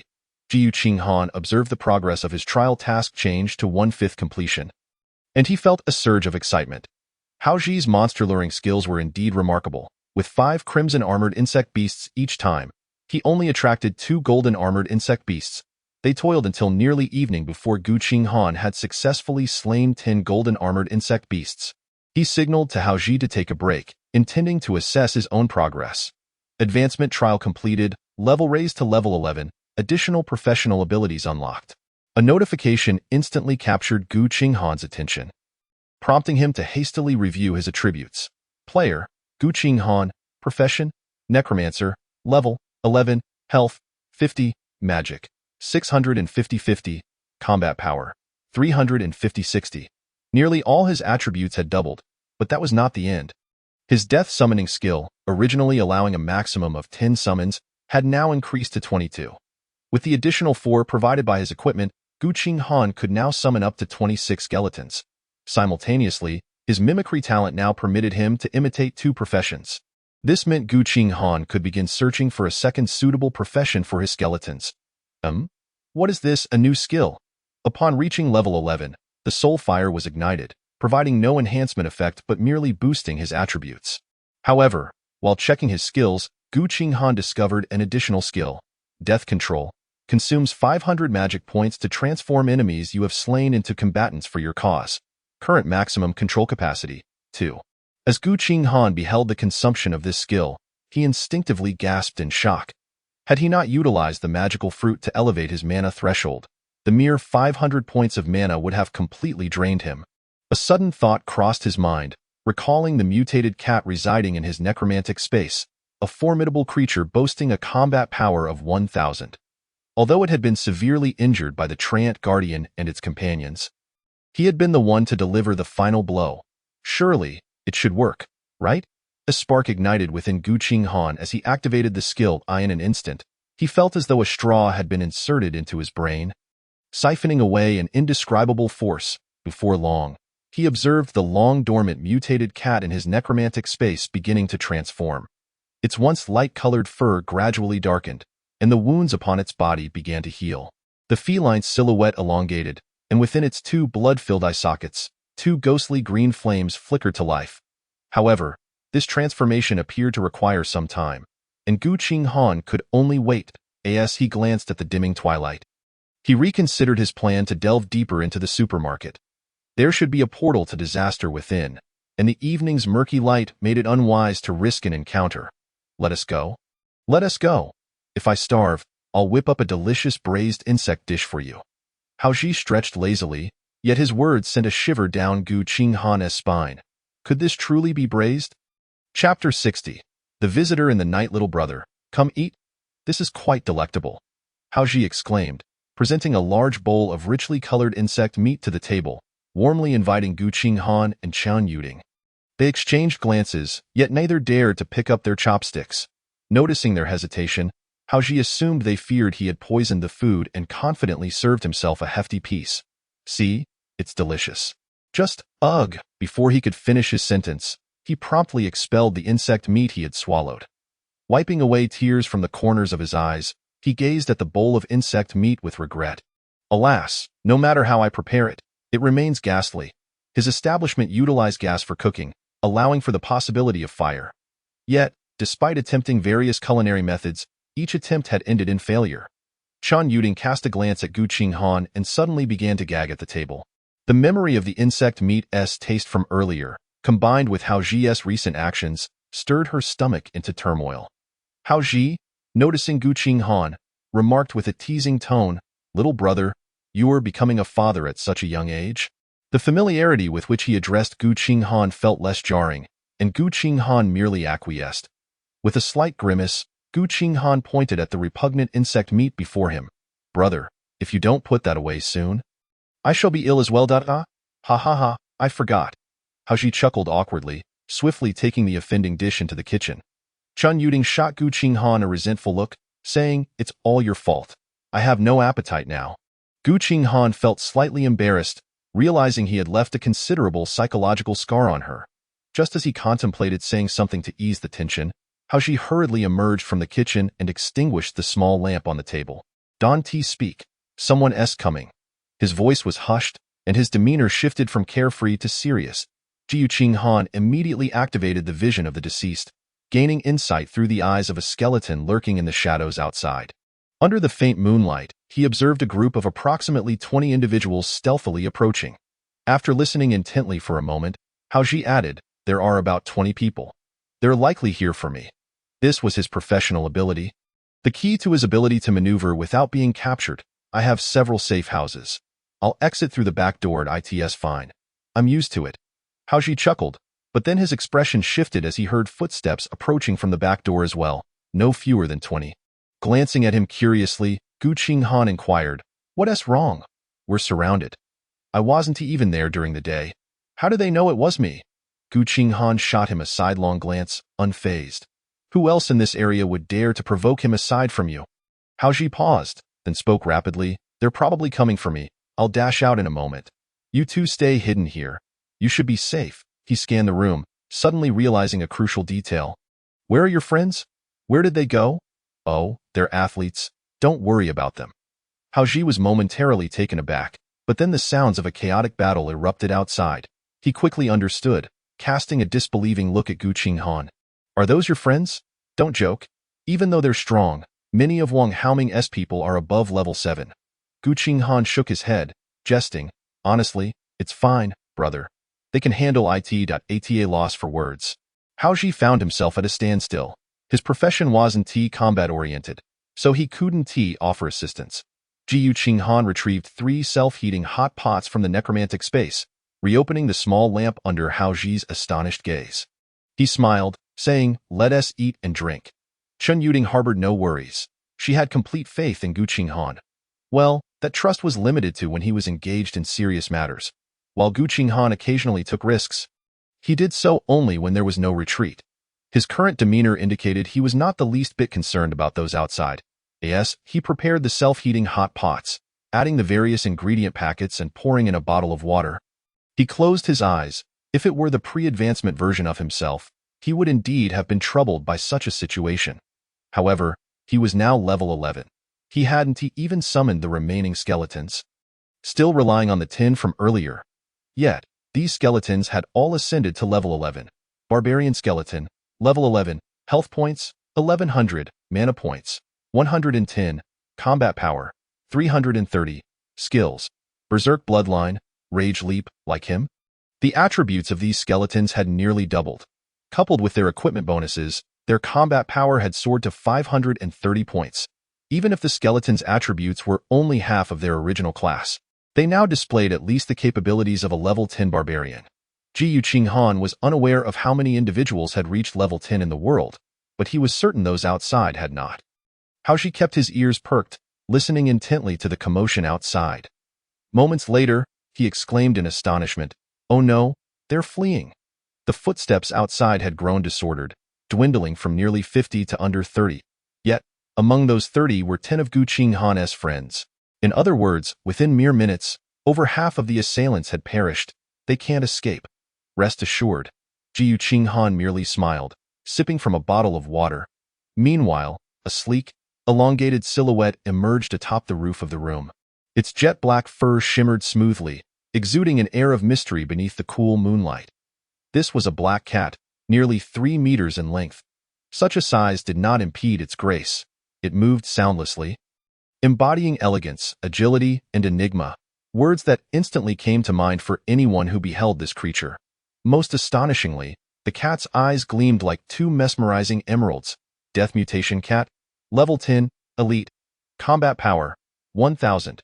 Once a formidable adversary that had caused Gu Qinghan much distress, this creature had now become a significant ally. Hao Ji observed Gu Qinghan and Chun Yuding devouring their meals and suddenly displayed a look of incredulity. The footsteps that had been receding earlier were now vanishing one by one. These individuals could not simply disappear without a trace, leading to only one conclusion. They were all dead. Brother, hurry and eat. We still need to hunt those insects tomorrow. Qinghan's expression appeared handsome and sinister under the dim light. Chapter 61. The leader of the special forces? Hao Ji was at a loss for words, unable to comprehend how Qinghan had accomplished all of this.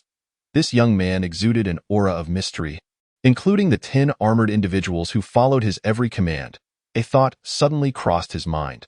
Could these people be the rumored elite members of the country's special forces? The more he pondered, the more plausible it seemed, as few possessed such standardized equipment. No wonder their combat prowess was so formidable, and they exhibited no grievances. With merely a glance from Qinghan, they executed flawless teamwork in battle, even managing to overpower a numerically superior force that sought to encircle him. His hands trembled slightly as he considered this. Watching Qinghan eat as if nothing were amiss, he quietly inquired, "Are you all on a mission?" "Not at all." "Why do you ask?" Qinghan was caught off guard by the spiciness of the chili oil, causing her to furrow her brow slightly. Suddenly, upon hearing the inquiry from the other party, she lifted her head. "That it's nothing, it's nothing." Hao Ji immediately realized the inappropriateness of his question. In a unit of such caliber, even the execution of tasks is shrouded in secrecy. How could he have thought to inquire? The other party frowned, clearly indicating that he had asked an inappropriate question. Hastily, he lowered his head to resume eating, barely tasting the food he had just swallowed. "Boss, the group we sent out yesterday to find Hao Ji hasn't returned." In the bustling Wantong Square, a middle-aged man cautiously addressed Wang Haoming. The cup in Wang Haoming's hand trembled before he violently hurled it to the ground. Grabbing the collar of the man, he demanded fiercely, "Why didn't you inform me last night?" "Huh? Now, they're probably all cold in the ground." He had launched several assaults against those insects, and barely fewer than 20 had perished. This man had just told him that none of the 50 who had gone out had returned? With only 500 or 600 capable fighters under his command, losing 1/10 in a single blow was infuriating. "Boss, when we previously sent people to find this fellow, it often took a whole day without success." So, the man, caught in Wang Haoming's grip, broke out in a cold sweat but desperately tried to explain. "It's nearly noon, and you're only bringing this up now?" Wang Haoming's eyes were bloodshot. The failure to capture that supermarket yesterday had already left him in a foul mood. And now hearing such news only exacerbated it. "No, weren't you busy with Sister Na this morning?" The middle-aged man's voice trembled. He was genuinely afraid Wang Haoming might lash out at him. Upon hearing this explanation, Wang Haoming suddenly released the man. He recalled that it was indeed Li Na who had informed him yesterday that those individuals were of low rank. The nearby zombies had long been cleared, and unless the individuals had gone to the supermarket to meet their demise, it was impossible for all of them not to return. This morning, she had also intruded into his room, attempting to seduce him. "Damn it, it's all because of that wretched woman. She is responsible for the deaths of dozens of my brothers." Wang Haoming turned to leave and coincidentally spotted Li Na, who was playing with a designer handbag. Li Na was in high spirits. She no longer needed to venture into danger to enjoy good food and drink. Even luxury items, which she could not afford before the apocalypse, were now within her reach with just a greeting to Wang Haoming. Reflecting on how her college boyfriend could only afford to buy her a phone in 12 installments, she found it utterly laughable. "Minggu, why are you angry again?" she exclaimed upon seeing Wang Haoming approach. Earlier that morning, she had engaged in a deep conversation with him, hoping to alleviate his stress. However, she was unprepared for the fury radiating from him. Yet, considering the comfortable environment she enjoyed thanks to him, she put on a smile and walked over. What awaited her, however, was a furious slap from Wang Haoming. "Wretched woman, because of you, 50 of my brothers have perished outside." With a single blow, he knocked her to the ground and then yanked her by the hair to lift her back up. "Minggu, Minggu." Li Na's face swelled painfully from the strike as she hurriedly covered her face, pleading for mercy. Simultaneously, she failed to comprehend the meaning behind his words. "Minggu, I don't know what you're talking about. You must have misunderstood me." Her voice trembled with tears, yet she found herself utterly powerless against his grip. Wang Haoming was far too strong, leaving her without any intent to resist. "You said those 10 individuals were of low rank. I sent 50 out to capture them, and now they've all vanished." "Minggu, I swear I'm not lying. I truly didn't sense their presence. Wiping the blood trickling from her wounds, Lina forced a smile that was more grotesque than a cry. Could it be they slipped away secretly? Go to hell. Even if they wanted to escape, they wouldn't have. Wang Haoming's eyes ignited with murderous intent. Without restraint, his temperament seemed to grow increasingly volatile. After all, he was the strongest here. Injuring someone would bear no consequence, and similarly, killing someone would be no different after untangling the simple logic. Gongzi could only force a smile as he ascended the stairs. He found a tidy room to settle his parents before intending to go downstairs. Suddenly, his father stopped him, glancing around before saying, "Son, that Wang Gu doesn't seem like a good person, does he?" His mother nodded in agreement, suppressing her voice as she added, "Indeed, which good person resorts to killing?" Gongzi let out a bitter laugh, then reassured them, "Mom and Dad, the world outside has changed. Wang Gu wasn't like this before. He often helped me at the company. Perhaps he had no choice but to eliminate those who provoked him." Although he spoke those words, Gongzi also felt that Wang Haoming had changed significantly. After persuading his parents for a while longer, he finally made his way outside. His parents had endured countless hardships to raise him. Before the apocalypse, he lacked the means to provide them with a better life. But now he had the ability. "For your safety, even if it means taking lives, I am willing to do so. Where did this little black cat come from? Why hasn't it mutated?" At that moment, not far from a Walmart supermarket, Qinghan was still teaming up with Hao Ji to exterminate those insects. However, beside Qin Yuding, there was a small black cat with eyes like emeralds nestled in her arms. Drawn by my charismatic charm, let us not dwell on the details. Holding it is all that matters. Qinghan rolled his eyes and concocted a flimsy excuse. If she were to discover that this was the mutated cat that had previously hunted them, she would surely scream in fright. He glanced at the little black cat, which was now licking its paws. Upon noticing Qinghan's gaze, it paused its actions. This creature, even after being controlled by his abilities, still retained some instincts. Most intriguingly, it could alter its size. After he informed it that Qin Yuding was an ally, it willingly approached her, even allowing her to hold it in her embrace. Well, that works. At least he no longer had to worry about Qin Yuding's safety. A being with a combat power of 1,000, appearing harmless, could become a formidable weapon at a critical moment. Hao Ji returned to Qinghan. Now completely hesitant to address him as brother in his mind, Qinghan was the captain of a mysterious unit, out to execute some special mission. Report. The insects in the supermarket appear to be completely eradicated. Should we enter the supermarket? He saluted Qinghan, his expression serious as he awaited orders. Qinghan felt a bit exasperated. He hadn't even released all his skeletons yet. Last night, he had summoned the maximum number of 26 skeletons and had Qin Yuding craft another batch of equipment. Currently, he had only deployed 10 skeletons because Hao Ji had been acting strangely since yesterday. Within the necromantic space, 16 fully armed berserker skeletons stood ready for action. With just a thought, they would materialize at Qinghan's side. Nevertheless, even with 10 skeletons, they did not slow down the pace of exterminating the insects. Hao Ji could safely lure a maximum of 8 insects at once, all of which were swiftly dispatched by the skeletons. The current skeletons were overwhelmingly powerful against these insects. Let us go. We should check inside. Qinghan looked at the large supermarket, akin to discovering a treasure trove. Inside, there were not only vast resources but likely also a door to disaster. Chapter 63, Weapons and Trust. Brother, could you keep watch for us outside? Upon reaching the supermarket entrance, Qinghan glanced back at Hao Ji, hesitating briefly before speaking. This supermarket was immense, and to rapidly clear out its resources, he needed all his skeletons to spring into action. To that point, Hao Ji would undoubtedly be astonished again. He had a favorable impression of this man, who, despite his somewhat lecherous appearance, possessed a chivalrous heart. Conveniently, his profession as a scout made him suitable for the task. Acknowledged. Hao Ji executed a somewhat awkward military salute, prompting Qinghan to walk into the supermarket with a look of exasperation. The interior of the supermarket was dark, but Qinghan produced a powerful flashlight. Simultaneously, he released all of his skeletons. The sudden appearance of 26 skeletons startled Qin Yuding, causing her to shiver before she looked at Qinghan in shock and asked, "You had me work through the night to craft equipment because you had so many more skeletons?" "Yes, stay close to me." There should be a disaster door here. Chen Yuding nodded, as Gu Qinghan had already shared the general information about the disaster door with her. The Walmart supermarket was divided into 2 levels, with the lower level selling fresh produce, the stench of decay unmistakable. However, having endured much, neither of them reacted significantly to the odor. Jiu Qinghan led the skeletons around, collecting a wealth of supplies. Anything that wasn't spoiled, he gathered into his necromantic space.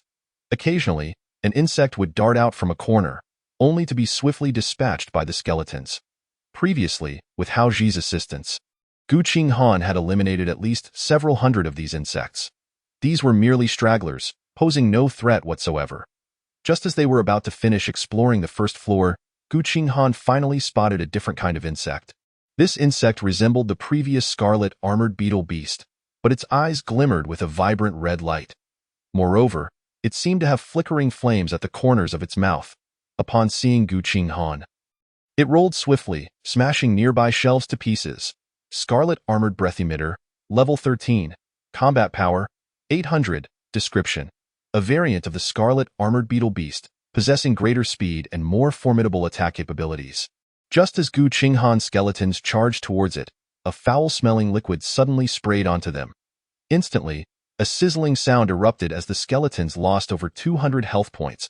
Jiu Qinghan quickly directed the flashlight toward the source of the liquid, revealing a creature resembling a golden armored beetle beast slowly approaching. Golden corrosive beast, level 15, combat power, 1100, description. A variant of the golden armored beetle beast, slower in speed but significantly more dangerous. To find 2 monsters above level 10 here, with the highest one being level 15, was astonishing. Gu Qinghan immediately snatched the black cat from Chen Yuding's arms and tossed it to the ground. Chen Yuding gasped, about to question Gu Qinghan's intentions, when she witnessed the previously harmless little cat rapidly grow in size. Within mere seconds, it transformed into a 3-meter-long, over 1-meter-high black behemoth. Fortunately, the supermarket had high enough ceilings. Otherwise, the deathly mutated cat would have had to crawl, stop dawdling, hide. The mutated cat charged toward the golden corrosive beast.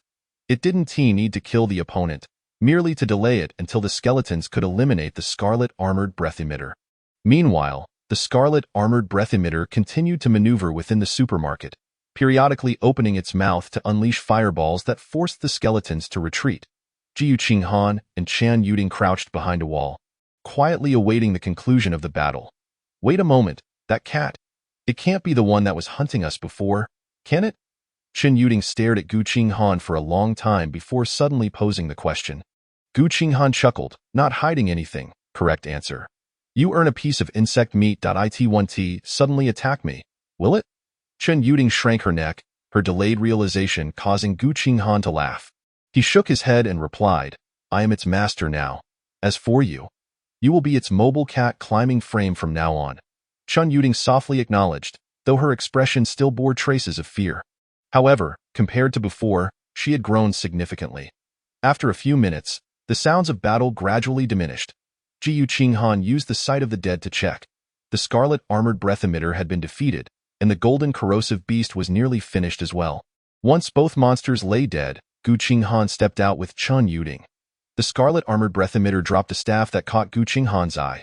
Flame breath staff, level 8, equipment requirement, magic power of 200 points. Can increase combat power, 100, special effect. Consumes 20 magic points to unleash a fireball attack on enemies. With a cooldown of 1 second, Gu Qinghan hesitated briefly but ultimately decided not to replace his apprentice staff. Firstly, he now possessed a ranged attack skill, and secondly, the additional 4 skeletons were of greater assistance to him. This staff could be exchanged for something else later.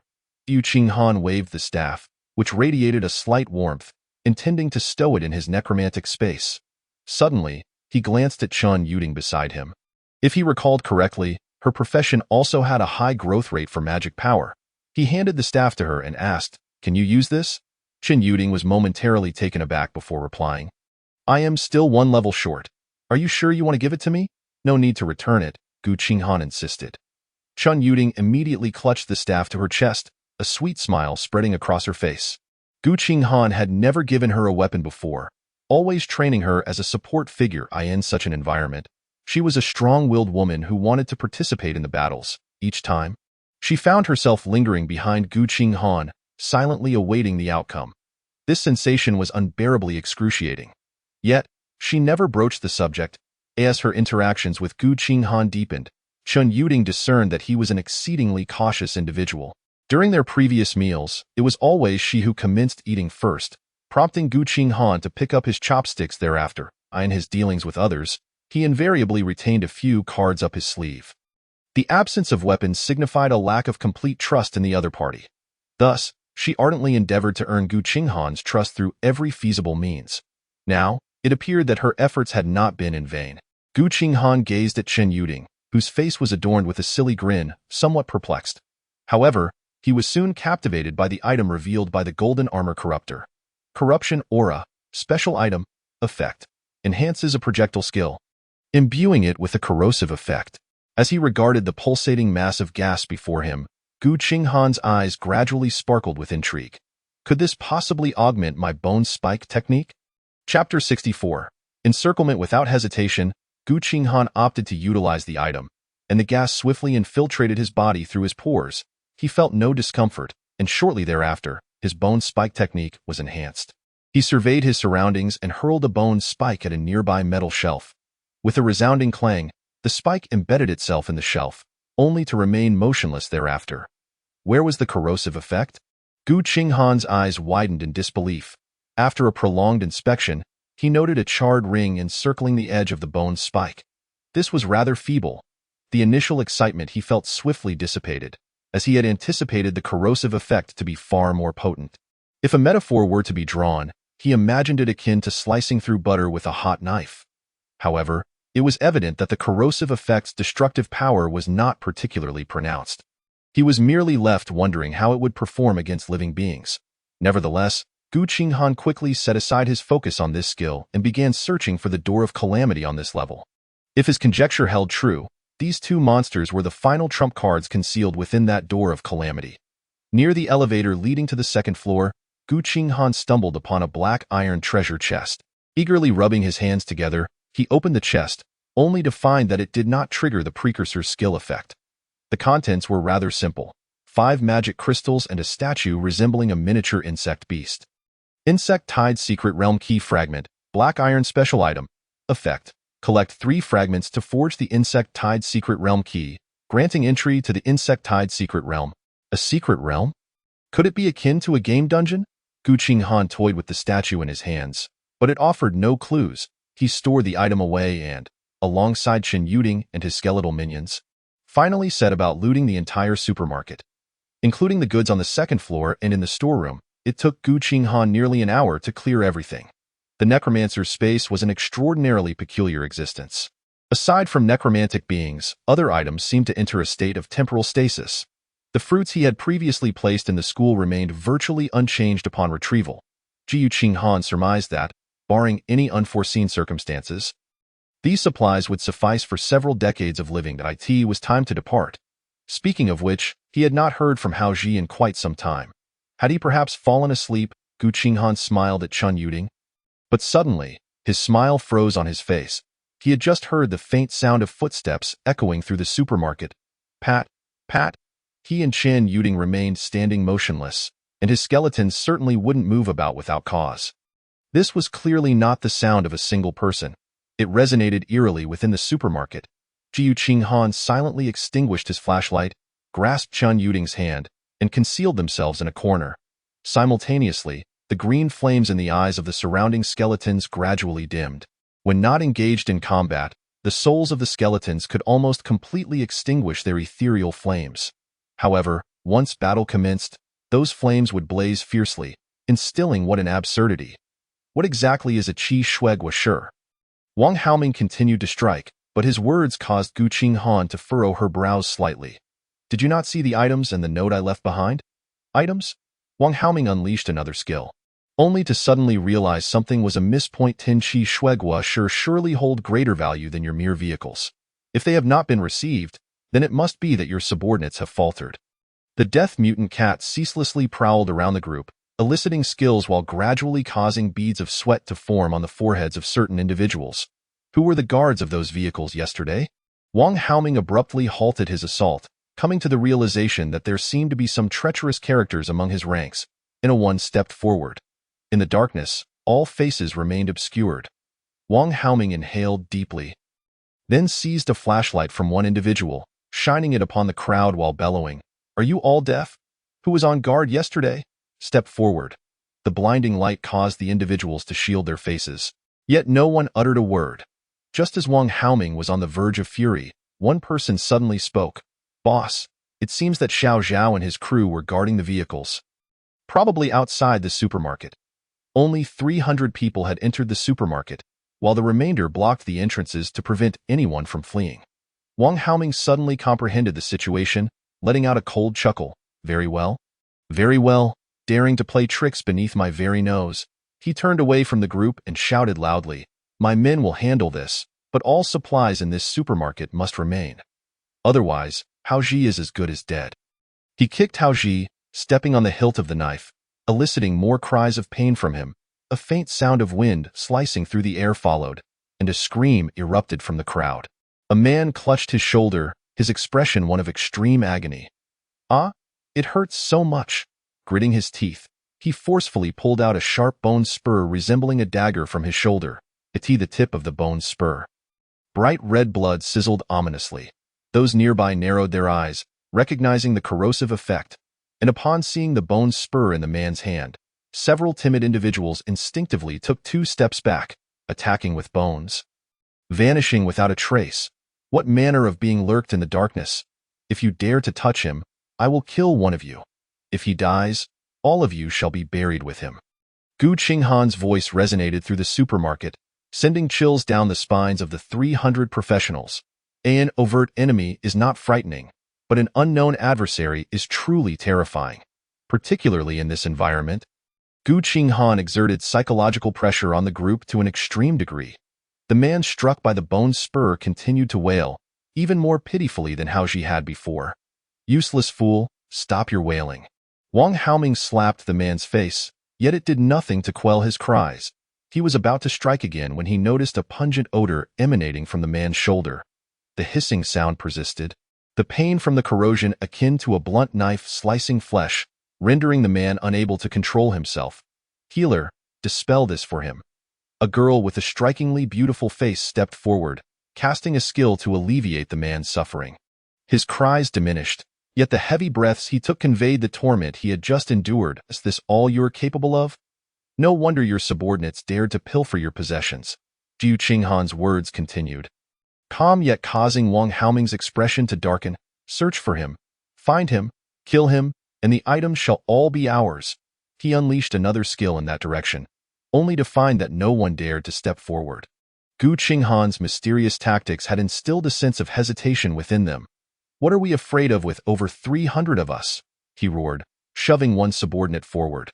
The moment the man was thrust out, a bone spur, shot from an unknown source, struck him in the abdomen. He screamed as he crawled back, even bursting through the crowd to flee downstairs. Wang Haoming's expression darkened further. In his rage, he hurled a skill at the fleeing man, blocking his escape. "Who the hell dares to run? I'll kill him first. With over 300 of us, they only number a dozen. What is there to fear?" All eyes turned to him, yet suddenly, a gust of wind swept through. Several individuals in the front ranks recoiled in fright, only to see a shadow appear and vanish like a specter. However, when the shadow dissipated, Haoji had already been taken away. "A ghost? There's a ghost?" Lina shrieked, pointing at the direction the shadow had fled. She had just seen that the shadow appeared to possess 2 ghostly green eyes. Such speed, such eyes, what else could it be but a ghost? "Damn it! I should have just killed you outright." Wang Haoming kicked Lina to the ground, then stomped down hard on her face. He was nearly driven mad. Lina's words had caused the crowd, which had calmed slightly, to erupt once more, and he felt a twinge of fear creeping into his heart. Many began to flee towards the first floor, causing Wang Haoming's face to turn a deep shade of anger. Yet, he was unwilling to relinquish the supermarket supplies. "Fear not. Let us slay this trickster. The injured may come to me for 3 days. No, a week's worth of extra rations." Wang Haoming steeled himself, attempting to stabilize the group's morale with promises. As the saying goes, a brave man emerges under the weight of heavy rewards. His words quickly ignited a glint of greed in some eyes. Even though a majority had fled, at least over 100 remained. After all, they were seasoned professionals who quickly formed 10 small teams, preparing for a thorough search. However, without Hao Ji as a hostage, Qinghan could now unleash his full potential. He had previously let the death mutant cat run rampant, not merely to intimidate these individuals, but also to entice them into unleashing their skills. For now, having reached level 11, his mimicry talent allowed him to imitate an additional profession. Just moments ago, he had successfully gathered the desired occupational characteristics. Wang Haoming's profession, Extreme Ice Sorcerer. Originally, Qinghan had thought his health was too low and sought a profession with robust protective capabilities. But the sudden turn of events left him with no choice. With the characteristics of the Extreme Ice Sorcerer fully collected, Qinghan wasted no time in transforming half of his skeletons into Ice Sorcerer skeletons. In such circumstances, the likelihood of over 20 melee professionals falling was high. However, if they were to combine ranged and melee combat, their chances of victory would undoubtedly soar, especially since they operated from the shadows while Wang Haoming and his men stood in the light. Wang Haoming led 2 shield-bearing professionals at the forefront, his gaze scanning the surrounding darkness. Suddenly, he heard the sound of wind rushing from a distance. Block it! The 2 shield-bearers were basic classes known as Shield Guardians, possessing commendable protective abilities. Their expressions darkened as they immediately activated their shields, creating a ripple effect that subtly shielded those behind them. However, they soon discovered that what was flying toward them was not a bone spur, but rather ice spikes emanating a chilling aura. The ice spikes detonated upon contact with the shields, yet a lingering frost enveloped them, refusing to dissipate. Wang Haoming was genuinely alarmed. As an extreme ice sorcerer himself, how could he not recognize a skill he had utilized countless times? "Who are you? Why do you wield my skills?" he shouted angrily into the void, but received no response. In truth, this area had once housed 3 epic professionals, yet the other 2 had fallen victim to his schemes in the early days of the game. Thus, he had become the strongest in this region, commanding all his subordinates. However, Qinghan's emergence instilled in him an unsettling thought. Today, he may have provoked someone he should not have. Others around him seemed to be under attack as well, cries for help and screams filling the air. "Over there, there's light," one professional shouted, pointing at 2 flickering green flames not far away. These professionals had lost their ability to reason. Any distant skill they saw became their target. However, the 2 green flames swiftly darted toward them like sprites of darkness, closing the distance in an instant. "It's coming, run!" The crowd erupted into chaos, many retreating in haste. Yet, as the 2 green flames drew closer, they suddenly vanished. In less than a few seconds, the flames reappeared elsewhere, seemingly mocking their ineptitude. "Over there, strike!" They unleashed their skills toward that direction, only to witness the same outcome unfold once more. Wang Haoming's expression turned icy as he bellowed, "Stop firing! They are depleting our mana." Yet, some continued to unleash their skills at the sporadically appearing green flames. These flames were, in fact, the pupils of the death mutant cat, and under Qinghan's control, executing such a maneuver was exceedingly simple. The death mutant cat needed only to grow larger, sprint a few steps towards the group, then suddenly shrink back to its normal size. If earlier there had been too many individuals for Qinghan to handle, now, without Hao Ji as a hostage, he was ready to take action. With over 100 individuals now present, Qinghan has developed both the idea and confidence to retain them all in this place. He has not deprived these people of opportunities. Even if they had chosen to depart with the earlier group, he would not have marked them for certain death. However, spurred on by Wang Haoming, they have decided to remain, intent on eliminating him and seizing resources. The cost of greed is one that not everyone can bear. Explosive ice crystals continue to erupt from hidden corners, and faint footsteps can still be heard. Yet, no one dares to stray from the group. Even when they collectively consider charging in a direction, the 2 flickering green flames instantly compel them to halt. Those remaining swallow hard. Some among them regain their senses and suddenly realize they may have made a grave mistake. Unlike mere entanglement earlier, the entities lurking in the darkness seem to possess a palpable intent to kill. In this dire situation, a few individuals stealthily attempt to retreat, but find themselves struck by the explosive ice crystals. their speed severely hampered. Having broken from the group, they soon hear the sound of running footsteps encircling them. Before they can react, two ghostly green flames ignite in the darkness, swiftly approaching them. Following closely are several shadowy figures, wielding raised axes that exude an overwhelming sense of oppression. In less than 5 minutes, the number of individuals has dwindled from over 100 to fewer than 100. Meanwhile, Qinghan continues to intermittently unleash bone spikes to restrain them, coordinating with his skeletal minions to eliminate this group. If they wish to kill him, they must be prepared to meet their own demise. Wang Haoming, unable to endure the slow suffocation of this proverbial boiling frog, resolves to lead his group downstairs. However, when they turn back, they suddenly witness a shadow at the stairwell, having just torn apart the figure of someone attempting to flee, illuminated by the beam of a flashlight. They finally discern the nature of this creature. It is a large black cat, now gently shaking off the blood from its claws, carelessly discarding the lifeless body, a mutated creature. One individual trembles as they utter these words, causing everyone to feel their legs weaken. The formidable nature of mutated beings is undeniable, and this particular mutated cat is astonishing. It goes without saying that if they attempt to charge down, they will undoubtedly pay a heavy price. Focus fire on it. After all, it is but a single entity. Wang Haoming has never felt death so close, yet he discovers that few ranged combatants are still capable of unleashing their skills. In the chaos just moments ago, their mana has been nearly exhausted. Next comes the time for Qinghan's performance. Suddenly, the sound of chains dragging resonates beneath their feet. Some feel a chill at their ankles, only to discover that icy chains, resembling sculptures of frost, have ensnared them.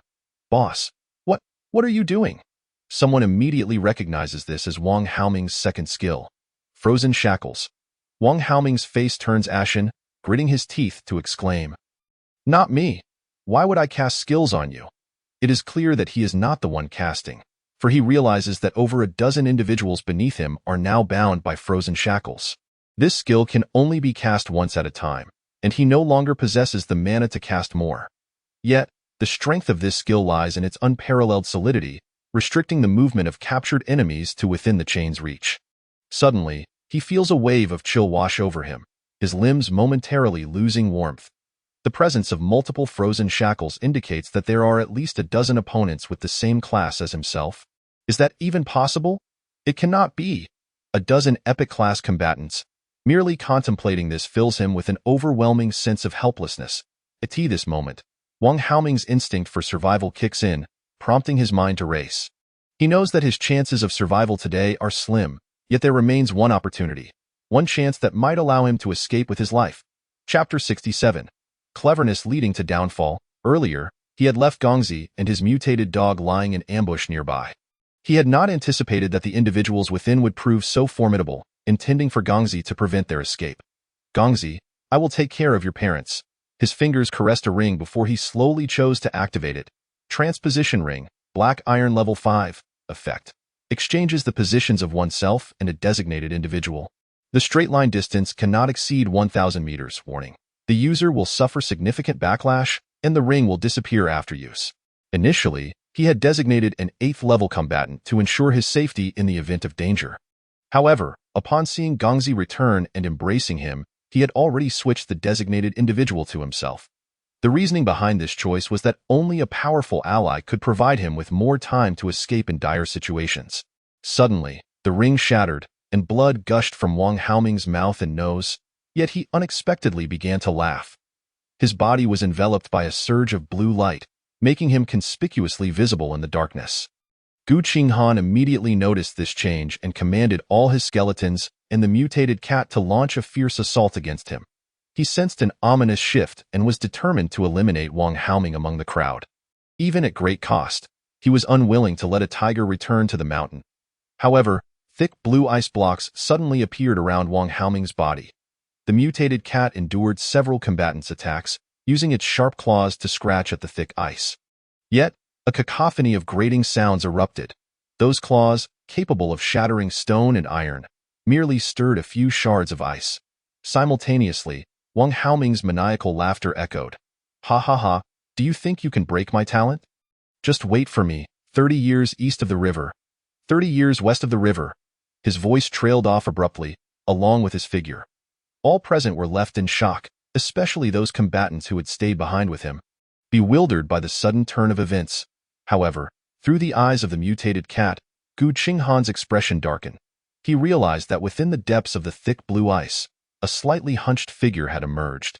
Meanwhile, outside a Walmart, in a shop that had long been looted, Wang Haoming's figure flickered into existence amidst a burst of blue light. He appeared utterly wretched, blood streaming from his mouth and nose, looking as though he had not slept for 10 days and nights. Yet, he had escaped. He glanced outside to see the massive mutated dog rushing toward the supermarket, and a look of regret crossed his face. Such a powerful creature would be a tremendous asset if it could be tamed. However, in comparison to his own life, such considerations were trivial. He coughed violently, feeling as though his lungs might burst. He could not return directly to the mall. That creature was aware of its location, and Gongzi could likely only hold them off for a short while. Before he fully recovers, he must find a place to hide. His mind raced as he steadied himself against the wall and exited the shop, scanning the surroundings. Upon spotting Haoji's spicy noodle shop, a confident smile spread across his face. "I'll hide right here." He believed himself to be exceptionally clever, reasoning that the most dangerous place is often the safest, assuming others would never suspect him to be so audacious. Yet, he had more than just this plan. After more than 10 days of survival in the apocalypse, he had prepared a complete escape strategy. He reached into his pocket and retrieved a green scroll. Had Qinghan been present, he would have recognized it as the very item he had previously obtained. Healing scroll. Lasts for 10 minutes. Gradually restoring stamina and healing minor injuries. Wang Haoming first retreated back into the shop and tore open the healing scroll. Once he felt his body rejuvenate, he hurriedly removed his shirt, wiping away the bloodstains on his face before discarding the garment. After completing these tasks, he hid in the house he had previously chosen, erasing all traces of himself before lying down on the floor. His mind found respite in that moment, and an overwhelming wave of exhaustion washed over him. His eyelids grew heavy, and he soon fell into a deep slumber.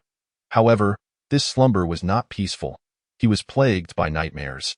He dreamt that Gongzi, whom he had sent over, was not dead but instead returned with a chilling smile, standing before him.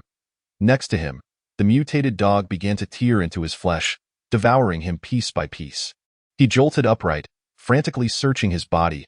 Thank goodness, it was just a dream. Wiping the cold sweat from his brow, he released a heavy sigh of relief. The room was shrouded in darkness, a darkness so terrifying that it reminded him of the shadows he had encountered in the supermarket. It was already nighttime. It seemed that he was temporarily safe. He wished to laugh aloud but dared not do so. Yet, when he glanced toward the door, he nearly lost his composure. It turned out that it was not nighttime at all. His earlier perception of dusk was merely due to the absence of light in the room. Upon closer inspection, he discovered that the darkness was caused by a massive creature blocking the entrance. It was the large black cat he had seen in the supermarket during the day. As if sensing his awakening, the colossal feline slowly crouched down, peering inside. Just a glance from its vertically slit, ghostly green eyes sent shivers of cold sweat cascading down Wang Haoming's spine. He sprang to his feet, utterly at a loss for how to escape. How had they tracked him here? Has my own scheme truly faltered? Just then, the door swung open abruptly, letting in a flood of light. Wang Haoming suddenly found himself feeling somewhat ridiculous. It was still daytime, and he had hardly slept at all. 4 figures clad in black armor and wielding axes emerged from outside. Advancing towards him, one of them thrust an axe against his neck, signaling him to step outside. A bitter smile crept across Wang Haoming's face. His magical energy had hardly replenished, leaving him with no means of resistance. Even if his magic were intact, as a mage confronted by those clearly of a melee class, he had no hope of victory.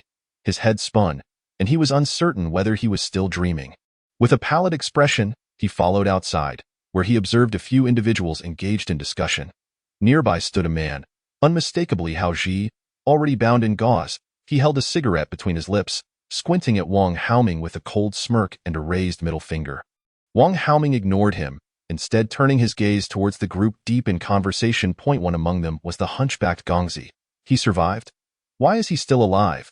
Could it be that he was acquainted with these people beforehand? The other was a remarkably beautiful young woman. devoid of makeup yet stunning enough to captivate attention. However, Wang Haoming's focus drifted to the last individual. This was a boy who exuded no threat whatsoever. With an appearance that seemed harmless, before the apocalypse, he would have been the type Wang Haoming found most detestable, handsome yet insufferable. Nevertheless, Wang Haoming recognized his voice, "I in the supermarket." It was this voice that had echoed through the darkness, declaring the demise of many on their side. Their conversation soon concluded, and the handsome boy turned his gaze towards Wang Haoming. He caught a glimpse of Wang Haoming's barely concealed resentment and, with an odd expression, remarked, "Your idea of hiding is commendable, but have you forgotten something?" He gestured towards a large black cat nearby and then pointed to a mutated dog lying on the ground with its tail tucked in, saying, "Both cats and dogs have keen noses. Hiding here is akin to running naked in a bustling market. There's little difference." Chapter 68. The New World Ahead. Upon hearing this, Wang Haoming's expression drained of color.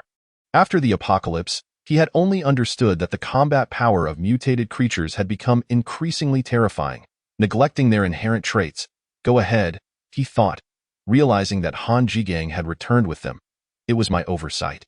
Wang Haoming glanced at Gongzi and let out a bitter laugh. Beside him, Han Jigang shook his head, denying the assumption. I didn't know him before. Rather, it was you who threw me into the fire at such a moment. Didn't he know him? Would he spare you if that were true? Wang Haoming's expression suddenly contorted with fury. Gongzi had merely been a newcomer under his command before the apocalypse. He was less capable in appearance and demeanor. And even the profession he acquired post-apocalypse was inferior to Wang Haoming's. Why should he die while this fellow lived? Moreover, that mutated dog. He was undeserving of such a formidable creature. Han Jigang offered no explanations. When he was teleported to the supermarket, he had indeed been in a panic. Although his mutated dog had rushed towards him, Qinghan had thrown caution to the wind, ruthlessly eliminating the people inside the supermarket. To bring back his parents in a world fraught with peril, how could he fail to perceive the gravity of the situation? Thus, he chose to barter his chance for survival with what he had prepared for the future. Everyone left in the supermarket had been slaughtered by Qinghan, leaving only him alive. At that moment, Qinghan eyed Wang Haoming, a glint of amusement in his expression. He recognized that many individuals possessed certain means of self-preservation. I have a question for you.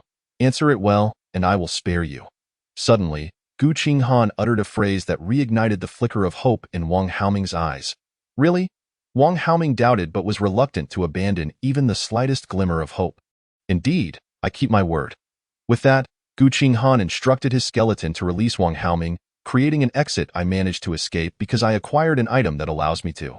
Wang Haoming was uncertain if Qinghan truly intended to let him go. Yet he recognized this was his only chance. However, Qinghan shook his head, stepping closer and quietly asking, "I didn't he inquire about that? Tell me, what hidden attributes does your profession possess?" Wang Haoming suddenly recalled that the individuals on the other side seemed capable of using the same profession as him. Could they possess an ability to replicate his skills? Certainly. That must be why he posed such a question. If I tell you, will you truly let me go? Yes, hurry up. I promise I won't harm you. Qinghan appeared somewhat impatient, reiterating that he would not kill him. This was because Han Jigang, during their negotiation, had set forth a condition. He wanted to personally execute Wang Haoming. All right, I shall reveal it. My profession is Ice Mage, characterized by strong control abilities and decent damage output. The first strike after completely freezing an enemy deals significant damage, which I refer to as Ice Shatter. He spoke rapidly, divulging much information, yet only a little was truly useful. Finally, he swallowed hard, awaiting Qinghan's response. Life and death hung in the balance of Qinghan's decision. To his astonishment, Qinghan did not turn hostile. What are you dawdling for? I don't provide meals. Qinghan cast a glance at him before turning to return to Chen Yuding's side. Wang Haoming felt a surge of excitement and confusion. Was he truly spared? He stole a glance at Qinghan, cautiously preparing to depart in the opposite direction. Suddenly, he saw Han Jigang approaching him, speaking. Brother Wang, we shared a bond. Allow me to see you off. Huh. He was momentarily taken aback. After all he had done to him, wouldn't he hold a grudge? Could it be that he still harbored feelings of camaraderie, willing to bury the hatchet? Han Jigang smiled and replied, If you had called me in or sent someone to notify me back then, I could have assisted you. After all, I didn't rely solely on this mutated dog to bring my parents back. His earlier actions had genuinely saddened Wang Haoming. With a stiff expression, Wang Haoming quickly forced a simultaneously, she was also Chen Yuding's roommate before the apocalypse. There was no discussion of whether to leave or stay behind. I, too, am striving to survive. Chen Yuding took a step back, gently disengaging the hands that the other party had grasped. Li Na cast a glance at her attire and quickly exclaimed, "No, that's not it. You look splendid in Haven Tea lost weight. You must be living quite well. Is this your boyfriend? Take me with you. I barely eat, and I want to be a burden to you." After being struck by Wang Haoming, she had fled back to the shopping mall. However, upon hearing of Wang Haoming's demise, a surge of vindictiveness compelled her to rush back out to witness the spectacle. To her surprise, she encountered a familiar figure. During their university days, Chen Yuding had always been the top scholar in their dormitory. Although she was unaware of her family background, it was evident to all that they were affluent. Even without makeup, Chen Yuding looked more exquisite than most girls who meticulously adorn themselves. Many of the boys she knew had sought her contact information. Why does someone like her continue to thrive in this apocalypse while I struggle? Yet, as she observed Chen Yuding preparing to depart in what could have been her own camper van, Li Na could no longer remain passive. With Wang Haoming gone, she had previously leveraged his influence to bully many, and it was clear she could no longer stay here. To avoid being trampled underfoot, she had to follow them away from this place. Yes, she would persuade them to take her along. They had a vehicle, so it wouldn't be an issue. Thus, she hurriedly positioned herself before Chen Yuding, blocking her path before she could board the vehicle. Chen Yuding's expression soured. She had never favored this roommate during their university years. Li Na came from a modest background but was materialistic and vain. She had once dated a classmate who treated her kindly, being attentive and gentle. However, Li Na had cheated on him with an outsider due to his inability to afford her luxurious tastes. She despised such women, believing that one should be independent and disapproving of their attitude towards relationships. Even if Li Na and she had been on decent terms, it was inconceivable that she would ever ask Qinghan to take her along. From their initial mutual exploitation to the present, where they had become friends capable of trusting each other, she had always made an effort to prove her worth. Even when she couldn't manufacture equipment at first, she took care of all household chores to avoid imposing any undue burden on Qinghan. She had survived until now thanks to Qinghan's protection, a fact she was acutely aware of. Therefore, she would not add to his burdens, even if it meant leaving behind a friend with whom she had a good relationship in university. With this in mind, Chen Yuding shook her head and replied, "Firstly, he and I are merely friends. Secondly, although we are in an apocalypse, you should have found your own vocation. You can survive through your own efforts, can't you? The monsters and mutated creatures are far too dangerous. I cannot possibly fend for myself. Please take me with you. I beg you. I can do anything. I am very obedient." As she spoke, she turned to Qinghan, attempting to gather her hair and reveal her still somewhat delicate features. Chen Yuding wished to say more, but upon seeing Qinghan appraisingly nod with a hint of amusement, he remarked, "Anything you can do? Very obedient, you say? Are you sure? Even if it involves some excessive demands?" Li Na understood that the man before her was the one in control. If she could win him over, Chen Yuding would matter little. Although she currently appeared disheveled, a little tidying up would restore her former charm. Chen Yuding typically did not engage with boys, unlike herself, who knew how to leverage her advantages to entice him, and in due course, she would consummate her relationship with Qinghan and devise a plan to oust Chen Yuding. If she couldn't join them, she must be prepared for the possibility of being marginalized later. With this thought, a smirk of anticipation crept onto her lips. Chen Yuding, observing Qinghan, was uncertain of his intentions. She glanced at Li Na, who, despite her disarray, donned revealing clothing that exposed large swathes of her fair skin. Though marred by some dirt from the ground, it lent her an air of vulnerability. No, Qinghan was not that sort of person.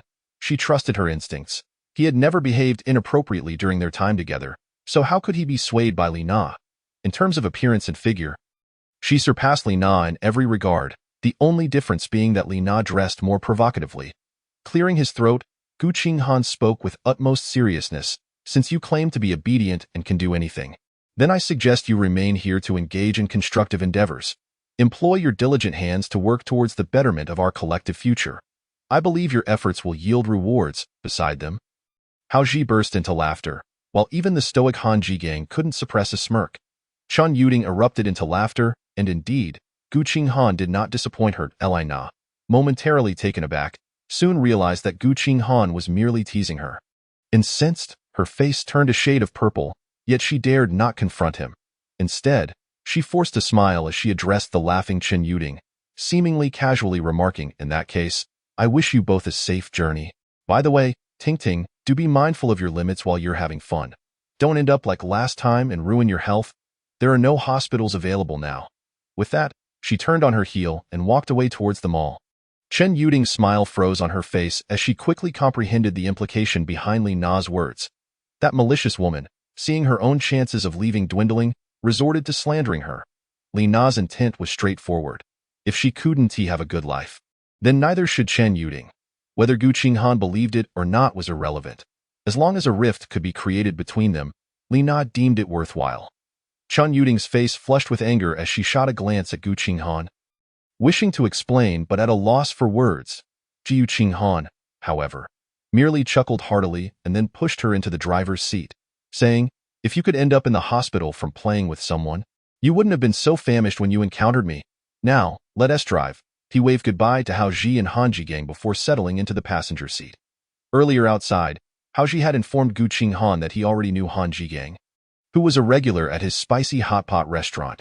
Han Qinghan was a straightforward individual. He had previously offered Wang Haoming some sound advice, which had gone unheeded.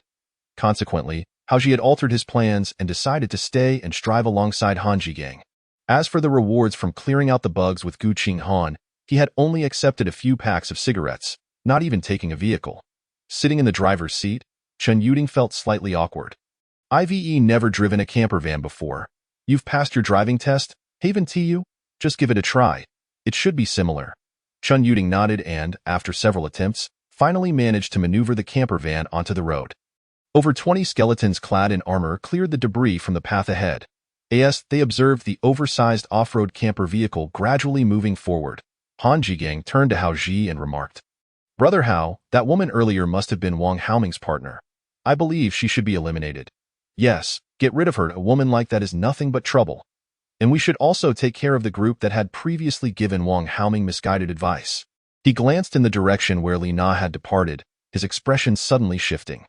Han Qinghan noticed his change in demeanor and followed his gaze, spotting a small black cat swiftly pursuing Li Na. "That is, let us go. We need not intervene with her." Gu Qinghan had almost forgotten about her, but it seemed she's courting disaster. Dancing on the edge of the abyss, Hao Ji stretched lazily, then took a puff of his cigarette, chuckling, "We ought to plan carefully. The times have changed, and if we develop our skills, perhaps we can venture out for a while." Han Qinghan nodded, watching the direction in which Gu Qinghan had departed. He felt confident that one day he would see him again. Chapter 70. Mutation. This is Mutation. I remember it. The food processing plant is just a kilometer away. Chen Yuding exclaimed joyfully as she gazed at a small village not far off. It was the evening of the second day since parting ways with Hao Ji, and they were finally nearing the food processing plant that Wang Yin had mentioned. In truth, Gu Qinghan had initially intended to forego this trip. The supplies from the supermarket were ample enough to sustain him for quite some time. However, knowing that a place held at least several dozen tons of prepared dishes, he felt an emptiness in his heart at the thought of not claiming them. Especially after learning from Chen Yuding that the prepared dishes produced by this plant differed from what he had previously understood. The plant employed cutting-edge technology, far surpassing common products in terms of nutrition and flavor. Of course, the trade-off was higher costs and shorter shelf life. Quickly, I can almost taste the grand feast beckoning me." Gu Qinghan felt his mouth water as he listened to Chen Yuding's description. He truly wished he could fly straight to the warehouse. After consuming instant noodles and bread for over 10 days, he felt as if he carried the flavor of seasoning packets in his speech. Chen Yuding glanced at the sky, hesitating before suggesting, "Shall we wait until dawn to go? It's quite remote here, and there might be some formidable mutated creatures lurking about." Gu Qinghan nodded in agreement. His physique indeed posed a challenge in such areas. Their prolonged journey, which could have been completed in a few hours, had taken over a day due to encounters with powerful mutated beings. And it was not just one on the hillside adjacent to the highway. A colossal monkey, resembling a giant, was engaged in a fierce battle with a serpent that measured at least 10 meters in length. Initially, he had contemplated the possibility of reaping the benefits of their struggle, but soon both mutated creatures turned their gaze towards him from a considerable distance. At that moment, Qinghan instructed Chen Yuding to slam the accelerator to the floor and left without a backward glance. After all, preserving one's life takes precedence. Qinghan glanced towards a nearby village and pondered for a few seconds before stating, "Let us make do in this vehicle for the night." There should be someone in the village. Leaving a car unattended would inevitably attract attention. The vehicle they were currently in was a black 7-seater van, while the RV had already been stored away in the necromancer's space. Upon encountering those two terrifying mutated creatures, Qinghan resolved that henceforth, the RV would only be deployed when the surrounding area was unequivocally safe. That RV was equipped with solar power generators and modern amenities, making it nothing short of a mobile dwelling. If it were to be destroyed, he would undoubtedly be heartbroken. Chen Yuding nodded in agreement and promptly parked the vehicle by the roadside, retrieving a plastic bag from the back seat. Inside were some instant snacks that Qinghan had specially selected. The two each grabbed a pork floss bun and exited the vehicle, intending to eat while stretching their legs. Suddenly, Qinghan blocked Chen Yuding's path. His tone serious. "There's someone in the car." Chen Yuding jumped in surprise, only to see Qinghan yank open the car door. A few figures clad in black armor squeezed out from the rear compartment, raising their hands in surrender as they emerged. "You're truly insipid." Chen Yuding rolled her eyes, knowing this was yet another of Qinghan's pranks. Qinghan laughed heartily, allowing the skeletons in the vehicle to descend and encircle them, pretending to be guards. Chen Yuding had only consumed half a bun when she found herself unable to eat any more. Her appetite had always been modest, and after consuming such food for an extended period, she felt somewhat sickened. Nevertheless, she stuffed the remaining half back into the bag, clutching it in her hand, preparing to resume eating when hunger struck again. Just then, Qinghan's expression shifted dramatically, and he positioned himself in front of her, saying, "Someone's watching us." Chen Yuding, startled, trembled slightly and retorted, "Qinghan, you are truly tiresome." However, this time, Qinghan remained silent, his gaze fixed intently in the direction he had indicated. Simultaneously, a nimble black cat darted out from the open car door, stopping at Qinghan's feet. Chen Yuding was taken aback. The appearance of the mutated cat signaled to her that Qinghan was not jesting this time. She swiftly turned to look in that direction, where a cluster of overgrown weeds swayed slightly in the dim light. Amidst the foliage, an elderly man with a wrinkled face squatted motionless, staring intently at them. Terrified, Chen Yuding dove behind Qinghan. The man's appearance was exceedingly eerie, akin to a statue. Yet, she was certain it was a living person. The two parties maintained eye contact for several seconds until Qinghan could no longer resist the urge to unleash a bone spike spell. When suddenly the elderly man moved. He appeared to be holding a few stones, rubbing them together behind him, before casually adjusting his trousers. Qinghan's lips twitched. It seemed this fellow had just been relieving himself. Soon, Qinghan noticed something peculiar. As the old man stood, he grasped a walking stick from the ground beside him. However, he did not lean on it for support. Instead, he tapped it on the ground before him as he walked. His eyes remained fixed ahead, yet he maintained that same expression of dullness. A blind man? Chen Yuding also sensed something amiss. The way the man walked clearly indicated he was blind. His careful yet adept movements suggested he was accustomed to such a lifestyle. They were at a considerable distance from the old man, so he had not heard their exchange. Just then, a child's voice suddenly rang out from the direction of the village. "Zhang the blind man." "It's time to eat, coming," the old man responded, yet he continued to amble leisurely toward the village. However, the child had evidently spotted Qinghan and the others, promptly turning and dashing into a nearby house. In less than half a minute, several middle-aged men and women began to approach them slowly. One man, bare-chested and wielding a hammer, asked in a deep voice, "Who are you? What brings you here?" The man's voice caused the elderly man, referred to as Zhang the blind man, to halt in his tracks, turning his mouth toward the inquiry. Soon, a woman stepped forward to assist him back to the village. "We are merely passing through. We will be heading to a nearby food processing plant tomorrow to find a couple of people before leaving."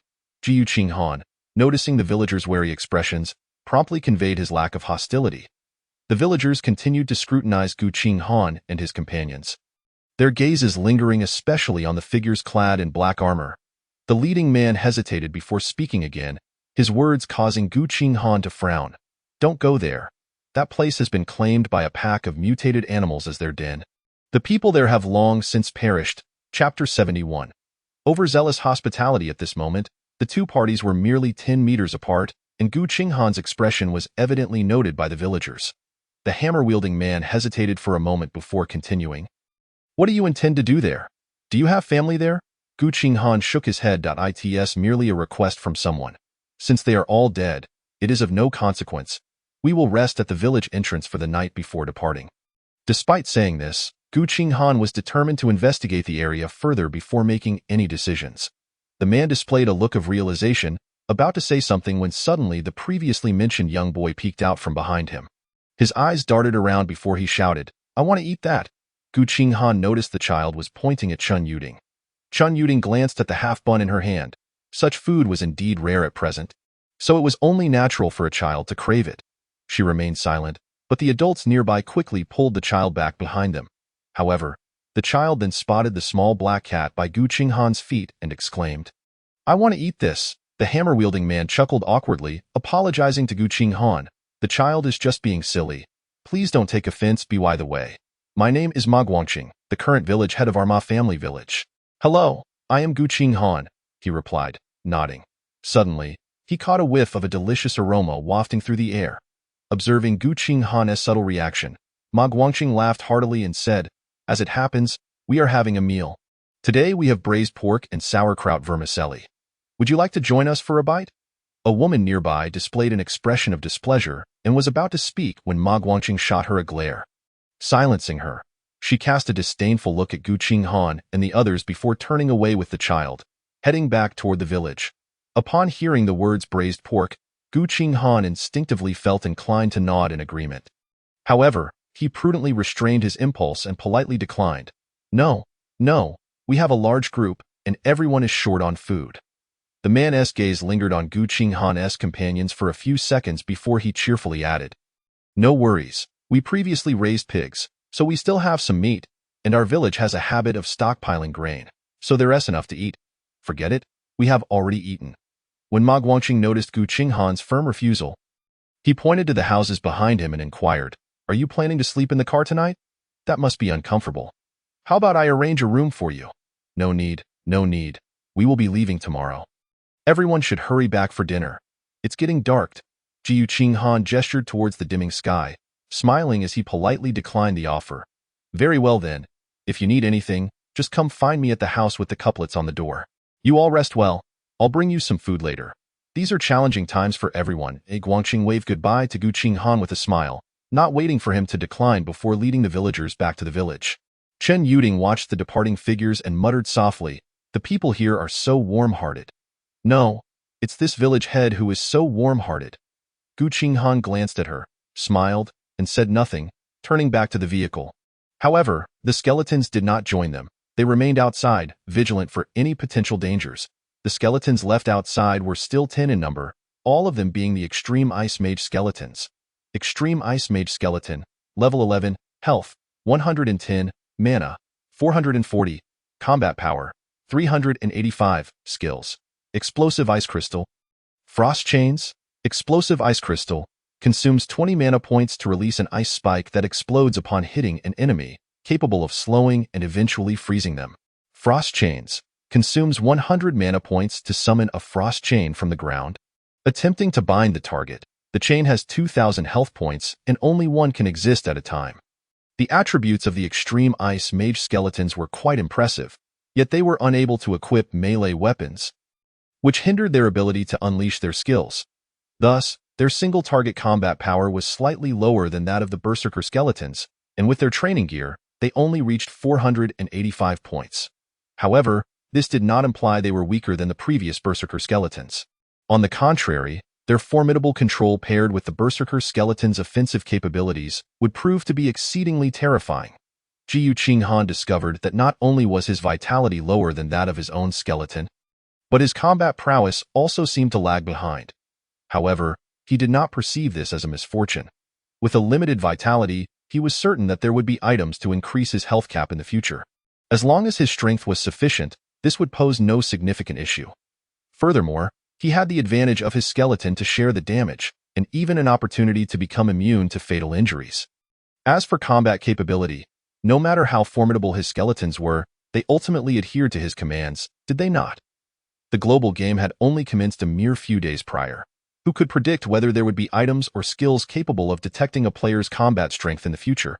If adversaries were to underestimate him due to his seemingly low combat ability, Qinghan would be unable to contain his amusement. To speak candidly, he felt that he alone could rival dozens of professionals. Naturally, these professionals could not be the carefully selected elite. In a typical 100-person team, even with all his trump cards revealed, he still held a significant chance of victory. Yet, at this moment, Qinghan was not reveling in his formidable prowess. Instead, he closed his eyes. Concurrently, the little black cat outside the vehicle sat up and stealthily made its way toward the village under the cover of night. "Little Black? Where are you headed?" Chen Yuding straightened up as she watched the departing cat. Although she knew this feline was a transformed variant cat, she had still bestowed upon it a name. Qinghan kept his eyes shut and spoke directly. "Let it wander around the village." "I sense something amiss." "Huh? Is there something wrong with this village?" As Chen Yuding spoke, she suddenly fell silent.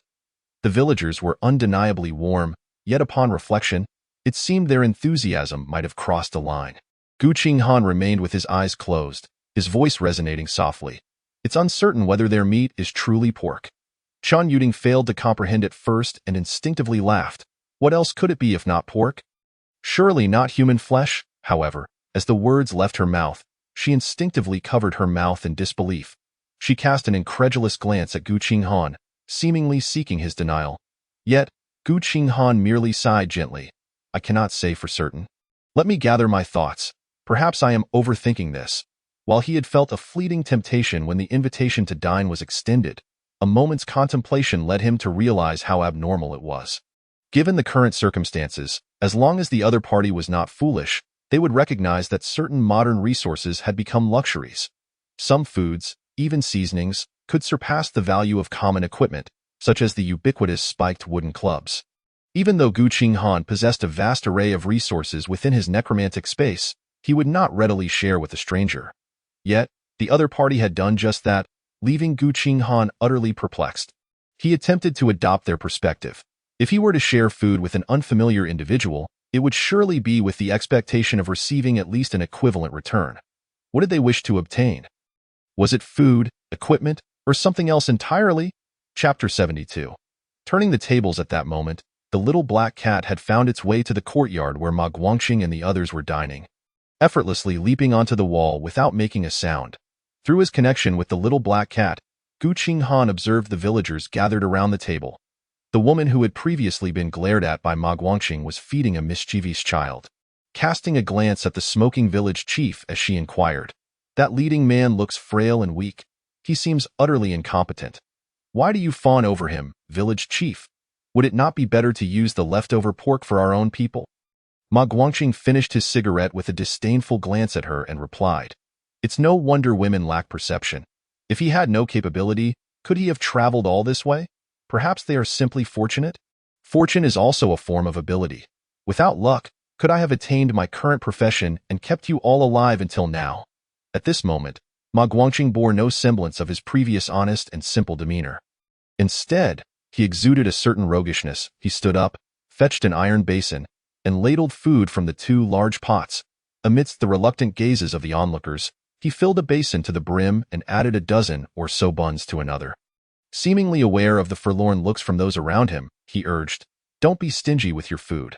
Since they consumed our provisions, they'll surely feel obliged to move with us.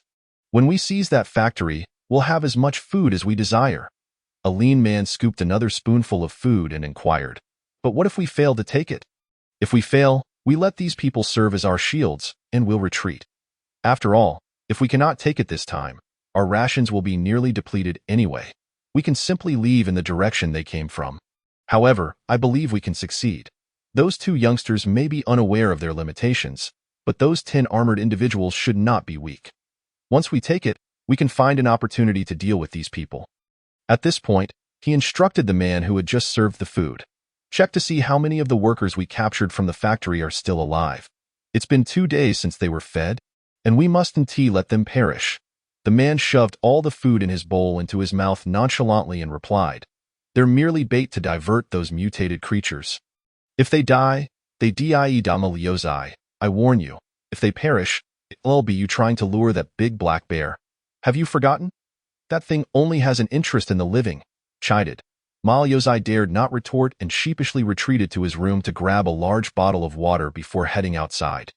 Ma Guangqing observed his departure and glanced at the people in the courtyard before turning to bring Gu Qinghan some food. However, as his gaze swept across the wall, he suddenly spotted a shadow flit past. He quickly rushed outside but found nothing. Could it be that young man? Ma Guangqing furrowed his brow and hurried toward the spot where Gu Qinghan had parked. Meanwhile, Gu Qinghan slowly opened his eyes in the vehicle and turned to Chen Yuding, who had been staring at him intently. "The village chief is coming to bring us food. The dishes should be fine.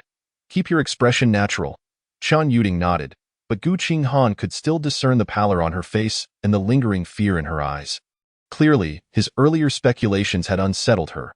Gu Qinghan controlled the skeletons stationed outside to cluster together, adopting various postures of either squatting or standing. He opened the door a crack, allowing the little black cat to leap inside and settle at his feet. The little black cat had nearly been spotted by Ma Guangqing, who likely harbored suspicions. At this moment, any anomaly could intensify his doubts. Upon hearing the conversation from the other side, Gu Qinghan grasped that the situation might be challenging to navigate, and he had already devised a plan. Thus, he did not intend to flee. He aimed to turn the tables. He glanced at Chen Yuding, hesitated for a moment, and then spoke. "Come here. I need to discuss something with you." Though curious, Chen Yuding leaned in closer. Suddenly, Gu Qinghan gently kissed her on the cheek. Her face flushed instantly, and her eyes widened as she stared at Gu Qinghan. Speechless, Gu Qinghan pressed his palms together, murmuring an apology, just as the sound of footsteps approached in the distance. Within moments, someone knocked on the car window. It was undoubtedly Ma Guangqing. Gu Qinghan rolled down the window, switched on the overhead light, and feigned surprise as he looked at Ma Guangqing.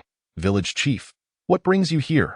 Ma Guangqing glanced at him, noting nothing amiss, and lifted the 2 basins he carried with a smile. "Didn't I say I'd bring you some food? Eat quickly while it's hot. Although there isn't much, at least it's warm and more filling than your bread."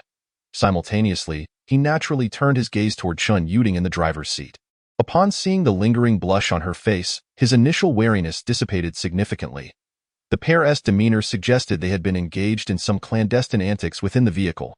The shyness and panic in Chen Yuding's eyes were impossible to conceal from an experienced old fox like him. Gu Qinghan cleared his throat, straightened slightly, and blocked Chen Yuding from view, asserting, "We've already eaten, village chief." "You're too kind," Guangqing chuckled heartily, handing the 2 iron basins into the car, then added, "Of course.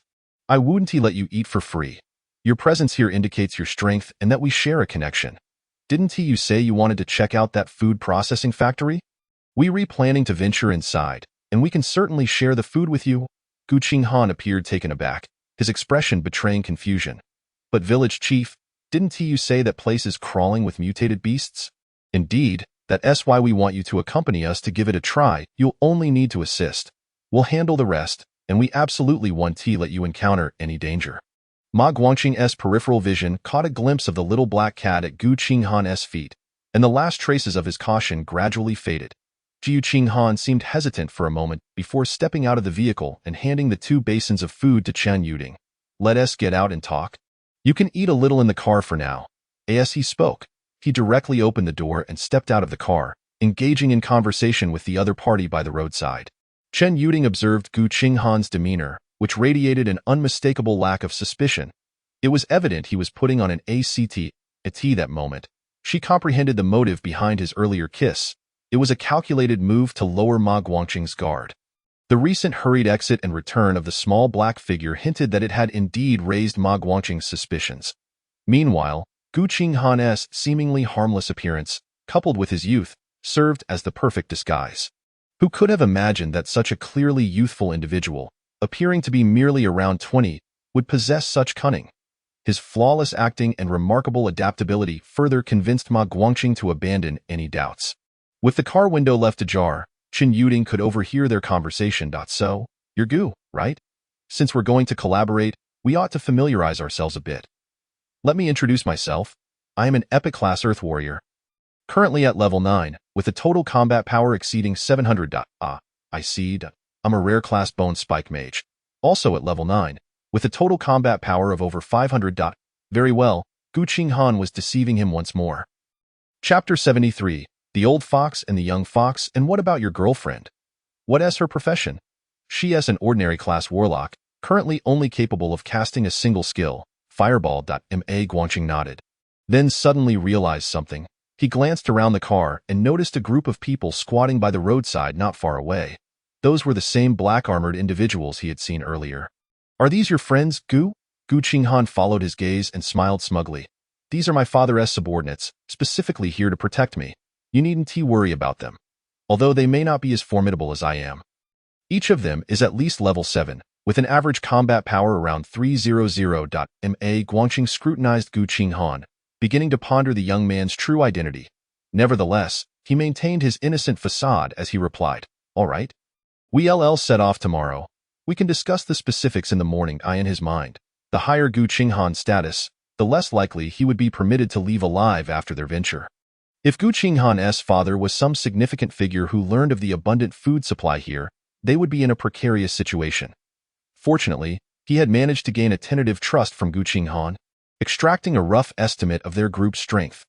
Although their average combat power surpassed that of the villagers, his side held the advantage in numbers. In the end, he was confident that once their objective was achieved, he could ensure these individuals would remain here forever. Gu Qinghan nodded, just as he was about to get back into the car when he suddenly heard Ma Guangqing say, "There are a few empty houses in the village. How about your uncle arranges one for you? It might be cramped in the car, and it would spare them from standing outside." Having formed a general impression of Gu Qinghan, he concluded that the young man was nothing more than a frivolous rich kid with no serious business. If it weren't for the formidable father he spoke of, he might have already perished in some obscure corner of the world. Gu Qinghan paused for a moment, then flashed a sly grin and replied, "Thank you for your kind offer, village chief, but the car is far more exhilarating. Perhaps you could give it a try sometime." Guangqing laughed heartily, patting Gu Qinghan on the shoulder. "All right, it seems city folks know how to enjoy themselves. I'll be heading back now. Just leave the basin by the roadside once you're done eating. I'll send someone to collect it tomorrow, and no need to call me village chief. You can just call me Uncle Ma." "All right then, Uncle Ma. You can call me Xiao Jiyu." Ma Guangqing departed swiftly, and Gu Qinghan turned back to the car. However, the moment he closed the door and the window, the previous carefree expression vanished without a trace. The initial encounter between the old and young foxes had concluded with Gu Qinghan's resounding victory. You're not studying acting in university, are you?" Qin Yuding asked tentatively, her uncertainty evident. Despite their prolonged acquaintance, they had not exchanged much about their past. Gu Qinghan picked up the chopsticks beneath the basin and chuckled, shaking his head. No, let us eat.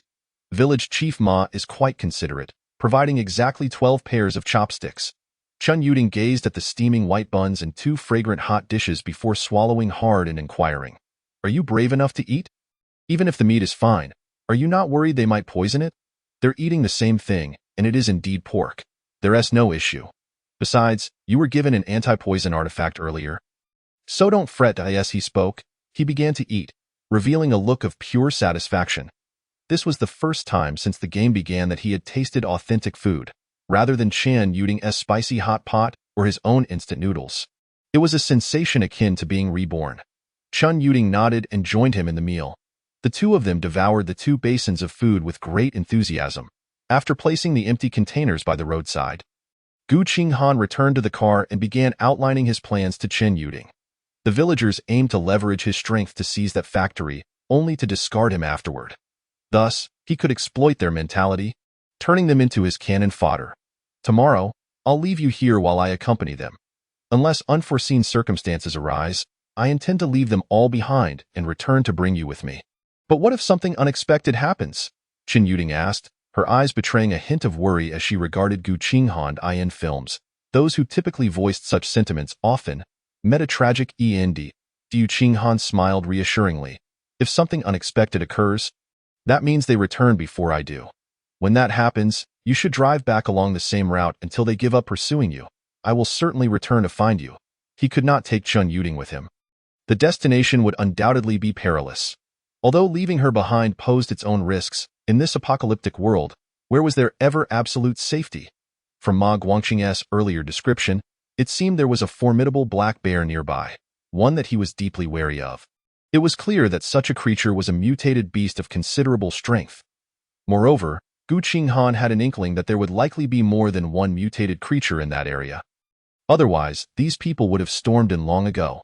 Though Chun Yuding intended to say more, it felt reminiscent of those final farewells often depicted in films. After a moment's reflection, all she could say was, "Please take care of yourself." "No worries. I'm a necromancer. If I were to die, it would render my profession a joke." Qinghan chuckled, gently dispelling the shadows of concern clouding Chun Yuding's heart. The next morning, Qinghan arrived at the village entrance accompanied by 10 skeletons. The small black figure had already returned to the realm of the undead, for its presence would undoubtedly attract Ma Guangqing's attention. The villagers had begun to gather, led by the stern-faced Ma Guangqing. Upon seeing Qinghan, he approached with a smile. "I was just about to call for you, fearing you might have been too tired last night." Qinghan laughed heartily and replied, "My girlfriend won't be joining us? It'll just be the 11 of us. I understand. As men, we can't let the women take risks. We'll venture out as men, while the women and children stay behind to guard the home." Ma Guangqing gestured toward the assembled group behind him, stating, "Counting myself, we have a total of 45 individuals ready to go. Let us be on our way. The village vehicles have long run out of fuel. It's only about a kilometer. All right, let us go." For professionals, traversing a kilometer posed no burden whatsoever. However, Qinghan noticed that the individual known as Ma Yuzai was absent from the crowd. It appeared he had likely departed ahead of them to set up the so-called bait. Last night, Qinghan had attempted to seek out those baits to inquire about the real situation, but the defensive measures were too stringent, forcing him to abandon the effort. He could not probe Ma Guangqing too deeply, as it would contradict the image he had carefully crafted in Ma Guangqing's eyes. He must appear as an arrogant youth devoid of cunning. Qinghan followed the group toward their destination. Apart from Ma Guangqing, none engaged him in conversation. However, he could feel their occasional glances, tinged with pity and disdain, directed at him and the skeletons. It was evident they were aware of Ma Guangqing's plans and had already deemed Qinghan a doomed man. A group of individuals marked for death, who had shared their food with them just yesterday. They had no desire to interact, so they're all just waiting for me to die. Qinghan maintained his composure. Yet a cold smile crept into his heart. He would not let any of those who sought his demise escape unscathed. Just minutes after leaving the village, the elderly man who had been relieving himself by the roadside the day before emerged from a dilapidated house. Zhang the Blind still leaned on his cane, passing by several women and children without drawing any attention. He had been in the village for several years, barely surviving on his fortune-telling skills. However, in the apocalyptic era, no one believed in such things anymore, and he could only scrounge a meager portion of food each day to survive. No one paid him any mind. In this post-apocalyptic world, he ventured outside the village daily merely to find a place to relieve himself. Should he happen to die outside one day, the villagers would likely just breathe a sigh of relief at the absence of another mouth to feed. After leaving the village, Zhang the Blind suddenly quickened his pace. Simultaneously, his previously vacant gaze began to move, as if he were surveying his surroundings for any signs of life. Confirming that the coast was clear, he hastened forward. However, in the direction he was advancing, a black business vehicle was halted. That was the vehicle of Chun Yuding. Chapter 74. Encountering elite mutated creatures ahead lay the processing factory. Stay close to us. And for now, there is no need for you to take action. Just follow my lead. Ma Guangqing stepped from the midst of the group to stand before Qinghan, gesturing toward the factory gate with a smile. Qinghan nodded. Truth be told, he had no intention of intervening. The villagers of Majia village were notably fierce, as Ma Guangqing had just informed him that their ancestors seemingly hailed from a renowned general of the Three Kingdoms period. However, Qinghan paid no heed to this. The authenticity of such rumors was unverifiable, and presently, no one cared about them. He glanced at the slightly ajar factory gate and couldn't help but chuckle. Uncle Ma, it seems you frequent this place quite often. Those mutated creatures must be terrified of you. And Guangqing involuntarily twitched the corners of his mouth, but quickly responded with a smile. I've only been here once, and many perished that day. Today certainly feels ominous. Those beasts were previously relentless. Qinghan scoffed inwardly. Judging by the various details exhibited by these individuals, it was evident that they were not newcomers to this location. As for the absence of mutated creature attacks, it was naturally due to Qinghan's aura scaring off the weaker beings. Suddenly, Ma Guangqing raised his hand, signaling everyone to halt. He waved to the individuals in the back, and a few men wielding shields stepped to the forefront of the group. They were warriors and shield bearers, the most suitable roles for attracting monsters. Guangqing exchanged a glance with them, and they slipped through the slightly open factory gate. They'll lure the largest one out, and then we can enter together to deal with the two smaller ones inside, Ma Guangqing said to Qinghan, his tone taking on a serious note. Earlier, on the way here, Qinghan had learned that, aside from a level 13 mutated black bear, there were also two smaller creatures. It appeared to be a family of black bears.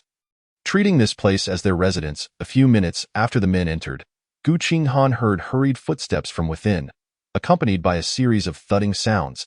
He promptly donned the hood of his cloaking mantle. Otherwise, his aura would surely drive the mutated creature into a frenzy. This was a small trick he had discovered recently. Wearing the cloak normally provided only partial concealment, but pulling the hood up, or even enveloping himself entirely, maximized the effect. Of course, all of this had to be executed without being detected. Moments later, the men rushed out from the factory, glancing back repeatedly as they fled in the opposite direction. Hold them off. No need for direct confrontation. Use bait to distract them. Before Ma Guangqing finished speaking, the factory door was suddenly slammed open. A massive black bear, resembling a small giant, charged out, drool dripping from its jaws, letting out a low, wary growl at the group outside. Clearly, it sensed danger from them and was reluctant to engage directly. However, one shield bearer hurled a red light that struck the mutated bear. Instantly, this 4-meter-tall behemoth seemed enraged, charging towards him.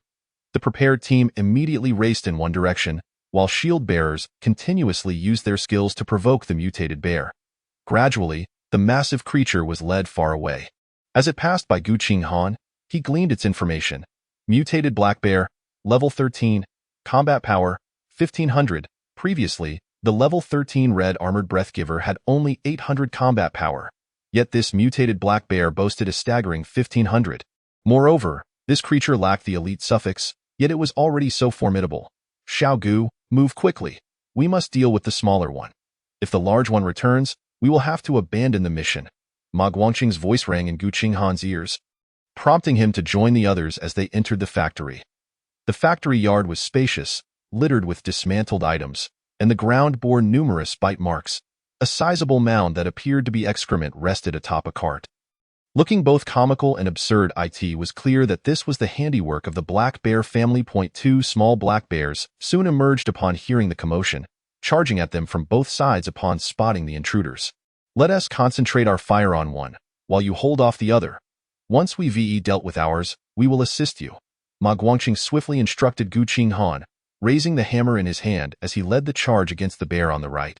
The other small creature rushed towards Qinghan but was struck by a spell cast by the ice which skeleton he commanded.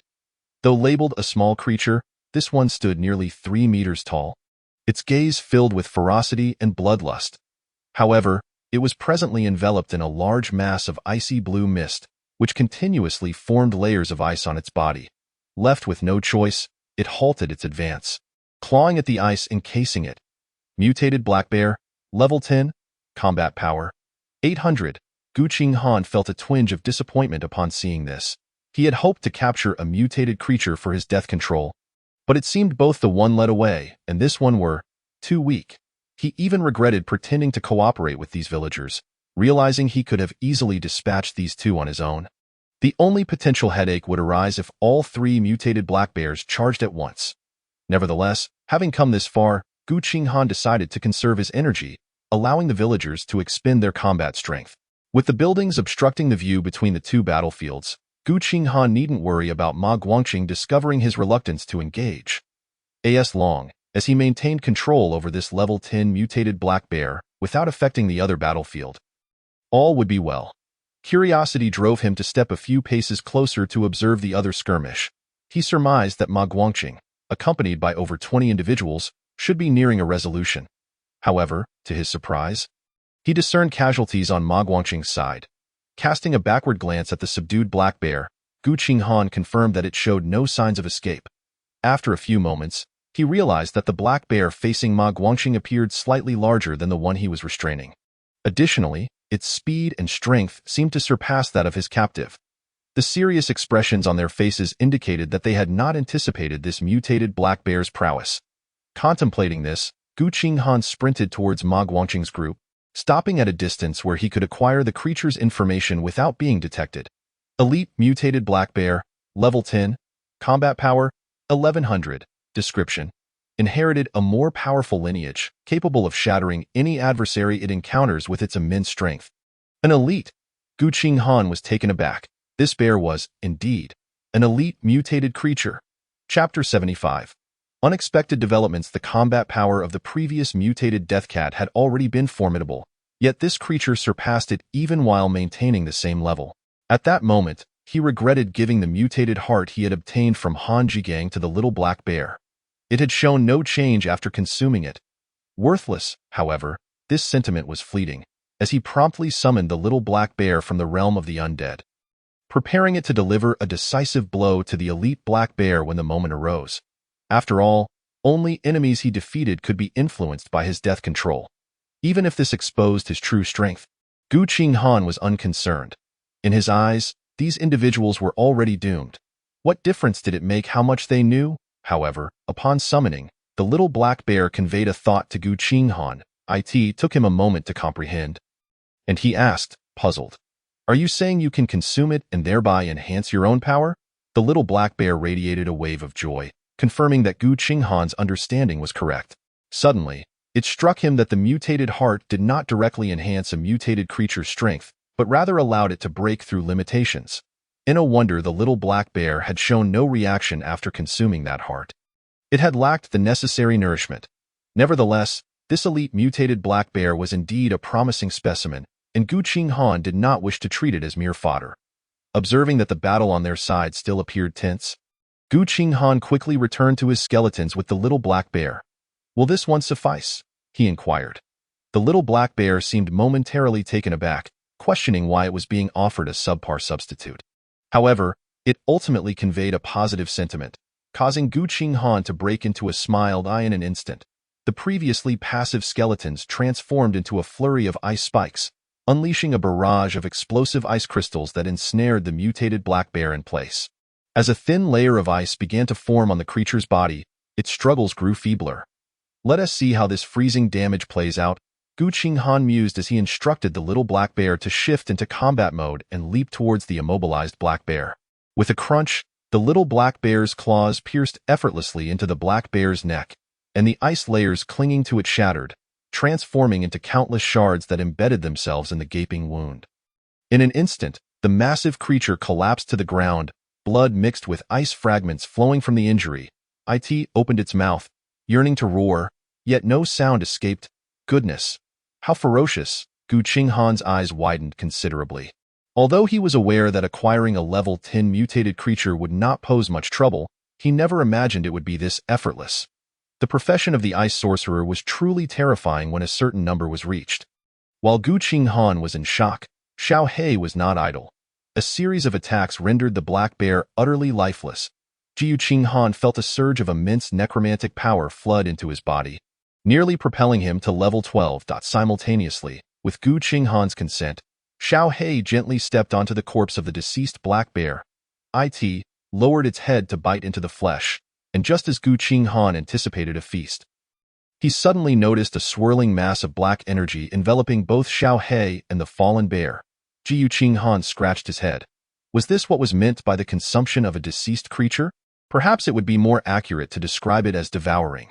The dark aura churned incessantly, seemingly brimming with a formidable force about to emerge. Observing, Qinghan attempted to draw them into the necromantic space successfully. Leaving only a pool of blood on the ground, he hesitated momentarily, sensing it was time to investigate the elite mutated black bear. While Xiao He was undergoing a breakthrough, he was not limited to just this method. Beyond the 10 ice sorcerer skeletons outside, his necromantic space housed an additional 16 berserker skeletons. Moreover, with a mere thought, these skeletons could change their profession in a short time. Just then, a voice of exasperation erupted from the battlefield. Damn it. There's another large one, run. Qinghan recognized it as Ma Guangqing's voice. Before he could contemplate further, a chilling scream echoed from that direction, filled with unimaginable agony, reminiscent of the tortured criminals he had seen in period dramas. Simultaneously, a thunderous roar resounded, prompting Qinghan to quickly cover his ears. He saw Ma Guangqing and a dozen others fleeing towards the exit, their appearance disheveled, with blood splattered across many of them. Yet none dared to look back. Qinghan promptly prepared to command his skeletons to unleash ice chains to hinder their escape, especially considering Chan Yuding was still in the vehicle, however, before he could act. A massive metal canister was hurled against the door, slamming it shut at the same time. A colossal creature, far larger than the previous 3 mutated black bears, came into Qinghan's view. Yet another mutated being. Qinghan gulped, steeling himself as he stepped forward, acquiring information on this creature. Mutated Bear King, Elite Level 15, Combat Power, 3,300, Description: a Bear King of formidable lineage, awakened from slumber, will crush all intruders into a bloody pulp. The bloodline of that Level 10 Elite Bear Cub was evidently inherited from this Bear King. Qinghan understood immediately, only to find the Bear King suddenly turn its gaze towards him. More accurately, it sniffed towards the pool of blood on the ground. Suddenly, the Bear King spotted Qinghan, its eyes blazing with crimson fury. Run! It's locked onto that kid. Ma Guangqing gritted his teeth, smashing his hammer against the door. Instantly, a breach appeared in the steel door, eliciting a flicker of hope in everyone's expressions. However, at that moment, several icy chains erupted from beneath their feet. Ma Guangqing reacted swiftly, dodging the chains, but several individuals fell victim to their grasp. Xiao Gu, what do you mean by this? This skill was entirely unfamiliar to them, and it was evident that it was the handiwork of Qinghan. Qinghan paid him no mind. He simply could not allow them to escape. For his own situation was perilous enough. Simultaneously, 2 chains appeared beneath the Bear King's feet, binding its powerful limbs. Success. Qinghan was astonished by how smoothly this was going. It seemed the Bear King had not even considered evading. But in the next moment, he understood why. The mutated Bear King glanced down at the chains, then forcefully took a step forward.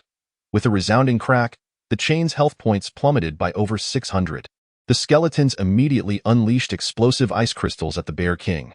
Yet they had little effect. Even the corrosive bone spike he cast merely left a charred mark on its you are die in less than 2 seconds. It broke one chain, and another 2 seconds later, it shattered the second. Despite Qinghan urging the skeletons to reinforce the bindings, the skill consumed too much mana. 100 points of magic could only hold for 2 seconds. Given the current mana levels of these skeletons, Qinghan could at most restrain the creature for just over a minute. The berserker skeletons might inflict some damage, but given the Bear King's terrifying size, charging at it would be tantamount to delivering a meal. The dark aura surrounding Xiao He remained still, and Qinghan could not even communicate with it. Meanwhile, Ma Guangqing's team included ranged fighters attacking the Bear King. Yet the results were negligible. The sudden emergence of the mutated Bear King had disrupted both Qinghan's and Ma Guangqing's plans. In that instant, it seemed the fates of both parties were sealed, destined to become the Bear King's fallen souls. Chapter 76, Bone Spike Technique Upgrade, Bone Spear Technique. Ma Guangqing observed incredulously as Qinghan managed to control the Bear King, his expression shifting dramatically. They were all powerless against this creature, and the young man he had regarded as a second-generation heir was achieving the impossible. No. It was those clad in black armor behind him whose strength far exceeded Qinghan's descriptions. As the Bear King broke several chains, Qinghan attempted to send forth a berserker skeleton, but predictably, the skeleton was sent crashing against the wall in an instant. Qinghan glanced at it. The skeleton's health was reduced to less than half. This meant that aside from controlling the Bear King for a short while, he had no means to harm it. Who are you? How can you conjure a person out of thin air? Ma Guangqing's previously sullen face morphed into one of astonishment as he watched a shadowy figure clad in black armor wielding a great axe appear before Qinghan. What was more startling was that the black-armored figure, after being struck, merely stood up from the ground without a single cry of anguish. He had initially thought these individuals were rendered mute by Qinghan's orders, but now it seemed dubious whether they were even human. "Forget who I am. First, explain how you managed to lure this creature out." Qinghan decisively unleashed all his remaining skeletons, ready to transform them into ice sorcerer skeletons at any moment. He was not inclined to sit idly by. That was not his style. Gone was his previous demeanor of lewd arrogance. He now resembled a calm and composed strategist. Ma Guangqing and his companions watched as the number of black-armored figures beside Qinghan swelled from 10 to 26, realizing that the opponent had been deliberately concealing their true power. Yet, at the same time, several chains had obstructed their escape at the door, prompting him to mutter bitterly, "After we severely injured that smaller one." This creature suddenly charged out, "Damn it!" The Bear King was now visibly agitated, continuously roaring, almost drowning out Ma Guangqing's words. Nevertheless, Qinghan faintly heard that they had severely injured the previous level 10 elite black bear. Soon he would be at level 12. If he could slay this creature, perhaps he might seize an opportunity. Qinghan formulated a plan in an instant, directing all the berserker skeletons towards the battlefield where Ma Guangqing was. Given the Bear King's massive size, it would inevitably enter the attack range of its colossal claws. Yet, Qinghan hurled several bone spikes towards the Bear King's eyes, and no matter how formidable a creature, its eyes remained relatively vulnerable. At least, they should not be entirely impervious. His intuition proved correct. The Bear King instinctively withdrew its attacking paw to shield against Qinghan's bone spikes. In that fleeting second, 16 berserker skeletons executed their displacement skills, bypassing the Bear King's blockade. Within moments, a blood-curdling scream erupted from that direction. The Bear King erupted in fury, having noticed the pool of blood near the detestable insect. It was the scent of its own offspring now. This loathsome insect had dared to kill another of its young right before its eyes. It suddenly dropped its front paws, and its dark fur began to shimmer with a golden hue. Qinghan sensed danger and immediately hurled bone spikes once more at the Bear King's eyes, forcing it to retreat from this transformation. The Bear King let out another roar, turning its body, its fur once again shifting to a golden Huidengmei village chief. "If you don't want to die here, hurry and intervene." Qinghan found himself at a loss, having to place his hopes on the villagers of Ma's family. He then summoned 2 more icy chains at the door with his skeletons, making it abundantly clear. Escaping alone was impossible. They needed to deal with this creature first, and Guangqing's face was already etched with frost. Yet he could only grit his teeth and command, "Ranged fighters, attack." Once again, the movements of the Bear King were interrupted. It yearned to attack the individuals over yonder, yet was firmly restrained within a specific range by Qinghan's skeletal minions. At this moment, Qinghan felt a sense of helplessness. Ma Guangqing and his companions had to perish, but certainly not at this juncture. Otherwise, should the Bear King turn its back, he would find himself utterly powerless. The anguished wails emanating from that direction grew fainter, and one could not help but acknowledge the tenacity of this mutated creature's vitality. The Bear King ceased its struggles against the iron chains, fixating its crimson gaze upon these individuals, incessantly attempting the earlier assault. Although it was repeatedly thwarted, the fur upon its body gradually shifted towards a golden hue. Moreover, the people from Ma village were already heavily drained, and the frequency of their skill activations diminished with each passing moment. Qinghan's expression darkened like brooding waters. If this continued, within a minute, the Bear King would undoubtedly transform all its fur into gold. Though the consequences of such a transformation remained unclear, Qinghan was certain that it could only bode ill at that moment. A surge of even greater necromantic energy surged towards him, flooding into his being. The level 12 soul fire was ignited almost instantaneously, accompanied by the illumination of half of the level 13 soul fire. The skeletons simultaneously reached level 12, increasing their maximum summon count by 2. And Qinghan's attributes saw significant enhancement. However, he did not dwell on these developments. Instead, he immediately examined the effects that the new soul fire might bring. Whether skills or enhancements, Qinghan could only hope for a pleasant surprise from this ability. The prior activation of a soul fire had granted him the skill of Bone Spike, which had now been replaced by Bone Spear. Bone Spear consumes 100 mana points to unleash a powerful bone spear to strike an enemy, with a cooldown of 10 seconds. In the instant of this upgrade, Qinghan's status was fully restored, entirely capable of sustaining the skill's consumption. Consequently, Qinghan employed the Bone Spear. Before him, a grayish-white energy rapidly coalesced, transforming in less than a second into a nearly 2-meter-long spear, as thick as an adult's wrist. With but a thought, this fearsome bone spear shot directly towards the Bear King, who was turned away from him. The previously impervious Bear King suddenly let out a harrowing cry, its massive body crashing to the ground. Qinghan felt a twinge of embarrassment, for the spear had inadvertently found its mark within the Bear King's rear. Simultaneously, steam billowed from the Bear King's posterior, accompanied by a faint sizzling sound. The corrosion effect previously enhanced on the Bone Spike had unexpectedly transferred to the Bone Spear.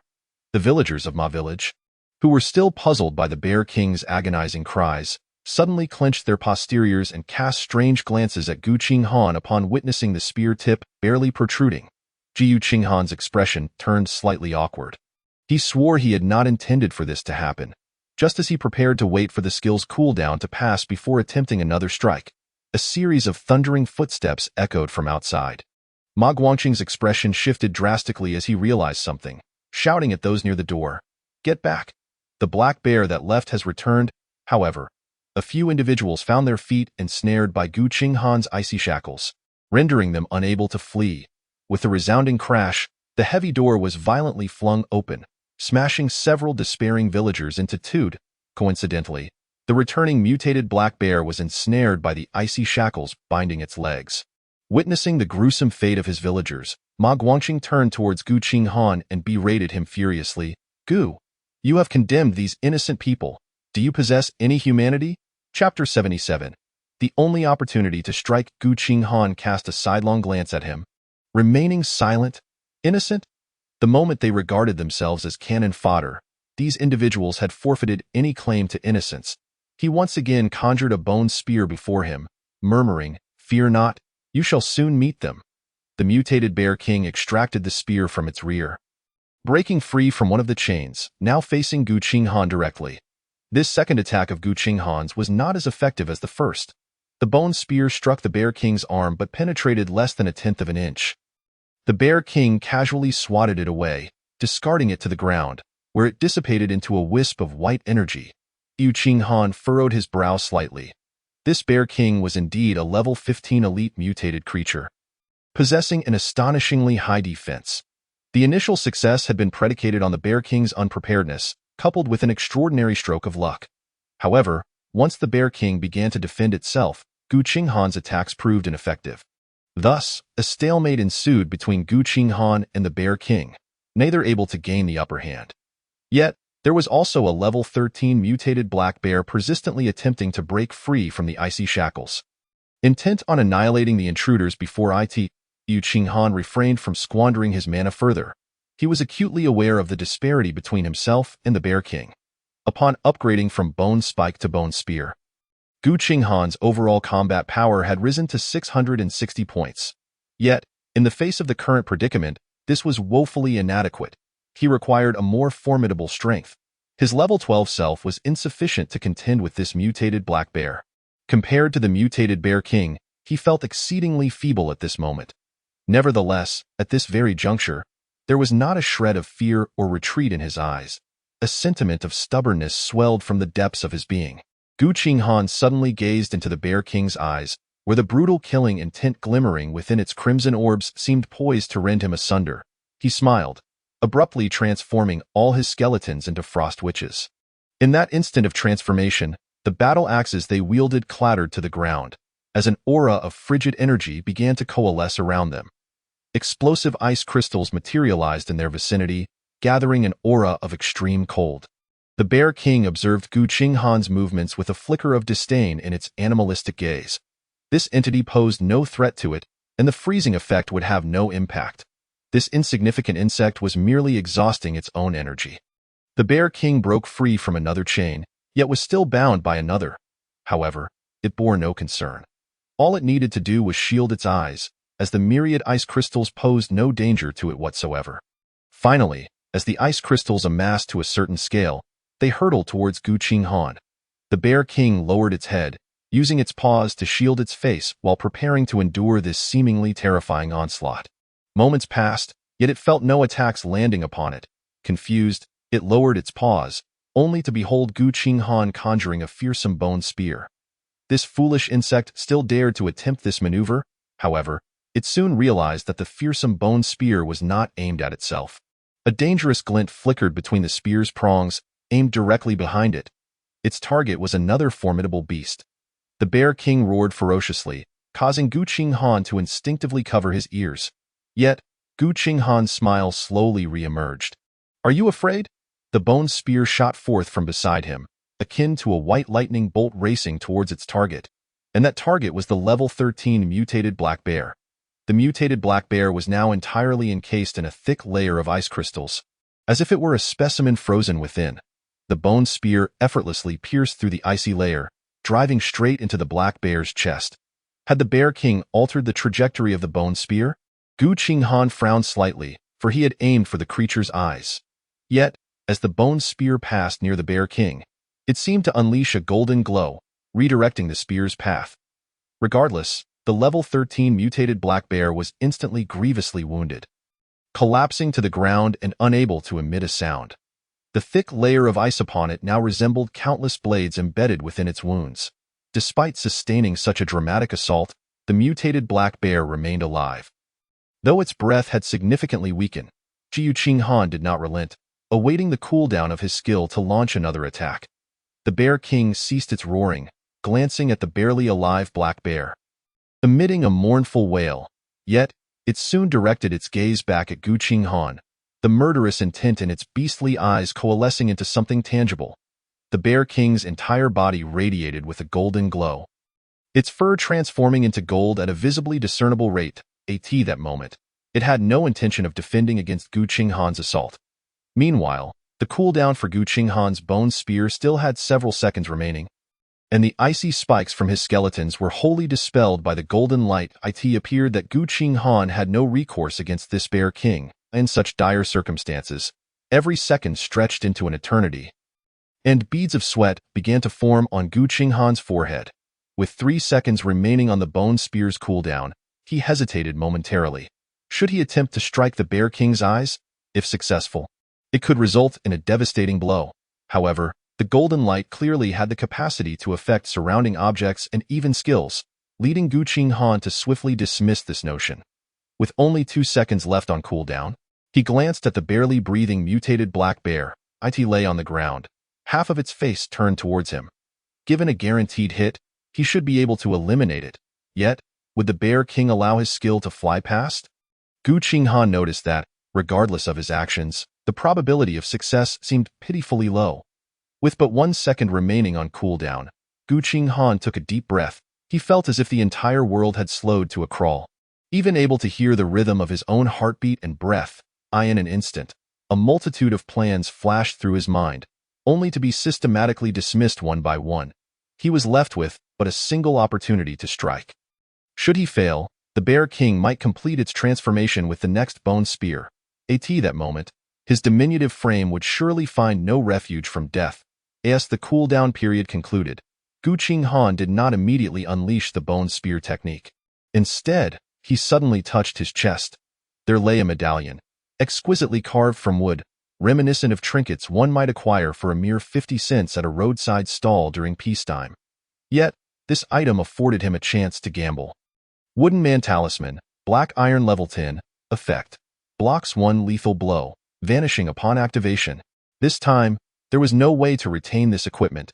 He let out a bitter smile and sprinted toward Ma Guangqing. To be precise, he intended to circumvent the Bear King before releasing his bone spear technique. He understood that attempting to bypass the Bear King would invite its wrath, yet he was resolute. As long as he evaded capture and only sustained a single blow, the Wooden Man Talisman would grant him a reprieve. It was a gamble. Chapter 78. Regret as the figure of Qinghan hurtled toward him. The Bear King suddenly swung its paw with ferocity, aiming directly at him. Qinghan lunged forward, nearly being knocked off course by the force of the wind generated by the strike. However, lacking any displacement skills, he could not escape the Bear King's attack zone as swiftly as the previous berserker skeleton had. Another claw, laden with murderous intent, struck him, sending Qinghan flying into a distant heap of discarded cardboard boxes. In that moment, a sound reminiscent of shattering echoed through the air. The onlookers near Ma Guangxing erupted in applause, convinced that this man, who had led to the demise of his fellow villagers, would not withstand this blow. Earlier, when the Bear King had ambushed them, one shield-bearer had been struck, resulting in his lower half being severed. Qinghan, clearly a frail mage, appeared incapable of enduring such damage. At this juncture, he began contemplating escape. Observing the glee etched on the faces of those around him, Ma Guangxing spoke solemnly. "Do not rejoice too soon. If he dies, we cannot flee either. Can you outrun a mutated beast?" His words swiftly quelled the villagers' excitement, leaving them with a chilling realization. In that moment, they fervently wished for Qinghan's survival. As if heaven had heard their prayer, the pile of cardboard boxes stirred, and a figure, disheveled and caked in grime, emerged. Ignoring his own disarray, he rapidly conjured a menacing bone spear above his head. In the next heartbeat, that spear hurtled toward the downed mutated black bear. The skill of the ice mage skeleton had already impacted the massive creature, enveloping it in a thick layer of icy. As the bone spear descended, it triggered a second wave of shattering damage. This time, Qinghan aimed for the beast's neck. Countless shards of ice violently plunged into the gaping wound, severing the black bear's life force completely. A surge of necromantic energy, more potent than before, coursed through Qinghan's body, invigorating him in an instant. He had leveled up. Regrettably, this time he did not receive any enhancements with offensive capabilities. The new Soulfire enhancement augmented the damage he could absorb as an undead being from 70 to 90. His status panel updated once more. Player, Qinghan, class, necromancer, level, 13, health, 50, mana, 750-50, combat power, 650-60. Even with the newfound ability to summon 2 additional skeletons, bringing his total to 30, he was still ill-equipped to confront the Bear King. Nevertheless, Qinghan beckoned with his hand, activating the death manipulation skill, targeting the fallen mutated black bear. The creature's wounds began to heal rapidly, and its fur transformed to a pitch-black hue. It had originally been a black bear, but now its coat was pure ebony, lacking any trace of color. This was the power of death reshaping it. And the speed of transformation surpassed that of the previously deceased mutated cat by a considerable margin. Qinghan was uncertain if this was related to the elite suffix, but conjured another bone spear, hurling it toward the Bear King's rear. However, upon making contact with the golden aura surrounding it, the spear veered off course, embedding itself in a nearby structure. Qinghan felt no disappointment. He had anticipated this outcome. His intention was merely to attempt to interfere with the creature's progression. Unfortunately, it seemed he was powerless to alter the course of events. The golden radiance and dark aura converged upon the living beast and the corpse, rendering the battlefield surreal. Qinghan commanded his skeletons to transform into berserker skeletons, racing toward him. Now, the berserker skeletons boasted 1,300 health points, and with equipment factored in, their combat power reached 590. When 30 berserker skeletons assembled, they charged at the Bear King but failed to breach its defenses. Its fur had nearly completely transmuted to gold, retaining only a final trace of black, appearing exceedingly resilient. Qinghan even directed the skeletons to assault the creature's vulnerable spots, only to find that the Bear King had tucked its posterior against the wall. Witnessing the Bear King's blatant disregard for the skeletons' attacks, Qinghan shifted his gaze to Ma Guangxing and the others, who were frantically attempting to unshackle themselves. They sought to flee, yet, could they truly escape? Ma Guangxing quickly recognized the expression on Qinghan's face and shouted, "Qinghan, you have already caused the demise of many among us. Do you wish to kill us all?" He had discerned that Qinghan's strength far surpassed theirs, and in their current state, confronting him would be tantamount to a death sentence. However, Qinghan merely laughed heartily, his words sending a chill down Ma Guangxing's spine. "Village chief, you jest. Was it not your intention to step over my corpse to escape? Are you afraid now?" As he spoke, the 30 skeletons surged forward. Their mana reserves were nearly depleted, Yet they still retained their melee capabilities. Mi Guangqing turned to flee, only to find that the already deceased mutated black bear had risen once more. Unlike before, this black bear's fur was now as dark as ink, its eyes resembling two blazing flames. The villagers of Ma's family were stricken with despair, preparing to accept their imminent demise when they suddenly realized the black bear was not heading for them. Its target was the Bear King.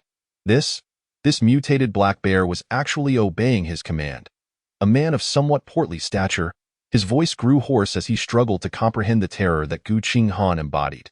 Those 30 figures clad in black armor were already terrifying enough, capable of wielding axes one moment and unleashing ranged skills the next. Now, with the addition of a mutated black bear possessing 1,500 combat power as his enforcer, the situation seemed dire. He had even observed that the creature possessed an extraordinarily fearsome ranged attack. Were it not for the Bear King diverting Qinghan's attention, they likely would not have lasted even half a minute. A wave of helplessness washed over each heart, igniting an impulse to surrender. Village Chief, are you all right? Suddenly, a familiar voice pierced through the air, revitalizing the despondent villagers of Ma's clan. It was Ma Liuzi's voice. They had previously tasked him with luring away the level 13 mutated black bear, and now he had returned. Liuzi, hurry and assist us. Qinghan is aware of our plan. Ma Guangqing struck a berserker skeleton away. Realizing that they could only escape after eliminating the black-armored figures, Liuzi, seeing the black-armored figures charging in, swiftly led a group behind him to join the fray. However, his gaze inadvertently drifted deeper into the factory. There, the mutated black bear they had lured away was pouncing upon a far more massive creature. It appeared to be another mutated beast, but this one had a golden-furred giant bear. How could there be a giant bear with golden fur?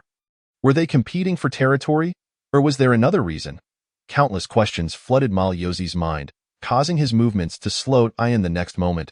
All questions became moot, and he would never know the answers. The last sight he beheld was a jagged, pallid spear. With a sickening squelch, the bone spear pierced through Liuzi's body, impaling two others who had attempted to join the battle, pinning them to the ground. Ma Guangqing shuddered at the sound, only to be struck in the back by a berserker skeleton's axe. Gritting his teeth, he turned to smash the skeleton away, but saw another axe magnifying in his field of vision. In the final moments of his life, he suddenly felt regret. If he had not entertained foolish ideas and had collaborated sincerely with Qinghan, would the outcome have differed? If he had not underestimated his opponent due to his youth, could they have devised a more flawless plan? Yet there were no ifs. Searing pain engulfed him, his vision blurred, and then, complete darkness. Chapter 79. The self-manifesting array. The annihilation of the villagers of Ma's clan was an inevitability. Qinghan swiftly redirected his focus toward the two colossal beings before him. The Bear King's fur had now transformed entirely to a golden hue, resembling a gilded statue. Simultaneously, Qinghan observed that its attributes had undergone a transformation.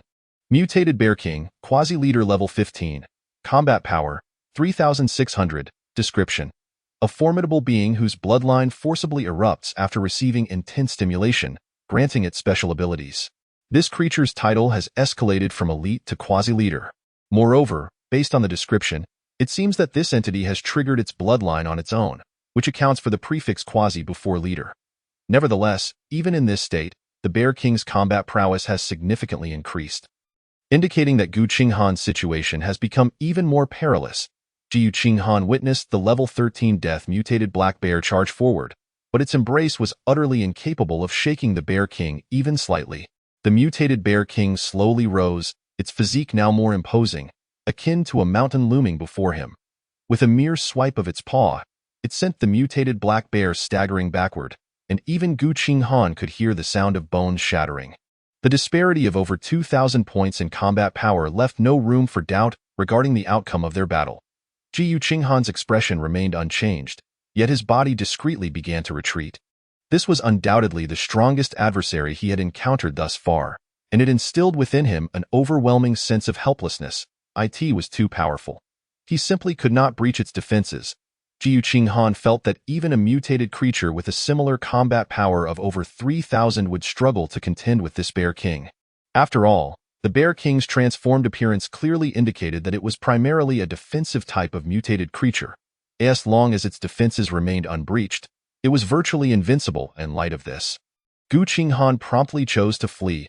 However, at that moment, the Bear King suddenly turned its gaze toward him, its beastly eyes revealing a brutally murderous intent.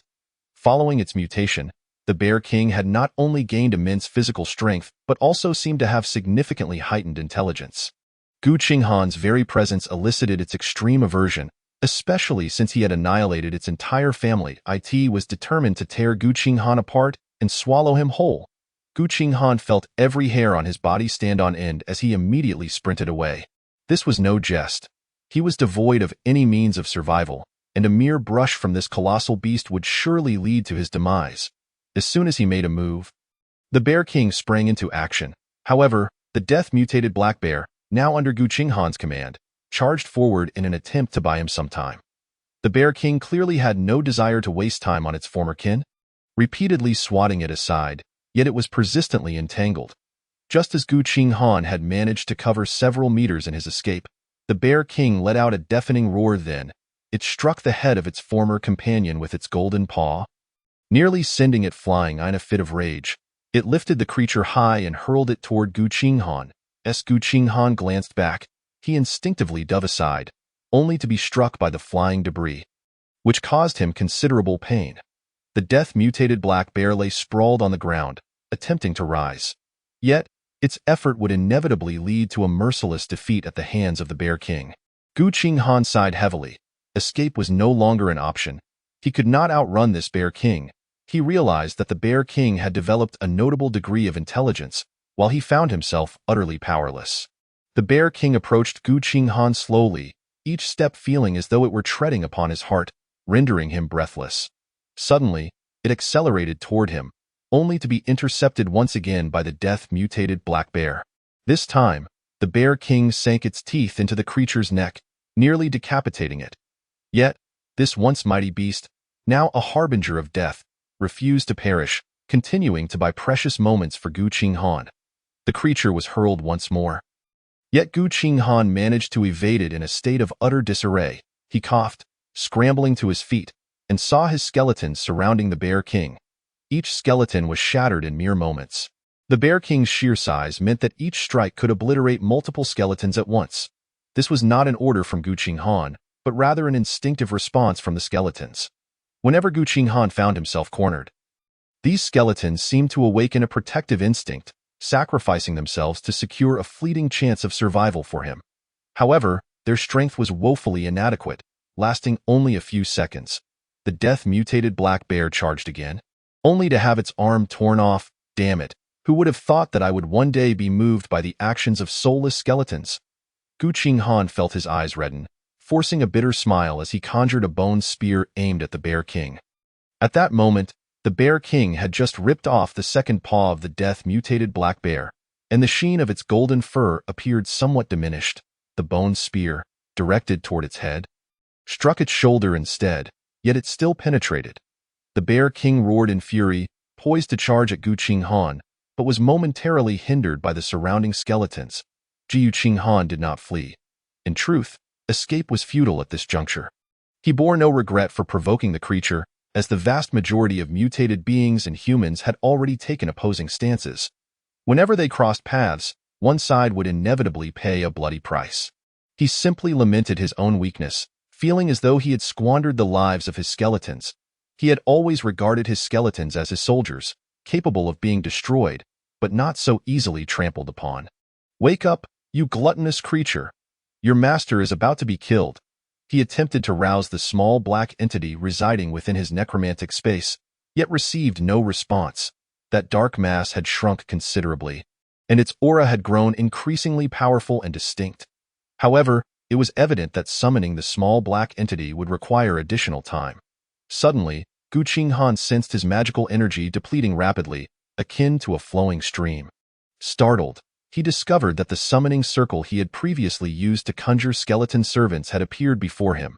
As he glanced toward the Bear King, he realized that all of his skeletons had been shattered, leaving behind a checkerboard pattern of black fragments and white bones on the ground. The Bear King was currently dispatching the death-mutated black bear, and it seemed as though his turn was imminent. This peculiar profession was indeed unique. managing to autonomously trigger skills at such a critical moment. Qinghan smiled grimly. At this juncture, summoning more skeletons would be of little use, only serving to lead them to their demise. Yet, as his magical energy waned, Qinghan gradually sensed something amiss. The summoning circle before him appeared far more intricate than before. Moreover, as his magical energy continued to plummet, no skeletons emerged from within. It wasn't until Qinghan's magical energy reached zero that the circle finally emitted a faint glow. Then, a figure shrouded in dark armor slowly emerged from within. Chapter 80. A single strike and depart due to the immense expenditure of energy. Qinghan felt lightheaded, yet he gazed in astonishment at the figure. This was undoubtedly not his skill, nor one of his skeletons. The armor it wore was countless times more exquisite than the training gear of his skeletons. Additionally, the figure bore a massive black sword on its back, exuding an aura of death that commanded attention. Qinghan attempted to discern more, only to be met with a plethora of question marks. More questions and more questions. This was the third time he had encountered question marks. Unlike the second time with Li Qingshan, this one mirrored his initial meeting with the merchant. While he had been able to see the level of Li Qingshan, this shadow in black armor displayed no discernible information, just like the merchant. However, before Qinghan could ponder further, the Bear King had already torn the death-mutated black bear into shreds, that connection severed. Qinghan watched as the Bear King let out a roar and charged toward him. It was irked by Qinghan's interference, particularly the searing pain radiating from its shoulder and rear, which nearly drove it to madness. The Bear King had no intention of wasting time. It aimed to crush this insignificant insect into a pulp, as the massive form of the Bear King bore down upon him. The suddenly appeared figure in black armor drew its giant sword and charged forward. The clash of the large and small figures, golden against black, seemed destined to conclude with the Bear King's utter triumph. Yet, to Qinghan's astonishment, the anticipated outcome did not unfold. The figure wielding the giant sword was knocked back several paces by the Bear King's strike, nearly colliding with Qinghan. However, the Bear King shuddered violently. Its golden fur, suddenly besieged by a wave of black energy, let out a terrified cry, clutching its darkened arm, and fled into the distance in a single strike. It had entirely relinquished its intent to kill Qinghan. Merely desiring to escape this perilous place, Qinghan stood dumbfounded, staring at the black-armored figure now mere meters away, as it slowly turned toward him. Then, it inclined its body slightly, placing the black giant sword behind itself. As the previous summoning circle materialized beneath its feet, in less than a second, Qinghan found himself alone in the area. He surveyed his surroundings, suddenly feeling as though the events that had transpired were surreal, as if everything had been an illusion. Yet, the corpses of the mutated black bears, the skeleton fragments, and the shards of black armor on the ground made it clear to Qinghan that he was not dreaming. Several minutes passed before Qinghan managed to compose himself. Though he was uncertain of the sudden appearance of the black-armored figure, it was evident that it had come to protect him. Moreover, it appeared to be immensely powerful, at least not weaker than the mutated Bear King. This global game seemed to conceal numerous secrets, and Qinghan had barely scratched the surface. He slowly approached to collect the shattered bones of his skeletons into his necromantic space. A habit he had long cultivated. In this battle, the losses were devastating. Not only had he lost his means of survival, but he had also nearly depleted all of his training gear, not to mention the 30 skeletons. However, as Qinghan cast a glance back at the now chaotic food processing plant, it did not seem entirely devoid of gains. He shifted his gaze towards the direction in which the mutated Bear King had fled. Narrowing his eyes, "I almost forgot about you, so difficult to slay. It would be a pity if you do not become one of my subordinates." After tidying up the battlefield, Qinghan rested for a moment before summoning 2 skeletons to enter the factory. He first stored the level 10 elite skeleton in the realm of death, then allowed the 2 to scout the premises. Once he confirmed that no danger remained, Qinghan spent another 10 minutes locating the cold storage room. Lacking a door code, he resorted to forcefully breaking in. Yet, the moment he stepped inside the cold storage, his eyes widened in astonishment. Rows upon rows of shelves were neatly arranged, each laden with boxes of pre-packaged goods. Qinghan quickly approached, opening several boxes to inspect their contents. Sweet and sour ribs, fish-flavored shredded pork, and 3 fresh vegetables. Truly, They had adapted to local tastes, as all the offerings catered to the preferences of the populace. These prepared dishes were not the mixed packages he had previously encountered, but rather, they contained processed ingredients and seasonings kept separate. The packaging boasted that this method maximized the preservation of the food's original appearance and flavor, ensuring that each dish would retain the freshest taste. The cold storage was brightly lit, and the food was frozen solid, with a shelf life of several more days. Qinghan immediately began transferring the items into his necromantic space, working diligently until the afternoon to empty the stock. By this time, the number of skeletons surrounding him had swelled to a dozen, all summoned as soon as he replenished his magical energy. Gazing at these newly summoned, quite conspicuous skeletons, Qinghan fell into deep contemplation. With food now no longer a concern and resources momentarily stable, the most pressing issue before him became equipment. It was crucial to acknowledge that his primary reliance was still on these skeletons. With each level he gained, he would acquire 2 additional summoning slots for skeletons, potentially more in the future. However, all the materials he had previously gathered had been crafted into gear by Qinghan and were now nearly obliterated in this battle. This was only possible due to the hidden skill he had obtained, Death Grasp, which allowed him to amass such a plethora of foundational materials. What about others? If others required these materials as well, where would they procure them? The more he pondered, the more perplexed he became, yet he overlooked a crucial detail. Others might not even have the energy to seek out materials at this moment.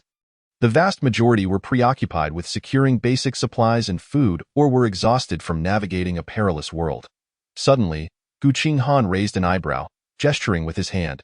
A small black cat appeared. Rubbing against his leg. So you decided to show up. I nearly became prey to that bear king. Qinghan rolled his eyes, though a hint of joy sparkled in his gaze, for he beheld the current attributes of the little black cat. Death Mutation Cat, Elite Level 11, Combat Power, 2,200, an impressive increase of over 100%. If this creature could undergo its transformation sooner, Qinghan even mused that it might stand a chance against the Bear King. However, he recognized that the little black's growth would likely still fall short of the Bear King's combat power. The level 15 Bear King surpassed the level 11 Little Black by a staggering 1,400 combat power points, indicating a clear disparity in potential. Yet, this was reasonable. After all, one could not expect a cat and a bear to be of the same caliber. Had Qinghan not fed it a mutated heart, the Little Black might have remained stuck at level 10 for its entire existence. Rubbing his chin, Qinghan pondered. Is it a matter of bloodline? He was determined to confront the Bear King. Yet the Little Black was evidently not ready for such a challenge. The Little Black's strength lay in speed and explosiveness, while the Bear King's advantages were in strength and defense. If one were to liken the Little Black to a sharp spear, then the Bear King would be akin to a sturdy shield. To pierce this shield, Qinghan needed to sharpen the spear further. He suddenly retrieved the previously stored level 10 elite mutated black bear corpse and conveyed a question to the Little Black. If you consume this, can you continue to grow stronger? The Little Black seemed momentarily taken aback, as if it had not anticipated that its post-mortem meal would surpass its previous living fare.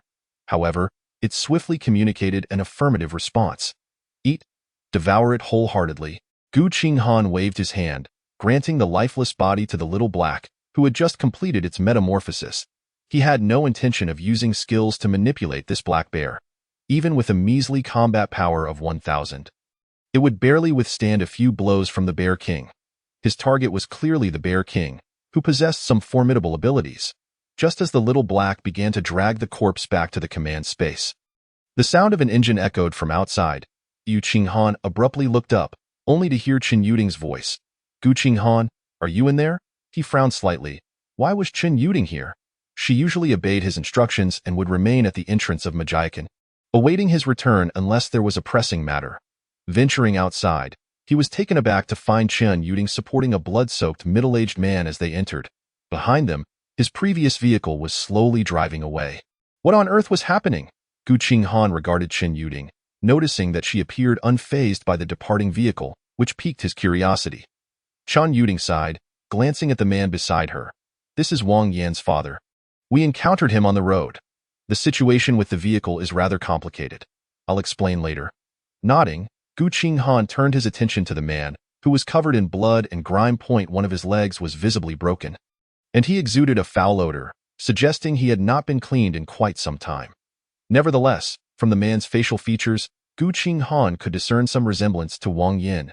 You're Wang Yan's friend. The man's lips were cracked and dry, yet he struggled to articulate his words. Yes, he asked me to check on you and mentioned that there was food here. Qinghan nodded, sensing that the man was clearly nearing the end of his life, merely holding on by sheer willpower. Upon hearing Qinghan's words, the man suddenly burst into a hoarse laugh. Ha ha, cough, cough. Thank you, young man. You are more capable than my son. How is he faring? I don't know. But when I left, he was leading a group of hundreds of students against the monsters. Good. The man leaned against the wall, slowly sliding down to the ground, tears streaming down his face. Thank you. Thank you for letting me know my son is still alive. I always knew he was stronger than this useless old man. I couldn't even protect his mother. I am a failure, a complete failure. Chen Yuding turned her head away, unable to bear the sight. When she had encountered the man on the road, he had not cried. Throughout their journey, his breath had grown increasingly shallow, yet he had not wept. But upon learning that his son was alive, the man wept, like a helpless child. Qinghan regarded him silently, his expression unchanged, yet he spoke earnestly. You are not a failure. Wang Yan's accomplishments are not solely the result of school teachers. You are not to blame, but rather, those scoundrels. As he spoke, he gestured towards the corpses strewn at the entrance. The man turned to look, and suddenly, he laughed through his tears. Thank you. He attempted to bow in gratitude. But Qinghan stopped him. There is no need. I killed them merely because they sought my life. The man's tears seemed to have dried up. In truth, he could hardly move his body now. He wiped his face, only managing to smear the blood and filth further.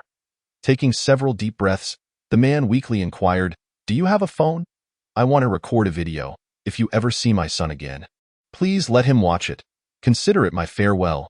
Qinghan hesitated for a moment, then pulled a phone from his necromantic space. He had collected countless such devices, keeping them as mementos from a bygone era. Now stored within the realm of death, this item was practically worthless now. Yet, under specific circumstances, it seemed to hold some rare utility. He activated the phone's camera and abruptly produced a bottle of water.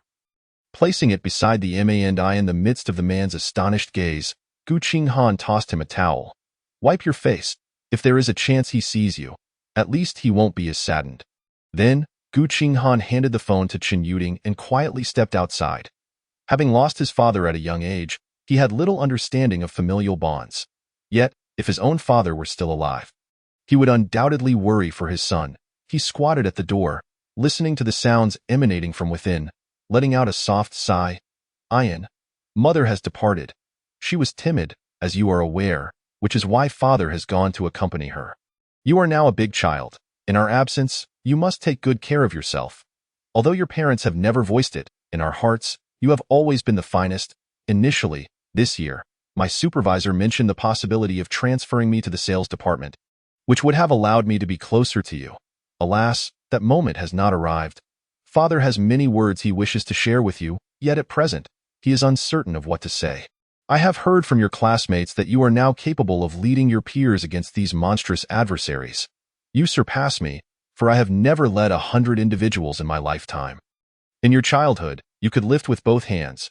Now, you have truly become a young man. Once things stabilize, find a good girl and treat her well.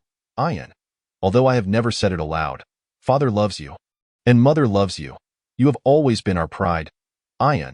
Father has secretly saved a sum of money for you, but it is of no use now. Father is weary. Growing older brings with it a tendency to feel drowsy. Ha. His voice grew increasingly faint, and by the final few words, Qinghan could scarcely discern what was being said. Moments later, Qinghan heard the sound of Chen Yuding's sobs from within. He took a deep breath, turned to enter, and gently patted Chen Yuding's shoulder, retrieving the phone that had already finished recording. In the corner, the man had tilted his head to one side, motionless. Yet, upon his pale, haggard face lingered a faint smile. As if he had merely drifted into slumber, it seemed he was lost in a beautiful dream, perhaps envisioning his beloved wife or his dashing, spirited son. Within that dream, there were no treacherous villagers, nor were there the perilous monsters and mutated beings. Qinghan instructed the skeleton to dig a large pit beside the factory, where the man was laid to rest. Meanwhile, on the university campus where Qinghan had once studied, a young man wielding a giant axe suddenly turned his gaze toward a particular direction. He felt an inexplicable emptiness in his heart.